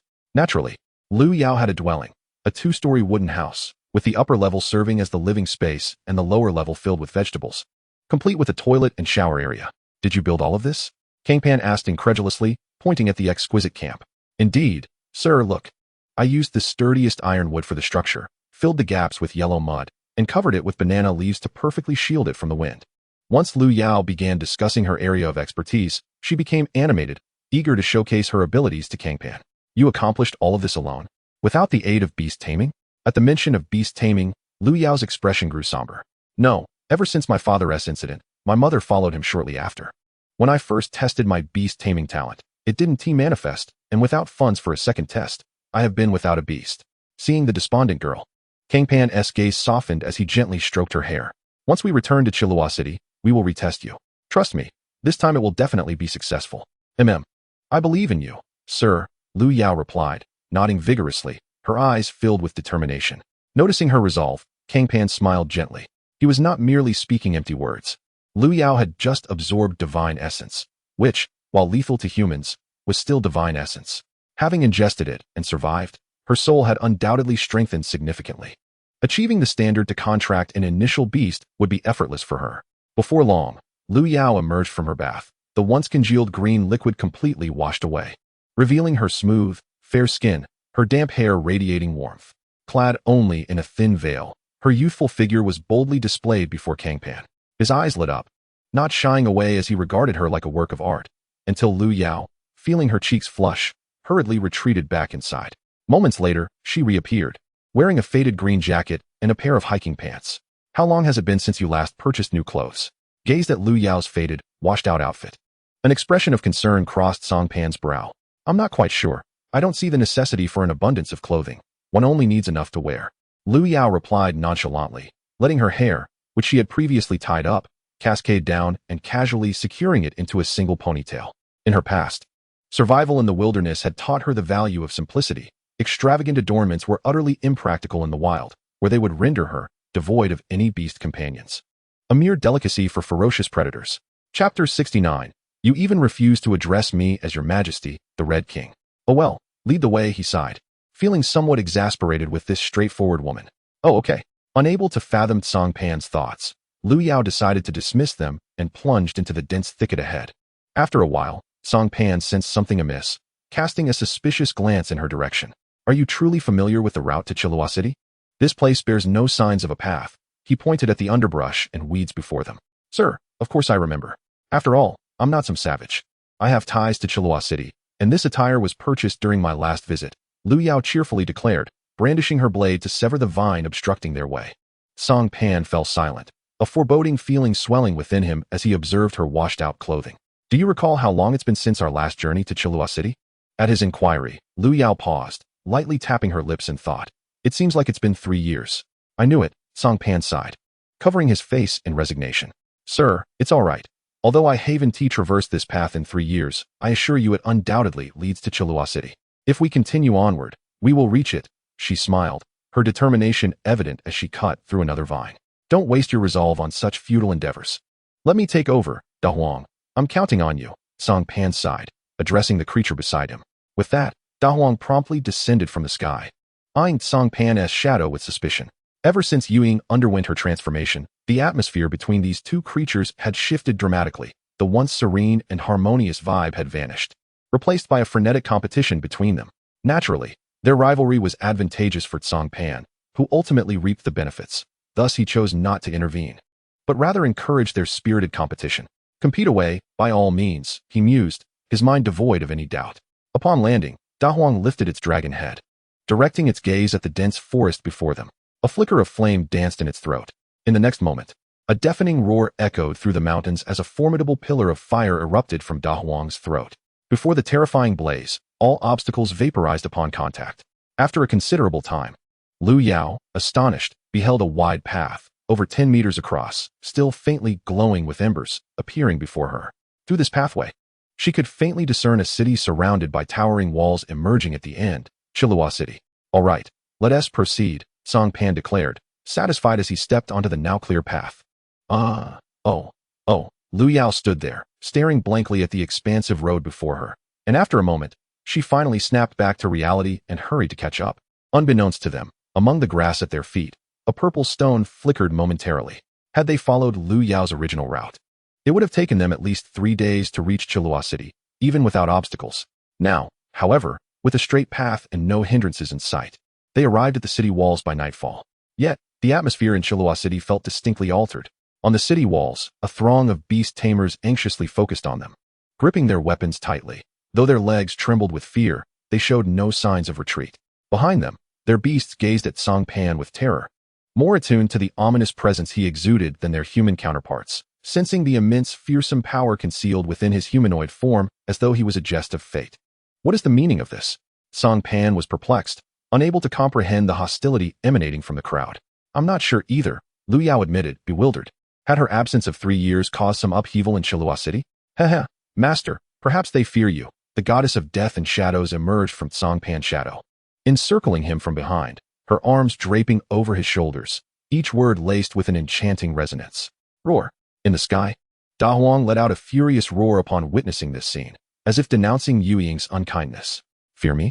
What do you mean by that? Cang Pan inquired, unperturbed by Yu Ying's actions. Observing Cang Pan's demeanor, Yu Ying's smile broadened, pointing at Da Huang above. Master, Da Huang is up there. It just cleared the path between the mountains and Chilua City with a single fiery breath. In the face of such terrifying power, they are bound to feel fear. Upon hearing this, Cang Pan abruptly realized, a sheepish smile spreading across his face. What should I do now? If I attempt to explain my lack of ill intent, will they even believe me? His flustered demeanor only served to amuse Yu Ying further, who embraced him tightly, her beguiling visage buried in his hair as she inhaled deeply. Master, what do you think? Witnessing this, Da Huang's golden eyes seemed as though they would erupt in flames. We have known each other for many years. Your last request for my assistance was ages ago. I cannot recall when you last provided cover for me. Moreover, since I am your beast tamer, I must candidly say that you have never sought my friendship, fearing you owe me a debt. I understand you gained great fortune within the divine womb and your strength has surged. You no longer require a friend like me. However, now you tell the beast tamers, Da Huang remains in the sky. You show me no respect. You do not regard me as a friend. And you are even reluctant to call me your majesty, the Red King. A wave of sorrow surged within Da Huang, watching Cang Pan and Yu Ying with indignation, resembling a defeated hound. Master, what you said. Yu Ying, still embracing Cang Pan, paused dramatically before shifting her tone. Of course, that 1T work. No one here knows you. But this young lady's words are quite effective. When the attention turned towards her, Lu Yao froze, pointing at herself in disbelief. Me? I have such influence? For Lu Yao, who possessed a radiant soul, the newly ascended goddess exhibited remarkable tolerance, offering her a gentle smile. Indeed, after your appearance, the demeanor of those on the walls noticeably shifted. Clearly, they recognize you. Chapter 70, The Empire Beneath the Sea. All right, fine. Reluctantly thrust into the spotlight, Lu Yao had no choice but to stride toward the city walls.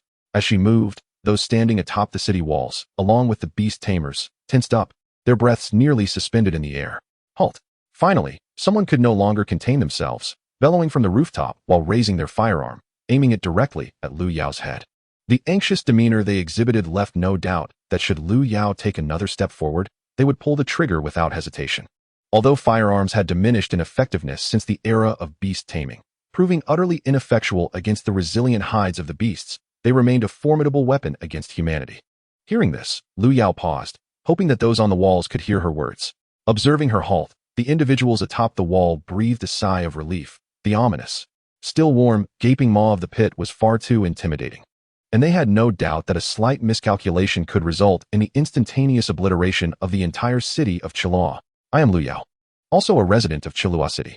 Perhaps some of you may recognize me. Of course, it matters little if you do not. We bear no ill will. Behind me stands Cang Pan, a formidable beast tamer who has traversed from the distant Jiang city, located on the other side of the Zhujiang Mountains. He has aided us in resolving the peculiarities of the encampment within the mountains. It is not befitting of Chilua City to bar our benefactor from entry. This is not the way to treat guests. Lu Yao's words momentarily stunned the crowd on the walls. I know her. She is the daughter of teacher Lu Tian from the encampment. Ever since the incident befell him, she has remained in the wild, cautioning those who unwittingly wander near. And at times, she even assists passing travelers. Yes, indeed. She has helped me before. What shall we do then? Should we heed her words? No. You know some fierce beasts possess the ability to manipulate thoughts. How can we ascertain that she is truly herself? Amidst the murmurs, some recognized Lu Yao's identity and began to speculate, yet they failed to propose a coherent plan. Ultimately, their gazes fell upon a middle-aged man standing atop the city wall. His name was Wang Qi, the captain of the Demon Suppression Division in Chilua City, and he was the leader here. With hawk-like eyes, he scrutinized Cang Pan and Lu Yao below for a considerable time before finally arriving at a decision. Open the city gates and let them in. Upon hearing this, some attempted to dissuade Wang Qi, but a mere glance from him silenced their protests. Reluctantly, the gates were opened, and a crimson lizard coiled around Cang Pan's shoulder, casting a fierce glare at the chuckling shadow. Cang Pan and Lu Yao strode confidently into Chilua City. Upon entering, the two noticed the stark contrasts within. Numerous supplies and weapons were meticulously arranged within the city walls, and several beast tamers were fixated on these provisions. The entire scene felt exceedingly strange, almost as if they were preparing for war. Is Chilua City at war with something? Cang Pan turned to the sole local among the group. I have no idea, the local stammered, utterly clueless. Girl, guide the guests up. Came a weary voice from the wall. They turned to see a disheveled middle-aged man with bloodshot eyes glaring at them. Are you Uncle Wang Qi? Lu Yao blinked in surprise, recognizing the vaguely familiar face, and, after a moment's contemplation, tentatively called out a name that was nearly lost to her memory. Wang Qi was momentarily taken aback, surprised that Lu Yao still remembered him. However, he soon smiled and nodded gently. Indeed, it is I. Come up and tell me what has transpired. Excited to see a familiar face, Lu Yao wasted no time and led Cang Pan up. As they reached the wall, the crowd dispersed, granting the three some privacy. Wang Qi sat down and gestured for them to take a seat. Once seated, Lu Yao promptly inquired about her concerns. Uncle Wang Qi, what is it that you are battling? Why is it like this? Amused by the girl's urgency, Wang Qi chuckled and sipped his tea, the polyphenol and caffeine soothing his weary mind for a brief moment. Girl, do you still remember what lies to the west of Chilua City? He looked at her with a warm smile, posing a counter-question. To the west of Chilua City? Isn't that the ocean? After a moment of reflection, she recalled. Yes. Precisely. However, the beasts within the ocean have undergone a transformation. They have evolved intelligence and established their own kingdom. Chilua City is at war with them. Wang Qi toyed with his teacup, his gaze distant, lost in thought. A kingdom? Why haven't you requested support from the central government? Lu Yao was taken aback. Incredulity etched on her face as she regarded Wang Qi. Yet, Wang Qi could only manage a bitter smile in response. We can't let the news escape. Those fishmen severed Chilua City's connection to the outside world at the very onset of the conflict. Our only opportunity lies in our monthly reports to Yin Country. If we fail to report, Yin Country will naturally send someone to investigate. Once we can relay the information, the rest will follow. Wang Qi spoke with an air of ease, yet Cang Pan regarded him quietly, interjecting, it cannot be that simple. Wang Qi paused, a bittersweet smile crossing his face. Indeed, the onslaught from those fishmen is relentless. We estimate we can only hold out for 10 days, while our reporting day to Yin Country is still 20 days away. It's as if, just after we communicated last month's situation to them, those fishmen promptly cut off our means of communication. Cang Pan nodded silently, saying nothing, which elicited a sigh of resignation from Wang Qi, who had hoped for Cang Pan's assistance to help Chilua City weather this storm. Chapter 71. The sense of crisis from the Crimson Lizard let us go. After listening, Cang Pan stood up without uttering another word, making his way into the city, where someone came to guide him to the prepared inn. Although Cang Pan did not commit to aiding Chilua City against external threats, the sight of the crimson dragon above was evident to all. It was a dragon species, and Cang Pan was a beast tamer contracted with a dragon. At such a crucial juncture, anyone with sense would refrain from antagonizing a beast tamer linked with a dragon. Lu Yao observed this and glanced at Wang Qi, wanting to say something but ultimately swallowed her words, following closely behind Cang Pan. Throughout their journey, the three remained silent, with Lu Yao occasionally stealing glances at Cang Pan before hastily averting her gaze. Meanwhile, the shadow fixated intently on the brightly colored food displayed in the closed shops along the street, her mouth watering at the sight, yet all the establishments were tightly shut. leaving her with a sense of profound disappointment.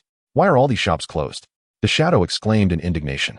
In her past life as a towering, ghostly giant, she had been quite the glutton, consuming food that should have lasted 2 months in just one. Even now, having ignited her divine fire and ascended to the status of a deity, her appetite remained unchanged.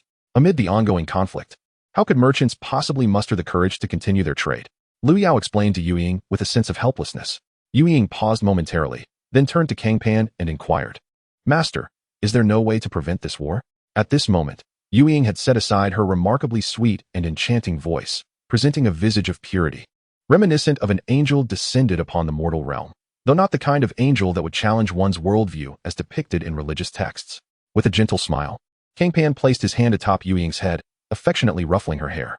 "Very well, if you wish to avert the horrors of war, then let it be so." With that, Cang Pan resumed following the guide ahead towards the inn, while Yuying and Liu Yao deliberately lagged a few paces behind. Suddenly, Liu Yao halted, turned to Yuying, and bowed deeply. "Thank you, merciful goddess." Liu Yao understood Yuying's nature as the goddess of death and found it ludicrous that she would despise war, particularly for the trivial reason of closed shops. Thus, her gratitude stemmed solely from a desire for assistance. "It is nothing. I simply harbor a distaste for death," Yuying replied, waving her hand dismissively. Yet, upon hearing her words, Liu Yao's smile grew even more pronounced. Yuying was indeed the embodiment of death. How could such a being possibly detest it? "What a gentle goddess you are," Liu Yao thought, smiling at Yuying's retreating figure before promptly catching up. "Good sir, you shall reside here tonight. Both of these rooms are yours. Tomorrow, after replenishing your supplies, you must depart. This place is ultimately unsafe." The beast master guiding Cang Pan ushered them into a building and led them to a room, quietly stating his message before departing without requesting Cang Pan's aid for Chi Luo City. "Hooray! At last, a bed to sleep in. I want to share a room with my master," Yuying exclaimed joyfully, flinging open the door to one of the rooms and leaping onto the bed. Roar! The large crimson creature hanging around Cang Pan's neck widened its eyes in disbelief at this scene, wishing fervently to pounce upon Yuying and end her existence, but was halted by Cang Pan. "You can go to that room," he indicated towards the adjacent chamber, stretching languidly and addressing Liu Yao. After more than a month of travel, he too felt a weariness, not of the body, but of the mind. "Very well," Liu Yao acquiesced, entering her designated room. At that moment, Yuying lay on the bed, rolling about in delight, relishing sensations she had never experienced during her prior existence as a giant. How outrageous." As Cang Pan entered the bathroom, the crimson creature leapt onto the bed, baring its teeth at Yuying with an unfriendly expression. Observing this, Yuying turned onto her side, her face adorned with an enigmatic smile. "Oh, your majesty, the scent of my master is truly irresistible," she purred, teasingly licking her fingers. The sight of Yuying stirred an unnamed fury within the crimson creature, its lizard-like jaws agape, revealing sharp dragon fangs, longing to vanquish Yuying. Yet, she did not flinch in the least. "What are you two discussing?" Cang Pan's voice echoed from the bathroom, causing the crimson creature to freeze in its animated demeanor, forcing a strained smile. "Nothing much, just sharing feelings," it replied, casting a fierce glare at Yuying with its golden slit pupils. In response, Yuying covered her mouth and giggled. "Indeed, your majesty is simply sharing feelings with me." She particularly emphasized the word sharing. Unbeknownst to Cang Pan, he continued his bath, oblivious to the tension. With Cang Pan's interruption, the crimson creature regained its composure, its golden eyes fixated on Yuying with utmost seriousness. "I shall not be outdone by you," it declared before twisting its body and vanishing into the beast space. Outside, Yuying wore a sweet smile as the evening sun cast a warm glow upon her face, reflecting an ethereal beauty reminiscent of precious jade. "At the very least, you are far from my equal," she mused, casting a beguiling glance at Cang Pan before her figure gradually melted away, transforming into a shadow that flowed into the bathroom, merging with the shadow at Cang Pan's feet. Cang Pan, still in the bath, sensed something amiss, murmuring in confusion, but soon dismissed it from his mind. After finishing his bath, he emerged wrapped in a towel, collapsing onto the bed in a deep slumber. However, while he rested soundly, others were not so fortunate. In the adjacent room, Liu Yao sat with her knees drawn to her chest, gazing pensively at the night sky, lost in thought. Within the beast space, the crimson creature sat coiled, emitting an odd rhythmic breathing that echoed throughout. Once, the crimson creature had never engaged in active training, for as an ancient dragon, its strength would naturally flourish with time. Yet now, it felt a sense of impending peril, a threat emanating from Yuying. In the city, the mingling scents of fish and the sound of crashing waves quietly approached. Chapter 72, The Adult Air Whale. As night descended, The number of guards atop the city walls had notably dwindled, forming small clusters and exhibiting a lack of vigilance. After all, the fishfolk seldom launched nighttime assaults. Their vision was compromised in the dark, making nighttime a rare opportunity for humans to rest. "Hey, old Zhang, do I smell fish?" one soldier asked, lifting his nose to sniff the air, a look of suspicion crossing his face. "Impossible. You must be mistaken. Those fishfolk cannot venture out at night," replied a soldier named Old Zhang, chuckling as he patted the other's shoulder. "Hey, Old Wang is just craving fish. Once reinforcements arrive, let your wife cook some for you." Another soldier chimed in with a laugh, addressing Old Wang. "Is that so?" Old Wang skeptically sniffed the air again, the nauseating scent of fish still lingering in his nostrils. He could not be mistaken. "Could it be that I'm wrong?" A question mark appeared above Old Wang's head. Just then, he perked up as the sound of crashing waves reached his ears, and his expression shifted dramatically. "The waves! The fishfolk are coming! Enemy attack! Enemy attack!" he bellowed, drawing the attention of all on the wall, and he sprinted towards the city tower, desperate to warn those still resting within the city. However, just as he was nearing the base of the tower, outside, a thick water arrow shot through the air like a meteor, pinning Old Wang to the ground. Cough, cough. Enemy. Enemy attack. Pinned down, Old Wang felt his body temperature fading, and with the last of his strength, he raised his bloodied hand, trembling as he lifted a drumstick from the ground and struck the city tower's great drum with all his might. This drum was crafted from the hide of a third-tier beast, the giant sound monster, amplifying the sound. The drumstick struck the great drum, the sound amplified, resonating throughout the city of Chilua, awakening countless souls from their slumber upon hearing the ominous beats. An enemy assault. A piercing scream shattered the nocturnal stillness, compelling the beast masters and soldiers, roused from their rest, to hastily don their garments and emerge. At this moment, the city walls were on the brink of collapse, as throngs of fishmen clambered up, leaving behind slick trails of mucus upon the fortifications. What is happening? Were not those fishmen supposed to be nearly blind at night? Wang Qi, astride a colossal wolf as white as snow, charged forth, effortlessly rending a fishman as it scaled the wall, bellowing in fury. "My lord, look below." Suddenly, a voice pierced through the crowd, filled with dread. Following the sound, Wang Qi's pupils constricted in alarm. Below the walls, a luminous algae had encircled the area, illuminating it as brightly as day, providing ample light for the fishmen. "So that is it. Damnable creatures. They have the audacity to employ technology." Wang Qi cursed bitterly, his expression pale as ash. Since the dawn of the Great Beast era, humanity had been the sole race capable of wielding technology, a defining factor in securing their standing amidst the tumult. While such advancements may not hold much weight in direct confrontations, in other realms, technology was an undeniable boon. But now, another race had developed their own technology and even their own systems. This revelation ignited within Wang Qi an unprecedented fear, a fear of obsolescence. In the face of these fishmen, did humanity truly possess any advantage? Below, the fishmen's assault intensified, and outside the city, wave after wave crashed against the walls of Chilua, which had been fortified by many formidable beast masters, threatening to yield. The city of Chilua hung perilously in the balance. Just then, a melodious cry rang out from the heavens, the once cool night air suddenly stifling and warm. Wang Qi, who had been engulfed in despair, instinctively lifted his gaze, a smile of unexpected joy breaking across his face. In the distance, a fiery bird, ablaze with flames, soared toward Chilua, akin to a sun descending upon the earth, its mere presence igniting the air with heat from miles away. "It is the Lord Guardian." As more and more eyes in the crowd caught sight of the firebird, exclamations of delight echoed, reinvigorating the previously despondent throng, unleashing an inexplicable surge of fighting spirit. The fishmen, who had seized the advantage, were once again driven back from the walls, and the battle's tide reached a critical juncture. Roar! At that moment, a thunderous roar erupted from the sea, and thick fog billowed forth, within which loomed an enormous figure. "Crimson Flame Kite, bring them all down." At that instant, the firebird had reached the skies above Chilua. From its back, a cool voice rang out, and with a powerful flap of its wings, fireballs cascaded from the heavens, raining down upon the multitude of fishmen. The fishmen's hardened scales vaporized upon contact with the flames, transforming them into flaming figures. A mere flick of its wings cleared a vast expanse of foes, invigorating the crowd, who gazed in awe at the spectacle.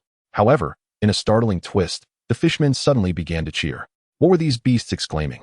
Some in the crowd voiced their confusion. "I don't understand. Wait, what is that?" Another, equally bewildered, pointed toward the sea, where a colossal shadow emerged. "Is that an air whale?" More and more individuals discerned the gigantic entity upon the sea, and upon witnessing its form, terror coursed through them, sending shivers down their spines. The creature resembled an island soaring through the air, its head obscured from view. The sheer size alone led them to a harrowing conclusion. An air whale. Only such a titan of the ocean could possess this magnitude. And moreover, it was a fully grown air whale. Soaring through the skies, the air whale stretched its form, and merely shifting its body conjured gusts of wind. In the next instant, its enormous eye, akin to a small mountain, turned toward the flying crimson flame kite. An endless condensation of water vapor coalesced before it, forming a massive water sphere. The moment it broke free from the constraints of space, it crashed violently into the crimson flame kite. The force was akin to facing a tsunami. In one fell swoop, the crimson flame kite plummeted like a severed kite, dragging the Lord Guardian into an uncertain fate. The once vibrant atmosphere in the city fell into an eerie silence. How can this be? Some murmured in despair, while others stared blankly at the place where the crimson flame kite had fallen, mouths agape, rendered speechless. The shock of the scene before them was overwhelmingly profound. Just moments ago, they were savoring hot pot and singing, believing that the Lord Guardian could effortlessly vanquish the accursed fishman with a mere wave of his hand. Yet, who could have anticipated such a devastating turn of events? Was the heavens conspiring against them? The fire that had ignited in Wang Chi's eyes was extinguished, leaving him in despair as he gazed at the ominous sky. Not far off, the air whale drifted through the sky, resembling a floating island, indifferent to the plight of those below. This was to be expected, after all. It was a mature air whale, a being capable of unleashing calamity with a mere wave of its hand, an entity beyond the grasp of human strength. Wait, something is amiss. Look at that air whale. Something is not right. Suddenly, a sharp-eyed individual in the crowd discerned the anomaly, shouting in alarm. His voice captured the attention of all, who turned to follow his gaze. They beheld the once leisurely gliding air whale, its massive form now rigid, its enormous eyes fixated on a specific point within the city, trembling as if gripped by fear. No, this cannot be. This is an air whale, the undisputed sovereign of the skies and seas. How could such a being harbor fear? Those who entertained this thought shook their heads vigorously, dismissing the terrifying notion. At that moment, only Wang Chi, pondering the direction in which the air whale was gazing, took a moment to reflect, and a flicker of realization sparked within his eyes. A bold idea surged forth from the depths of his heart, causing his body to tremble with excitement. Amidst the chaos of the fishmen's assault, Lu Yao awoke, her gaze fixed anxiously upon the disarrayed crowd below and the flickering flames along the walls. She hurried to the door of Cang Pan, extending her hand to knock. But as her fingers neared the door, her movements froze, a flicker of hesitation crossing her eyes. What if Cang Pan did not wish to aid the people of Chila? Thoughts swirled within her mind, causing the usually decisive Lu Yao to falter at this critical juncture. What should I do? Huddled in the corner, she wrapped her arms around her knees, her eyes clouded with uncertainty. At this moment, within the chamber, the ethereal figure of Yuying gradually emerged from the shadow of Cang Pan, hesitating as it cast a glance at the slumbering Cang Pan. Ultimately, with a resolute flick of its eyes, it moved to push open the door and step outside. Just then, Cang Pan stretched lazily, sitting up in bed. How noisy! Da Huang, Yuying, summon Lu Yao to investigate what is causing such a racket, disrupting my slumber. I shall ensure they taste my wrath today, he grumbled, rubbing his eyes in an effort to feign irritation. Yuying stood there, momentarily dazed, but eventually, the frown on its face faded, replaced by a radiant smile that once again graced its enchanting visage. Very well. As the door swung open, Lu Yao was startled, rising in a flurry. Yet Cang Pan remained unfazed, merely stretching once more. Lu Yao, let us venture forth to discover what disturbs my dreams. Upon hearing this, Lu Yao paused for a moment, then promptly bowed respectfully to Cang Pan, acknowledging, as you wish. Outside the city, a profound silence enveloped the battlefield, be it the fishmen, humans, or beastmasters. All sensed an unsettling shift, their gazes drawn towards the direction of the empty whale's eyes. Before them stood an ordinary inn, yet at this moment, it had transcended its mundanity. A chilling wind swept through, shattering the stillness, as an aura of terror erupted from the inn. In a daze, the crowd seemed to behold a supreme deity descending from its throne, raising its scepter, its gaze electrifying as it turned towards the mortal realm. Unbeknownst to them, the surrounding starry expanse had been transformed. All beings on the battlefield were transported into a foreign cosmos. The remnants of destruction vanished, replaced by a tranquil yet profound starry sky. They stood amidst the universe, defying gravity, as stars twinkled in all directions. Is this the universe? How could this be? What manner of sorcery is this? Among the throng, piercing screams erupted, while the fishmen emitted a cacophony of sounds. Wang Chi stared vacantly at the celestial vista before him, questioning the very reality of this world. Let me see who has disturbed my dreams. A majestic voice resonated from the far reaches of the starry expanse, capturing the attention of all. Who? Who dares to invoke such trickery? Among the fishmen, one glanced about in terror, exclaiming, yet curiously, its utterance, though in fishman dialect, was comprehensible to both humans and beastmasters alike. Oh, me? Have I not always been here? The voice echoed once more, as starlight danced, illuminating the celestial canvas before them. Boom! Upon discerning the true nature of the starry sky, a collective stupor gripped the minds of all present, rendering them nearly incapable of thought. Before them loomed not a celestial expanse, but an infinitely vast idol adorned with myriad arms and eyes. This colossal figure rested at the heart of the universe, its countless eyes shimmering like stars.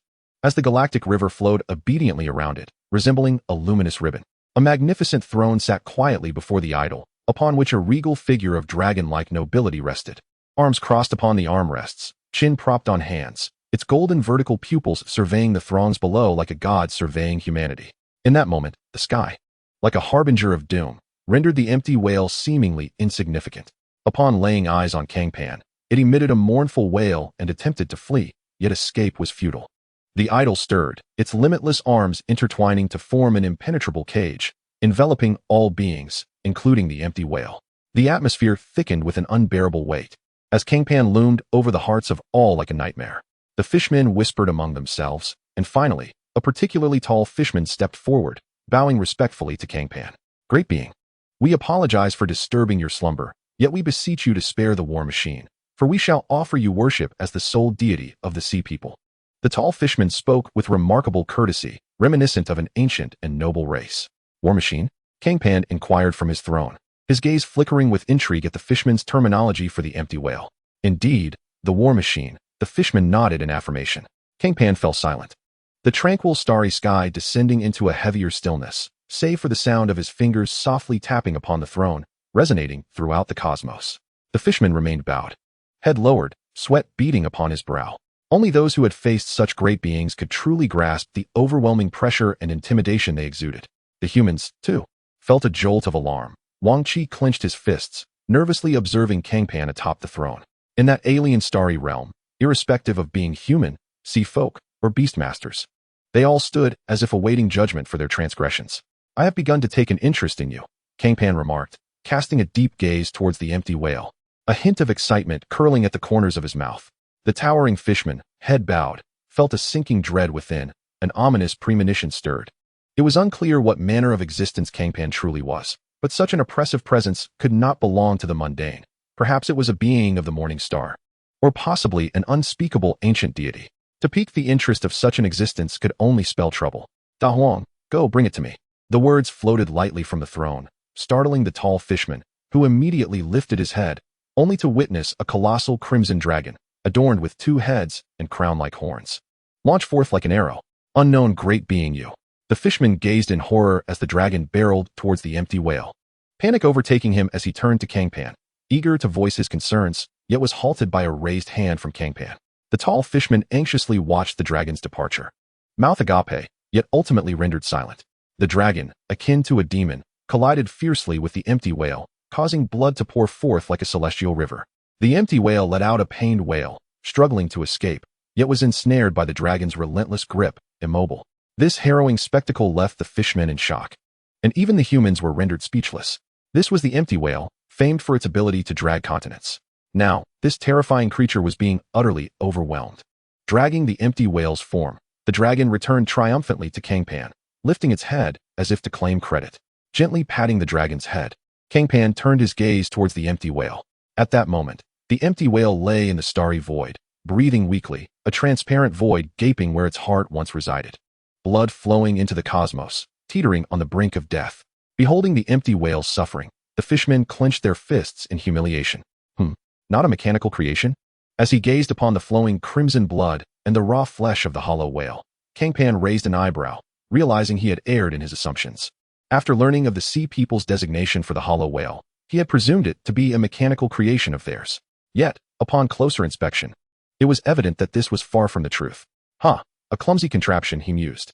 At that moment, Cang Pan's shadow rose, transforming into a captivating woman who exuded an aura of danger, none other than Yu Ying. Yu Ying bit her finger, Her face twisted in disdain as she regarded the hollow whale sprawled on the ground. Her gaze akin to that of someone confronting a pile of festering refuse accumulated over the years. Hearing her words, the hearts of the sea people skipped a beat as they stared in disbelief at the sudden apparition of Yuying. What do you have to say? Cang Pan inquired, stroking his chin, intrigued by Yuying's presence. Although this being was not a mechanical construct, it was hardly a product of nature. Within its essence resided the auras of at least a dozen ferocious beasts, making it a monstrosity bred by human hands. Yuying declared vehemently, her posture suggesting she longed to eliminate the hollow whale, her gaze turning increasingly hostile towards the group of sea people. As the goddess of death, she abhorred death and revered life. Yet these beings were attempting to create life through such crude means, reminiscent of a Frankenstein's monster assembled from various corpses. Disgusting. Is it genetic engineering? This hardly seems the work of a nascent intelligent race. Pray, enlighten us, sea folk, Cang Pan said, crossing his legs and wearing a sly smile as he observed the perspiring sea people before him. Sensing the implication in his words, the surrounding humans and beast tamers instinctively formed a protective circle around the sea people, their vigilance palpable. They had initially assumed these were merely seafood entities seeking vengeance upon humanity, yet the reality appeared far more terrifying. Chapter 75, Matters of Little Importance. Despite Cang Pan's incessant inquiries, the sea people before him fell silent, resolutely embracing their charade of death. As he gently tapped the armrest of his throne, a cryptic smile adorned Cang Pan's face. Below, cold sweat seeped through the scales of the sea people, their heads bowed in silence, their hearts racing with trepidation, yet they uttered not a word. The atmosphere grew thick with tension, and no one dared to speak in such dire circumstances. Since you choose silence, so be it, Cang Pan remarked with a smile as he waved his hand. His analytical divine power erupted, transforming the sea people and the soaring hollow whale into their most fundamental and essential forms, filling the fabricated starry expanse. This horrifying spectacle caused the beast tamers and humans beneath the starry sky to retract their necks in fear. Well, the nuisances have been dealt with. I shall return to my slumber, he declared, stretching lazily and snapping his fingers. In an instant, the magnificent statue with 1,000 hands and eyes, along with the desolate starry sky, vanished without a trace, leaving behind the remnants of shattered walls and the acrid scent of blood that sharpened the minds of the onlookers. That was all real, they murmured, gazing at the vanished fish people and the cataclysmic hollow whale. Some disbelieving souls pinched their companions' thighs to assure themselves of reality. Ouch! Why the hell are you pinching me? Does it hurt? Of course it does. Why don't you try it? The walls echoed with such exchanges. Wang Chi stood among the crowd, staring blankly at the ruins before him, his thoughts swirling. Finally, he cast a deep glance at the inn where Cang Pan resided, which appeared eerily tranquil, as if untouched by the recent sea people's siege. Wang Chi, do you think we should pay a visit to that individual? A burly man clad in iron armor approached, subtly gesturing towards the inn. He was Tian Run, the captain of the Demon Suppression Division, holding the same rank as Wang Chi. Wang Chi's eyes flickered briefly before he shook his head. Forget it, he is probably resting. We can wait until tomorrow. Upon hearing this, Tian Ren said nothing further, merely nodding in silence as he and his beast tamers began to clear the battlefield. Did I forget something important? After Tian Ren departed, Wang Chi scratched his head, glancing around in confusion, but ultimately could not recall. So he dismissed the thought and turned to his beast tamers to assist with rescue and cleanup efforts. Meanwhile, not far from Chilua City, in a forest, a small head suddenly emerged from the underbrush, spitting out leaves and using a branch as a makeshift cane, trudging sorrowfully towards Chilua City. Damn those fish people. I will not let you escape. This was Mu Jingzhu, the current protector of Chilua City, who could scarcely fathom the dire plight of the city's inhabitants in the face of the hollow whale. At this moment, she had relinquished all hope of returning to a complete Chilua City, praying instead to find even a couple of survivors amidst the ruins. Damn it, at this time, Qian Yuan is gravely injured and near death. Mu Jingzhu glanced at her twisted right leg, suppressing the pain as she continued her journey towards Chilua City. By noon, she finally caught sight of the silhouette of Chilua City, but to her astonishment, it appeared intact. Stunned for a moment, she quickly regained her composure. Gritting her teeth in fury, those damned fish people have taken over Chilua City. As the protector of Chilua City, witnessing her city fall to invaders was an utter disgrace. Rage threatened to consume Mu Jingzhu, but she clenched her teeth, forcing herself to remain calm. Casting a fierce glare at the city, she ultimately retreated to a concealed location to hide. She was now Chilua City's last hope. With Qi and Yuan incapacitated, the prospect of revenge was bleak. She could only bide her time, nursing her wounds while awaiting reinforcements from the Yin Kingdom. Damn it, to control an adult hollow whale. Those sea people are certainly not a newly emerged intelligent race. The more she pondered, the more alarmed Mu Jingzhu became. For the enemy lurked in the shadows while she remained exposed. She had no clear understanding of the true scale of the fish people's forces. Enough, enough. There's no use in overthinking. I must focus on healing. Shaking her head to dispel her chaotic thoughts, she cleared a space beneath the underbrush and lay down. Grimacing in pain. Little one, do me a favor and find some food. A faintly glowing void materialized, and a curious creature, roughly the size of a rabbit but sporting saber-like teeth, was released. This was her second beast companion, the Toothed Beast. Meh. The Toothed Beast appeared concerned as it glanced at the prone Mu Jingzhu before turning to seek sustenance. Achu. Standing at the inn's entrance, Wang Qi sneezed. Tianren, standing beside him, cast a curious look. Old Wang, what is wrong with you? You've been sneezing all day. Surely you're not coming down with a cold? Pinching his nose, Wang Qi waved his hand dismissively. No, it's probably just someone cursing me. I wonder which scoundrel it might be. Upon witnessing this, Tianren chose not to inquire further, instead shifting the subject. Ah, Old Wang, today I've had this nagging feeling that I've forgotten something. Yet I simply cannot recall what it is. Do you ever experience such sensations? Oh, I do as well, but it eludes me, Wang Qi replied. Never mind. If it slips my mind, it must not be of great importance, so let's disregard it. Indeed, we must focus on the pressing matters at hand. Chapter 76, Disaster Strikes. The Guardian has vanished. Extending his hand toward the door, Wang Qi suddenly froze mid-motion. What are you doing? Knock on the door, Tianren urged from behind. Frowning at the scene, summoning his courage, Wang Qi attempted to knock, yet his finger halted just before making contact with the door. Tianren's brow furrowed, and he grumbled in annoyance. TSK, Old Wang, this is what irks me about you. You are so indecisive, lacking any sense of urgency. Hearing this, Wang Qi sidestepped, gesturing with his hand in a mock invitation. If you're so adept, then by all means, you do it. With a disdainful curl of his lips, Tianren retorted. Fine, I'll do it. It's merely a knock on the door. Look at you, what a sight. He raised his hand, prepared to knock. But the image of a figure seated amidst the infinite cosmos suddenly invaded his mind, causing his movement to freeze. Behind him, Wang Qi, arms crossed, scoffed. Go on. Why have you stopped? Tianren turned to Wang Qi, offering a sycophantic grin. Well, I must wait for my esteemed brother Wang. His presence holds weight. Don't flatter yourself. I'm not as significant as you, Tianda.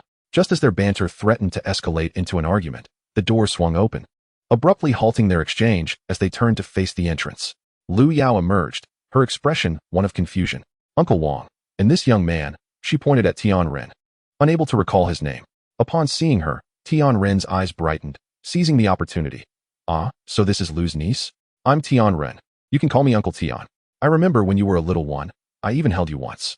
He invoked the elder's privilege, knowing Lu Yao wouldn't remember, as she was too young then and her parents were no longer around, leaving no witnesses to dispute his claim. Forcing a smile, Lu Yao attempted to redirect the conversation. What brings you both here? Is there something you need? Tianren gestured lightly towards the interior. Is that person awake? Lu Yao nodded gently, and their expressions brightened. Oh, Lu niece, it is like this. Your Uncle Wang and I wish to pay a visit to that individual. Could you facilitate an introduction? Noting Tianren's blatant attempt to take advantage, Wang Qi stepped on his foot, twisting it painfully. Tianren's face turned pale, yet he refrained from voicing his discomfort. Come in. At that moment, Cang Pan's voice emanated from within. The two felt as if a weight had been lifted and promptly entered the room. Upon entering, they beheld Cang Pan, reclining with legs crossed by the window, quietly perusing a book, while a stunning woman clad in a black dress stood behind him, gently massaging his shoulders. What brings you two here? Cang Pan inquired, closing his book with a bemused smile directed at them. Nothing in particular. Just checking if you require anything, they replied. No, I lack for nothing here. However, your guardian has yet to be located, I presume? Cang Pan said lazily, resting his chin on his hand. At this, a chill surged through them, as realization dawned. The guardian had entirely slipped their minds. Oh no, we forgot about the guardian. Very well, you may leave. I have no needs, and I plan to depart from Chiloa City tomorrow. Hurry and find your guardian. Cang Pan dismissed them with a wave, aware that they had come to gauge his thoughts. Should you require anything, simply instruct us, they responded, relieved by Cang Pan's unexpected amiability as they retreated. Oh dear. Just as they stepped out, a pained cry echoed from outside. A young girl in silver armor sat on the ground, clutching her forehead, evidently struck by the door's abrupt opening. It would be preferable if the door did not swing outward during design, Wang Qi mused. Who are you? He asked, curiously regarding the girl on the floor. his mind racing to recall her identity but finding no trace. Hearing a familiar voice, the girl looked up with delight. It's Captain Wang Qi. I'm Ing Xian Nua, a newly awakened Beastmaster this year. I heard that the hero who saved Chilua City was here, so I wanted to see him. Upon realizing she was one of their new Beastmasters, Wang Qi couldn't help but smile. However, he knew Cang Pan would not entertain any frivolity. If he disapproved, she would certainly not be permitted entry. Inside, Cang Pan chuckled softly, never anticipating he would experience the role of an idol one day. Let her in. Just as Wang Qi pondered, Cang Pan's voice rang out, allowing him to breathe a sigh of relief as he gently pushed the door open.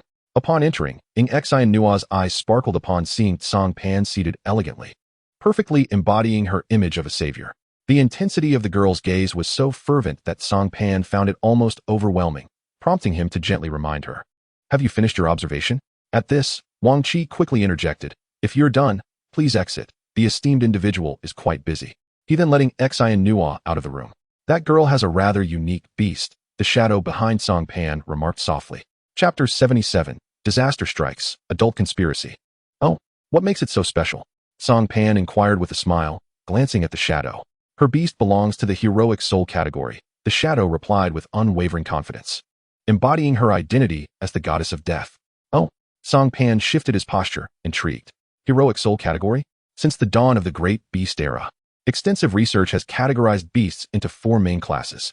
The first and most numerous is the beast category, encompassing any sentient beings capable of independent manifestation, such as Dahong, Ying, and Kong Jing. The second category is the elemental category, which includes any life forms associated with elemental forces, like ice serpents and angels. The third category is the heroic soul category, which comprises the souls of heroes who have perished and the spirits born from weaponry, essentially, conscious beasts formed from posthumous circumstances. It is notable that ghost-type beasts do not fall under the heroic soul category. They belong to the beast category instead. The fourth category encompasses miscellaneous classifications, which, as the name suggests, includes beasts that remain enigmatic. All those whose nature is not yet fully understood are placed here until further classification can be made.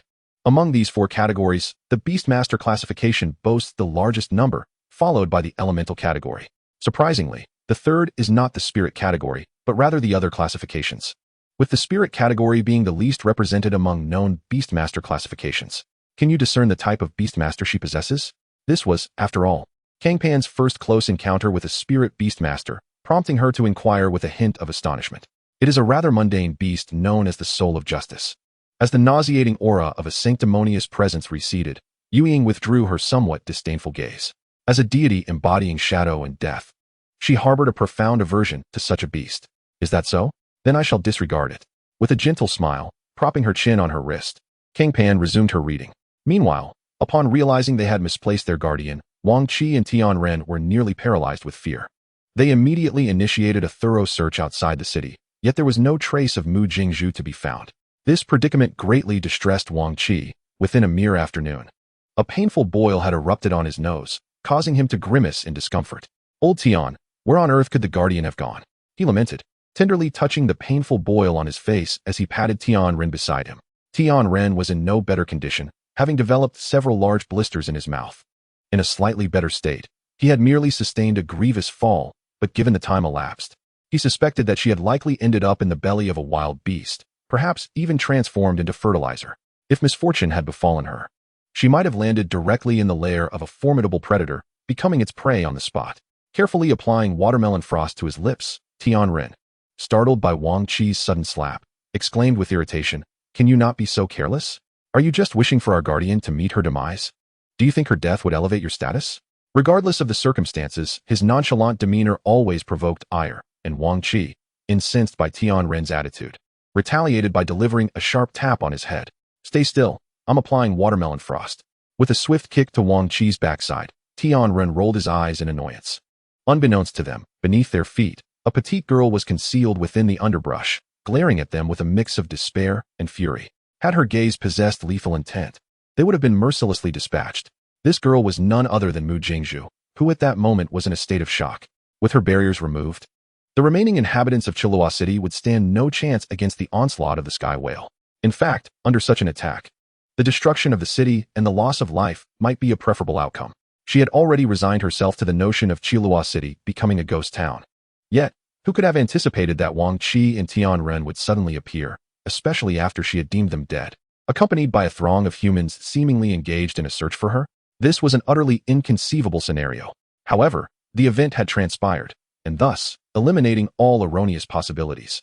The only remaining conclusion, no matter how ludicrous, must be the correct one. Wang Qi and Tian Ren had betrayed the city and were now seeking her out to deliver the final blow. Gritting her teeth, Mu Jingzhu glared fiercely at the two men outside, her small fists clenched tightly, the veins on her pale hands protruding as her bright eyes brimmed with sorrow.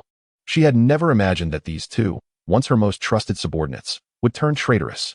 Yet, the more she thought about it, the more she realized she must not allow them to discover her presence, for she was currently in a state of extreme weakness, vulnerable enough that even a first-tier beast could easily vanquish her. At that moment, her spirit sensed a familiar presence approaching rapidly, causing her eyes to widen in shock. It was her own toothed beast, and through their soul connection, she could distinctly feel the creature's elation, evidently having caught a scent of prey. Under normal circumstances, she would have been overjoyed, but now was not the time. The treacherous Wang Qi and Tian Ren were still nearby. They had seen her toothed beast before. If they spotted it now, they would undoubtedly realize she was hiding here, and it would spell her doom. Desperately urging her toothed beast to stay away, she soon realized it could not comprehend her distress, its pace unrelenting as it sped toward her like a bolt of lightning. Old Wang, what is that? Tian Ren finally finished applying the watermelon frost, rubbed his eyes, and pointed toward the edge of the forest. What is it? You must be mistaken. That appears to be a toothed beast. Wang Qi, having initially overlooked it, furrowed his brow upon taking a second glance.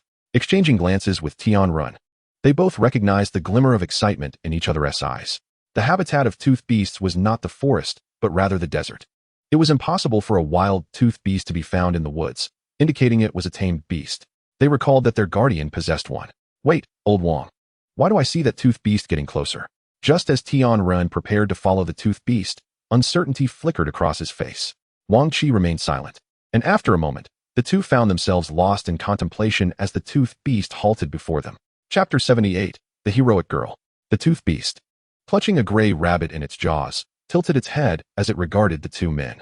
It recognized them as friends of its master, and seeing them here, assumed they must be searching for her.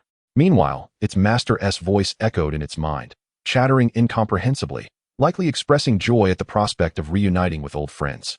With this thought, the toothed beast dropped the rabbit, which it had bitten through the throat, and parted the underbrush to reveal Mu Jingzhu, pale-faced, tears brimming at her eyes, yet still attempting to maintain a facade of defiance. Their eyes met, and Wang Qi and Tian Ren found themselves utterly bewildered, while Mu Jingzhu's expression was resolute. You two scoundrels, I will not pursue your betrayal of humanity. I only ask for a swift end. With her chin held high, her words only deepened the confusion of the two men. What do you mean, I have betrayed humanity? Wang Qi, sensing Mu Jingzhu's thoughts, found himself both amused and exasperated. Guardian, we have not surrendered the city. We successfully repelled the aquatic assault. Upon hearing this, Mu Jingzhu's eyes widened, her face contorted with indignation. Wang Qi, I have treated you well. Why would you mock me at such a time? You repelled the aquatic forces? That is the most ludicrous joke I have heard this year. What could you possibly have used to fend off the sky whale's attack? Mu Jingzhu's accusations rendered the two men momentarily speechless, while her words were indeed factual.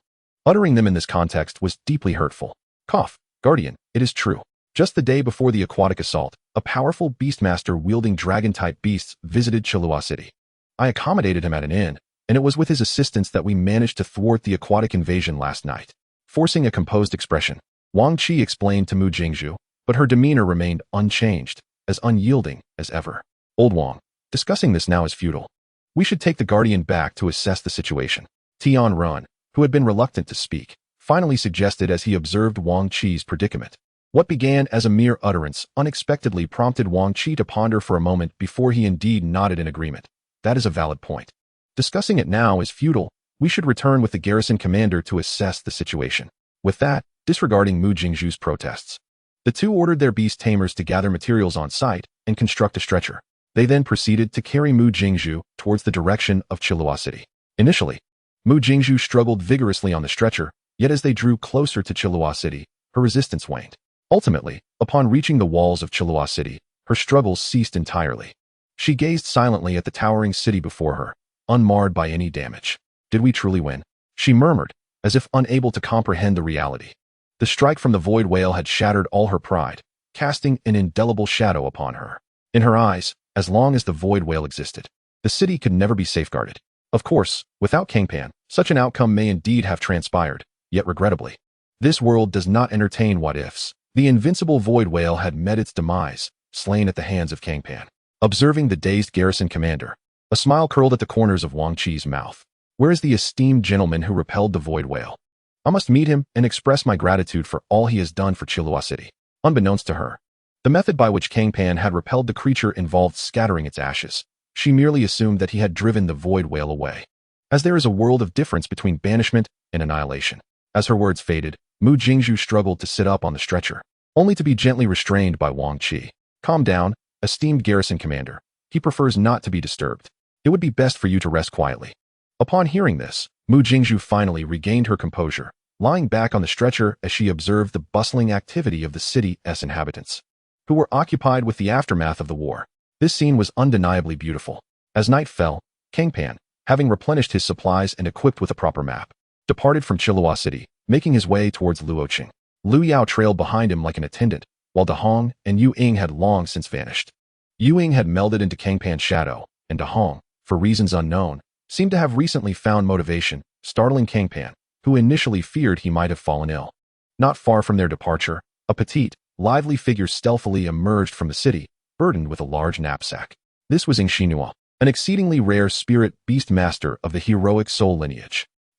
As long as I stay by that esteemed gentleman's side and become his disciple, I am certain I can grow into a great hero just like him. Wouldn't you agree, uncle? She chattered to herself, following in Cang Pan's footsteps as she exited the city, her face aglow with excitement. However, her soliloquy was interrupted when a towering figure materialized behind her, arms crossed. This was a man over 2 meters tall, armed with a long spear upon his back, his muscular frame straining against his armor, and a resolute expression upon his face. His form was ethereal, suggesting he was not of human origin, yet he radiated warmth rather than the chilling essence typical of specters, akin to basking in the summer sun. This was a defining characteristic of heroic soul spirit beasts, distinguishing them from their ghostly counterparts. With a resigned sigh, the middle-aged man remarked, "Child, you can still flourish by my side."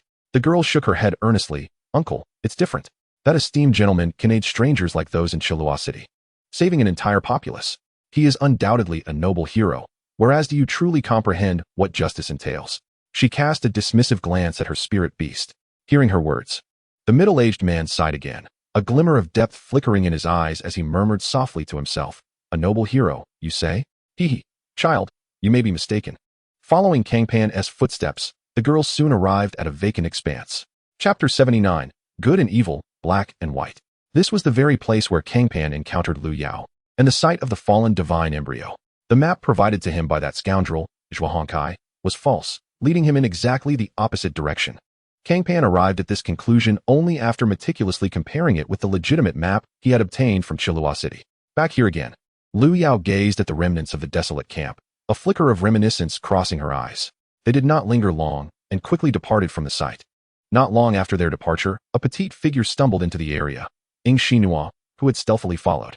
At that moment, she appeared exceedingly disheveled, with a few leaves stuck in her hair, her body covered in dust and dew, and her exposed skin marred with scratches.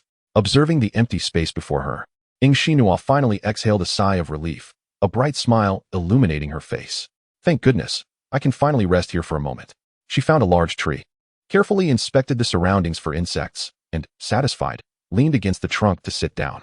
A faint golden mist coalesced beside her, forming the figure of a middle-aged man clad in splendid armor, arms crossed. "Child, I fail to understand your stubbornness. What can you achieve by following him? Are you hoping he will take you as his disciple?" The middle-aged man, sounding like a nagging guardian, prompted the girl to cover her ears in annoyance. "Oh, you wouldn't understand. This is the romance of a hero," she retorted, while the middle-aged man merely sighed, his ethereal eyes glinting with a hint of nostalgia. "The romance of a hero? What would someone like me know of such things?" he whispered, audible only to himself. What is that?" After a brief rest, feeling sufficiently rejuvenated, the girl rose to her feet, her peripheral vision catching a glimpse of something glimmering. Curiosity piqued, she approached and picked up the object. It was an irregular purple crystal. Is this a recording stone? Or perhaps a recording stone that has already captured images? After scrutinizing it for a moment, she recognized its significance. "Let me see what it has recorded." Like an adventurer, who had stumbled upon a treasure chest in the wild. She pressed the purple crystal to her forehead. Instantly, a flash of light enveloped her, and the images stored within the recording stone surged into her mind. The first scene that unfolded was of a serene camp, smoke curling upward as if it were a paradise on earth. Yet, this tranquil and harmonious tableau, reminiscent of a utopia, shattered in an instant, as if a mirror had been dropped. Screams, wails, blood, and flames surged forth, flooding the girl's vision in an overwhelming torrent. The nightmarish scene, akin to a hellish landscape, compelled her to instinctively retreat a few steps, her eyes wide with terror.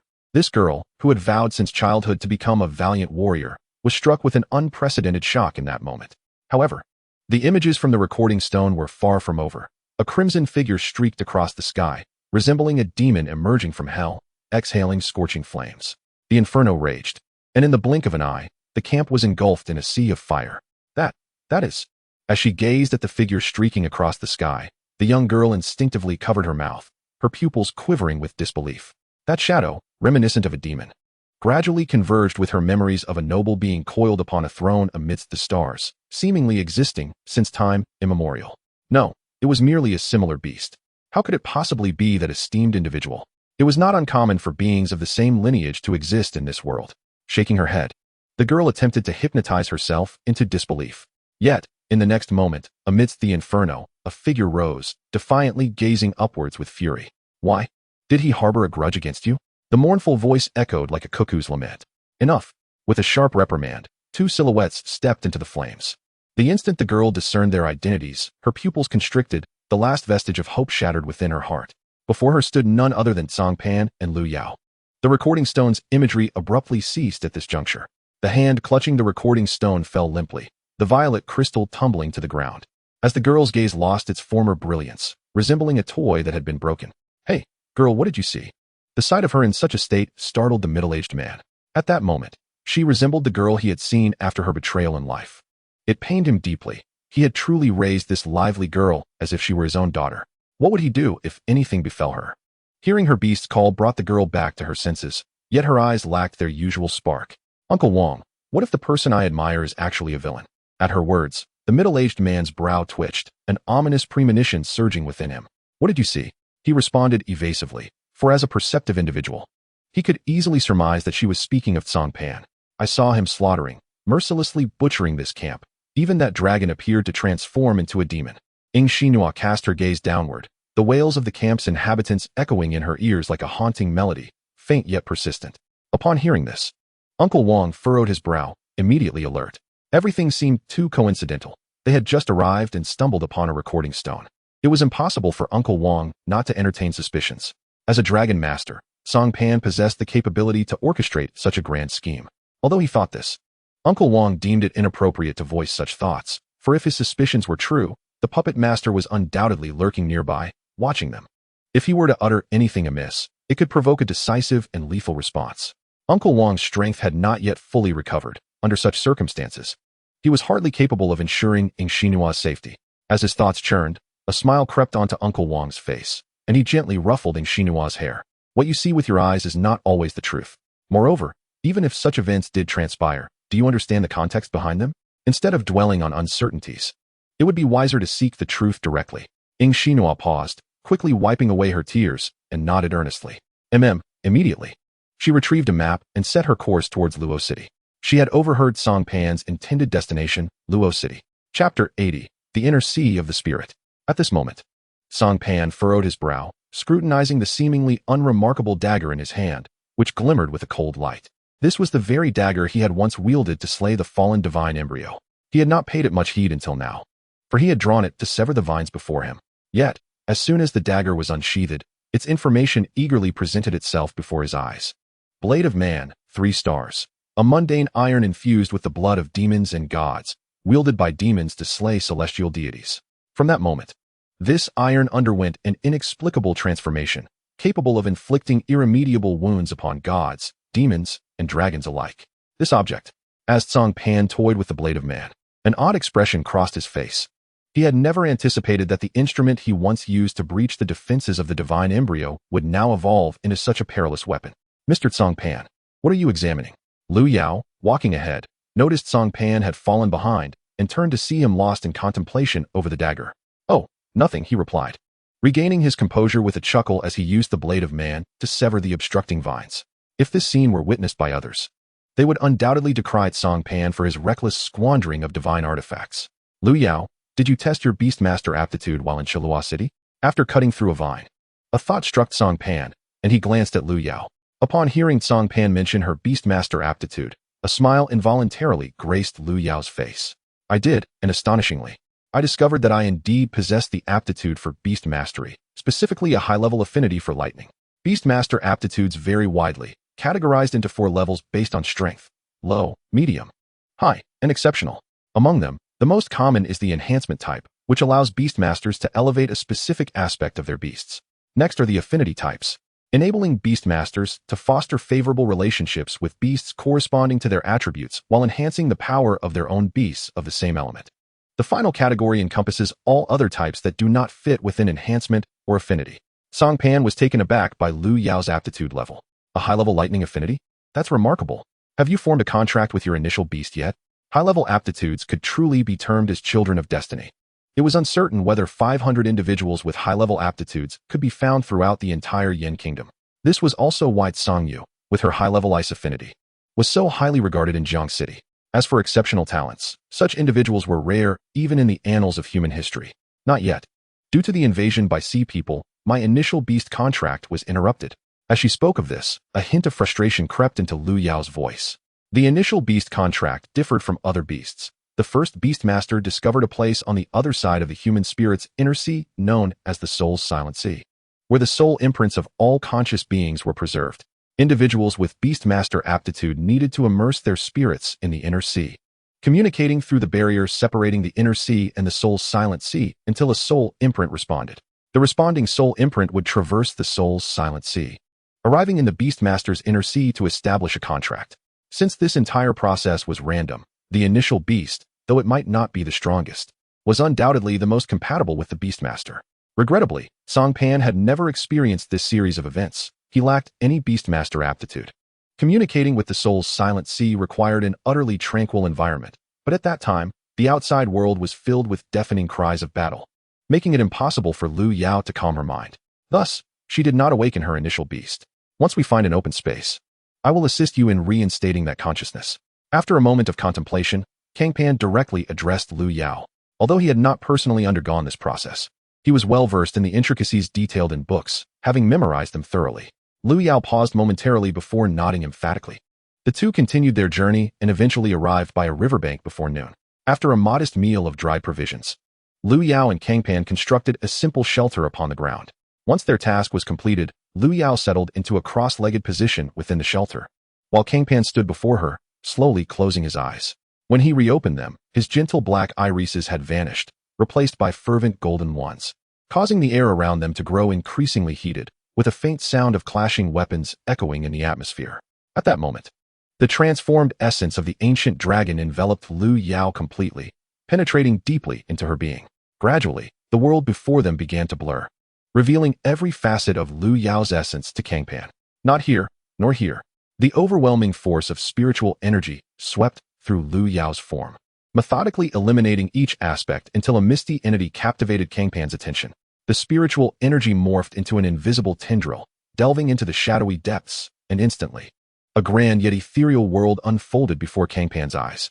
It was a golden expanse, boundless like a vast ocean, and in that moment, Cang Pan finally comprehended why this place was dubbed the Sea of Consciousness.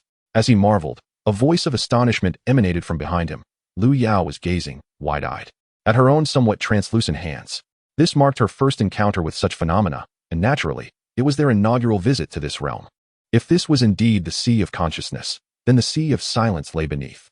Lowering his gaze, he discovered that beneath his feet was still the golden tide, with no trace of the Sea of Silence in sight. "Lord Cang Pan, what should we do now?" Lu Yao looked to him, awaiting his guidance. "You ask me. But who should I ask?" He silently scoffed, for he had not traversed this path either. After careful contemplation, Cang Pan tentatively suggested, "Since this is your Sea of Consciousness, it should be under your control. Try to assert dominion here." Upon hearing this, Lu Yao quickly nodded, her eyes narrowing as her intangible consciousness clumsily sought to communicate with the golden ocean. "Are you there? Can you hear me? Hello. I wish to know the way to the Sea of Silence. Regardless of Lu Yao's attempts, the golden expanse remained utterly unmoved, and the atmosphere grew increasingly awkward. Cang Pan observed the scene in silence, feeling an urge to etch a 3-bedroom flat into the ground with his toes. Reflecting on how he had overlooked the girl's apparent lack of intelligence. See Cang Pan, sir, this. Lu Yao's cheeks flushed, averted her gaze from him. What good is talking? Try to connect with it using your soul. He sighed in exasperation, wishing he could delve into her mind to uncover what peculiar thoughts resided within, pondering why her thought process was so unconventional. Oh. Nodding rapidly, Lu Yao emulated Cang Pan, closing her eyes. Feel with your heart, feel with your heart. She continually chanted within her mind, yet no matter how fervently she repeated it, the sea of consciousness remained impervious, as if it were malfunctioning. Is it truly this bizarre?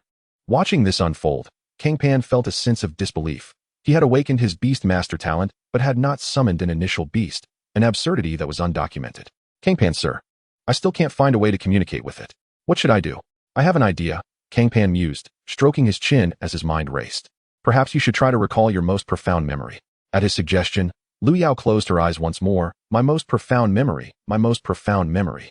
A vivid image began to materialize in her mind. Under the sunlight, a boy with golden eyes reached out to her, resembling a sacred redemption. As she delved deeper into her recollection, the imagery became increasingly vivid, while the tranquil sea of consciousness quaked with fervor. I can feel it. With her eyes shut, Lu Yao's form began to levitate gently, the golden sea of consciousness swirling around her, coalescing into a massive vortex. Simultaneously, a void of desolation emerged beneath their feet. Unspoken yet clearly understood by both, this was the Sea of Silence, the realm of all beginnings and endings. At this moment, Lu Yao did not falter in her resolve.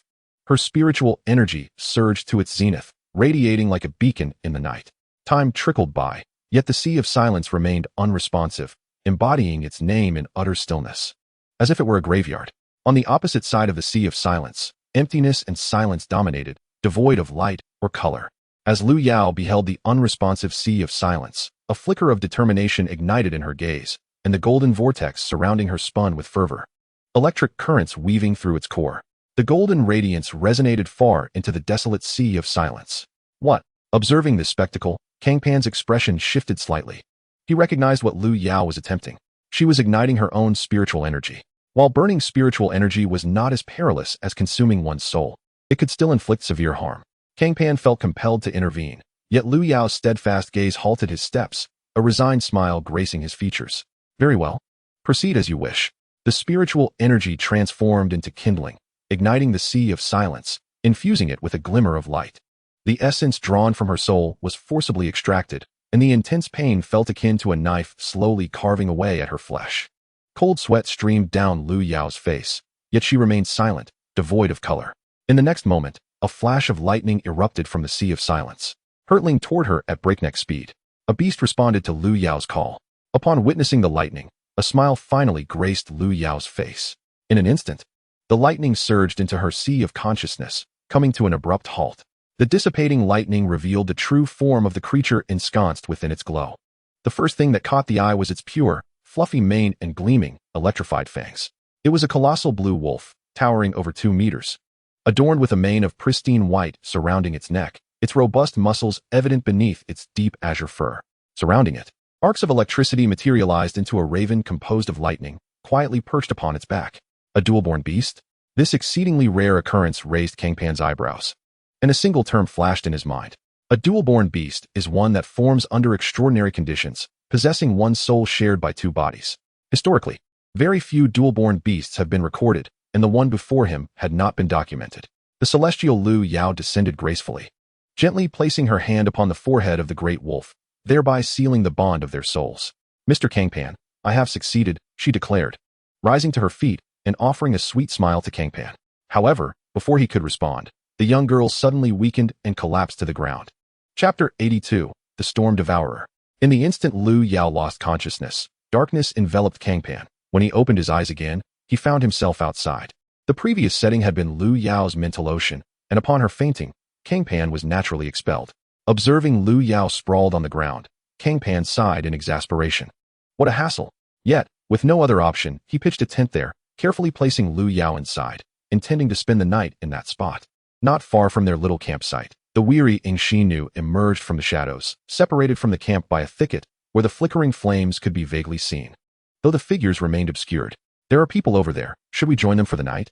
Uncle Wang's voice reached Ingshinu's ears. No need to pay them any mind. They are likely just adventurers. We must hasten to Luocheng, she dismissed, having only cast a fleeting glance. In her estimation, Cang Pan would not linger here, but would instead soar directly to Luocheng upon that red dragon. With that, she continued her journey toward Luocheng as indicated on the map, brushing past her intended target. My dear master, someone just walked by over there, and it's a familiar face, came a sultry voice from within the camp.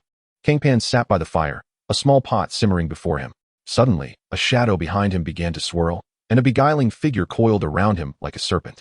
Leaning in, she whispered softly into his ear, a familiar face? Who is it? Ignoring the enchanting presence at his ear, Cang Pan remained focused on the pot, asking without lifting his gaze, what a bore, you won't tell me, will you? I suppose it's not a significant character anyway. Observing Cang Pan's reaction, the shadowy figure pouted playfully before dismounting from him and stamping her foot in annoyance, merging back into his shadow, leaving Cang Pan bewildered. This enigmatic, ghostly woman, he muttered, scratching his face, and returned his attention to the pot, for she had declared it was of no consequence. At that moment, a pained groan emanated from behind him, as Lu Yao clutched her head and rose from the bed. How are you feeling? Cang Pan inquired, offering her a bowl of porridge and assisting her to sit up. My head is pounding. The price of burning soul energy is quite steep. Lu Yao opened her eyes, the world spinning before her, nausea overwhelming her. Yet, despite her discomfort, a smile involuntarily graced her face as she beheld the vast space of her beast domain within her consciousness, and that great wolf therein. Only you would dare burn soul energy without care. Drink this, he chided, handing her the bowl. Leaning against the pillow, she took small sips of the porridge, finding some relief from her headache. Tell me about your beast. What is its origin? Cang Pan asked, curiosity evident in his gaze, for dual beast masters were a rarity. Hearing this, Lu Yao chuckled. Hee, that fellow is called the Storm Devourer. I named the wolf Gilly and the raven Fu Xin. What do you think, catchy right? Before Cang Pan could respond, the shadow behind him began to stir again, with the ghostly figure and the great red beast in her domain casting accusing glances at him, as if silently lamenting. Look at the names others have chosen for their beasts, and then look at yours. What pitiful names they are. The Storm Devourer, Gilly, Fu Xin. Why do those names sound familiar? Cang Pan pondered, though he paid no heed to the commotion of his beasts. Yet, just as he turned to exit the tent, a jolt of realization struck him like lightning. Wolf, raven, Gilly, Fu Xin, aren't those Odin's pets? In Norse mythology, two fierce wolves, Gilly and Kuli, were ever at Odin's side, ready to protect him, while two ravens, Fu Xin and Wuni, traversed the 9 realms to report back to Odin. However, a question arose. He recognized Odin from his past life, yet in this world, much knowledge had been lost due to the era of great beasts, including the myths of various nations. Even if remnants existed, they were but fragmented whispers. How could Lu Yao possess such knowledge? A mere coincidence might be conceivable, but to match 2 names in succession was remarkable. Turning back into the tent, he asked, Lu Yao, how did you come to choose those 2 names? Lu Yao paused, momentarily perplexed by his inquiry. Seeing her confusion, Cang Pan reiterated his question, and at last, she responded, oh, it's nothing. I just thought of those names spontaneously. Cang Pan, though not entirely satisfied with her answer, suddenly conceived a thought and turned to Lu Yao, hypothetically. If you had 2 identical storm devourers, what names would you give them? Chapter 83. Brother, I was merely jesting. If they were wolves, I would name them Gilly and Kuli. If they were ravens, I would name them Fu Xin and Wuni, Lu Yao answered decisively. Cang Pan nodded in acknowledgement, withholding further commentary. In the era of great beasts, he was merely a traveler, and many mysteries remained unsolved. Lu Yao must have some intricate connection to Odin. Yet his editor had no influence over those beyond himself, leaving him unable to discern the specifics. You should rest well today. We will continue our journey tomorrow. Nonetheless, Cang Pan understood that with her newly acquired beasts, Lu Yao would likely find it difficult to settle down this evening. It would be beneficial for her to spend some time alone with her beasts. Stepping outside the tent, he breathed in the fresh air of the grasslands. The twilight sun cast a serene glow upon the nearby river, creating a tranquil atmosphere. Not far away, a group of individuals clad in black lay hidden among the low brush, spying on Cang Pan's silhouette through the use of an eagle-eye stone. Boss, the young man before us doesn't appear wealthy. He likely has no treasures on him, one remarked. A man with a grotesque scar stretching from his chin to his right eye raised his hand and replied, that's of no consequence. As long as he is young and strong, that is sufficient. From their conversation, It was evident that they were a band of robbers. The scarred man, named Lehigh, was the leader of this band. Boss, why must we engage in human trafficking? Isn't that rather immoral? The one holding the eagle-eye stone suddenly questioned. Lehigh knocked him to the ground with a swift strike, seething. What era are we in to still speak of morality? Our homes are gone, without money. How can one establish themselves in Chilua City? Why did you spare that old man and the young one? Lehigh replied coldly. That old fellow is a familiar acquaintance. He is not to be trifled with. The young man, well, it's just unfortunate for him. In an age dominated by great beasts, the moral compass of humanity had undoubtedly shifted. Report, boss. We have conducted reconnaissance. There are only 2 of them, and a beautiful woman remains in the tent. The man in black wasted no time and promptly reported back. Good. Men can be sold as laborers, while a woman could fetch a much higher price. Let us move. Lehigh led his group out of the thicket, advancing towards the tent. They drew their firearms and approached Cang Pan cautiously. Master, a voice emerged from behind, belonging to Yuying. What is it? Cang Pan replied. It seems we might be ambushed. Turning around, Cang Pan beheld a group of individuals clad in black, donning masks and brandishing gleaming firearms aimed directly at him. He almost burst into laughter. I thought I had stumbled into Amihan. What is Amihan? One of the robbers, now within 5 meters of Cang Pan, asked curiously upon hearing his words. Silence. Is this the time for questions? Subdue him at once. Lehigh roared with fury. Yes. Several robbers moved closer to Cang Pan, preparing to pin him to the ground. Cang Pan merely raised an eyebrow. Not only was Yuying formidable, but even his own capabilities were far beyond the petty thieves before him. It was astonishing to witness bandits even in the Beastmaster era. Quickly raise your hands and crouch down. The encircling men in black, infuriated by Cang Pan's calm demeanor, shouted. What if I refuse? Cang Pan countered. You don't intend to rob me with those weapons, do you? Shut up. One of the black-clad men kicked Cang Pan's leg in an attempt to topple him. However, it was as if he had kicked a steel plate, causing him to howl in pain as he clutched his foot. Think carefully. Can someone who traverses the treacherous Chuching Mountains be harmed by your feeble firearms? Cang Pan remarked. Let us find out. Lehigh sensed the man before him possessed some strength, so they decided to intimidate him. Yet, Yuying's form abruptly materialized before the group. A Beastmaster. A humanoid Beastmaster. Most of the robbers, being ordinary individuals, instinctively sought to flee upon seeing the beast. Lehigh, however, remained unfazed. He spat on the ground, raised his weapon, and shouted, Everyone, calm down. And what about me? Indeed, you are a Beastmaster. How unfortunate that I am one too. Lehigh summoned his beast. A 6th-tier lightning wolf. As the massive wolf, cloaked in blue lightning, appeared, it bore a resemblance to the Storm Devourer. Do you think you're the only Beastmaster? Before you stands a 6th-tier elite beast. Go, Lightning Wolf. Lehigh proclaimed triumphantly, believing that the humanoid Beastmaster before him, being a cute girl, likely lacked strength. Yet, the Lightning Wolf had a different perspective, trembling and hiding behind Lehigh. It was the first time Lehigh had witnessed such a scene, leading to an awkward silence. Lightning Wolf, what are you doing? He whispered, nudging the beast's rear. Cang Pan could hardly contain his laughter, even feeling disinclined to engage. Yuying, on the other hand, beckoned at the Lightning Wolf, wielding absolute level dominance, and being a young deity. The mere beast had no choice but to submit. The typically boastful Lightning Wolf, akin to a timid husky, approached Yuying, rolling onto its back and exposing its belly, allowing Yuying to pet it freely. Lehigh's face fell, and his subordinates turned ashen. Their boss's fearsome beast had surrendered without a fight. They stood no chance against the individual before them. Humph! You scoundrel!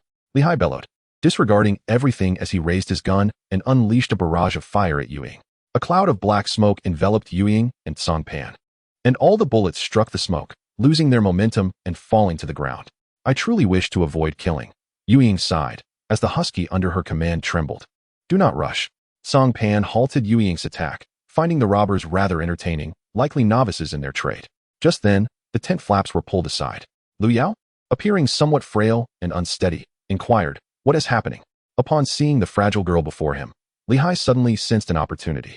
He swiftly approached the tent, looping his arm around Lu Yao while aiming his gun at her temple. Cooperate, or else. His subordinates gulped nervously. Four pairs of red eyes had suddenly appeared inside the tent. Just a reminder, while the beasts within the tent may lack the strength of my Yuying, their temperament is far less forgiving. Cang Pan smiled, warning Lehigh, observing their master being held hostage. The Storm Devourer's raven and wolf glared at Lehigh with a bloodthirsty intensity, especially when the enormous wolf, Gilly, with its crimson eyes, came into view. Lehigh began to awkwardly chuckle. I was just joking, brother. However, with no retreat available, he composed himself and threatened, If you dare take a step closer, I will. Chapter 84. Advanced hunters often appear as prey. Although Yuying detested death, she did not shy away from it. Especially after receiving her master's command, her shadow surged, and a small grayish-white dog emerged from it, weaving through the crowd of robbers. The dog darted among the bandits, swiftly concluding the battle. Before Li Hai could utter his threats, he witnessed his men collapsing one by one, realizing this time they had truly met their match. Do you have any last words? Cang Pan, no longer a lamb awaiting slaughter, had transformed into an advanced hunter, often appearing in the guise of prey. Li Hai pressed his gun against Lu Yao's temple, stating, "You are quite formidable, but within 10 steps, my gun is both swift and..." Before he could finish, he felt his entire body go numb, as if electrocuted, convulsing and foaming at the mouth before collapsing to the ground. The lightning wolf emitted a mournful howl, for if its master perished, it would undoubtedly follow suit. Li Hai's vision faded to darkness as he slumped to the ground. The thunder devourer moved closer, poised to eliminate him. Yet, Lu Yao intervened. Cang Pan, why? Are you unwilling to kill? Just as he was about to impart a lesson in philosophy to Lu Yao, she shook her head, saying, I feel like I've seen this person before. Dousing Li Hai with cold water, he finally regained consciousness. Opening his eyes, he beheld a somewhat familiar face. Are you all right? Lu Yao asked. Why did you save me? Li Hai grumbled, ungrateful. For his long history of human trafficking had rendered him distrustful of genuine compassion. Are you from Chilua City? Lu Yao suddenly inquired, having detected Li Hai's accent.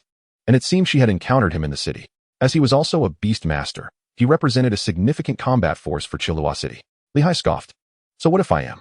Chilua City is in dire need of talent, and someone like you, a beast master, should not be languishing as a bandit in the wilderness. Lu Yao's intentions became clear. She was still concerned about her hometown. Cang Pan understood her thoughts, but deemed her too naive. The individual before them had clearly turned to banditry, his character altered. Moreover, it was futile to suggest he reform. It was akin to playing music to a cow. As expected, Li Hai replied, Is Chilua City not yet destroyed by the fishmen? Is it still in need of people? His voice dripped with disdain. But then a thought crossed his mind, and he asked with a hint of curiosity, By the way, are you from Chilua City? What do you think? Cang Pan chuckled. A flicker of concern crossed Li Hai's face as he inquired, How is Chilua City now? Has Mu Jing, had Mu passed away? Are you referring to Mu Jingzhu? Cang Pan replied, After vanquishing the Fishman clan, she is currently organizing the reconstruction efforts in Chilua City. A glimmer of hope sparkled in Li Hai's eyes, yet he continued, Is what you say true? Suddenly remembering, he exclaimed, You are the demon suppressor, Lightning Wolf Li Hai. Lu Yao finally recalled the identity of the person before her. Ha ha ha, Li Hai laughed heartily. Little girl, your memory is remarkable. However, that was 3 years ago. How could this happen? Why did you leave Chilua City? Lu Yao's question immediately elicited a scornful response from Li Hai. Uffed, the Fishman clan was so formidable. If we could defeat them, it would indeed be a miracle, he retorted. But then, a realization struck him. Kid, did you just say after defeating the Fishman clan? Observing Li Hai's sluggish reaction, Cang Pan mused. Could it be that the people of Chilua City are all a bit dim-witted? As a resident of Chilua City, not recognizing me is quite remarkable. This was not mere bragging. Chilua City was almost inclined to erect a statue in his honor. The Fishman clan has been defeated. Li Hai disregarded Cang Pan's taunt, his mind still echoing this news. Tears welled in the corners of his eyes. Ah, this war has finally come to an end. He choked up and then wept, lamenting, What a pity for those brothers. It was Brother Hai who led you to this fate. After half an hour, he finally regained his composure. Kneeling before Cang Pan, he said, I am sorry. Little brother, I never expected to turn against my benefactors. He bowed deeply several times. Cang Pan, however, was unfazed, stating, Enough, apologies hold little meaning. He fixed Li Hai with a frosty gaze and inquired, You mentioned it has been 3 years since you left Chilua City. Have you been a bandit all this time? Yes, Li Hai responded. If I were captured by you, where would I be taken? This was something Cang Pan couldn't comprehend. Typically, bandits were driven by greed. Li Hai before him seemed to be motivated solely by abduction. After a moment's hesitation, Li Hai sighed heavily and said, Actually, for the first 2 years, after we escaped to Luocheng, we worked as bodyguards. However, due to my gambling addiction, I accrued some debts. He glanced around. Regret etched on his face. Then, I was captured by the casino people. It could have ended in a showdown. But it turned out they were involved in human trafficking. They promised exorbitant rewards if I helped them smuggle people. Thus, we've been roaming the nearby cities, capturing individuals like you who are alone to bring back to Luocheng. At this point, he felt a pang of guilt. Good heavens, you are human traffickers. Cang Pan's tone grew even colder. He harbored a deep-seated hatred for human traffickers. In both this life and the last. I won't do it again. However, Cang Pan was not one to easily trust others like Lu Yao. He seized Li Hai by the collar and demanded, "Who gave you the audacity to blatantly disregard the laws of the Flame Nation?" I am sorry. I was wrong." Li Hai stammered. "I never expected to encounter such scoundrels in the Beastmaster world, where the war between humanity and ferocious beasts rages on. A true case of internal strife and external threats. Take me to Luoqing." Cang Pan tossed him aside casually, relieved to have found a guide. "And while you're at it, let me meet your leader." His tone left no room for refusal, and Li Hai could only swallow hard and comply. The next day, Lu Yao had regained her spirit, and with Li Hai riding ahead on a wolf, they reached the city with iron walls in less than half a day. "Here we are, Luoqing." However, upon entering, they discovered a pass was required, and the three were halted by the guards. After Li Hai displayed his credentials and whispered a few words to the guards, they were permitted to pass. "I'll take you this far. I'm quite alert and need to contact them," Li Hai informed Cang Pan. "Fine, just remember to contact me." "You know the consequences of fleeing," Cang Pan replied, casually glancing around until he spotted an inn. After an uncomfortable night on the ground, he was eager to find a soft bed. Chapter 85. A reunion at the tea house. First, they headed to a nearby inn to check in. They could not afford to sleep in the wild again. The innkeeper was a plump middle-aged woman who cheerfully asked where they were from. Unlike the small city of Chilua, Luoqing frequently welcomed trading caravans. "We hail from Chilua City," Cang Pan responded casually. "Wasn't Chilua City embroiled in war not long ago?" The innkeeper, having seen much in her time, pondered for a moment with her finger on her chin before continuing. "It seems no one from Chilua City has visited in quite a while. I recall 5 years ago, there were often people from Chilua selling seafood." As a perceptive merchant, she sensed Lu Yao's melancholy. Clearing her throat, she smiled warmly. "No worries. We are all subjects of the Flame Nation, and Luoqing is now your home."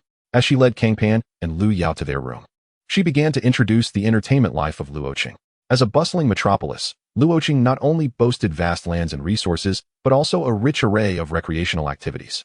There was even a street lined with snacks, gambling houses, taverns, and arenas, illustrating that while people were well fed, they also sought spiritual pursuits. However, the innkeeper was so engrossed in her description of Luoqing that she made a fundamental mistake. She guided Cang Pan and Lu Yao to a room at the stairwell's corner, handed the key to Cang Pan, and cheerfully exited. In her mind, she believed Cang Pan and Lu Yao were a pair of star-crossed lovers eloping. The trust evident in Lu Yao's gaze toward the man before her led the innkeeper not to inquire further, leaving Cang Pan in a daze. Ahem. Cang Pan looked around the room's layout and remarked, "It's fine. I'll just sleep on the sofa in the living room." Lu Yao smiled noncommittally. She still trusted Cang Pan's character. "Shall we head to the tea house and wait for Li Hai?" Cang Pan suggested, tossing their luggage into the room as he decided to go to their agreed-upon meeting place for information. The tea of Luoqing is renowned throughout the Flame Nation, often regarded as a luxurious gift among the elite to present to friends. Consequently, the tea houses in Luoqing flourished abundantly. The tea house where Cang Pan had arranged to meet Li Hai was the most lavish of them all, named Luo Yihua Tea. The streets of Luoqing were lined with tall buildings, bustling with fashionable young men and women. Their splendid attire and graceful figures finally gave Cang Pan a sense of returning to the urban life. Observing Lu Yao lost in thought, Cang Pan remarked, "After the threat of the Fishman clan is eliminated, Chilua City will surely flourish." Lu Yao nodded. Anyone witnessing a peaceful scene would inevitably feel a surge of emotion when recalling their hometown ravaged by war. In the southern part of Luoqing, Li Hai donned formal attire and entered a towering establishment named Yongla Casino, heading straight for the top floor. A bodyguard attempted to intercept him, but upon locking eyes with Li Hai, he obediently stepped aside. In a dimly lit room devoid of sunlight, a figure was silhouetted against a shadowy lamp, smoking a cigarette. "Boss," Li Hai expressed with deference. "Where's your cargo?" The individual exhibited no interest in Li Hai, merely finding it peculiar that he arrived empty-handed. "I apologize. We have encountered formidable opposition this time, and our forces have been entirely annihilated." Li Hai lowered his head. The man paused momentarily before extinguishing his cigarette in the ashtray. "It's of no consequence." He rose slowly, advancing towards Li Hai, lifting his gaze. Li Hai's face was drenched in cold sweat. The oppressive aura emanating from the boss before him was no less daunting than that of Cang Pan. No, perhaps it was slightly less intimidating.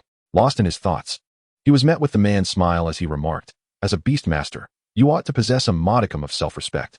Death is but a part of life. There's no need to dwell upon it." Indeed, Li Hai resolved to complete Cang Pan's mission. Just as he prepared to speak, the man interrupted him. "However, I cannot permit anyone to betray me. You understand this, do you not? This is your first visit here, I presume?" Accompanied by a palpable aura of menace, Li Hai saw a shadow detach itself from the corner of the room, constricting his throat.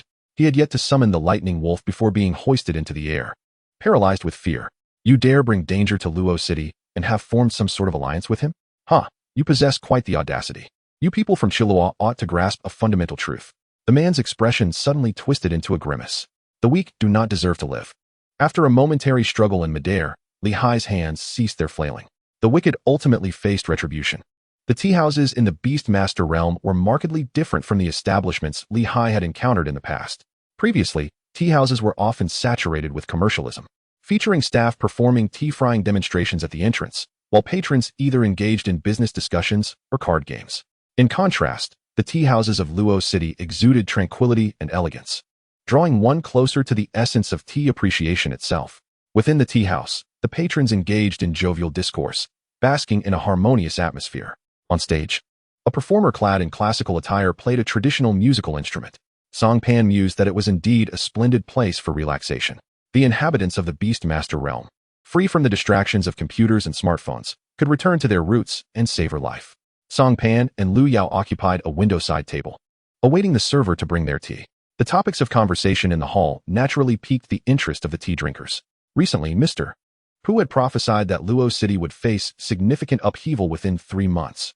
As residents of Luo City, it is our solemn duty to safeguard its honor. We have all witnessed the desolation that has befallen our neighboring Chilua City. Listening to this voice and the extravagant claims being made, Cang Pan found his eyes narrowing, overwhelmed by an inexplicable sense of familiarity. Thus, I have been journeying across various regions and have identified a dangerous individual.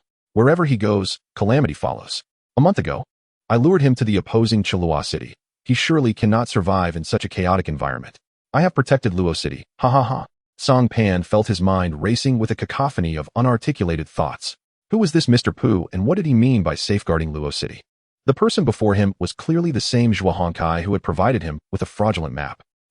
Master, he claims you will bring disaster, in our terms. We call that a harbinger of misfortune, the shadowy echo chimed in, just as the server delivered the brewed tea. Cang Pan gradually rose and walked towards Zhuo Honkai in the hall. The server quickly exclaimed, Sir, we cannot allow disturbances within the establishment. We are associated with the Demon Suppression Division. I am of the Demon Suppression Division. Cang Pan produced his credentials from the Jiang City Demon Suppression Division, displaying them to the server, who promptly fell silent. Having an official identity while out and about facilitated matters. This was something he had requested from Wang Qi before departing. He, a family member of the Jiang City Demon Suppression Division, had come to Chilua City as a guest official to oversee affairs in Luo City. Zhuo Honkai continued to boast extravagantly, but as he noticed the once laughing crowd gradually quieting down, he inquired, What is the matter, everyone? He slowly turned around, meeting the gaze of a familiar figure who was smiling at him.